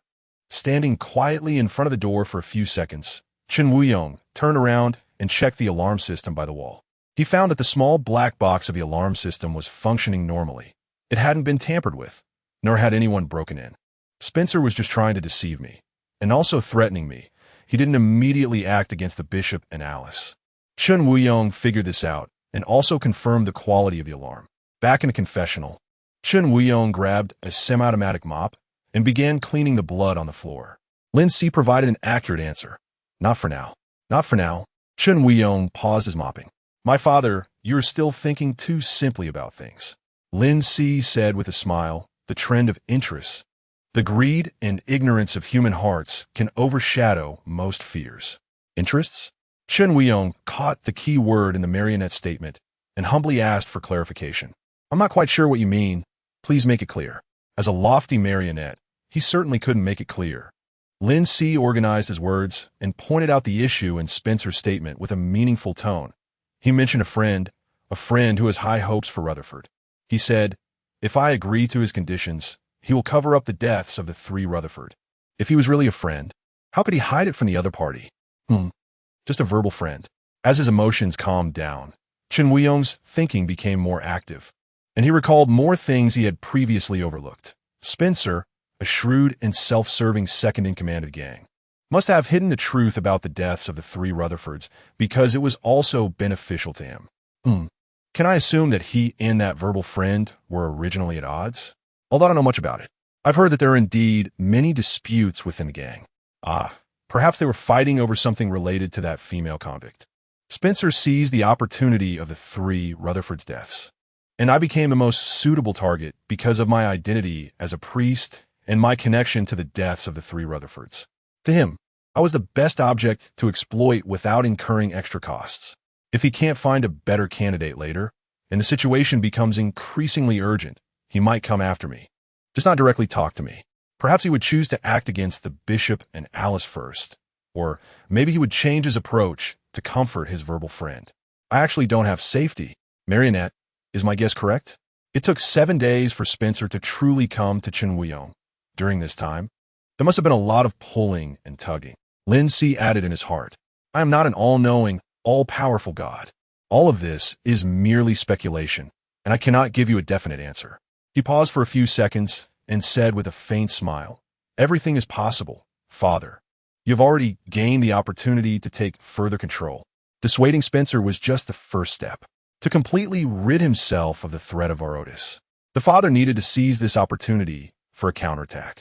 Chen Wuyong's heart fluttered, and his emotions became serious again as he looked down at the bloodstains that had already seeped into the floor, pondering, I understand, Marionette. I will find a way to resolve the threat. If I have to rely on praying to the Marionette for everything and can't offer anything in return, the Marionette might not appear one day.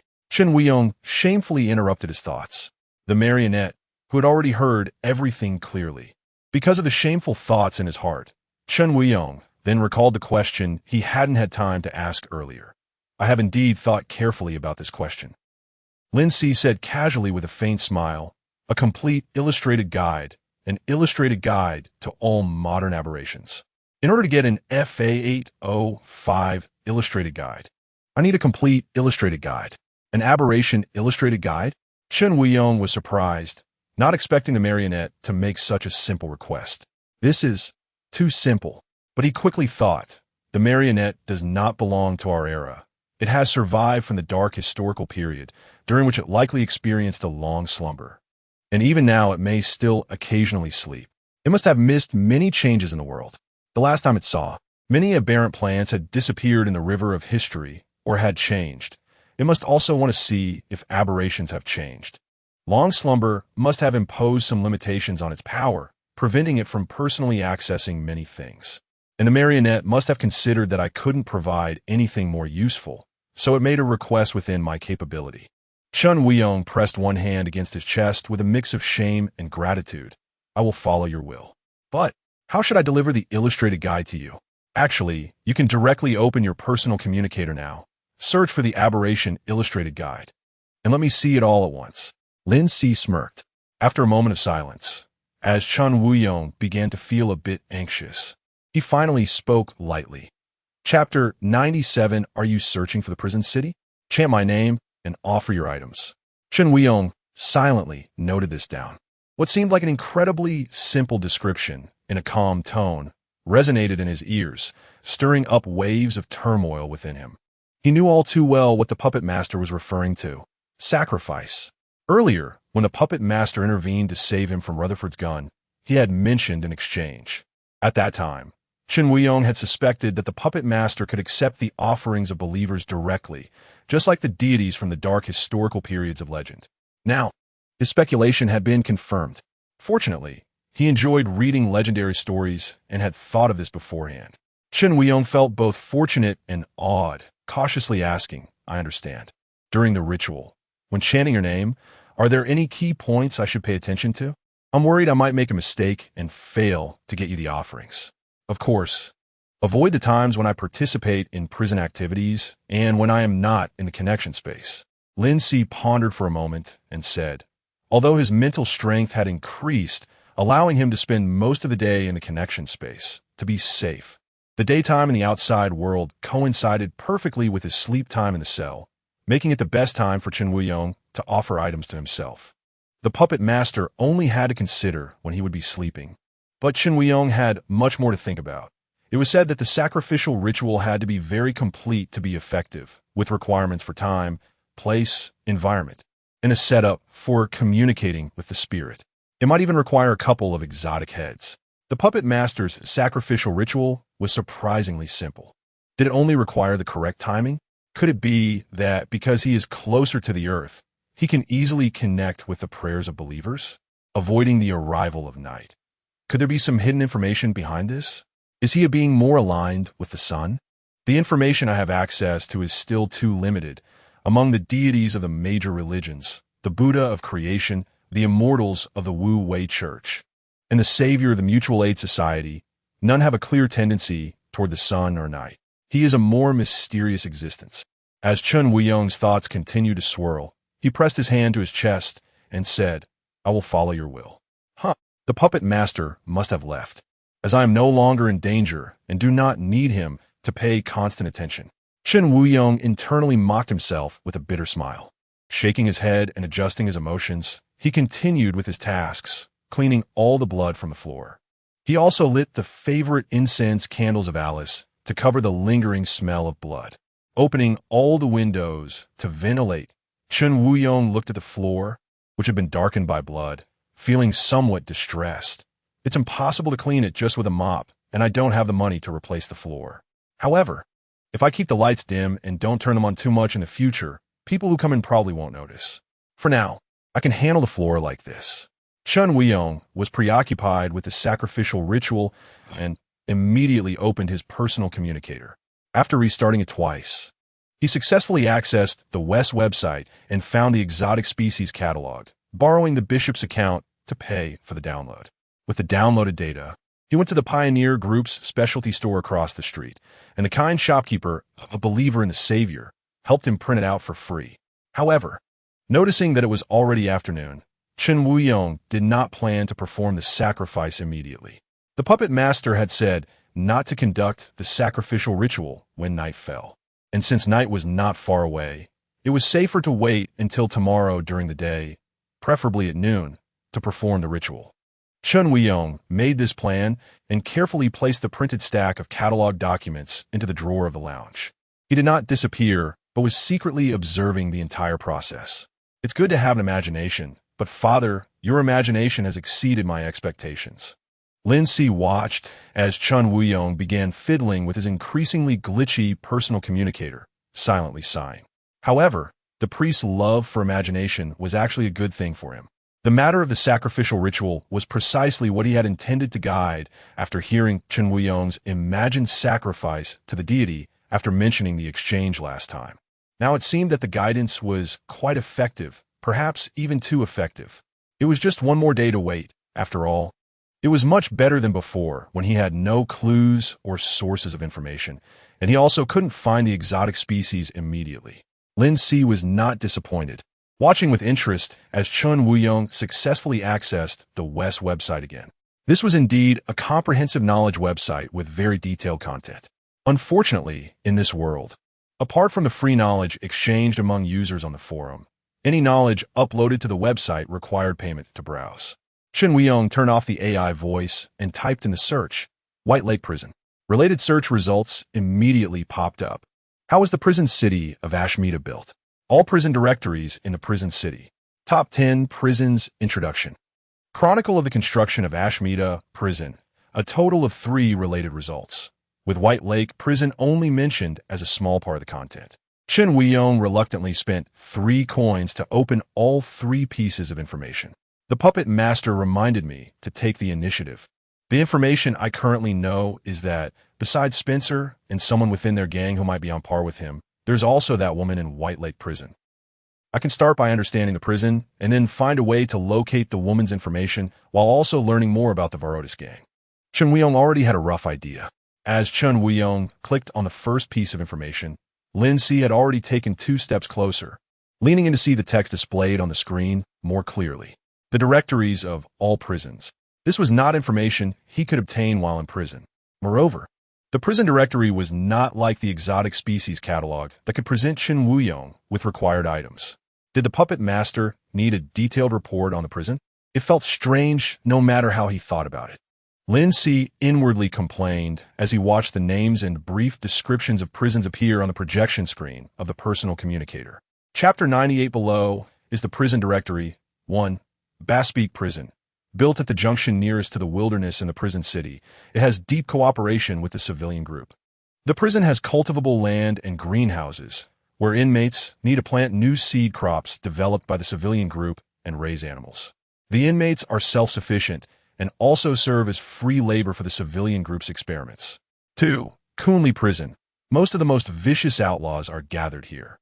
Every 6 months, there is a recruitment of prison guards, and there have been extreme cases of cannibalism among inmates. 101. Baihu Prison, one of the few mixed-gender prisons, is the most luxurious prison located in Ashmida District 11, cooperating with multiple groups. The prison has graded cells, and inmates can pay to upgrade their cells. There is also a self-service restaurant and massage and beauty services. Besides being deprived of freedom, the inmates' lives in Baihu Prison are no different from the outside world. Chen Weiyong's gaze lingered on the brief text about Baihu Prison for a long time, rereading it several times.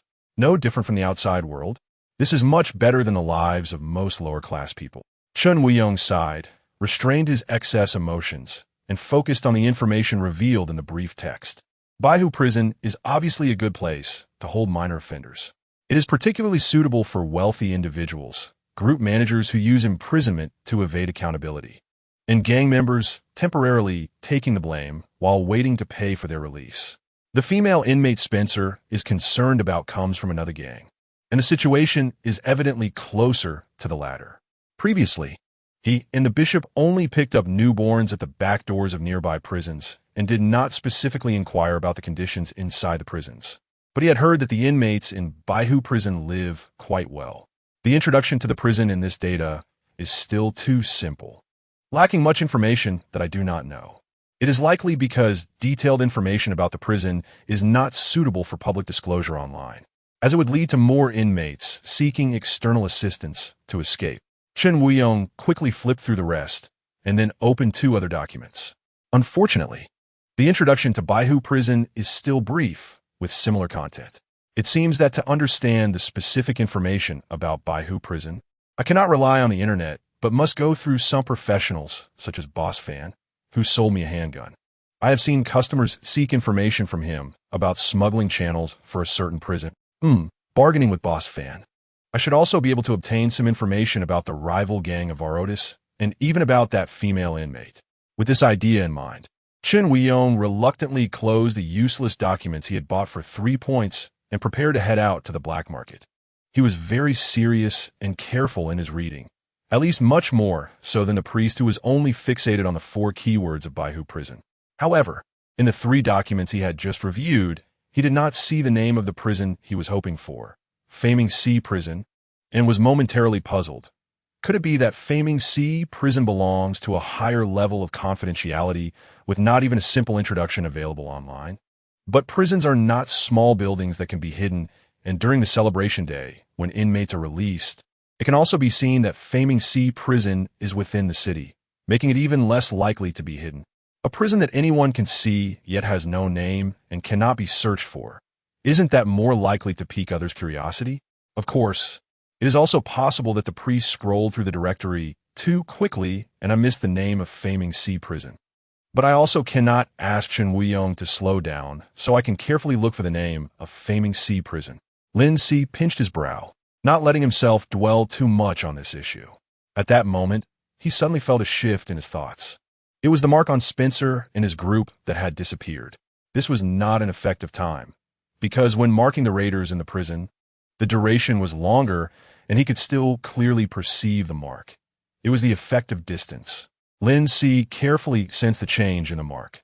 Speaking of which, there's a very peculiar aspect of the connected space. Although both normal exchanges and markings consume more mental energy than in the real world, after marking, my perception of the mark is of close distance, as if I truly marked an item from Chen Weiyong's location, rather than from an unknown distance away. In the prison, no matter how inmates move, they remain within a certain range and also within the sustained range of the mark. But outside is different. Once the marked person moves away beyond a certain distance, the mark cannot be maintained. I could try to see how far the marking range is and also see if I can enhance the sustained range through practice. After he added new practice items for himself, Chen Weiyong was also ready and left. Because of the previous 2 hurried trips to the black market, where he was greeted with attention, he originally planned to change into a different outfit. However, upon opening his wardrobe, he found that the few sets of clothes he had were all church-issued underwear, robes, and cloaks. In the end, he could only settle for a mask. After informing Alice, Chen Weiyong stepped out into the cityscape under the brightening lights and headed toward Narcissa Street. I can walk past the next intersection to take the hover train. Chen Wuyong calculated that this transportation tool, produced by the Pioneer Group, was not expensive and within my current financial capacity. The first 2 times, I directly boarded the train at the station at this intersection, spending 2 points, but to the next intersection, which is less than 1,000 meters away. The fare is lower, only requiring 1 point. This time at the black market, I need a bargain with Boss Fan. I can't squander the points the bishop gave me. Since the bishop discovered that his account had a 0 balance, he silently transferred 3,000 points to his account. As Chen Wuyong walked and calculated his expenses, he occasionally saw followers greet him. May the Savior bless. May the Prophet bless. Night fell quickly, and the neon lights fully illuminated the prison city. To get to the next intersection, the nearest route required passing through the area where he had previously disposed of a homeless person's body. He glanced at the flickering advertisement sign nearby, hesitated for a moment, but still stepped into the small alley where rainwater had pooled.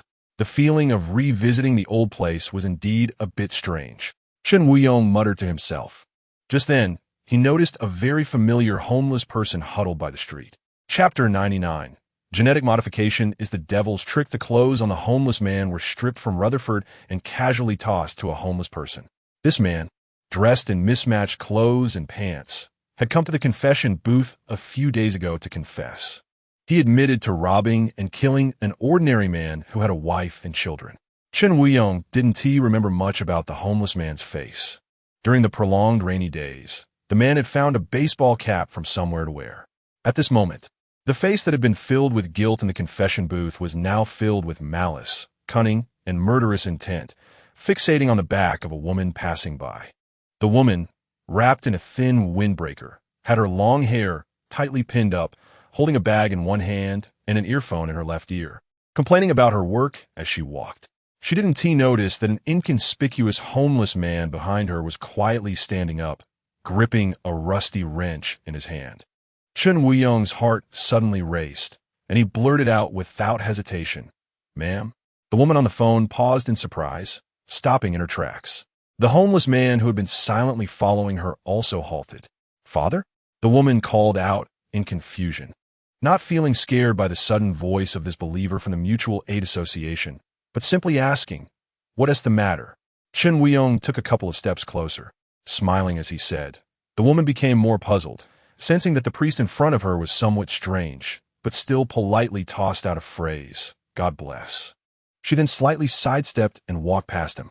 Once she exited the alley, she looked at the cars continuously whizzing by on the street, enveloped by the lively sounds of people and engines, gradually slowing her pace and stopping. As she passed through the thickening curtain of rain, illuminated by the flickering neon lights. The priest in his black robe stood with most of his figure concealed in shadow, while in front of him stood a hunched homeless man, bathed in neon glow, revealing a face full of smiles. Is he begging the priest for something? The thought briefly crossed the woman's mind. In the alley, the homeless man secretly hid the wrench behind him and said, "Father, I didn't expect to see you again so soon." After leaving the confession booth, I reflected deeply. Did you reflect? Chen Wuyong suddenly interrupted him, countering with a question.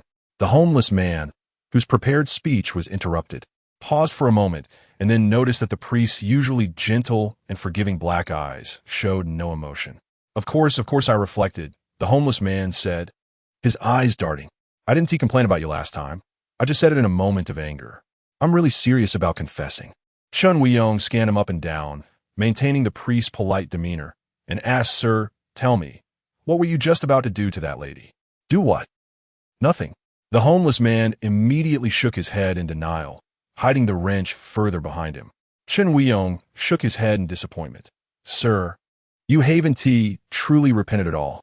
The homeless man felt guilty for a moment, but soon he tightened his grip on the wrench, his malicious thoughts swelling within. He only needed a meal. There is not a corner of this city that isn't filled with death. He hadn't really done anything wrong. And he was interrupted by this damn priest. The homeless man let his hand holding the wrench drop to his side, his smile gradually twisting as he raised his gaze, preparing to speak. Click! The cold muzzle of a gun pressed against the homeless man's forehead. His face froze, instantly paling as he saw the priest's arm raised, steadily holding the gun, his eyes shining with clarity. Bang! The homeless man's hand trembled, the wrench falling into the puddle on the ground, and he quickly raised both hands, shaking. "Father, I really didn't mean to kill anyone, please. I beg you, Savior above." Bang!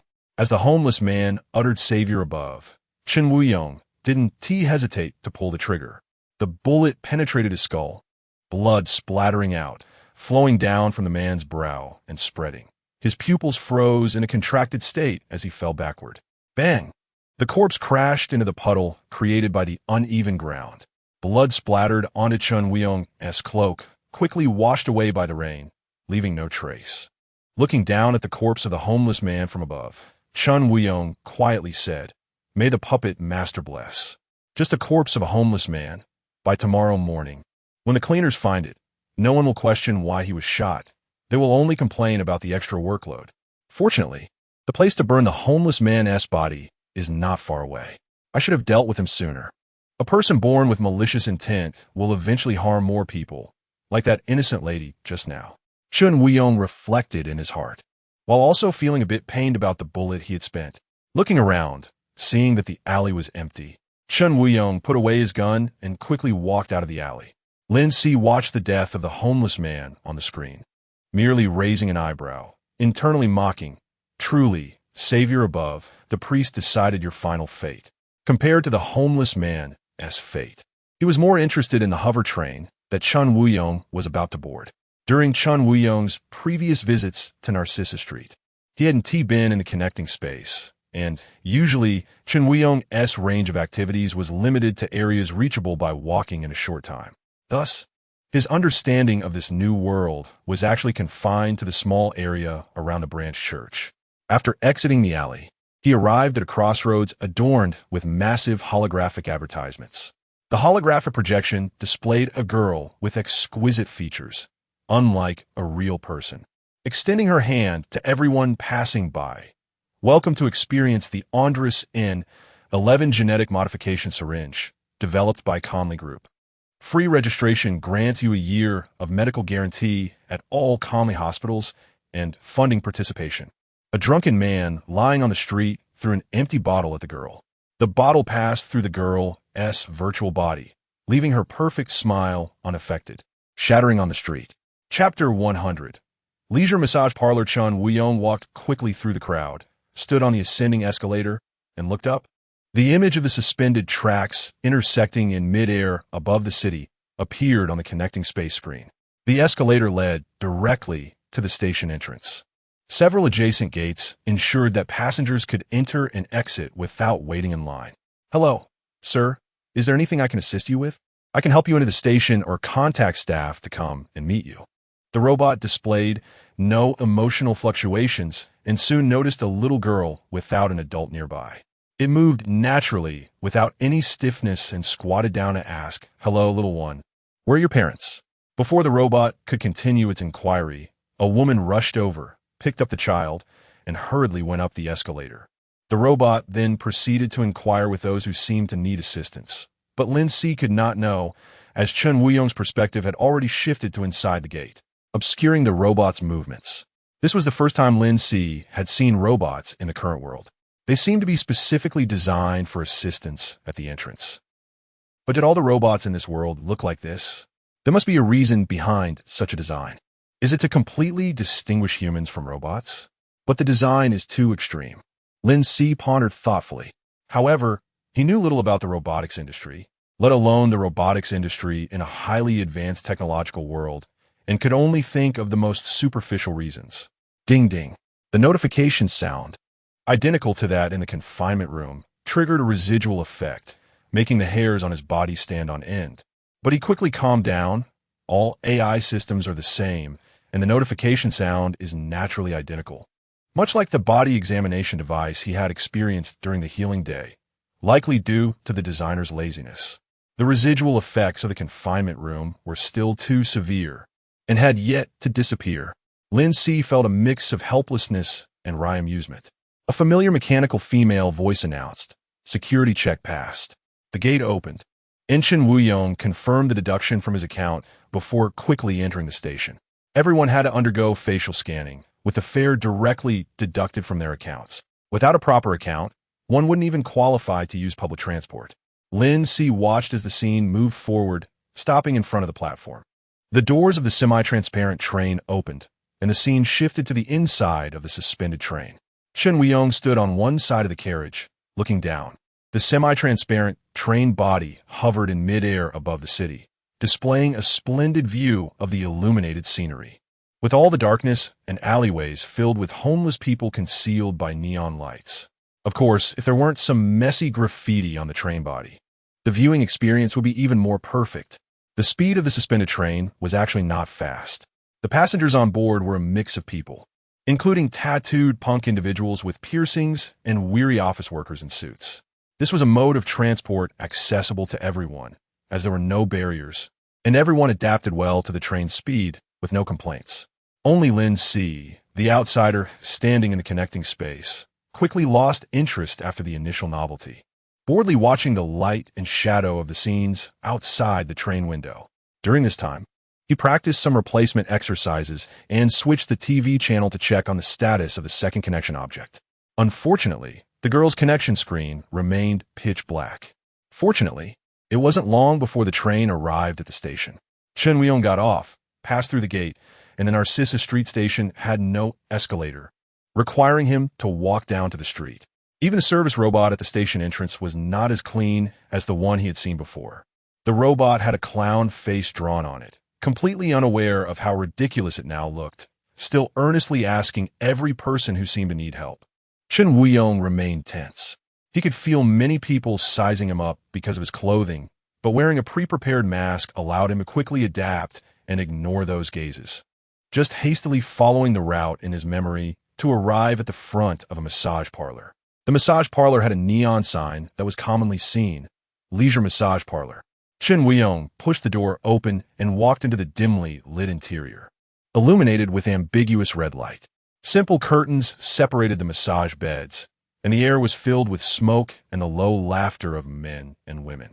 The priest tried to keep his gaze straight ahead as he crossed the outer hall and reached the cash register at the back.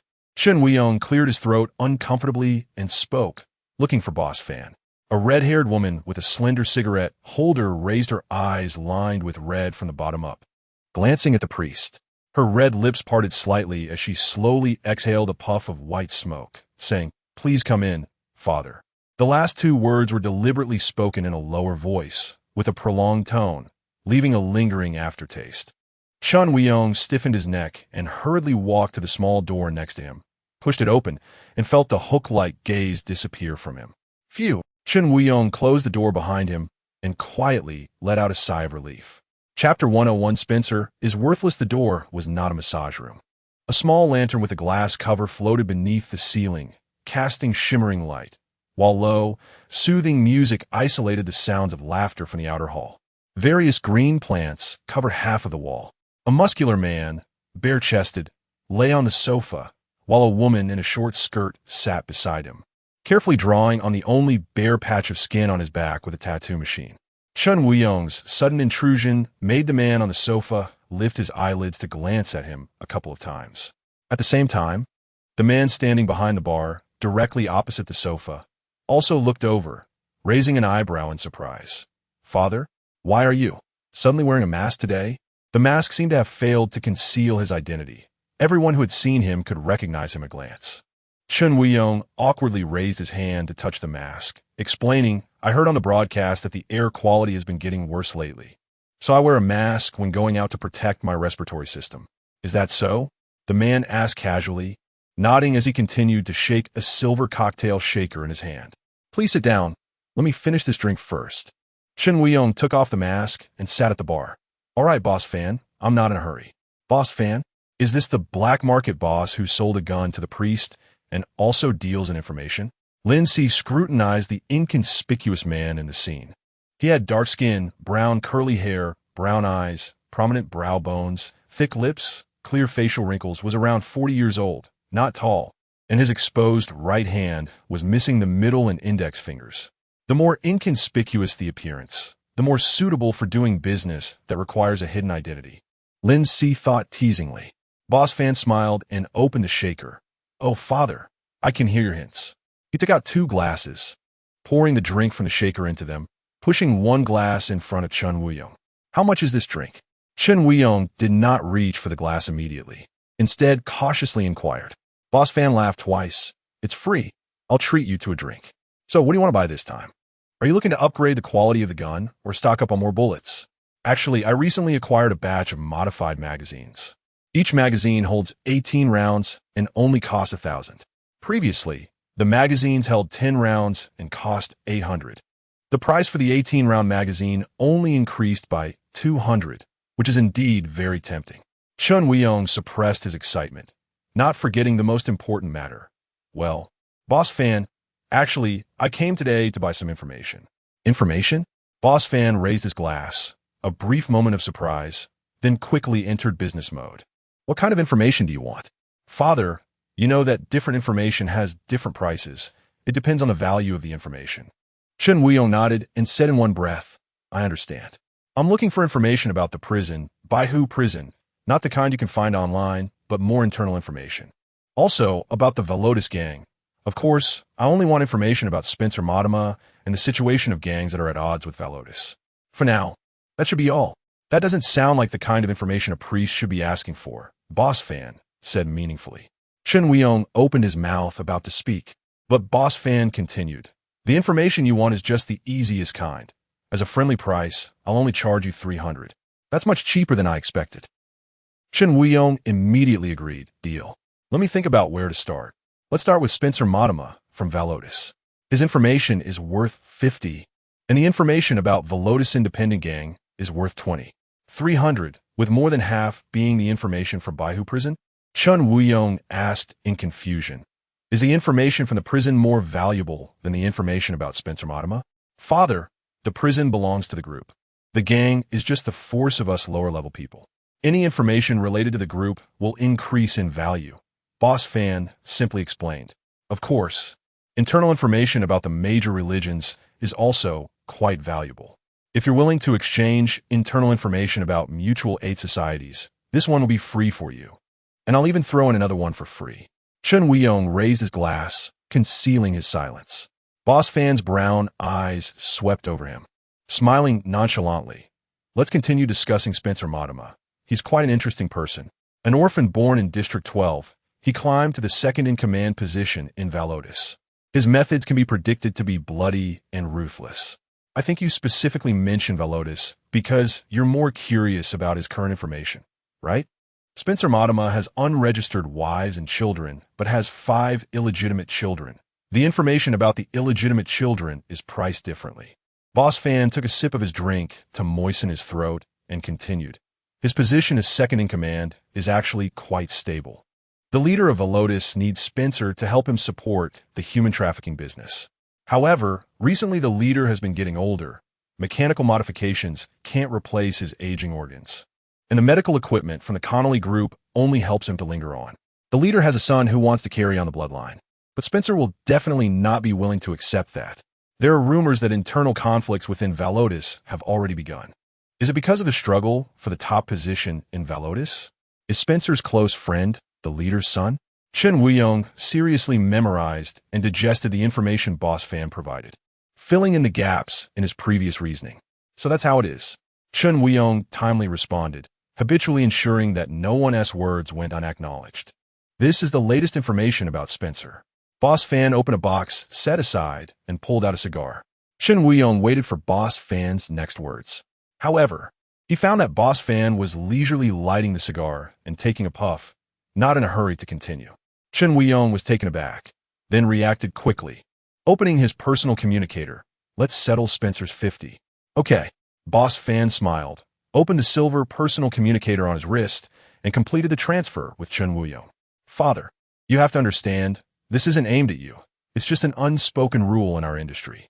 We're afraid of those who lack transactional integrity, who might choose to lower the price or renege after hearing all the information, while our business content has already been traded, putting us at a disadvantage. This is a rule to ensure that this transaction can proceed normally. Chapter 102 Valuable Prison Information. Chen Wuyong expressed understanding and gestured for Boss Fan to continue.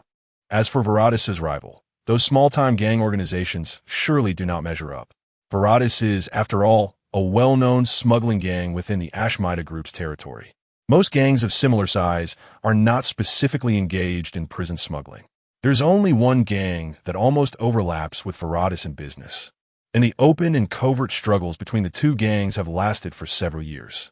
The Butcher Gang. Interestingly, not long ago, I received news that a core member of the Butcher was sent to prison, and coincidentally, it was Baihu prison. Lin Si, who had been closely watching the screen, quietly broke into a sweat for Chun Woo-young. Boss Fan truly deserves to be in the intelligence business, as he has a keen sense for the interrelationships of information. The priest appeared as innocent as a blank sheet of paper in front of Boss Fan. Chun Woo-young had memorized the act of being foolish taught by Mr. Puppet-O, a core member sent to prison? What a coincidence. Is it related to Reminisce? I'm not sure about that. No one sold me relevant information. Boss Fan shrugged and explained, I mostly sell general intelligence, meaning information that does not involve event connections. That could easily put me in a position of being retaliated against or threatened, so you needn't worry. I've heard of the Butcher Gang. Their symbol is a mechanical arm. All official members of the gang must replace their arms with mechanical ones. Must replace? So even perfectly good arms must be replaced?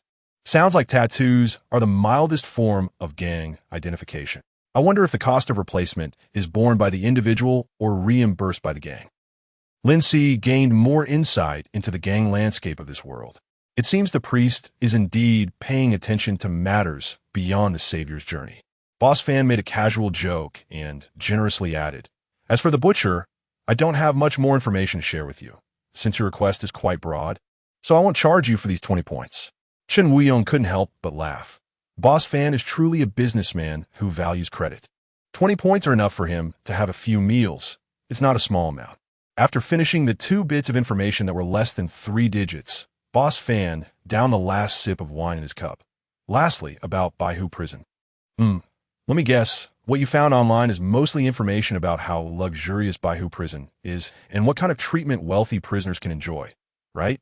Boss Fan paused, and seeing Chun Woo-young nod, he continued. First, you need to know one thing, prisoners are actually a free resource for Ashmida. Money can be made from prisoners, and they can also be used as free labor resources to cooperate with other groups to make money. Chun Woo-young pondered. I've read the introduction of Basbeck Prison, where prisoners are required to plant seeds developed by the Living People group. That should be one type of the free labor you mentioned, right? Lin Si added in his mind, and the experimental project in the isolation room of Faming Prison cooperating with the Conley group. Yes, Ashmida can make money at no cost from other groups, Boss Fan confirmed, and revealed a free piece of information. Ashmida definitely has other prisons that are not made public, hidden away in obscure locations, with no related information ever disclosed. Why hide? They have documented these cooperations online. What is there to hide? Chun Woo-young asked in confusion. Because this is intelligence valued at 230. Boss Fan said with much more patience than before. The cooperations that can be written down are because they fall within the general public's acceptable range. What needs to be hidden is naturally because it cannot be known by outsiders. It may be highly confidential or extremely cruel. Thus, the prisons involved in such cooperations need to be concealed without revealing names or locations. Do such prisons really exist? Chun Woo-young doubted. Boss Fan simply raised an eyebrow. My insider information. The credibility of a black market boss's insider information is not low. Lin Si couldn't help but think of the Faming prison he was in. The experiments in the isolation room could indeed be described as cruel. The entire prison, according to Pullman, is actually a large-scale experiment on the human spirit's endurance in the loss of the concept of time. Also, during the family visit day, the mother of inmate 00041 once unintentionally mentioned, I had never heard of Faming prison before. They couldn't see outside the vehicle when they arrived. Additionally, whether it was a missed piece of information or if there really was no record, when Chun Woo-young checked the prison directory, he did not see the name of Faming prison. Lin Si couldn't help but speculate. Could Faming prison be the secret prison of Ashmida that Boss Fan mentioned? With all information hidden, there is indeed such a possibility, but the city night view scene during the air release brought in a logical contradiction. Lin Si kept this speculation to himself, needing further observation and to act with more caution. However, Baihu prison is different. It can be said that Baihu Prison is one of the few prisons that do not engage in any cooperative projects. It has a lesser-known nickname, the group's retirement home. Although we all know that the laws established by the group are only for the lower class, in order to maintain the facade of so-called fairness, they will still send some group members to prison, and they enter this kind of retirement home. Boss Fan flicked off the ash and narrowed his eyes in the swirling smoke. By the way, it seems that there will be a prayer day in Baihu Prison in a few days. I have a channel to apply for participation. Are you interested, priest? Chapter 103. Hard Life Spencer also mentioned that they had a way to ensure their entry into prayer day, thus getting close to the female inmates of the butcher gang. Chen Weiyong's vigilance immediately heightened, and he pretended to refuse naturally, saying, "A priest for the prison's prayer day? I have no such intention, and I'm afraid I don't have the time. My schedule at the church is quite full." What a pity, Boss Fan shrugged indifferently. The business of entering White Lake Prison generally earns a considerable commission.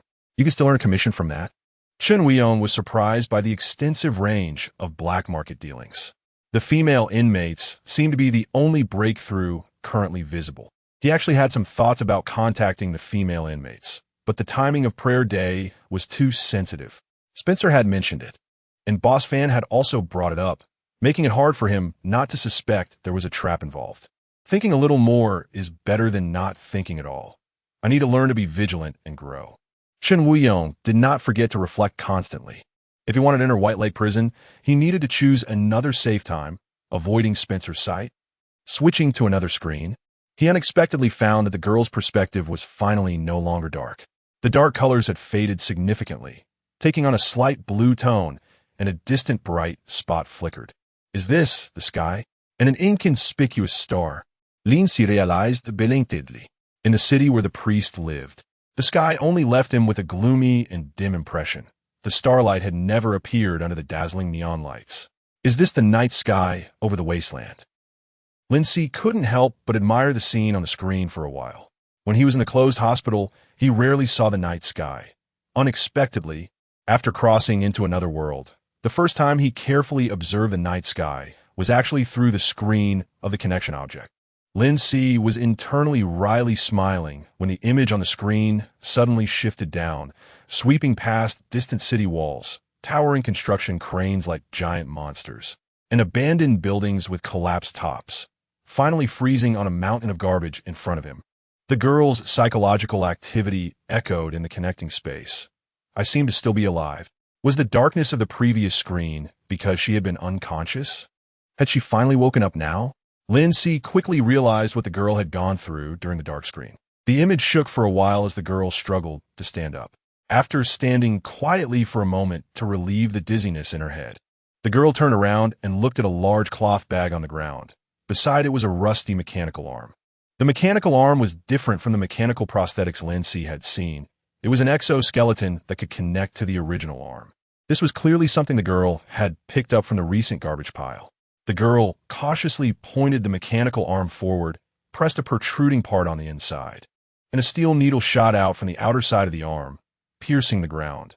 It buried itself halfway in, indicating the power of the launch was substantial enough to even penetrate a person's bone.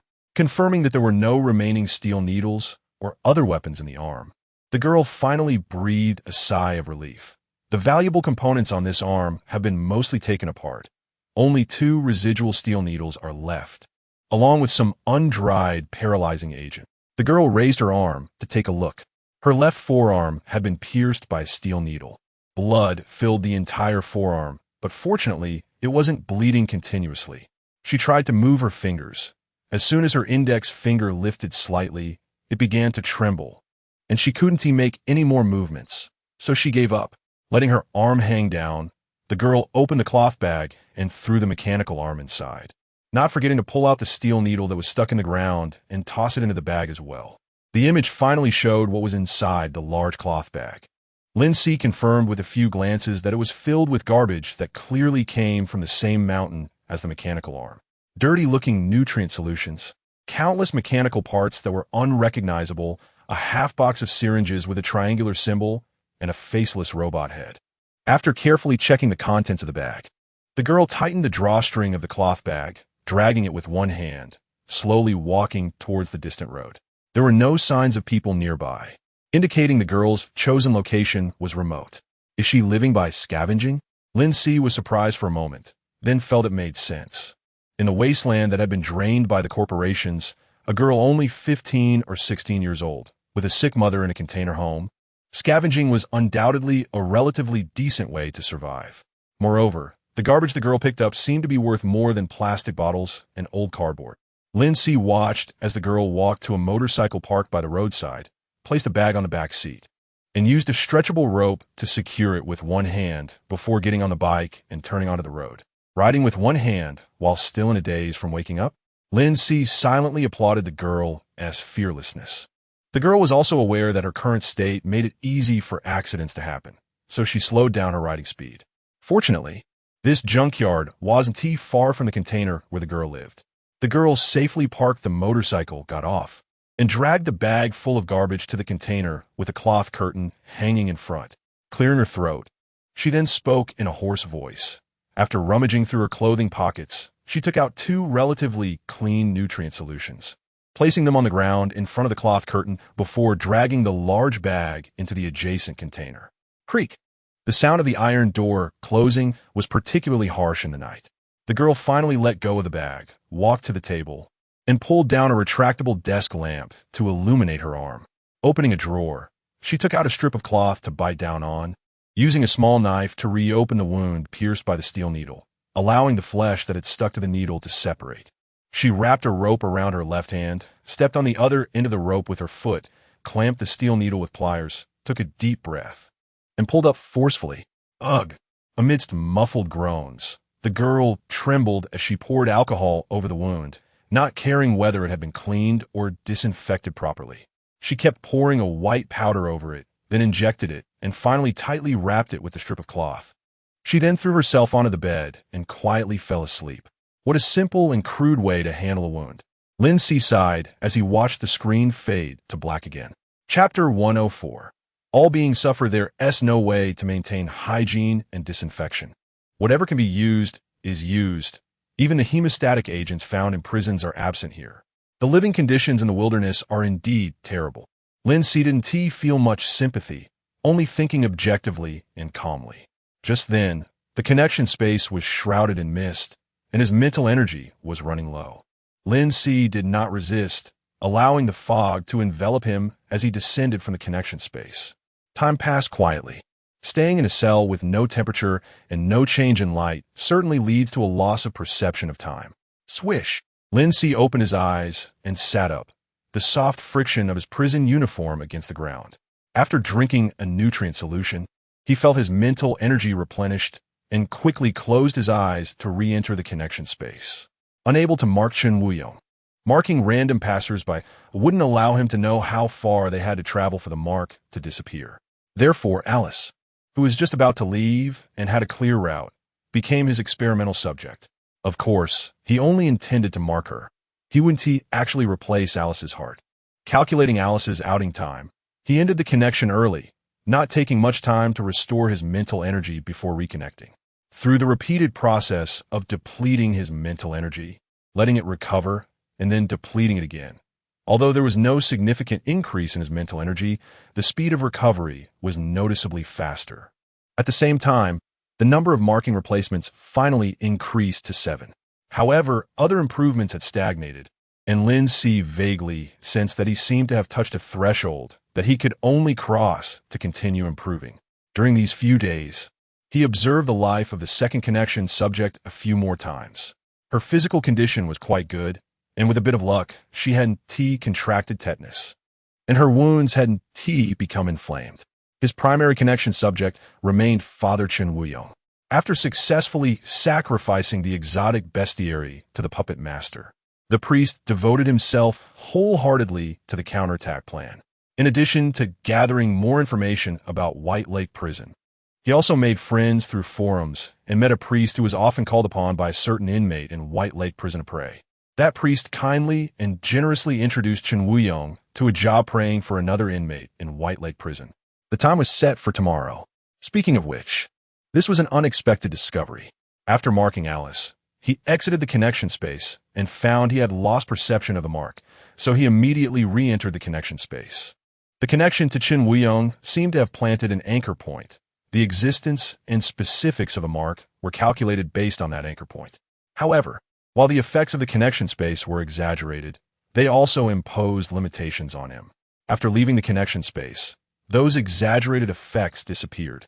Of course, it could also be that his current level of ability and mental energy were insufficient to fully develop the uses of the connection space, hence the feeling of limitations. Father, we shouldn't distribute food to them for free anymore. Not everyone has a conscience, and we can't afford to feed ourselves. Alice, you must not think this way. We are fulfilling our own beliefs. We cannot change because of others' unkindness. Qin Wuyong earnestly educated the young nun. 1,000 meters.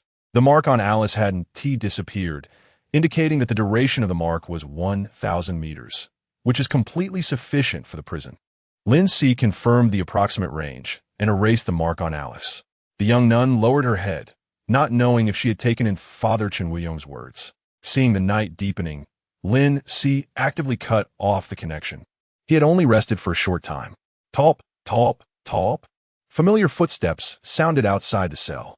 Lin Si stood up, ruffled his hair, and watched as the cell door opened automatically, with his eyebrows still pressed down over his eyes. The guard Joel called out the roll without looking up. 000041. Before Joel's voice had fully faded, Lin Si had already walked to stand beside him. Joel glanced at him, turned, and walked down the corridor to stop in front of the next cell. According to the usual order of the roll call, he was the first person called by Joel, followed by Pullman, who was directly opposite the door. However, just now, Joel directly skipped Pullman and jumped to the next inmate. Chapter 105 Human Rights Day. Under normal circumstances, Officer Joel Woon-T makes such a basic mistake, especially since there was a list on the translucent panel in his hand. Officer Joel tapped on the panel, opened the cell door in front of him, and then raised his gaze to Lin Si. 000041. No talking during the lineup. Where are your manners? The inmate in the cell stepped out, saw the two standing in silence, glanced at Officer Joel, then secretly looked at Lin Si, and immediately lowered his head, hunching his shoulders to pretend to be invisible as he moved to stand in line behind Officer Joel. In the end, it was Lin Si who broke the silence with a slight smile.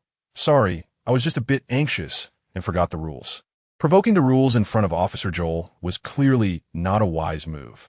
Officer Joel merely nodded slightly, watched Lin Si get in line, and then continued moving forward, calling out names from each cell, with the number of inmates in the lineup increasing and no one speaking. Pullman's cell door was tightly shut. No sound to be heard from inside. The officer was clearly aware of Pullman's situation. Otherwise, he wouldn't have skipped Pullman's name on the list. No talking during the lineup. Lin Si temporarily suppressed his doubts. The process of standing in line was quite long. Finally entering the hall. Once all the inmates began speaking, Lin Si carefully scanned every face in the hall. There was no sign of Pullman. Pullman hadn't arrived in the hall early. Lin Si thought of a terrible possibility. Pullman had encountered an accident during the 7 days and had been taken to solitary confinement. That was not an easy place to get out of safely. Lin Si didn't sit and wait. He looked for Officer Joel. No talking during the lineup. But now it was free time. He looked around, but didn't find Officer Joel. Just at that moment, he suddenly wondered where he had gone. Lin Si furrowed his brow in confusion. At that moment, he saw Officer Jasper, with blonde hair, leaning against the wall with a hat in hand, smiling and casually chatting with another officer. Asking Jasper could work.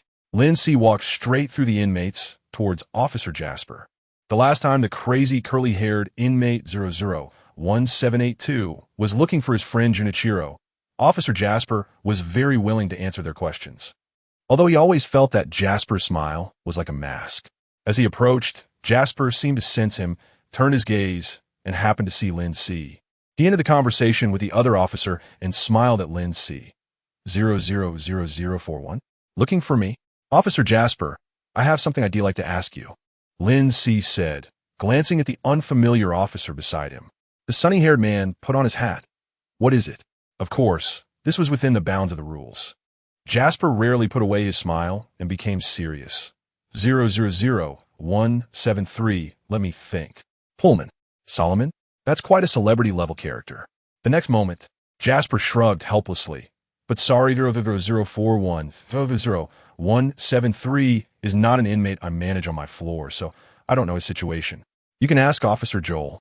He is the guard responsible for your floor, and he handles the overall scheduling of the inmates. When I can't recall the specific situations of the inmates, I also check with Joel. Lin Si certainly remembered, although that was just an answer to deceive curly-haired inmate 0011782. Officer Joel ISNT here. A Haven T found him. Lin Si explained. Jasper looked around as if to confirm, then said, maybe he has some urgent work. After saying that, he looked at the officer beside him, who also spoke up. I'm not clear on Joel's whereabouts. Jasper suggested. Lin Si knew he couldn't get any more answers from Jasper, thanked him politely, and turned to walk towards the nearest long table. Yet his thoughts couldn't help but linger on Pullman. What had the old man encountered? Welcome everyone to Human Rights Day. The hall quieted down, with only the mechanical female voice from the broadcast making announcements. Lin Si sat in his usual spot, but beside him was an empty seat, with no familiar old man sitting on the bench. The mechanical voice continued. During Human Rights Day, everyone can enjoy all the rights within the rules. Everyone has the right to propose a human rights request. Please enjoy today as Human Rights Day. Ding! The doors opened as per usual. Propose a human rights request? Lin Si was still pondering the specific meaning of this term when most of the inmates in the hall had already cheered, eager to enter the room to make requests. The guards had already positioned themselves, shouting for the inmates to line up and maintain order. He temporarily had no other human rights requests besides leaving the prison. Lin Si stood up, not heading to the lively room entrances, but walked straight towards Officer Joel, who was standing by the main door. That was a position where he could see the situation in the hall as much as possible. During the broadcast, he had immediately locked onto Officer Joel, who was walking out of one of the rooms. Chapter 106. Medical Parole. Officer Joel stood still, politely calling out. Officer Joel was brushing off the dust from his uniform when he looked up and met Lin Si's gaze, slightly raising his chin and saying, I heard from Jasper that you were looking for me? Yes. Lin Si nodded in acknowledgement and asked directly. During the lineup, I inquired about inmate number 00173, Pullman Solomon. You skipped his roll call today because he has already suffered some punishment and is not in his cell, right? He paused for a moment, emphasizing, Officer Jasper said this inquiry is within the rules. I shouldn't have spoken during the lineup, but now I feel my question does not violate any rules. Officer Joel glanced at him and replied, Of course, it's a permissible inquiry. I remember 00173 very clearly. 2 days ago, due to the worsening condition of his broken leg, he applied for medical parole and is no longer in prison. Lin Si found it hard to control his shock. Worsening? Medical parole? The last time during the healing day, Pullman had just checked his broken leg specifically. The condition was stable. But suddenly, just 5 days later, it worsened, to the extent that the medication Pullman prepared himself couldn't handle it, requiring medical parole. How is that possible? Moreover, the term medical parole made him involuntarily associate with the curly-haired inmate's desperate search for Junichiro, and how Jasper deceived the curly-haired inmate with the idea of medical parole, only to be uncovered, leading to the curly-haired inmate's eventual madness. The similarities in reasoning made him wonder if these two incidents were fundamentally the same. Lin Si had previously suspected Junichiro's disappearance, and with Boss Fan's mention of a hidden prison, along with the coincidence of Pullman's sudden medical parole, his suspicions grew stronger. Noticing Lin Si's astonishment, Officer Joel spoke up. Speaking of which, do you have any more questions? There are many questions, but certainly they couldn't be answered by a prison guard. Lin Si composed himself, shaking his head. No more questions. Officer Joel nodded, neatly concluding the conversation, glancing at the semi-transparent panel in his hand and occasionally tapping it twice. Without a polite farewell, Lin Si turned and slowed his pace, searching with his eyes. There weren't many inmates left by the long table in the lobby. Most had surged into the 2 side rooms, crowding in line to enter. Apart from speculating and doubting, there were no more direct clues about Pullman's whereabouts. The curly-haired inmate number 00178 might have some clues regarding the disappearance behind the medical parole event. However, a quick glance revealed no sight of the curly-haired inmate. Unexpectedly, Lin Si locked eyes with the hedgehog-headed inmate. The hedgehog head flinched and quickly lowered his head, shrinking behind the person next to him. The person beside him was none other than inmate number 000229, whose blood marks under his eyes had faded considerably, along with a few other companions who had entered prison together, and they were waiting outside a room. 000229 merely glanced at Lin Si before retracting his gaze, hands in pockets, continuing to chat with his companions. It seemed that 000229 and the others had restrained themselves a lot, and Pullman's education with his cane had surely played a significant role. Thinking of Pullman, Lin Si's heart sank. The old man's situation must not be good. Just like Junichiro once disappeared, it would be a permanent vanishing. At that moment, red-haired Joel noticed him and suddenly raised a hand high. Number 000041. Hey! Red-haired Joel quickly walked around the long table towards him. I've been looking for you. Lin Si stepped aside, waiting for red-haired Joel to approach. Looking for me? I barely know you, and I haven't pre-ordered any contraband from you. Actually, I'm looking for Mr. Solomon. I have a pack of cigarettes to give him, but I haven't seen him. So, I wanted to ask you since you were close to Mr. Solomon. Red-haired Joel had one hand tucked into the pocket of his prison uniform, shaking it to indicate that he had something good hidden inside. Close, before crossing over. He had never heard anyone say they were close to him. However, Lin Si did not refute it. He carefully examined red-haired Joel's expression and confirmed that the other party was genuinely puzzled before saying, Pullman is missing. Missing? Red-haired Joel's eyes widened in shock at this unexpected word. Missing in prison? Red-haired Joel's tone was off-key due to excessive shock. Lin Si explained, Missing is just my definition of Pullman's current situation. More specifically, earlier during roll call, Officer Joel skipped over Pullman. I just asked Officer Joel about Pullman's whereabouts, and he said Pullman's leg condition worsened and he applied for medical parole. Before Lin Si could finish, red-haired Joel suddenly made a pause gesture, then stepped aside a few paces, beckoning Lin Si over with his finger. Lin Si was taken aback, but walked over. Once red-haired Joel confirmed that the guards couldn't hear their conversation, he leaned closer, lowering his voice urgently. It's fake. It must be fake. I know Pullman's leg condition. It has never worsened. He is very careful about protecting his leg, and he has money. In short, worsening is impossible. Moreover, even if he were to die in prison, Pullman would never apply for any medical parole. Mr. Solomon must be in some trouble. The guards are lying. That's why I said Pullman is actually missing. However, red-haired Joel's words further confirmed Lin Si's suspicions. Grabbing another key point from red-haired Joel's words, Lin Si asked, Why are you so sure that Pullman would rather die in prison? Pullman indeed expressed an attitude of not wanting to leave prison for the time being. Entering prison was his own choice. Red-haired Joel's words added more certainty to Pullman's attitude.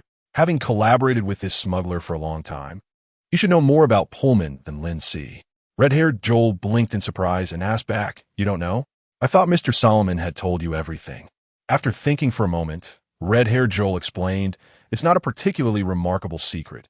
Pullman voluntarily surrendered to enter prison. If he leaves prison, he will definitely be found and tortured to death. Chapter 107 Legendary figure Lin Si only glanced at the red-haired Joel, and the red-haired Joel immediately elaborated. Escado. He was originally the second-in-command of Escado. However, to say he was the second-in-command is somewhat misleading. Anyone who knows a bit about Escado understands that the real backbone of Escado is Mr. Solomon. From an obscure, small gang, it has developed business connections all over the world. Before I went to prison, I had heard the legend of Mr.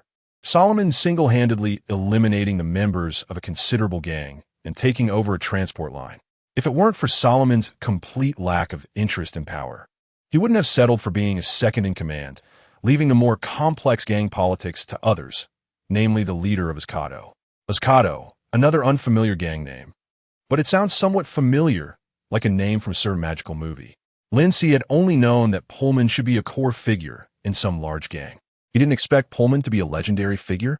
Lin Si found the right term. As a warrior at the first stage of the warrior path, Pullman indeed possesses the power to crush ordinary people. I don't know how well Pullman uses firearms, but what red-haired Joel heard must be more than just exaggerated legendary stories. Yes, absolutely a legendary figure. Among us gang members, that is. Red-haired Joel flicked the dirty braids hanging in front of his chest. But what actually happened within his Kato later, I don't know.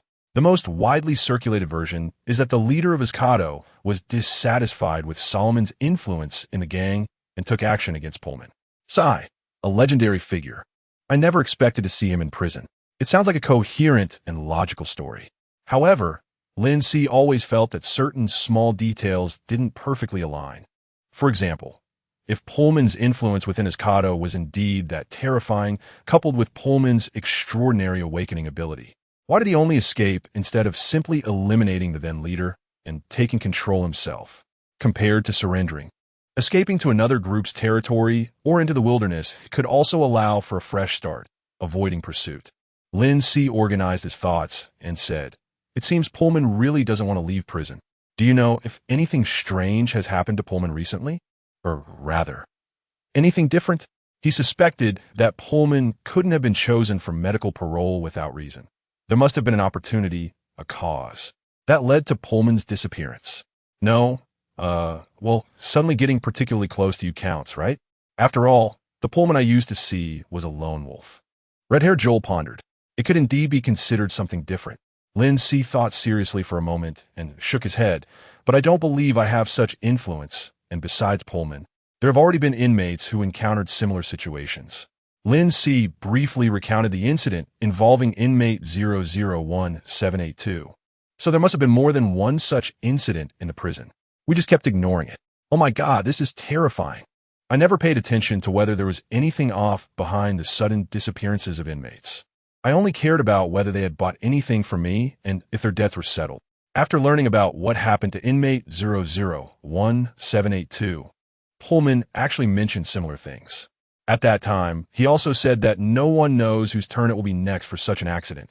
Back then, they never thought Pullman would become the next accident. A multitude of thoughts suddenly surged in Lin Si's mind, and he temporarily suppressed his emotions, asking, "Have you seen 001782? I want to dig out more information from him." Earlier, when Lin Si recounted the story of 001782 looking for Junichiro, Red-haired Joel had already successfully matched 001782 with a face from memory. He looked around and shook his head. "No, I haven't seen him today. Hasn't he gone crazier? I hope nothing has happened to him." Lin Si was silent for a few seconds and said clearly, "That would be a very bad possibility." Red-haired Joel kept scratching his head and suddenly said, "I think we can talk to Eden about this." Eden?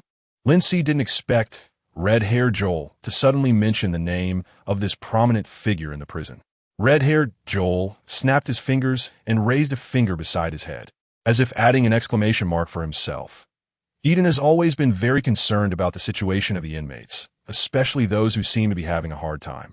Inmates who want to attach themselves to him might just be noticed by him, including those who have disappeared, referred to by the guards as being on medical parole or dying unexpectedly. Maybe you can tell us something? It is indeed a possibility. When one has enough information about the inmates, they can naturally discover the oddities more than other inmates. Lin Si immediately pinpointed Eden's location. Since there weren't many inmates still sitting in the hall, the big, bearded bald man was already quite conspicuous on the bench. A few scattered inmates sat around him, not crowding him, just occasionally exchanging a few words before going back to their own business, but he was the clear center of attention. Lin Si walked past the long table, with red-haired Joel closely following, stopping behind the bald man. The other inmates at the table halted their activities, interrupting their conversations to look at Lin Si. Eden seemed to sense something, lifted his gaze from a book, turned to look, and revealed an unexpected smile. 000041? Looking for me? Chapter 108, I am very sorry about this. I have a few questions to ask you. Lin Si politely took out the necessary courtesy, his gaze falling on the book in Eden's hand. I wonder if it is convenient for you right now. Sure, I would be happy to answer your questions. Eden closed the book, turned around to face Lin Si directly, and try to break the ice a bit, asking, "Aren't you planning to participate in Human Rights Day?" Everyone has a rare opportunity to express their human rights needs. Red-haired Joel snorted from his nose, sitting in an empty seat behind and crossing his legs, saying, "The human rights demand is too limited. If someone wants to make a phone call, they can bring it up, but other demands are just about needing a towel or watching a slightly colored holographic movie. It's a complete waste of time. It would be better to just buy from me.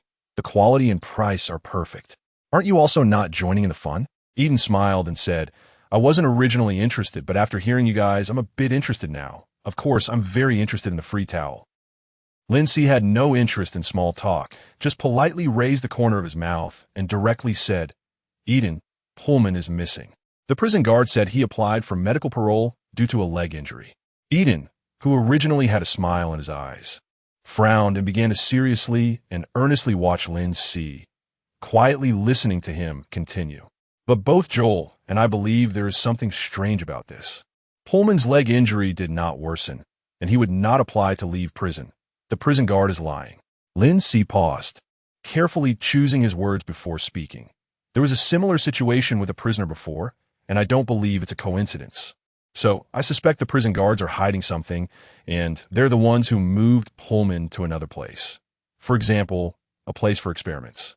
Since he wanted to exchange information, he had to show some sincerity and share his own information and speculation. Experiment? Why would you think of an experiment? Eden asked.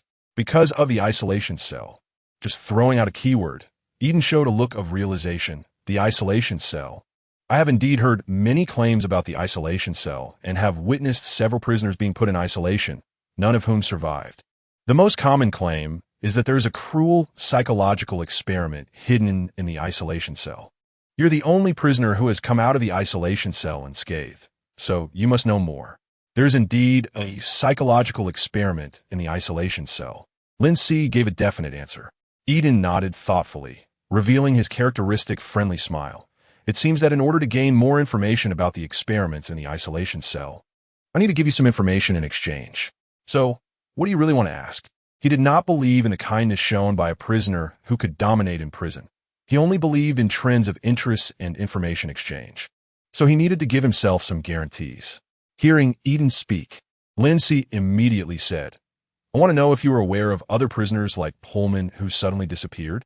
Has there been any follow-up investigation? Did you find any useful clues?" Eden pondered seriously. "Well, actually, before this, I did notice some strange deaths and releases of prisoners. They were all innocent people who were wrongfully imprisoned, but I never inquired with the prison guards because I knew they were untrustworthy." He looked at Lin Si and said with great certainty, "They are part of the group. People from the group are untrustworthy, especially toward those at the bottom who are just resources and commodities for the group. Even if they're the lowest-ranking people in the group, they treat us with the same attitude. A little bit of honesty to them is charity, and I don't expect any charity. This is someone who is absolutely anti-group." Lin Si mentally tagged Eden with a new label. Not long ago, he had heard similar words from Boss Fan. This might also be the thought of most people at the bottom. "So how did you investigate?" Lin Si asked in confusion. In prison, prisoners' time and space are extremely compressed, and there are very limited ways to obtain information. Eden placed the book on his lap and explained with a light laugh. Their relatives, their friends, those they kept in contact with outside the prison. Originally, when they were still in prison and had not mysteriously died or disappeared, I could contact these people at any time, but after they disappeared, these people seemed to have vanished from this world along with them. And I couldn't get in touch with them at all. The ability to erase a person and everyone connected to them, besides the group. I can't think of anyone else. Erasing a person's existence? The terrifying aspect of a large, centralized entity. Lin Si inhaled silently and asked, "Besides that, were they sent? To the isolation cell? Or to another hidden isolation cell?" Eden showed a helpless smile. "I believe they were taken away. In short, they're no longer in prison. I try to have people search discreetly within the prison. I don't know if you know, but sometimes the prison guards get lazy and bring prisoners to the work building to help them work." Seeing Lin Si nod, Eden continued, "I have many friends who have been taken to help with work. The prison guards are usually quite relaxed and lazy at that time, so they have the opportunity to investigate the situation in almost the entire work building. That was just after one of our very healthy friends was inexplicably declared dead from a sudden heart attack, and we were all very suspicious. But they searched the work building and couldn't find anyone, nor did they find any hidden spaces. So, I speculate that these mysteriously disappearing prisoners were taken out of the prison. Combined with your speculation, they should be taken to some experimental site outside the prison to be used as free test subjects. Although I have no connection with Pullman, I have always admired him, and I am very sorry to hear that he has encountered such a situation. He is no longer in prison, and there is nothing we can do. Lin Si remained silent for a long time. As Eden was about to say something to comfort Lin Si, he suddenly spoke very calmly. I don't think so. He must still be in prison. Chapter 109. Scientism. Eden leaned slightly back against the edge of the long table, curious as he asked, "Why? After hearing my analysis, why would you still come to a completely opposite conclusion? And you seem so certain. I can tell you're serious, not just trying to refute me." Lin Si succinctly replied with 2 words, intuition. After a moment's thought, he added, "Since a confinement room has already been set up in the prison as a small experimental site, and the entire prison is actually conducting time experiments, I don't think the organization would waste manpower, resources, and land to build another experimental site outside and lock us little mice up somewhere else. Mice and laboratories are usually in the same place. You just haven't found the real location. I noticed that you used the word almost in every sentence. You know very well that you haven't searched every corner of the office building, and there must be omissions, right?" Eden frowned slightly, then shook his head with a smile. "It does sound like intuition is the most suitable explanation. The logic is too fragile." He continued to ponder, adding in the experiences mentioned by Boss Fan regarding the secret prison and the confinement room. Lin Si muttered to himself, while also saying, "It's also because of that inmate I mentioned who experienced something similar. He once mentioned an experience." He roughly recounted the experience of curly-haired inmate 001-782, who felt like he was running into a wall in the office building. In the end, he brought up the speculation he had after hearing the story from the curly-haired inmate. "I think this haunting has nothing to do with it. It seems more like he just happened to run into a moment when 2 spaces overlapped." "You mean," Eden said thoughtfully, raising both hands, stacking them together, and then moving them apart in parallel, like this? "Maybe, but it could also be up and down or intertwined in rotation. I can't be sure without more information," Lin Si answered rigorously. Eden rearranged his hands back together, resting them on his lap, his bright brown eyes carefully studying him. "That's a very impressive idea. Very few people can maintain such a scientific way of thinking when faced with something a bit eerie." He teased, asking, "Are you a staunch scientism advocate?" "I've experienced time travel and become an awakener." "A scientism advocate?" Lin Si smiled without any shame. "Of course." At that moment, the big-headed Luther squeezed out from the line of inmates, hurriedly running to Eden's side. He looked at Lin Si with a mixture of confusion and caution, not forgetting to nod politely as a greeting, then leaned close to Eden's ear and whispered something. Once Luther finished speaking, the originally gentle and relaxed bearded Eden's expression gradually became heavy as he turned to look at Lin Si. "Well, I now sincerely hope your speculation is correct." Eden clasped his hands tightly together, "because one of my friends has also disappeared today, mysteriously." Friend is the term Eden used for the inmates who followed him. Lin Si had already noticed Eden's choice of words and looked inquiringly at big-headed Luther. With Eden's nod of approval, Luther finally spoke. The others sitting at the long table had long since put down their tasks, listening to the conversation between Lin Si and Eden. Upon hearing this, they exchanged glances, all stating they hadn't seen kids today. The previously silent red-haired Joel couldn't help but express his surprise. "Doesn't that sound almost identical to the story told by 001-782? Eden's expression was not pleasant. A hint of anger crept into his gentle eyes. "These beasts of the organization. Another person has also disappeared, although it might not be on the same day." Lin Si immediately asked, like the confinement room, controlling the number of experiments. But this time, 2 inmates suddenly disappeared in a short period. There must be a reason behind it. Lin Si rubbed his forehead. Too many questions flooded his mind at once. But he couldn't find a thread to tie all the questions together. "You asked this question because you have some clues?" Eden asked seriously. "No." Lin Si lowered his hand, feeling that something was off. Eden nodded. "There are too many strange things in this prison. My suggestion is not to overthink it right now, but to focus on the current issue. After Eden's people also went missing, He clearly became more proactive about the inmates' disappearances. This was a good thing for Lin Si. Regardless of whether Eden was sincere or just maintaining an image, he had to do his best regarding the missing inmates. And Lin Si could take advantage of Eden's power. Lin Si spoke without reservation. Then I'd like to trouble Mr. Eden to help me find someone, 001782. We really need him to be alive right now and able to articulate complete sentences. Human Rights Day was still ongoing. The faces of the inmates flashed before him, and Lin Si finally saw red-haired Joel and a few of Eden's subordinates walking out from a distant room. As soon as he finished speaking, red-haired Joel quickly approached, followed by an inmate who pulled someone out at the end and pushed them between him and Eden. The disheveled, curly-haired inmate, who hadn't been cleaned in a long time, sported thick black-rimmed glasses that nearly obscured the upper half of his face. Hunched over with shoulders shrunken, the frail inmate squatted on the ground, hugging his head. Without needing to confirm his identity, Lin Si could recognize at a glance that this was indeed the already insane, curly-haired inmate 001782. Red-haired Joel, hands on his hips, said, "This guy is really hard to find. We asked everywhere, searched everywhere, and finally found him hiding in the cabinet of that room." He exclaimed, "Are those prison guards blind? They didn't notice an inmate hiding in a cabinet?" Chapter 110, I harmed him nearby. Several prison guards looked over, their expressions wary, hands already resting on their waists. Eden subtly waved his hand. "Everyone sit down, don't act like a bunch of thugs. Or those guards might mistakenly think we're going to openly bully someone." They didn't care when people were openly bullying before. Red-haired Joel muttered under his breath, but still obediently sat next to Lin Si. The other inmates also sat in nearby empty spots at Eden's gesture. The arrangement was deliberate. It seemed scattered, but in reality, it kept an eye on all possible escape routes for the curly-haired inmate. 001782. Eden leaned slightly forward, his voice low as he spoke. "You don't need to be afraid. We mean no harm. We just want to ask you some questions."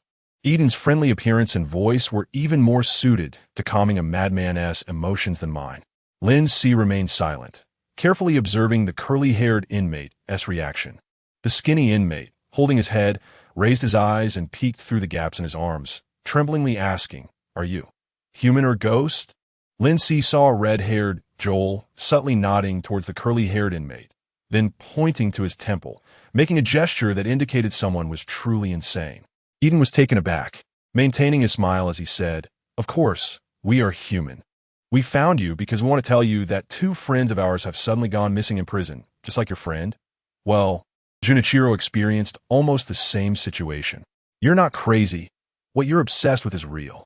We need you to wake up. Think carefully about the clues you've discovered, and help us find our friends, as well as yours." Eden wanted to wake a madman up and have a logical conversation with us.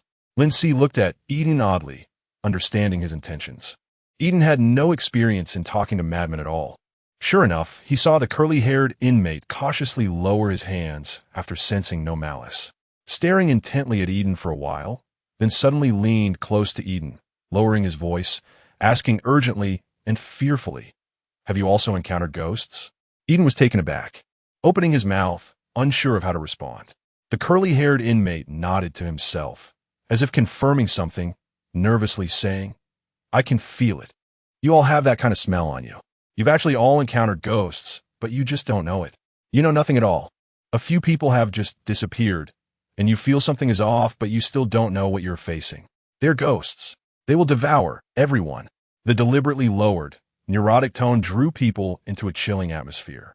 Red-haired Joel was stunned and quickly rubbed the goosebumps on his arms, jumping up suddenly. "Damn, what nonsense are you talking? There are no ghosts here. This is a scientific society." Red-haired Joel, frightened, looked around and raised his voice, then hurriedly sat down, scooting closer to Lin Si. Eden awkwardly adjusted his sitting posture, clearing his throat to ask, 001782, "Do you really understand what I'm saying?" The curly-haired inmate stared directly at Eden's glasses, bloodshot in his eyes, and replied ominously, "Do you understand what I'm saying?" Seeing Eden's speechless expression, it was clear the conversation was difficult to proceed. Lin Si leaned slightly forward, hands on his knees, and spoke, "I can understand what you're saying." The curly-haired inmate, who was just making eye contact with Eden, visibly shuddered, turned his head, and just noticed Lin Si, his face gradually showing surprise and excitement. "It's you. I remember you. You were the one who helped me and knows witchcraft, 000041. As long as you remember this setting, it's good." Lin Si had already calmly accepted the rumor about his witchcraft. Nodding, "I know we've encountered ghosts, and I have thought of a ritual to find the missing people. This ritual requires your help." As soon as he finished speaking, everyone around looked at him with strange expressions. Red-haired Joel cautiously pointed at his head, then silently mouthed, "Has he gone mad too?" Eden quickly raised his hand, signaling everyone to be silent, looking at Lin Si with confusion, then observing the curly-haired inmate's reaction, choosing to remain silent for the time being. Lin Si's attention was entirely on the conversation with 001782. Talking to a madman was much more laborious than with an ordinary person, and he had countless experiences in this regard. The curly-haired inmate, confused, pointed at his own nose. "Me? I can actually help with such a ritual?" A familiar feeling suddenly surged. Lin Si smiled slightly, unconsciously lowering his voice, and with a mysterious smile said, "Trust me, I'm very familiar with such mysterious events. Can you understand it better than I do?" The curly-haired inmate immediately shook his head. "Madmen aren't idiots. As long as you explain something according to their logic, it can flow smoothly." Lin Si smiled, "Of course. May I ask, what do you need me to do? Do you need to borrow my blood or hair?" The curly-haired inmate's eyes lit up, actively asking. Lin Si retracted his hands, straightened up, and shook his head. "No, I need to confirm one thing first. Regarding Junichiro, have you ever lied?" The guard Jasper mentioned that Junichiro had passed away from illness half a year ago, which coincided with the time the curly-haired inmate became ill. He needed to confirm whether the curly-haired inmate had truly distorted his memory about this matter or simply didn't want to face it, while also checking if the guard Jasper had lied about it. Lie? The curly-haired inmate was taken aback. Then his gaze wandered for a moment, quickly shaking his head. "No, I didn't lie." An interesting reaction. Lin Si withdrew his smile, subtly increasing the pressure on the curly-haired inmate. Lies bring misfortune and will also affect the ritual's effectiveness. Without saying another word, the curly-haired inmate's head drooped lower, his arms wrapping around himself in a display of extreme insecurity, muttering, "I didn't lie, I don't want to lie." Midway through speaking, the curly-haired inmate's word choice changed subtly. He kept taking deep breaths, raising his hand to clutch his hair, painfully and strugglingly saying, "I'm just too scared. I can't say it. I'm afraid that if I say it, I'll disappear like him. I harmed Junichiro." Chapter 111. Disappearance under the eyelids. Did I harm Junichiro? Lin Si vaguely realized that the issue with the curly-haired criminal was not as simple as distorted memories or selective amnesia. Without letting any unnecessary emotions show on his face, Lin Si smiled calmly and steadily, becoming increasingly adept at painting a picture. "You know, here with me, you don't need to have too much unnecessary fear and worry. I guarantee that no one can take you away." Eden glanced at Lin Si, then focused on the curly-haired criminal's reactions and changes in expression. The curly-haired criminal, initially trapped in fear, gradually lifted his gaze to Lin Si. The fear in his eyes slowly transformed into hesitation and regret, as if making a certain determination. Tears welled up in the curly-haired criminal's eyes, the lenses blurred, and he cried out, "It was I who harmed Junichiro." At that time, I was actually called for a second time, just 3 days after the first time ended. I remember the timing clearly. I was so scared. I was really so scared, but I didn't dare to refuse the guard's request. You know that going against the guards in prison won't end well.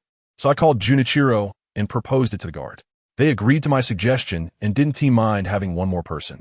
Eden handed the curly-haired criminal a tissue. "And then? Did you still run into the same situation?" "Thank you." The curly-haired criminal politely thanked Eden for the tissue, took it to wipe his eyes, and shook his head. "No, of course not. I called Junichiro because I didn't dare to go to the work building alone anymore. But I didn't want to harm him. I had already told him about what I accidentally discovered last time. We discussed it and were prepared to pretend we knew nothing, to do what the guard arranged, and during that time, we must not leave that office. As long as we didn't wander around, we shouldn't run into trouble. But clearly, an accident still happened." Lin Si patiently listened to the curly-haired criminal sob for a while before asking, "When did the accident happen?" The curly-haired criminal sniffed, and the emotions that had just calmed down suddenly surged again, saying, "Just when we finished the task and were about to leave, I just turned my head for a moment and suddenly found that Junichiro was gone. He was clearly telling me a joke that wasn't funny at all just a second ago. But in the next second, I didn't see him for just a second, and he disappeared right under my eyelids. Can you imagine? Can you believe it? No. It's normal for you not to believe it, because at that time I didn't even believe what I was experiencing. The guard came, and I told him about Junichiro's disappearance.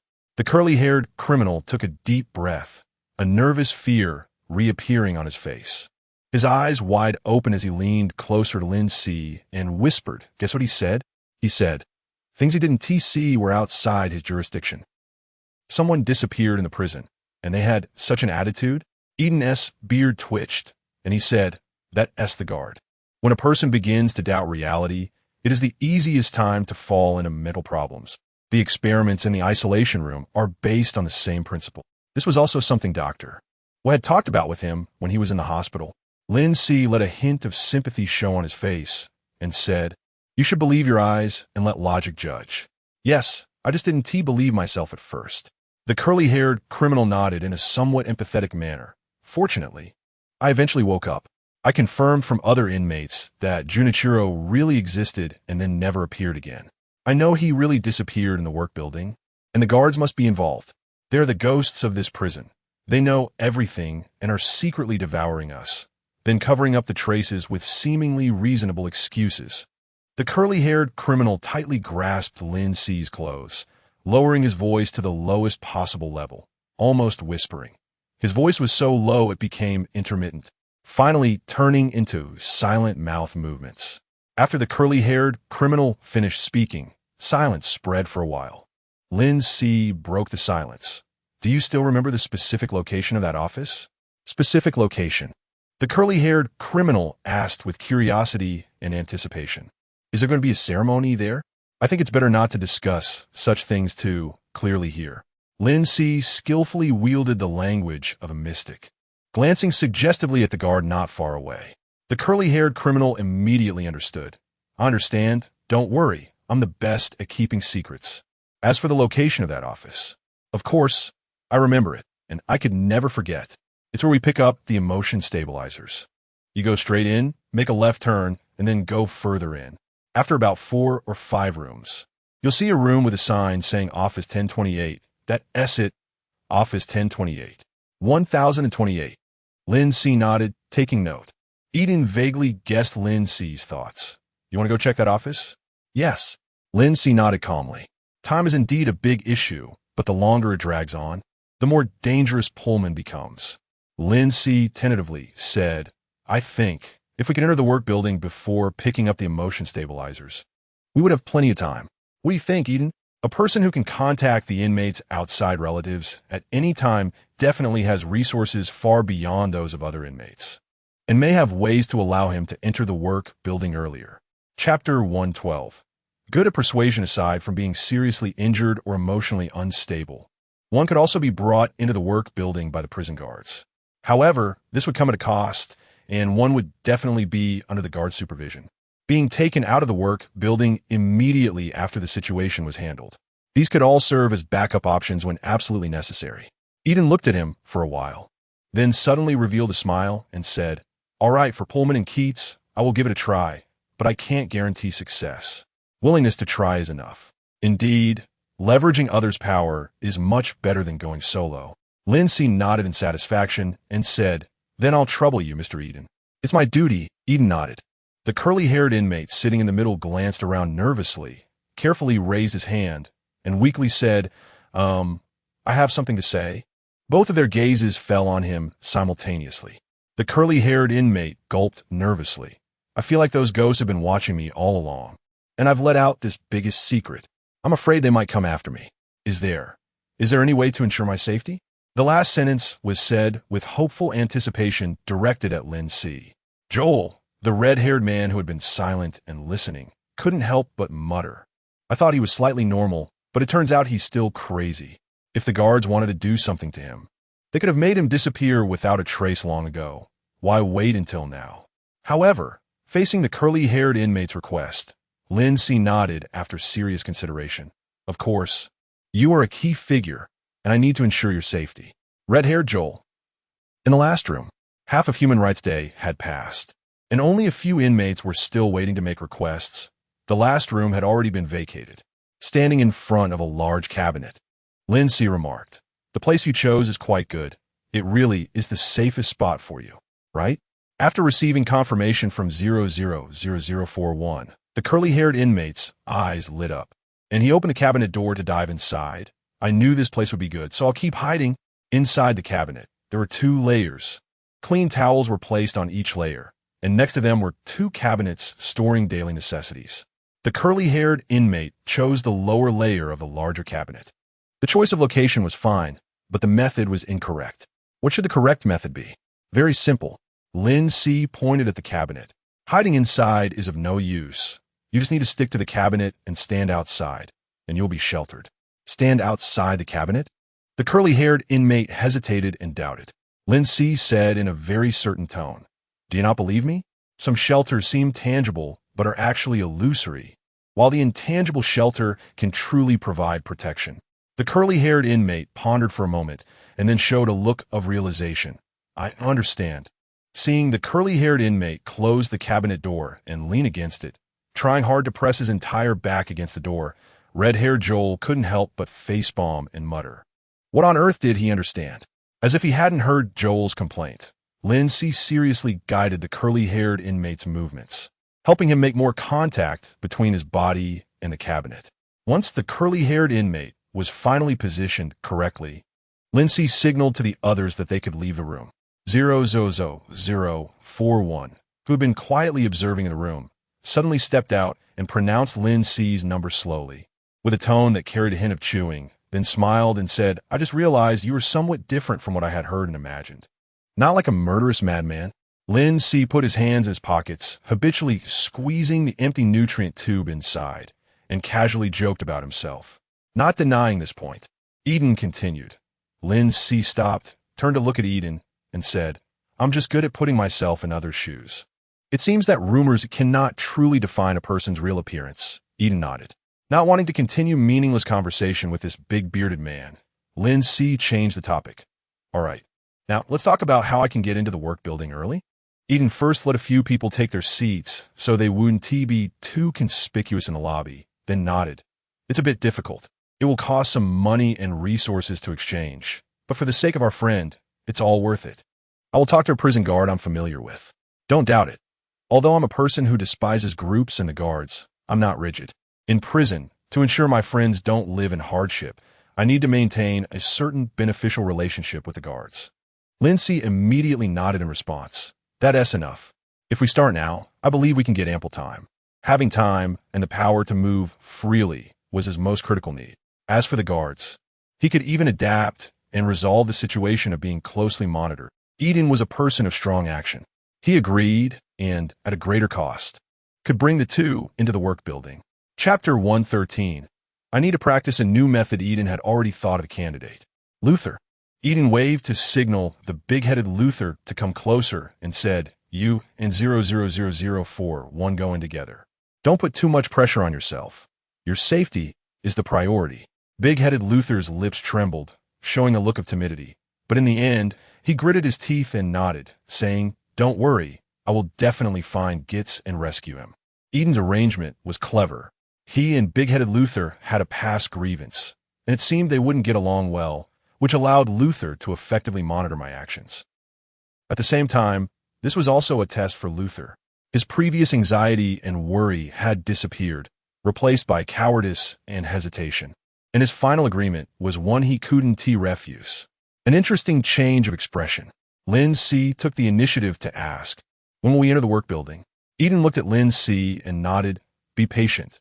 The more anxious you are, the easier it is to make mistakes." "I understand. I'm just worried about Pullman's safety." Lin Si slowly exhaled, not lying. "It seems your relationship is indeed quite good. It's hard to imagine. I thought both of you were difficult to approach. Looks like my judgment of people is not very accurate." Eden self-deprecatingly said. The situation in that hidden space was still unknown. Even if they found a way in, it wouldn't necessarily be easy to leave. He had to leave himself a way out. For example, leaving a marker outside and then directly switching people out. This was an idea he had come up with not long ago. He had never attempted to switch out a complete person before. Because he mostly regarded the switching ability as a means to kill, he had only ever switched out parts of person.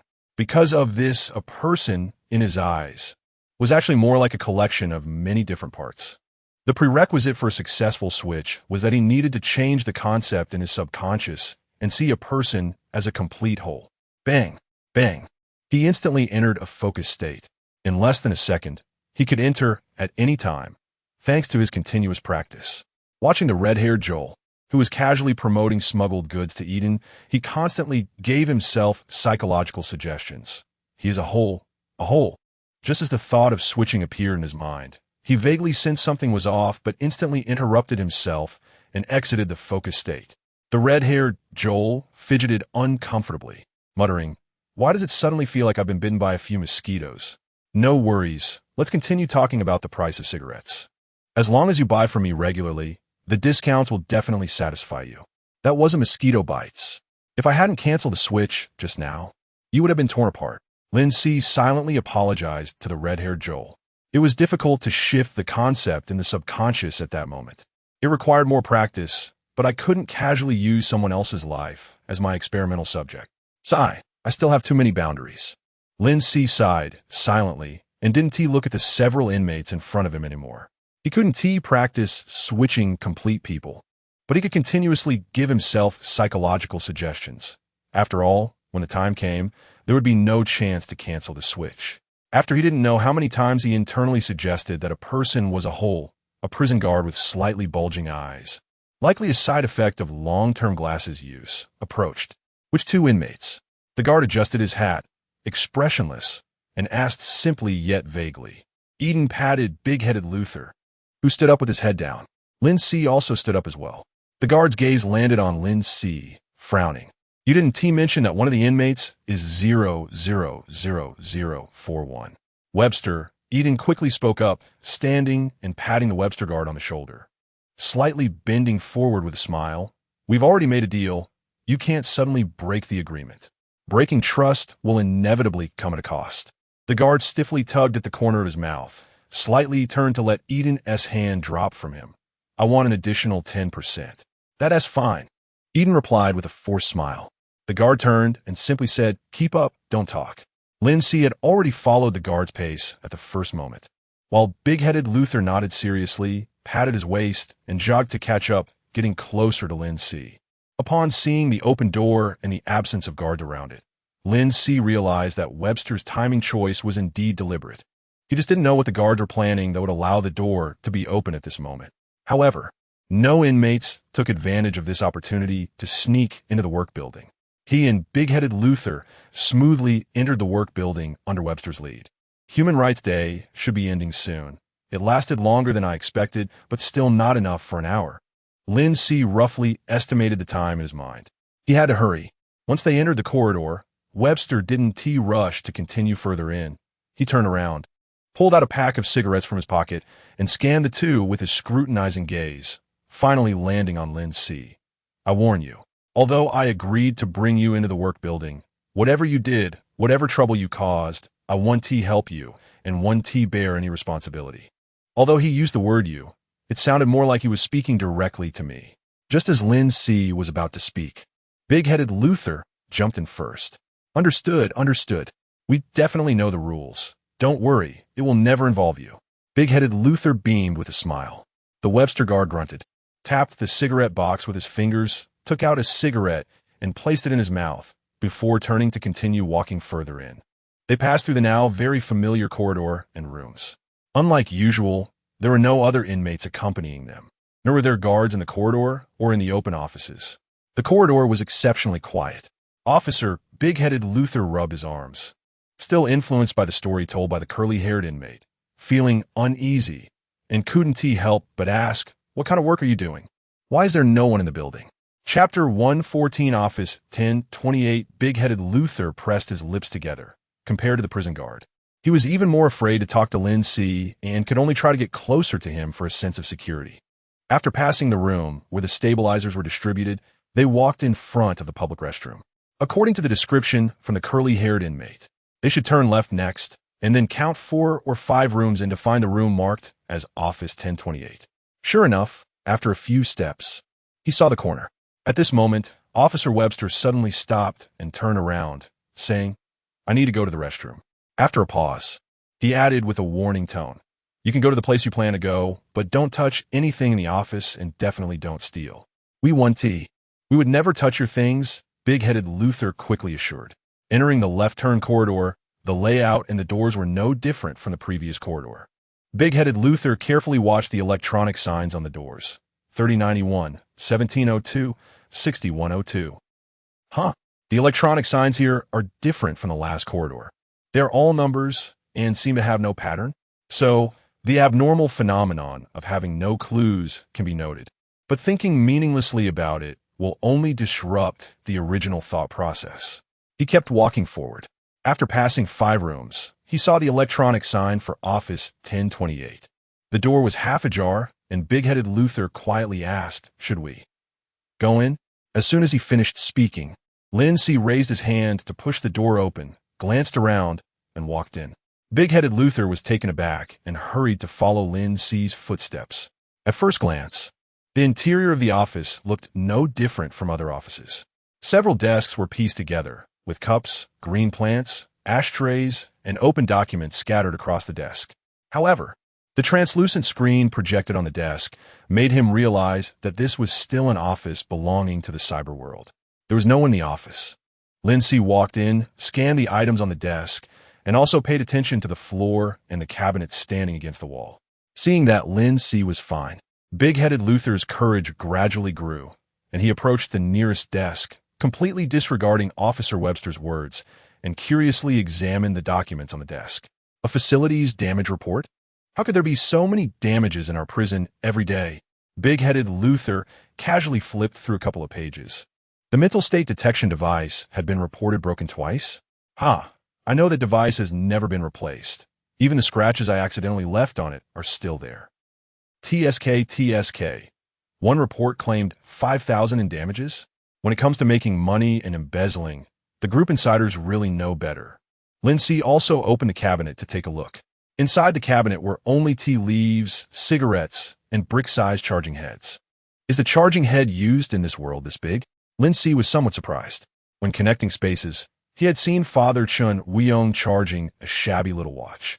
The charging port was a smooth metal plate mounted on the wall, and one could charge the personal communicator by simply sticking it to the metal plate for a minute or two. This was the first time he had seen such a large charging head. It should only be used for charging some large equipment. Lin Si closed the cabinet door, confirming that there was nothing he was looking for here. This intertwined space definitely wouldn't be hidden behind some simple secret door in the cabinet. Too simple, and there was no possibility of spatial intertwining. Where could it be? Lin Si began to analyze thoughtfully. In the curly-haired inmate's words, Junichiro's disappearance seemed to have suddenly triggered some mechanism. It could be time, it could be location, or it might require a combination of both. If the triggering condition requires time, then that would be troublesome.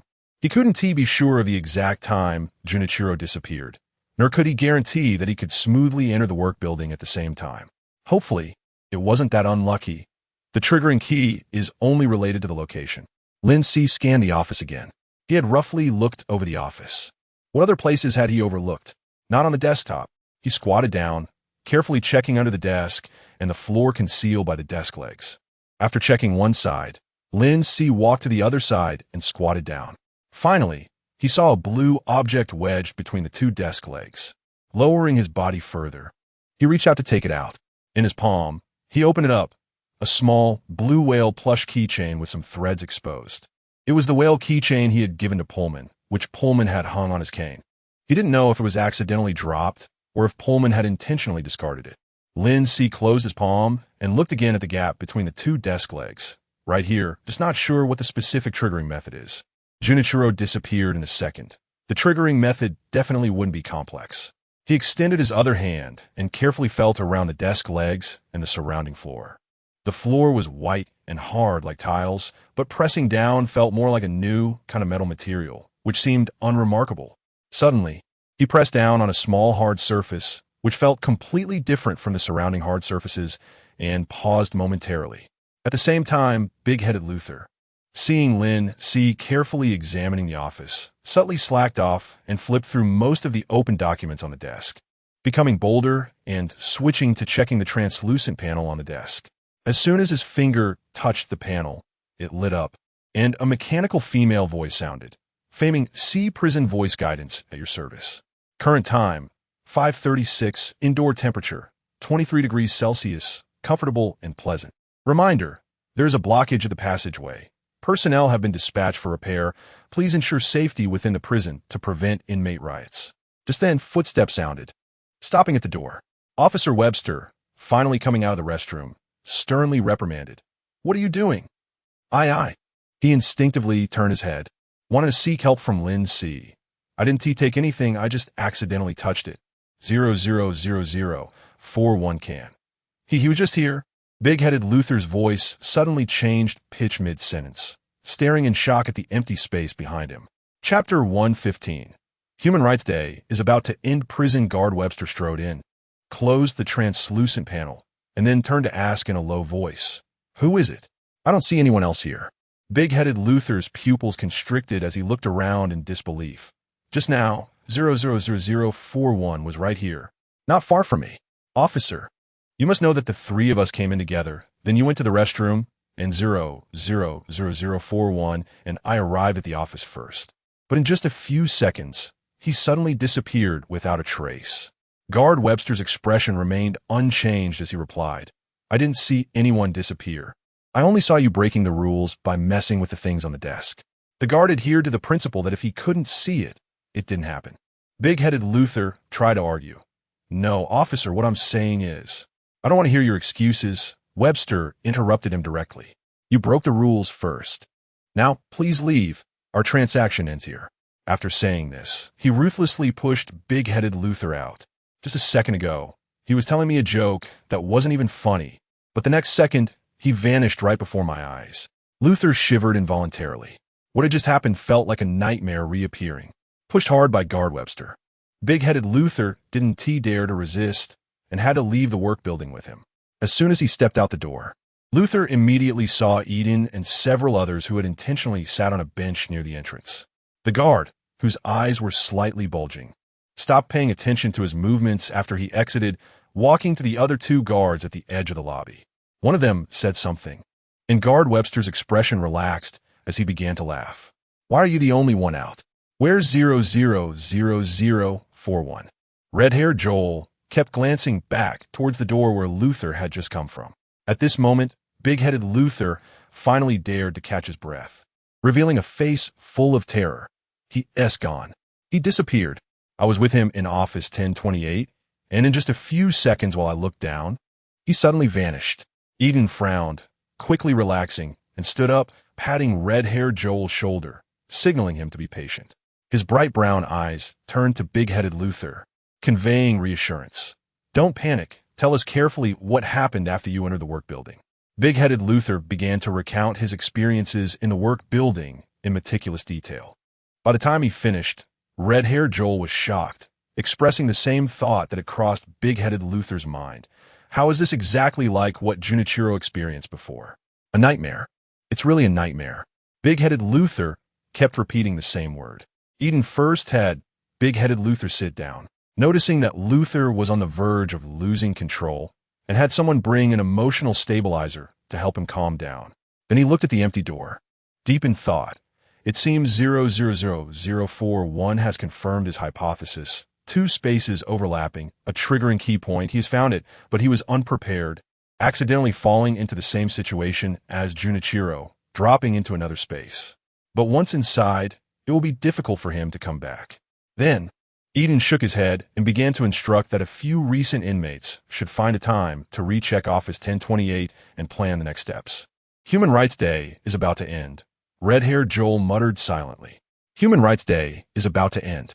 Lin Si had been calculating the approximate time in his mind. While checking the ground, He felt a place that was the same color as the floor, but harder in texture. Pressing it caused his body to fall into this place. The arrangement of desks and chairs in the office should have been different from now, and that area with a different texture was directly exposed. After Junichiro accidentally stepped on it, he fell to the place where he currently was. I didn't inquire about the layout of the office, and the curly-haired inmate wasn't there, so I couldn't discover the changes in the office earlier. Luckily, this little plush ornament fell down. Lin Si glanced at the whale plush toy he was tightly gripping in his hand, put it in his pocket, and raised his gaze. This was an office almost identical to the previous one. The difference was that there were no items piled on the desk here. Nor was there a translucent panel for the guards to work with, just a few bare desks and chairs. It was merely a replica of the decor. No one was actually working or resting here. What caught Lin Si's attention was a square on the ceiling above, glowing with a blue light. The thing I touched earlier should be this. Lin Si stood up and scrutinized it. In the other office, 21028, this square blended into the floor, indistinguishable to the naked eye, but now he could see clearly. It was a pitch-black object like a screen, with blue light shimmering on the surface, somewhat resembling the number plates seen in the cells. However, the object capable of triggering a spatial exchange must be more complex than just a number plate. Unable to figure it out for now, Lin Si didn't let this problem linger in his mind and walked toward the office door. The door was half ajar, as if still maintaining the appearance it had when he and big-headed Luther entered. But I've already arrived in another hidden space. Lin Si shook his head at this amusing thought, took a deep breath, heightened his vigilance, and opened the door. Chapter 116, Lucky Me, and Familiar Corridor. But the bright light disappeared, replaced by dim lighting, with lights flickering from time to time, as if truly entering some terrifying world. Tick-tock, tick-tock. There was the sound of water dripping at the other end of the corridor. Judging by the location, it should be coming from the public restroom at the end of the previous corridor. There hadn't been such dripping sounds before. Was the faucet in the restroom broken? Lin Si listened intently for a moment, confirming that there were no other sounds in the corridor apart from the dripping. As he stepped into the corridor, he felt as if he had walked into the description of a curly-haired criminal, suddenly transitioning from one world to another strange world. Just a door's distance apart. Looking around, Lin Si walked towards the sound of the dripping, which was in the direction he had come from. He wondered if there would be any changes in this place and where the laboratory was. So, I need to first check the places I've been to see if there are any changes. With his thoughts clarified, Lin Si slightly quickened his pace, while not neglecting to observe his surroundings. The office doors were almost all ajar, and the number plates on the doors were the same as those in the upper space, with no signs of anyone having been in the offices, as if they were model rooms. As he reached the corner, Lin Si felt something and looked up, seeing a square on the ceiling emitting a blue glow, just like the one in Office 1028. There's one here too? Lin Si was surprised. Perhaps because it was positioned against the wall, people usually wouldn't step on it when passing by without specifically looking for it. Of course, if someone accidentally stepped on it, they would disappear in the prison like Junichiro, with no impact on the guards. However, since contact would lead to entering the next layer of space, it was strange that the positions of these squares hadn't been changed during the design, only simply covered up. This indicates that the positions of these squares are immovable. Lin Si pondered, feeling that he seemed to grasp the significance of these squares' existence. What would happen if I directly replaced these squares? A thought suddenly arose in Lin Si's mind, but soon he suppressed this idea. This is a real existing space, not one created by mysterious forces, but supported by science and technology. He couldn't guarantee that the whole space wouldn't collapse, and that he, as well as others in this space like Pullman, wouldn't die here. What I need to do first is to find out where Pullman is. Lin Si stood at the corner, able to see the situation of the corridors on both sides. The corridor in the direction he came from was darker. There were only one or two spots on the ceiling with faint light, which couldn't illuminate the depths of the corridor. Further away, he could only see a patch of darkness. The visible area was no different from the upper space, but just seeing the deeper darkness made him sense an ominous smell. This doesn't look much like a laboratory. Lin Si didn't rashly continue forward. A laboratory should be bright and clean. Not to mention that the experiments Ashmita conducted in prison were all in collaboration with other wealthy groups, which wouldn't produce a laboratory that didn't meet normal standards. Even the laboratory he saw in his virtual consciousness in the confinement room was bright and clean. Lin Si couldn't help but mutter in his heart.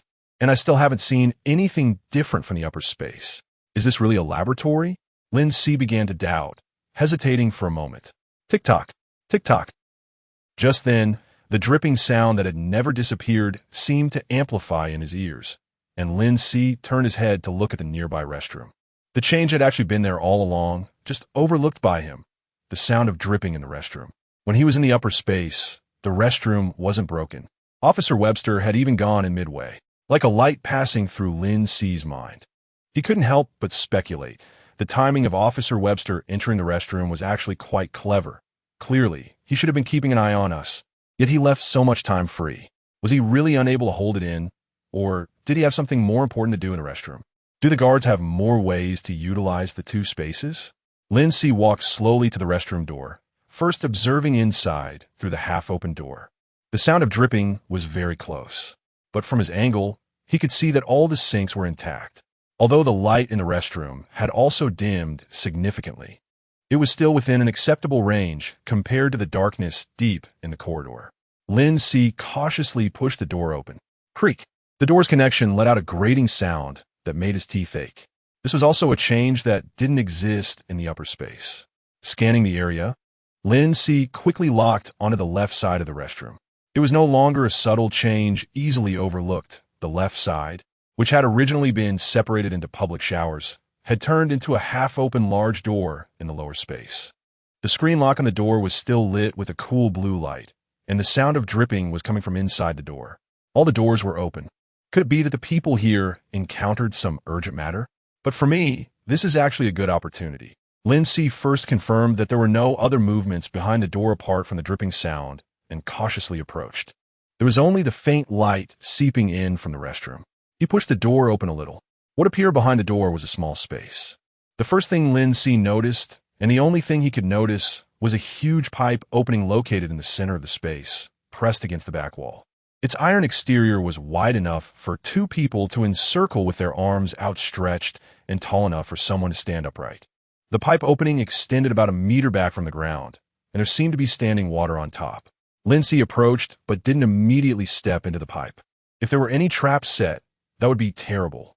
Lin Si remained cautious. The light inside the pipe was even dimmer.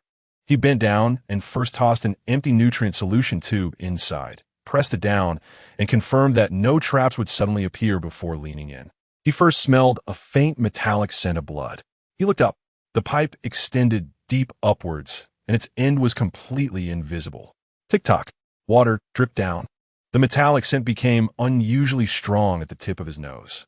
Chapter 117, a bit too bold. Lin Si raised his hand to touch the tip of his nose. Unable to see clearly in the light, but he was already very familiar with this smell. Blood. Drip. Drip.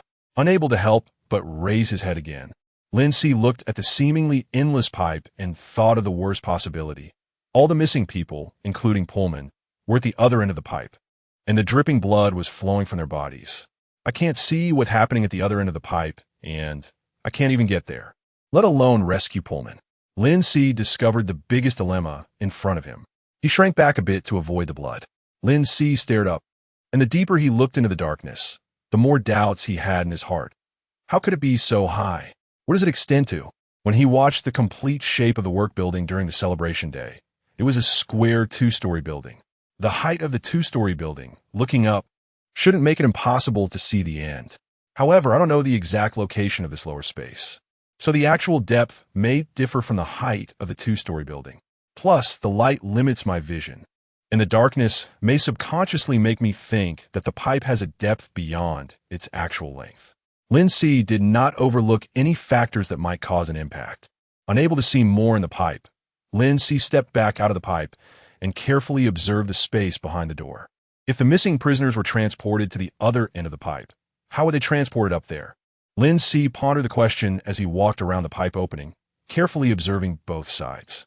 Based on his recent experience of entering the pipe, he could confirm that there were no devices triggered by weight inside. The walls of the pipe were very smooth and intact. But after witnessing the design in the cell where the source of light was untraceable, He was acutely aware that the existence of mechanisms could not be judged by surface traces.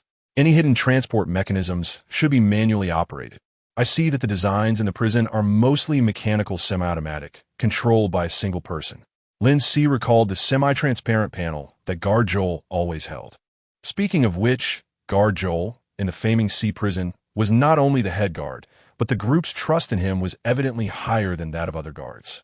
That semi-transparent panel had never appeared in the hands of other guards. After reviewing it again, there were no new discoveries. A vague sense of unease lingered in Lin Si's heart. Is the design of a door just to block the entrance of the pipe? That seems a bit redundant. The lock on the door is clearly designed for guards to have the authority to open it, with the only barrier being the prisoners. But prisoners generally wouldn't actively come here. Of course, if it weren't for Pullman disappearing. I wouldn't have gone to such great lengths to find a secret space in faming Sea prison. For the guards, a prisoner coming here is like walking into a trap. So this door is likely not meant to block outside prisoners, but to prevent prisoners from getting out from the inside. Lin Si speculated thoughtfully. But, jumped down from the pipe. Lin Si looked at the pool of blood accumulating at the pipe opening, doubting that if someone really dared to jump down from the other end of the pipe, they would either die or be severely injured, creating an even larger pool of blood. Therefore, if prisoners could appear in this small space, the possibility of them using the pipe was very low. Could it be hiding another space? After discovering the lower space, Lin Si couldn't help but have similar associations.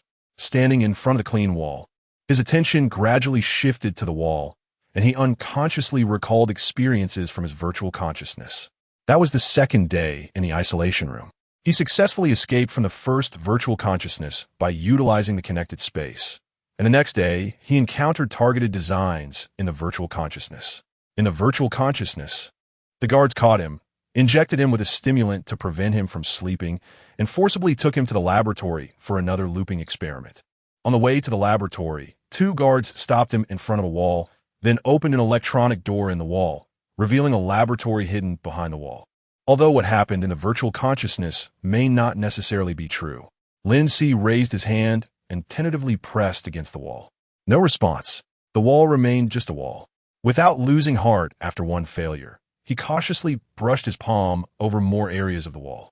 Just like the scene in the virtual consciousness reappearing, the mechanical female voice that followed was different from that in the virtual consciousness. Identity verification failed. The next second, the electronic screen went dark, and the wall returned to its normal appearance. There is indeed an electronic door hidden in the wall. Am I really in the real world right now? Lin Si broke out in a cold sweat at this thought. The aftereffects of the isolation room were still acting up. To ensure he wouldn't be suspected of having a mental breakdown due to virtual reality, Lin Si immediately sat down, leaned against the wall, immersed himself in his subconscious, and quickly entered and exited the connected space.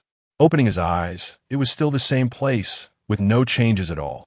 It seems that many situations in the virtual consciousness are based on real designs, although many times there are suspicions of unreasonable additions to cover up bugs. Lin Si breathed a sigh of relief and stood up.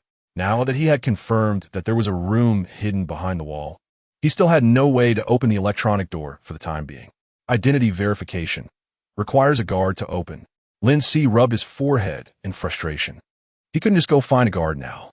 Moreover, discovering the electronic door hidden in the wall increased his confidence that Pullman was still alive. A hidden room adjacent to the passage was likely used to store prisoners, waiting for the next convenient transport through the pipe. Although it seems like treating prisoners as cargo for the group, they indeed do not treat the prisoners in faming Sea prison with the same approach as those who possess human rights, as they are part of the lowest tier. Today is still Human Rights Day. Lin Si sarcastically curled his lips. Is this a bit too bold? Lin Si quickly considered the feasibility of this method. Unsure if the principle of invisibility means it hasn't happened would still apply to the guards themselves. With no further developments to be had here, Lin Si turned to leave. Just then, rhythmic, rapid, and somewhat heavy footsteps echoed not far down the corridor, growing closer. Chapter 118. No Way Out. The sound of footsteps, which only appears when a guard's boots hit the ground, immediately alerted Lin Si, causing him to stop his movements. There was no doubt that there were guards in the lower level. Perhaps it was luck that he encountered any guards on his way here. Now suddenly, a guard had appeared. Lin Si didn't have time to think too much. He lightened his steps and walked outside, heading toward an open toilet stall. With the guards suddenly nearby, it was likely they were going to check the pipes or enter the room he had just discovered. He couldn't afford to run into the guard directly. Lin Si cautiously entered the stall, hiding himself in the shadows. Sure enough, the guard's footsteps grew closer to the bathroom. As they approached the bathroom door, the footsteps paused for a moment. The creaking sound of the bathroom door being pushed open echoed from the old hinges. Soon, the footsteps resumed, this time at a slower pace as the guard entered the bathroom. Thud, thud, thud, from Lin Si's angle. He couldn't see what was happening outside the stall and could only guess from the sound of the footsteps. After entering the bathroom, the guard didn't seem rushed anymore. It felt more like they were slowing down to survey the area. Surveying? Lin Si felt a tightening in his chest, and the next second, he heard the footsteps stop again, right outside the stall. Although they didn't stop directly in front of him, they were close enough, not heading directly to the room with the pipe entrance as he had expected. Could it be that this guard wasn't going to check the pipes or the room, but simply came to use the restroom? Lin Si thought sarcastically, but he didn't genuinely believe the guard was just there for a bathroom break. Who walks hurriedly to the bathroom only to suddenly slow down upon seeing the stalls? The sudden halt was definitely off. Lin Si took a gentle breath, instantly focusing his attention on the half-open stall door outside. At that moment, a cold male voice suddenly rang out from outside the stall. Stop hiding. I know you're here. After a pause, as if waiting for a response, the only sound in the bathroom was the drip of blood.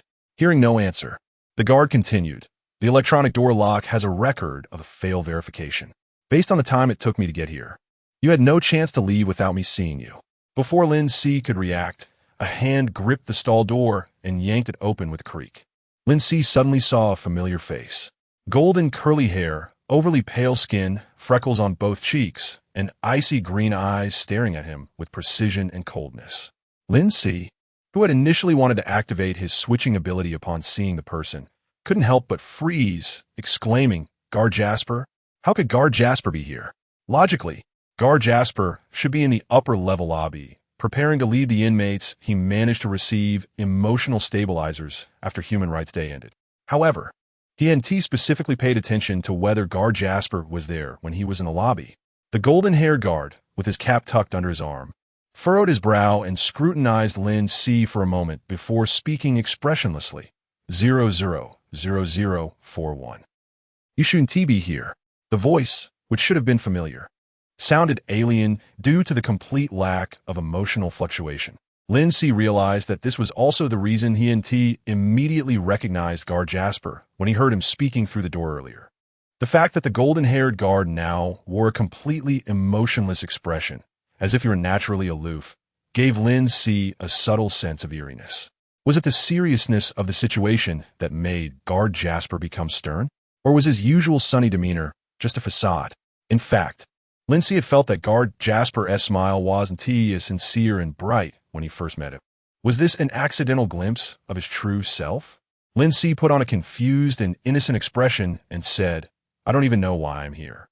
I was just walking normally, and then it was like, I fell and ended up in this strange place. After hearing his words, Guard Jasper suddenly stiffened, pulling at the corner of his mouth. It should have been a smile, but due to the rigidity of his facial muscles, it came off as more mocking. Oh, 000041. Guard Jasper drew his gun from his waist, pointing it directly at Lin Si's forehead. Inmates cannot lie to guards. How could he immediately confirm that I was lying? As this question floated through Lin Si's mind, he raised his hands. Officer Jasper, I think you must have misunderstood. At the same time, his brain raced to understand the situation. It had absolutely nothing to do with surveillance. Otherwise, guards would have come to arrest him long ago, instead of waiting until he found the hidden door in the wall for one to come check. Oddly enough, despite living in a technologically advanced society, there was almost no surveillance in the Femingsi prison. In the instant he figured this out, click, Guard Jasper pulled back the safety, almost mercilessly stating, no matter what, you can't leave anymore. At the same time, a thought flashed through Lin Si's mind. A plan that had made him hesitate not long ago now making him choose without hesitation. Thud. That was the sound of Lin Si dropping his hands, allowing his still warm heart to fall to the ground. In his other hand was the gun that had just been in Jasper's possession. To be safe, and to prevent any residual nerve reactions from Jasper's body that could lead to a finger pulling the trigger and delivering a fatal blow to himself. Lin Si not only switched Jasper's heart out, but also switched the gun into his hand. It was a choice made out of necessity. He didn't know what would happen after killing the guard, but he didn't want to die right now. Lin Si sighed helplessly, weighing the heavy gun in his hand. Just then, he suddenly realized something was off. After the heart was removed, why was there no sound of Jasper's body hitting the ground? Slowly lifting his gaze, he saw the golden-haired guard bleeding from his mouth. Curiously looking at the empty nutrient tube in his hand, blinking in confusion. What did you just do? Like magic. Chapter 119. 2 arms. Lin Si's pupils contracted. After having his heart completely replaced, Jasper the guard did not die. Tick, tick. Blood continued to gush out as Jasper opened his mouth to speak, dripping onto the ground. But he was completely oblivious to it, feeling no pain, and continued to seriously question him. Is it magic?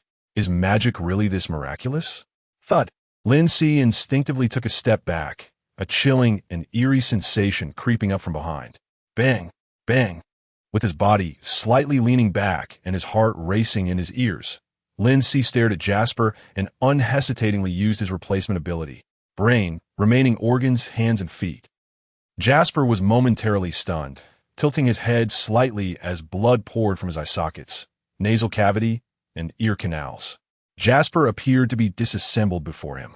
His hands and feet vanished into thin air, losing balance, and his whole body tilted and fell to the left. Hood, hood, hood. As Jasper collapsed to the ground, his golden curls soaked in blood, Lin Si tossed a pile of bloody internal organs beside Jasper. After watching Jasper remain motionless for a while, Lin Si cautiously lifted his foot and kicked Jasper's head, revealing his face. Jasper's face was covered in blood, obscuring the freckles, and suddenly emitted a muffled sound from his throat, causing Lin Si to immediately step back in alert, since blood only surged into his throat. When Jasper tried to speak, he could only produce a sound that was indistinguishable, like someone drowning. Jasper blinked, his emerald green eyes still focused and clearly locking onto him. Jasper is not dead. Lin Si's eyelids twitched. The medical community has an accurate judgment of human death called brain death. Yet, having replaced Jasper's brain, he still hadn't died, only weakened. Lin Si recalled the ghost mentioned by the curly-haired criminal and began to doubt the existence of the guard. What exactly are you? After the initial shock and fear, Lin Si instead became unusually calm. Ultimately, he couldn't bring himself to waste bullets from his gun. He stared directly into Jasper's eyes, holstered his pistol, and with both hands he firmly held Jasper's head with gold.